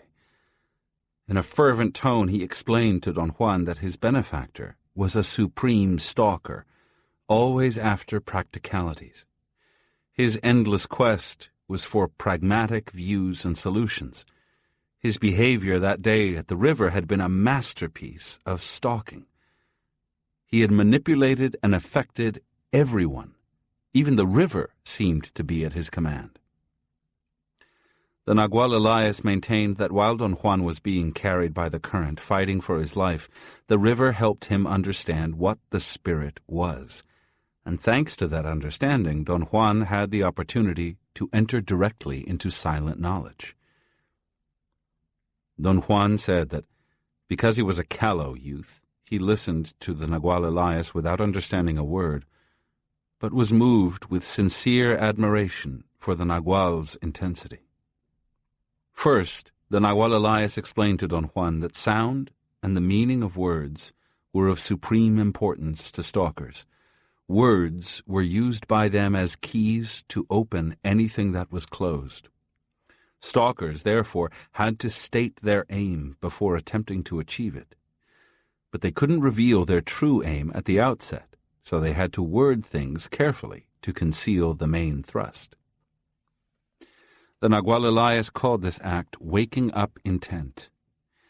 He explained to Don Juan that the Nagual Julian woke up intent by affirming emphatically in front of his entire household that he was going to show Don Juan in one stroke what the spirit was and how to define it. This was completely nonsensical, because the Nagual Julian knew there was no way to define the spirit. What he was really trying to do was, of course, to place Don Juan in the position of silent knowledge. After making the statement which concealed his true aim, the Nagual Julian gathered as many people as he could, thus making them both his witting and unwitting accomplices. All of them knew about his stated goal, but not a single one knew what he really had in mind. The The Nagual Elias's belief that his explanation would shake Don Juan out of his impossible stand of total rebelliousness and indifference was completely wrong. Yet the Nagual patiently continued to explain to him that while he had been fighting the current in the river, he had reached the third point. The old Nagual explained that the position of silent knowledge was called the third point because in order to get to it, one had to pass the second point, the place of no pity. He said that Don Juan's assemblage point had acquired sufficient fluidity for him to be double, which had allowed him to be in both the place of reason and in the place of silent knowledge, either alternately or at the same time. The Nagual told Don Juan that his accomplishment was magnificent. He even hugged Don Juan, as if he were a child, and he couldn't stop talking about how Don Juan, in spite of not knowing anything, or maybe because of not knowing anything, had transferred his total energy from one place to the other, which meant to the Nagual that Don Juan's assemblage point had a most propitious, natural fluidity. He said to Don Juan that every human being had a capacity for that fluidity. For most of us, however, it was stored away and we never used it, except on rare occasions which were brought about by sorcerers, such as the experience he had just had, or by dramatic natural circumstances, such as a life-or-death struggle. Don Juan listened, mesmerized by the sound of the old Nagual's voice. When he paid attention, he could follow anything the man said, which was something he had never been able to do with the Nagual Julian. The old Nagual went on to explain that humanity was on the first point, reason, but that not every human being's assemblage point was squarely on the position of reason. Those who were on the spot itself were the true leaders of mankind. Most of the time, they were unknown people whose genius was the exercising of their reason. The Nagual said there had been another time when mankind had been on the third point, which of course had been the first point then. But after that, mankind moved to the place of reason. When silent knowledge was the first point, the same condition prevailed. Not every human being's assemblage point was squarely on that position either. This meant that the true leaders of mankind had always been the few human beings whose assemblage points happened to be either on the exact point of reason or of silent knowledge. The rest of humanity, the old Nagual told Don Juan, was merely the audience. In our day, they were the lovers of reason. In the past, they had been the lovers of silent knowledge. They were the ones who had admired and sung odes to the heroes of either position. The Nagual stated that mankind had spent the longer part of its history in the position of silent knowledge, and that this explained our great longing for it. Don Juan asked the old Nagual what exactly the Nagual Julian was doing to him. His question sounded more mature and intelligent than what he really meant. The Nagual Elias answered it in terms totally unintelligible to Don Juan at that time. He said that the Nagual Julian was coaching Don Juan, enticing his assemblage point to the position of reason so he could be a thinker rather than merely part of an unsophisticated but emotionally charged audience that loved the orderly works of reason. At the same time, the Nagual was coaching Don Juan to be a true abstract sorcerer instead of merely part of a morbid and ignorant audience of lovers of the unknown. The Nagual Elias assured Don Juan that only a human being who was a paragon of reason could move his assemblage point easily and be a paragon of silent knowledge.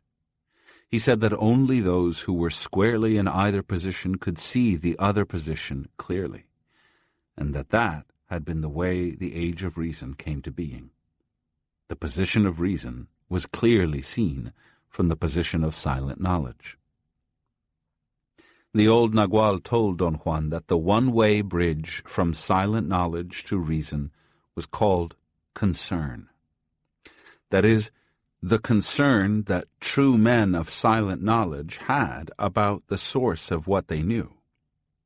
And the other one-way bridge from reason to silent knowledge was called pure understanding. That is, the recognition that told the man of reason that reason was only one island in an endless sea of islands. The Nagual added that a human being who had both one-way bridges working was a sorcerer in direct contact with the spirit, the vital force that made both positions possible. He pointed out to Don Juan that everything the Nagual Julian had done that day at the river had been a show, not for a human audience, but for the spirit, the force that was watching him. He pranced and frolicked with abandon and entertained everybody, especially the power he was addressing. Don Juan said that the Nagual Elias assured him that the spirit only listened when the speaker speaks in gestures. And gestures do not mean signs or body movements, but acts of true abandon, acts of largesse, of humor. As a gesture for the spirit, sorcerers bring out the best of themselves and silently offer it to the abstract.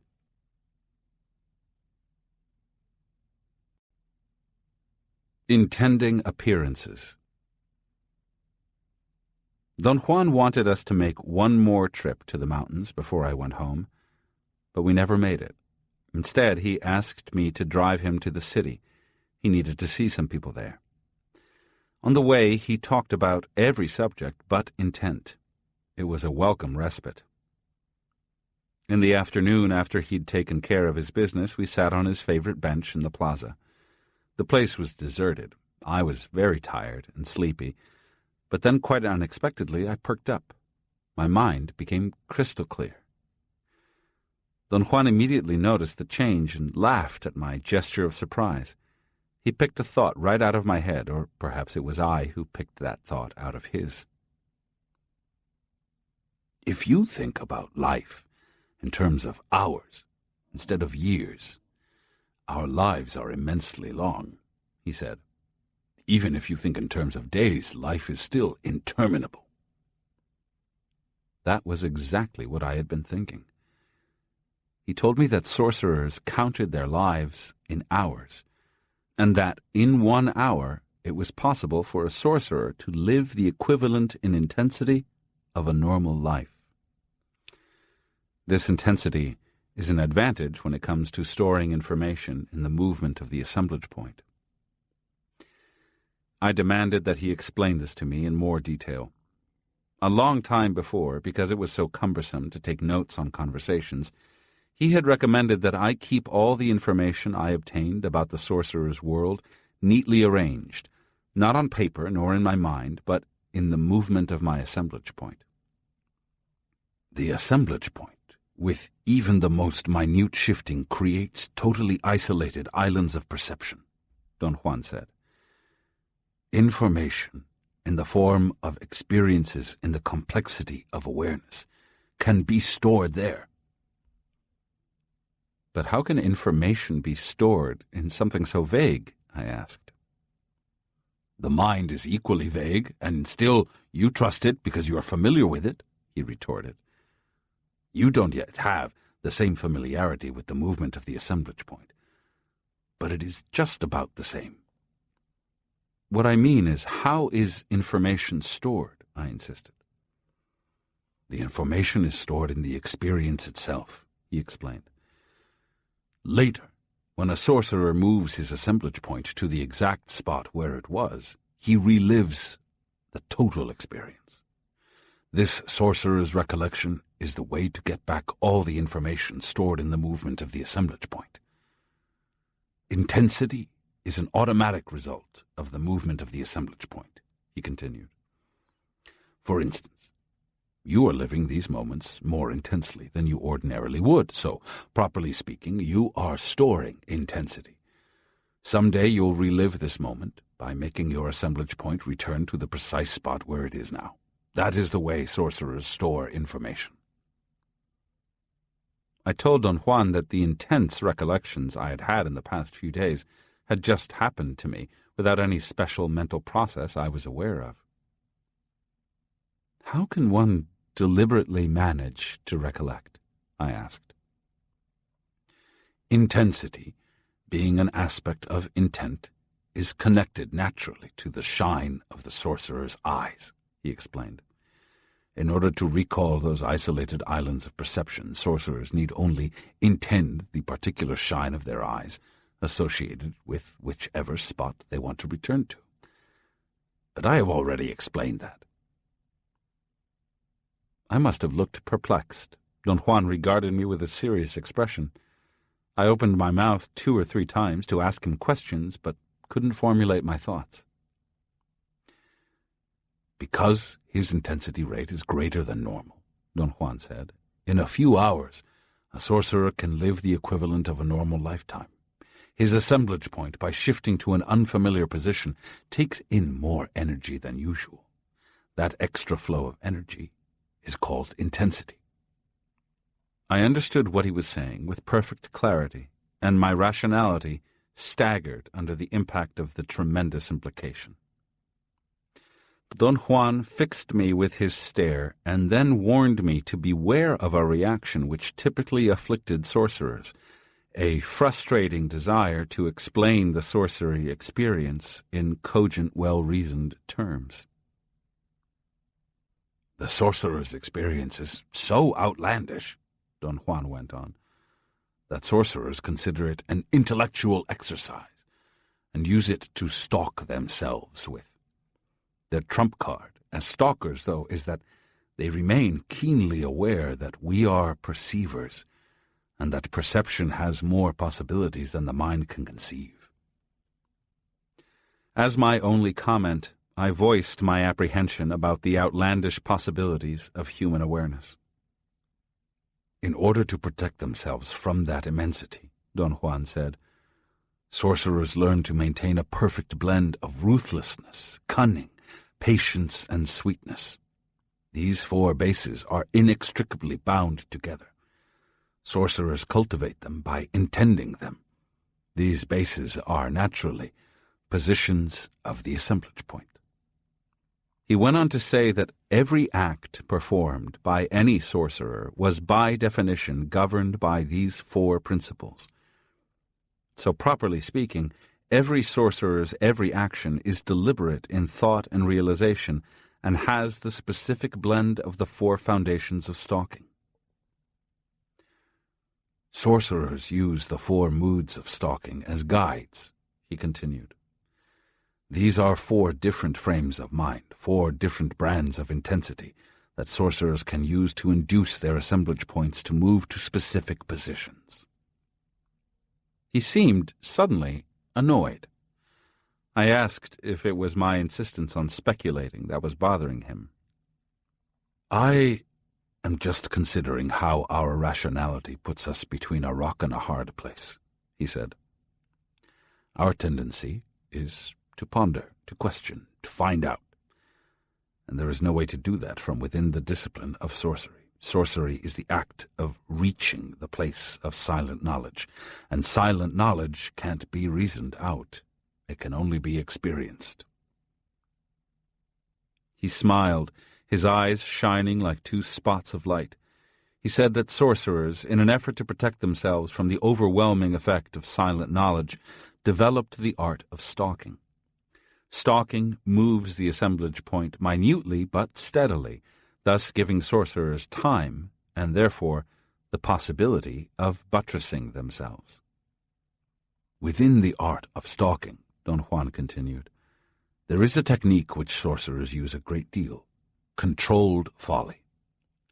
Sorcerers claim that controlled folly is the only way they have of dealing with themselves in their state of expanded awareness and perception, and with everybody and everything in the world of daily affairs. Don Juan had explained controlled folly as the art of controlled deception, or the art of pretending to be thoroughly immersed in the action at hand, pretending so well no one could tell it from the real thing. Controlled folly is not an outright deception, he had told me, but a sophisticated, artistic way of being separated from everything while remaining an integral part of everything. Controlled folly is an art, Don Juan continued. A very bothersome art and a difficult one to learn. Many sorcerers don't have the stomach for it, not because there is anything inherently wrong with the art, but because it takes a lot of energy to exercise it. Don Juan admitted that he practiced it conscientiously, although he wasn't particularly fond of doing so, perhaps because his benefactor had been so adept at it. Or perhaps it was because his personality, which he said was basically devious and petty, simply didn't have the agility needed to practice controlled folly. I looked at him with surprise. He stopped talking and fixed me with his mischievous eyes. By the time we come to sorcery, our personality is already formed, he said, and shrugged his shoulders to signify resignation, and all we can do is practice controlled folly and laugh at ourselves. I had a surge of empathy and assured him that to me he was not in any way petty or devious. But that's my basic personality, he insisted. And I insisted that it was not. Stalkers who practice controlled folly believe that in matters of personality, the entire human race falls into 3 categories, he said, and smiled the way he always did when he was setting me up. That's absurd, I protested. Human behavior is too complex to be categorized so simply. Stalkers say that we are not so complex as we think we are, he said, and that we all belong to one of 3 categories. I laughed out of nervousness. Ordinarily, I would have taken such a statement as a joke, but this time, because my mind was extremely clear and my thoughts were poignant, I felt he was indeed serious. "Are you serious?" I asked as politely as I could. "Completely serious," he replied, and began to laugh. His laughter relaxed me a little, and he continued explaining the stalker's system of classification. He said that people in the first class are the perfect secretaries, assistants, companions. They have a very fluid personality, but their fluidity is not nourishing. They are, however, serviceable, concerned, totally domestic, resourceful within limits, humorous, well-mannered, sweet, delicate. In other words, they are the nicest people one could find, but they have one huge flaw. They can't function alone. They are always in need of someone to direct them. With direction, no matter how strained or antagonistic that direction might be, they are stupendous. By themselves, they perish. People in the second class are not nice at all. They are petty, vindictive, envious, jealous, self-centered. They talk exclusively about themselves and usually demand that people conform to their standards. They always take the initiative even though they are not comfortable with it. They are thoroughly ill at ease in every situation and never relax. They are insecure and are never pleased. The more insecure they become, the nastier they are. Their fatal flaw is that they would kill to be leaders. In the third category are people who are neither nice nor nasty.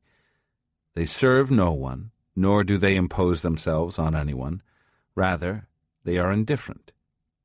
They have an exalted idea about themselves derived solely from daydreams and wishful thinking. If they are extraordinary at anything, it is at waiting for things to happen.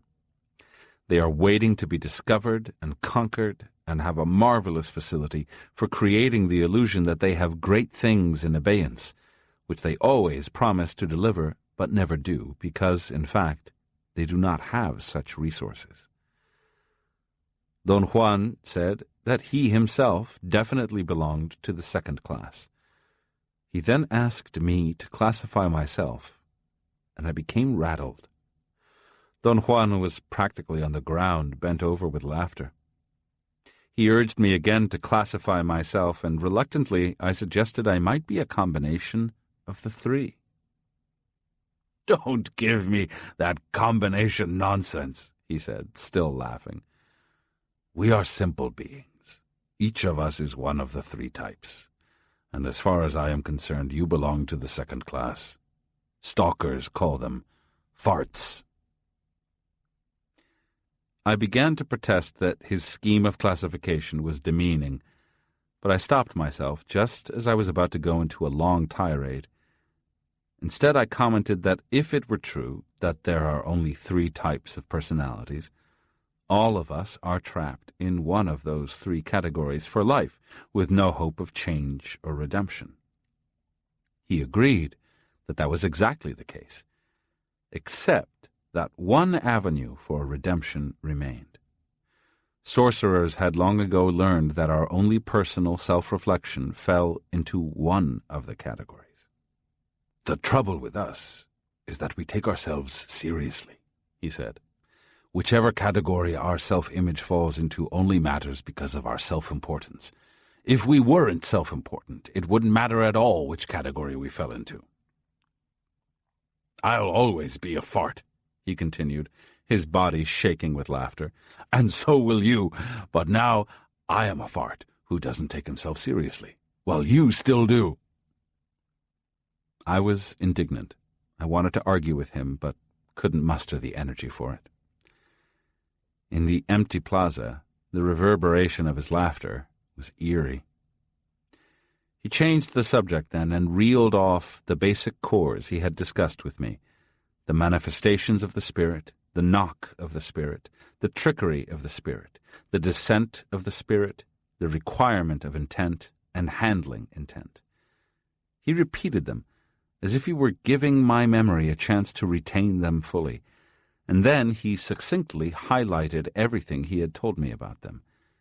It was as if he were deliberately making me store all that information in the intensity of that moment. I remarked that the basic cores were still a mystery to me. I felt very apprehensive about my ability to understand them.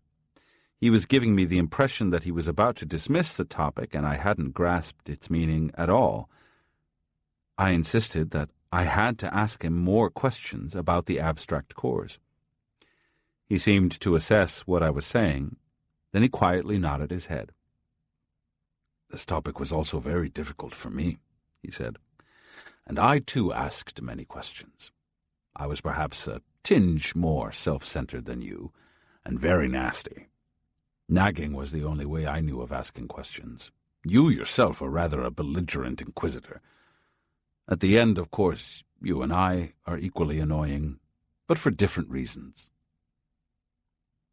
There was only one more thing Don Juan added to our discussion of the basic cores before he changed the subject: that they revealed themselves extremely slowly, erratically advancing and retreating. "I can't repeat often enough that every man whose assemblage point moves can move it further," he began.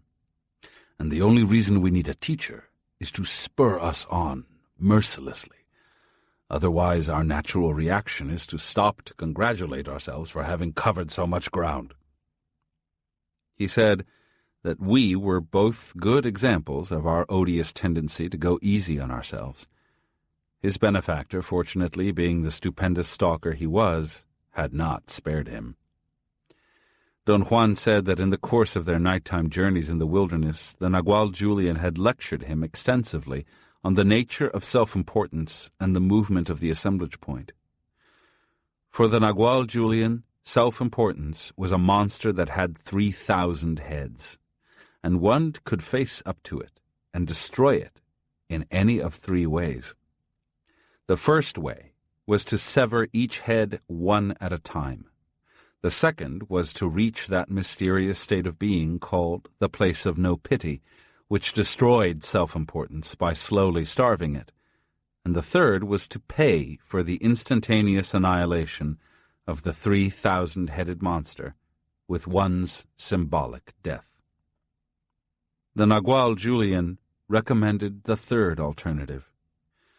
But he told Don Juan that he could consider himself fortunate if he got the chance to choose, for it was the spirit that usually determined which way the sorcerer was to go, and it was the duty of the sorcerer to follow.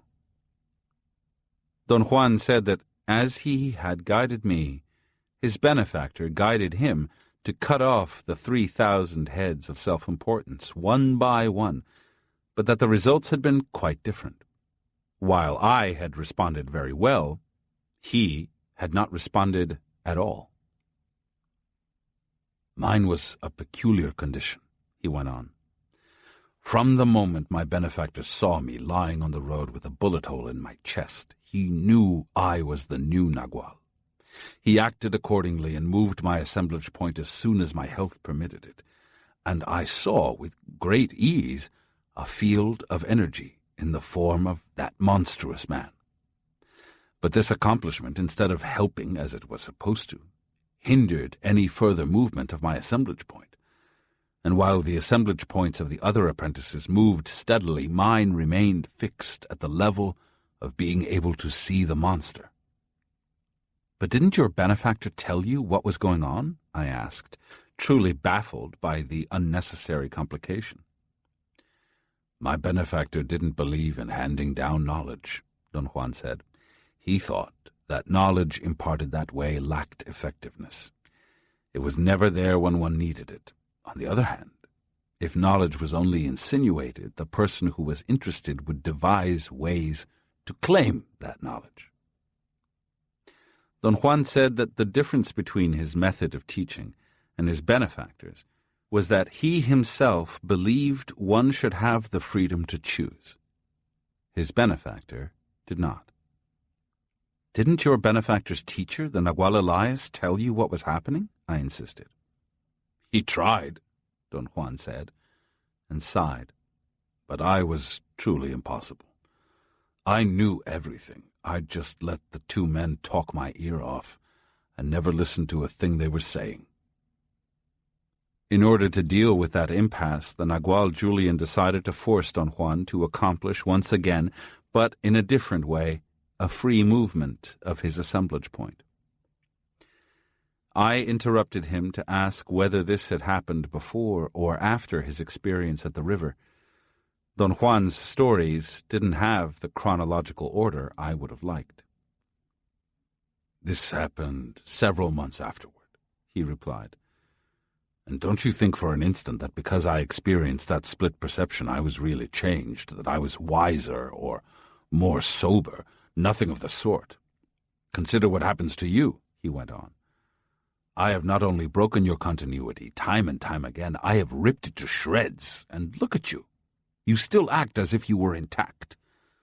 That is a supreme accomplishment of magic, of intending. I was the same. For a while I would reel under the impact of what I was experiencing, and then I would forget and tie up the severed ends as if nothing had happened. That was why my benefactor believed that we can only really change if we die."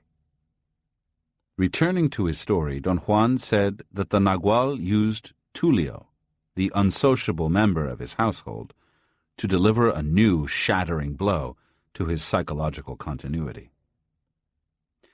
Don Juan said that all the apprentices, including himself, had never been in total agreement about anything except that Tulio was a contemptibly arrogant little man.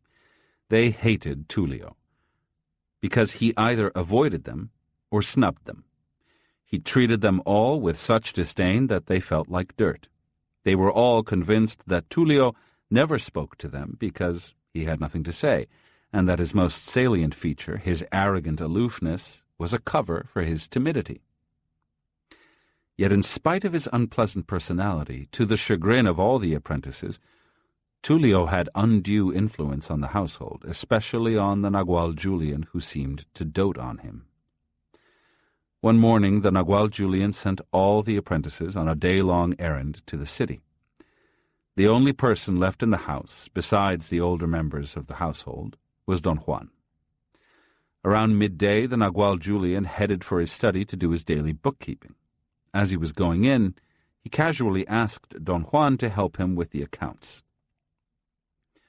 Don Juan began to look through the receipts and soon realized that to continue he needed some information that Tulio, the overseer of the property, had and had forgotten to note down. The Nagual Julian was definitely angry at Tulio's oversight, which pleased Don Juan. The Nagual impatiently ordered Don Juan to find Tulio, who was out in the field supervising the workers, and ask him to come to the study. Don Juan, gloating at the idea of annoying Tulio, ran 1/2 mile to the fields, accompanied, of course, by a field hand to protect him from the monstrous man. He found Tulio supervising the workers from a distance, as always.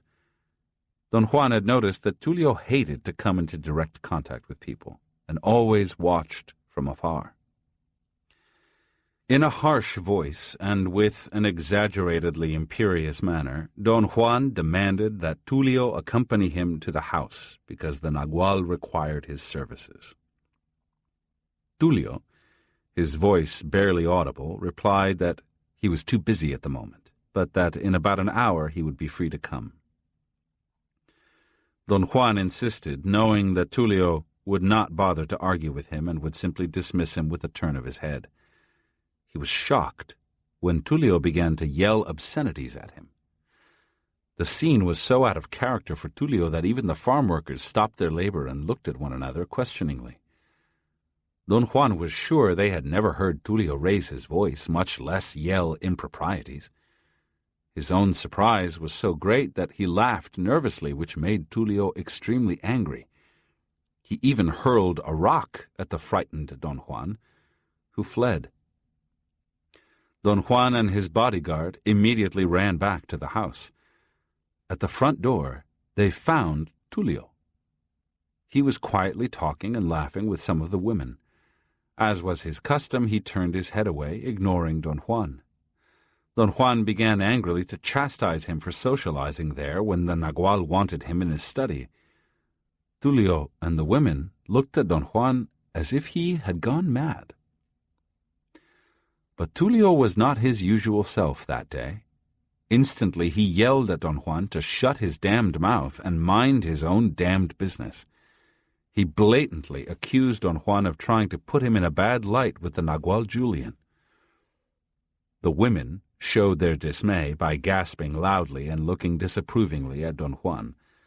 They tried to calm Tulio.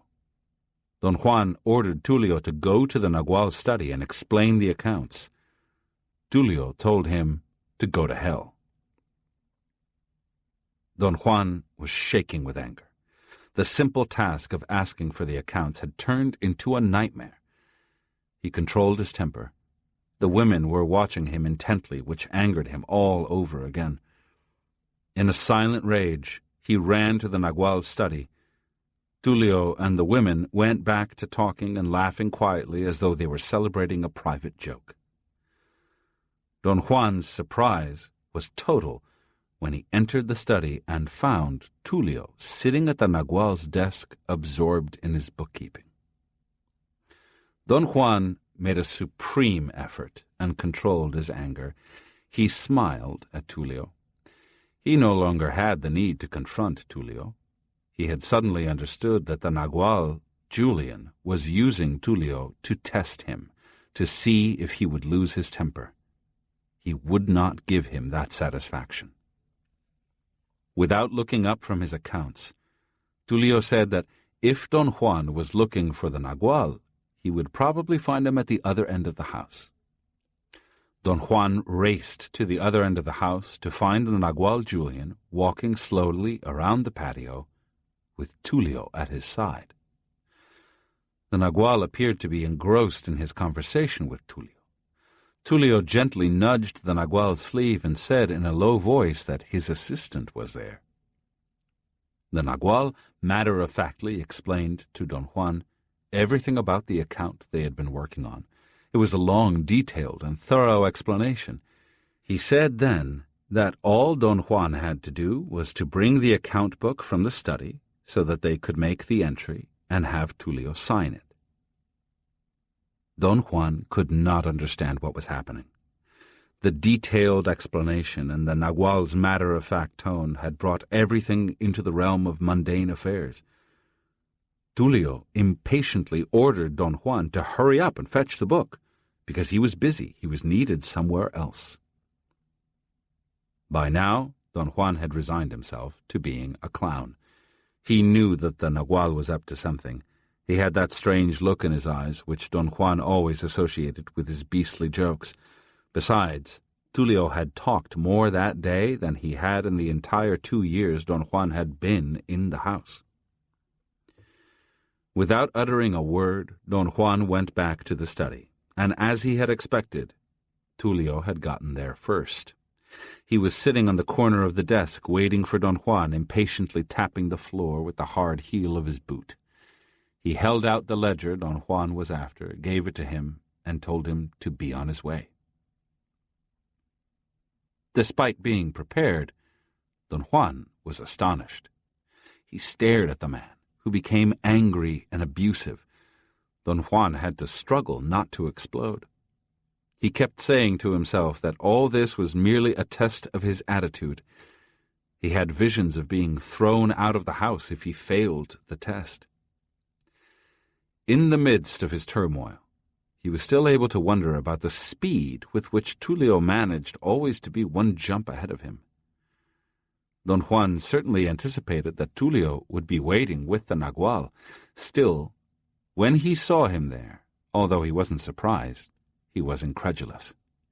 He had raced through the house, following the shortest route. There was no way that Tulio could run faster than he. Furthermore, if Tulio had run, he would have had to run right alongside Don Juan. The Nagual Julian took the account book from Don Juan with an air of indifference. He made the entry. Tulio signed it. Then they continued talking about the account, disregarding Don Juan, whose eyes were fixed on Tulio. Don Juan wanted to figure out what kind of test they were putting him through. It had to be a test of his attitude, he thought. After all, in that house, his attitude had always been the issue. The Nagual dismissed Don Juan, saying he wanted to be alone with Tulio to discuss business. Don Juan immediately went looking for the women to find out what they would say about this strange situation. He had gone 10 feet when he encountered 2 of the women and Tulio. The 3 of them were caught up in a most animated conversation. He saw them before they had seen him, so he ran back to the Nagual. Tulio was there, talking with the Nagual. An incredible suspicion entered Don Juan's mind. He ran to the study. Tulio was immersed in his bookkeeping and didn't even acknowledge Don Juan. Don Juan asked him what was going on. Tulio was his usual self this time. He didn't answer or look at Don Juan. Don Juan had, at that moment, another inconceivable thought. He ran to the stable, saddled 2 horses, and asked his morning bodyguard to accompany him again. They galloped to the place where they had seen Tulio earlier. He was exactly where they had left him. He did not speak to Don Juan. He shrugged his shoulders and turned his head when Don Juan questioned him. Don Juan and his companion galloped back to the house. He left the man to care for the horses and rushed into the house. Tulio was lunching with the women, and Tulio was also talking to the Nagual, and Tulio was also working on the books. Don Juan sat down and felt the cold sweat of fear. He knew that the Nagual Julian was testing him with one of his horrible jokes. He reasoned that he had 3 courses of action. He could behave as if nothing out of the ordinary was happening. He could figure out the test himself, or, since the Nagual had engraved in his mind that he was there to explain anything Don Juan wanted, he could confront the Nagual and ask for clarification. He decided to ask. He went to the Nagual and asked him to explain what was being done to him. The Nagual was alone then, still working on his accounts. He put the ledger aside and smiled at Don Juan. He said that the 21 not-doings he had taught Don Juan to perform were the tools that could sever the 3,000 heads of self-importance, but that those tools had not been effective with Don Juan at all. Thus, he was trying the second method for destroying self-importance, which meant putting Don Juan into the state of being called the place of no pity. Don Juan was convinced then that the Nagual Julian was utterly mad. Hearing him talk about not-doings or about monsters with 3,000 heads or about places of no pity, Don Juan felt almost sorry for him. The Nagual Julian very calmly asked Don Juan to go to the storage shed in the back of the house and ask Tulio to come out. Don Juan sighed and did his best not to burst out laughing. The Nagual's methods were too obvious. Don Juan knew that the Nagual wanted to continue the test using Tulio. Don Juan stopped his narration and asked me what I thought about Tulio's behavior. I said that, guided by what I knew about the sorcerer's world, I would say that Tulio was a sorcerer, and somehow he was moving his own assemblage point in a very sophisticated manner to give Don Juan the impression that he was in 4 places at the same time. "So, what do you think I found in the shed?" Don Juan asked with a big grin. "I would say either you found Tulio or you didn't find anybody," I replied. "But if either of these had happened, there would have been no shock to my continuity," Don Juan said.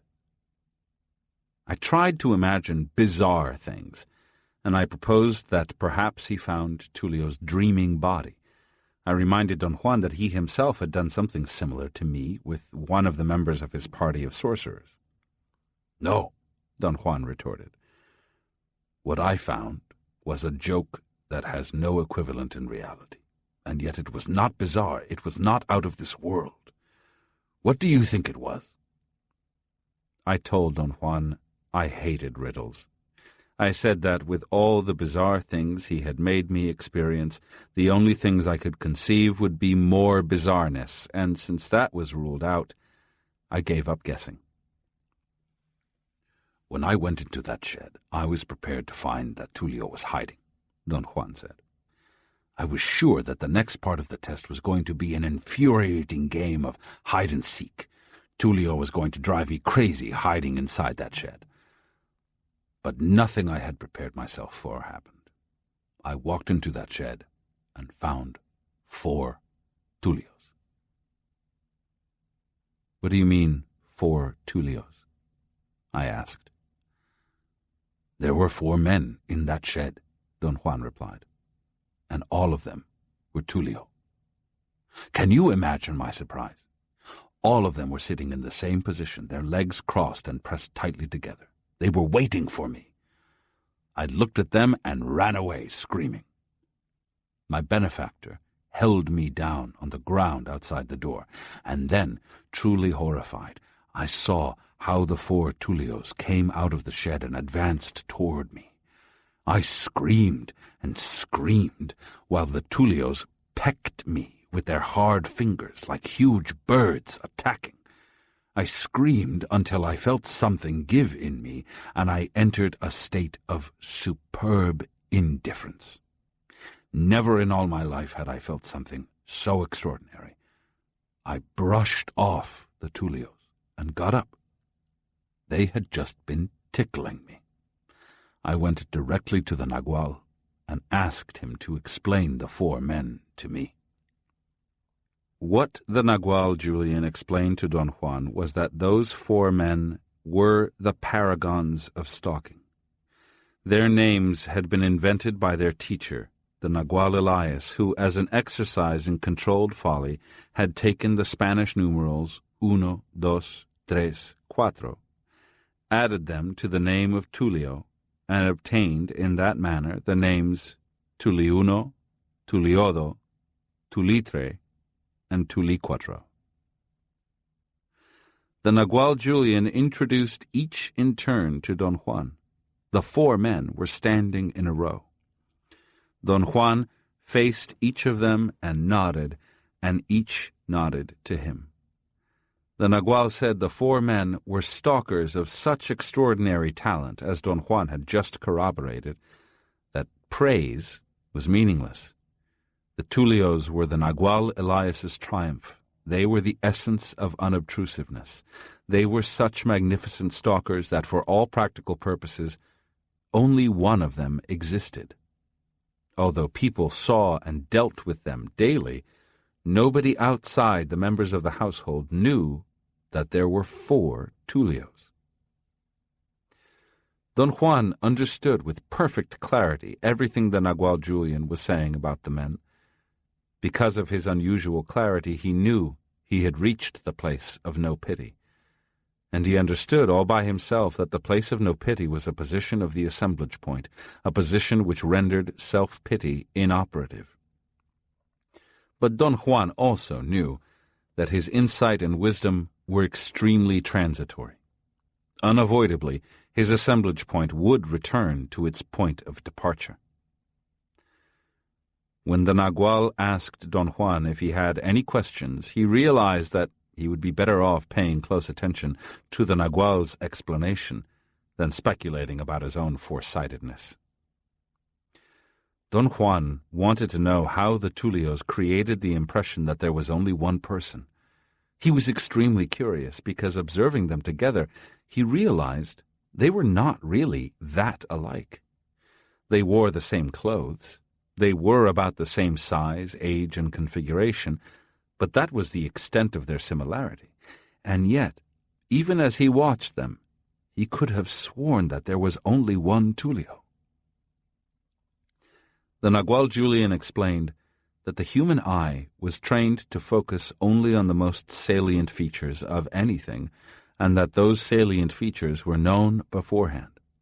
Thus, the stalker's art was to create an impression by presenting the features they chose, features they knew the eyes of the onlooker were bound to notice. By artfully reinforcing certain impressions, stalkers were able to create on the part of the onlooker an unchallengeable conviction as to what their eyes had perceived. The Nagual Julian said that when Don Juan first arrived dressed in his woman's clothes, the women of his party were delighted and laughed openly.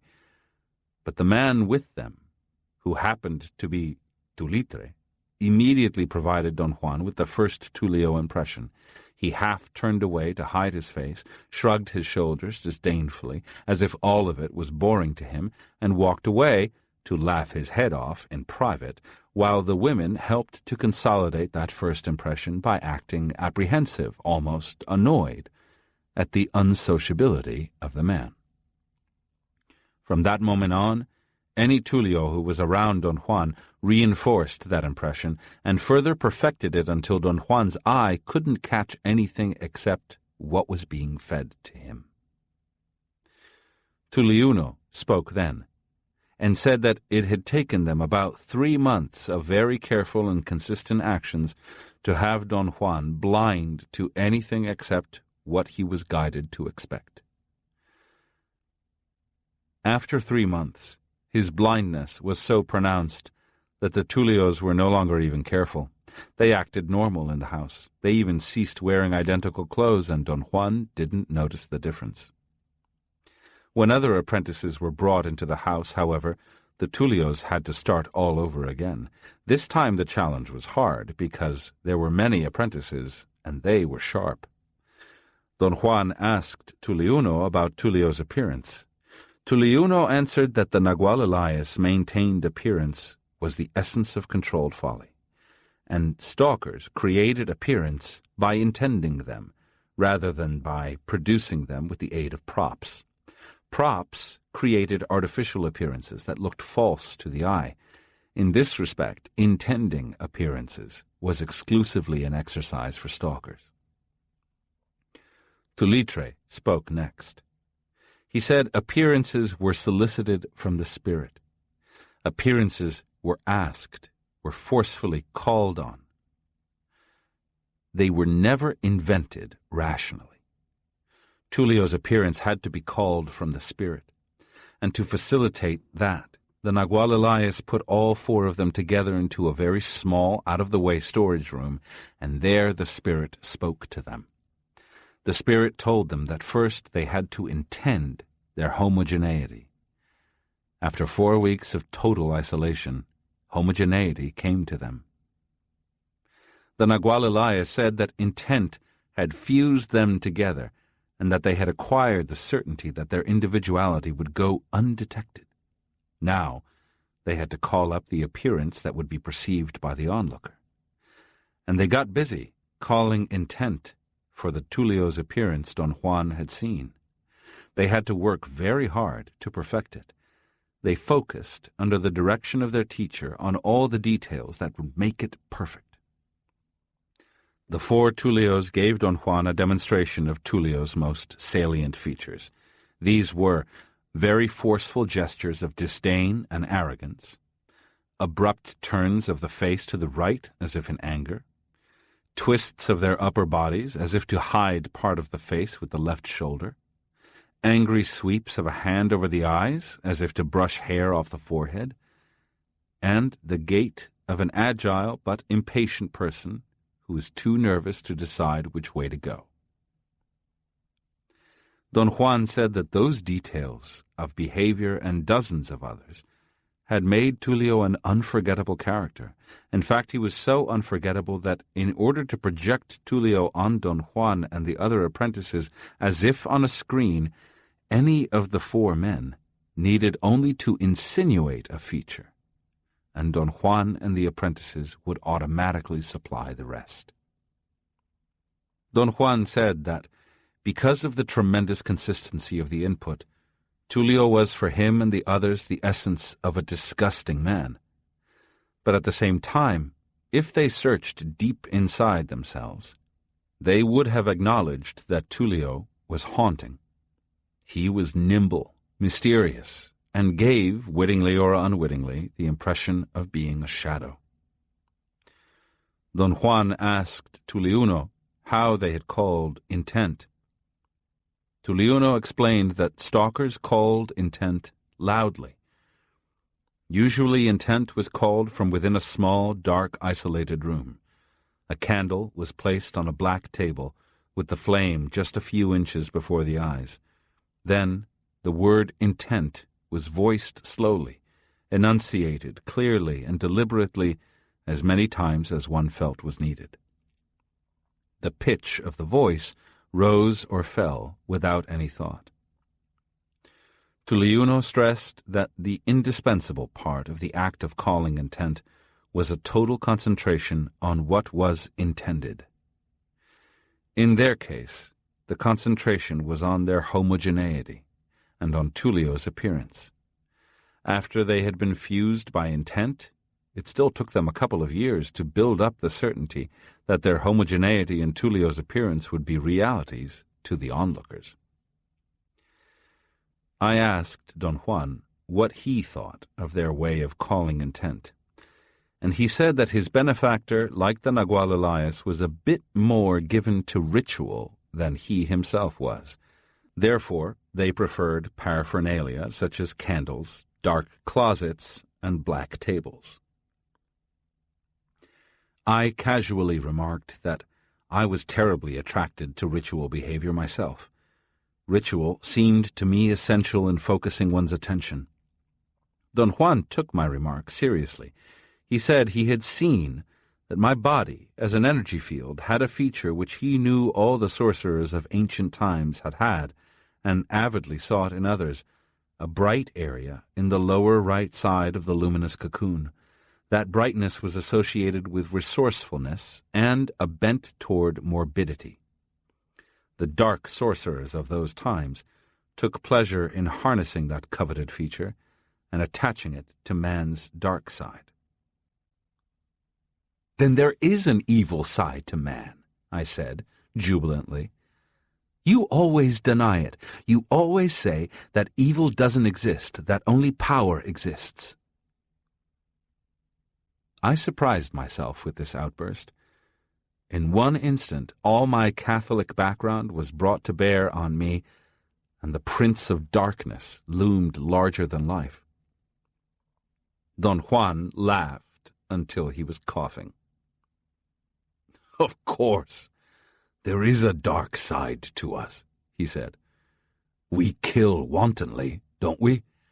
We burn people in the name of God. We destroy ourselves. We obliterate life on this planet. We destroy the earth. And then we dress in robes, and the Lord speaks directly to us. And what does the Lord tell us? He says that we should be good boys, or he is going to punish us. The Lord has been threatening us for centuries, and it doesn't make any difference. Not because we are evil, but because we are dumb. Man has a dark side, yes, and it's called stupidity."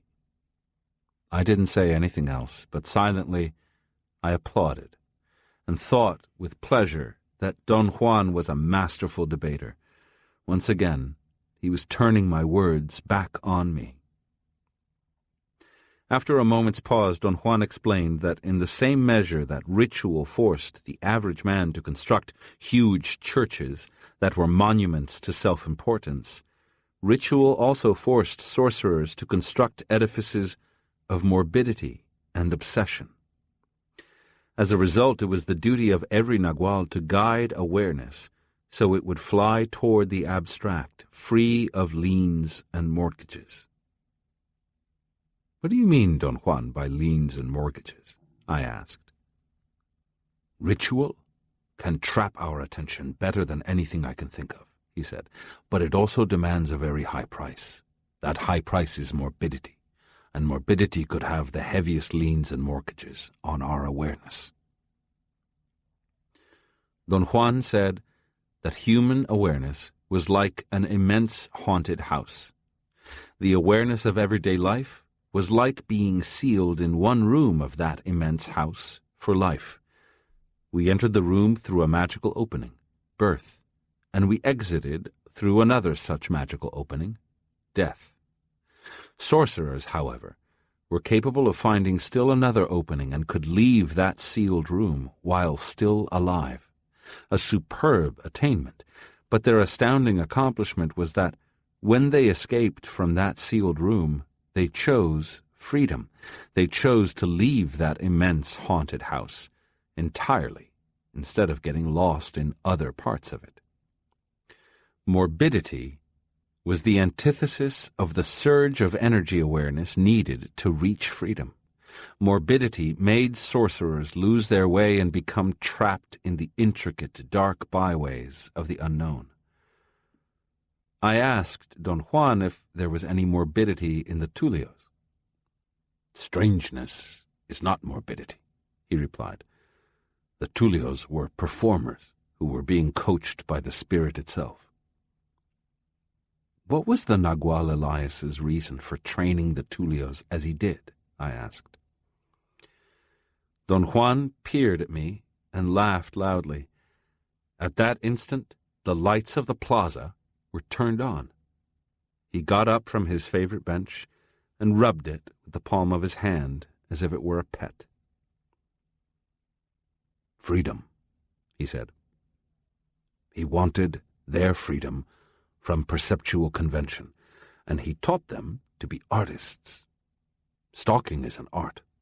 For a sorcerer, since he's not a patron or a seller of art, the only thing of importance about a work of art is that it can be accomplished. We stood by the bench, watching the evening strollers milling around. The story of the 4 Tulios had left me with a sense of foreboding. Don Juan suggested that I return home. The long drive to L.A., he said, would give my assemblage point a respite from all the moving it had done in the past few days. "The Nagual's company is very tiring," he went on. "It produces a strange fatigue. It could even be injurious." I assured him that I wasn't tired at all, and that his company was anything but injurious to me. In fact, his company affected me like a narcotic. I couldn't do without it. This sounded as if I were flattering him, but I really meant what I said. We strolled around the plaza 3 or 4 times in complete silence. Go home and think about the basic cores of the sorcery stories, Don Juan said, with a note of finality in his voice. Or rather, don't think about them, but make your assemblage point move toward the place of silent knowledge. Moving the assemblage point is everything, but it means nothing if it's not a sober, controlled movement. So, close the door of self-reflection. Be impeccable, and you'll have the energy to reach the place of silent knowledge.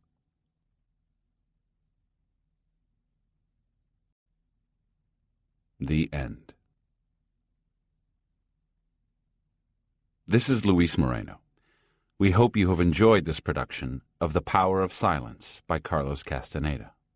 Recorded books are available wherever audiobooks are sold.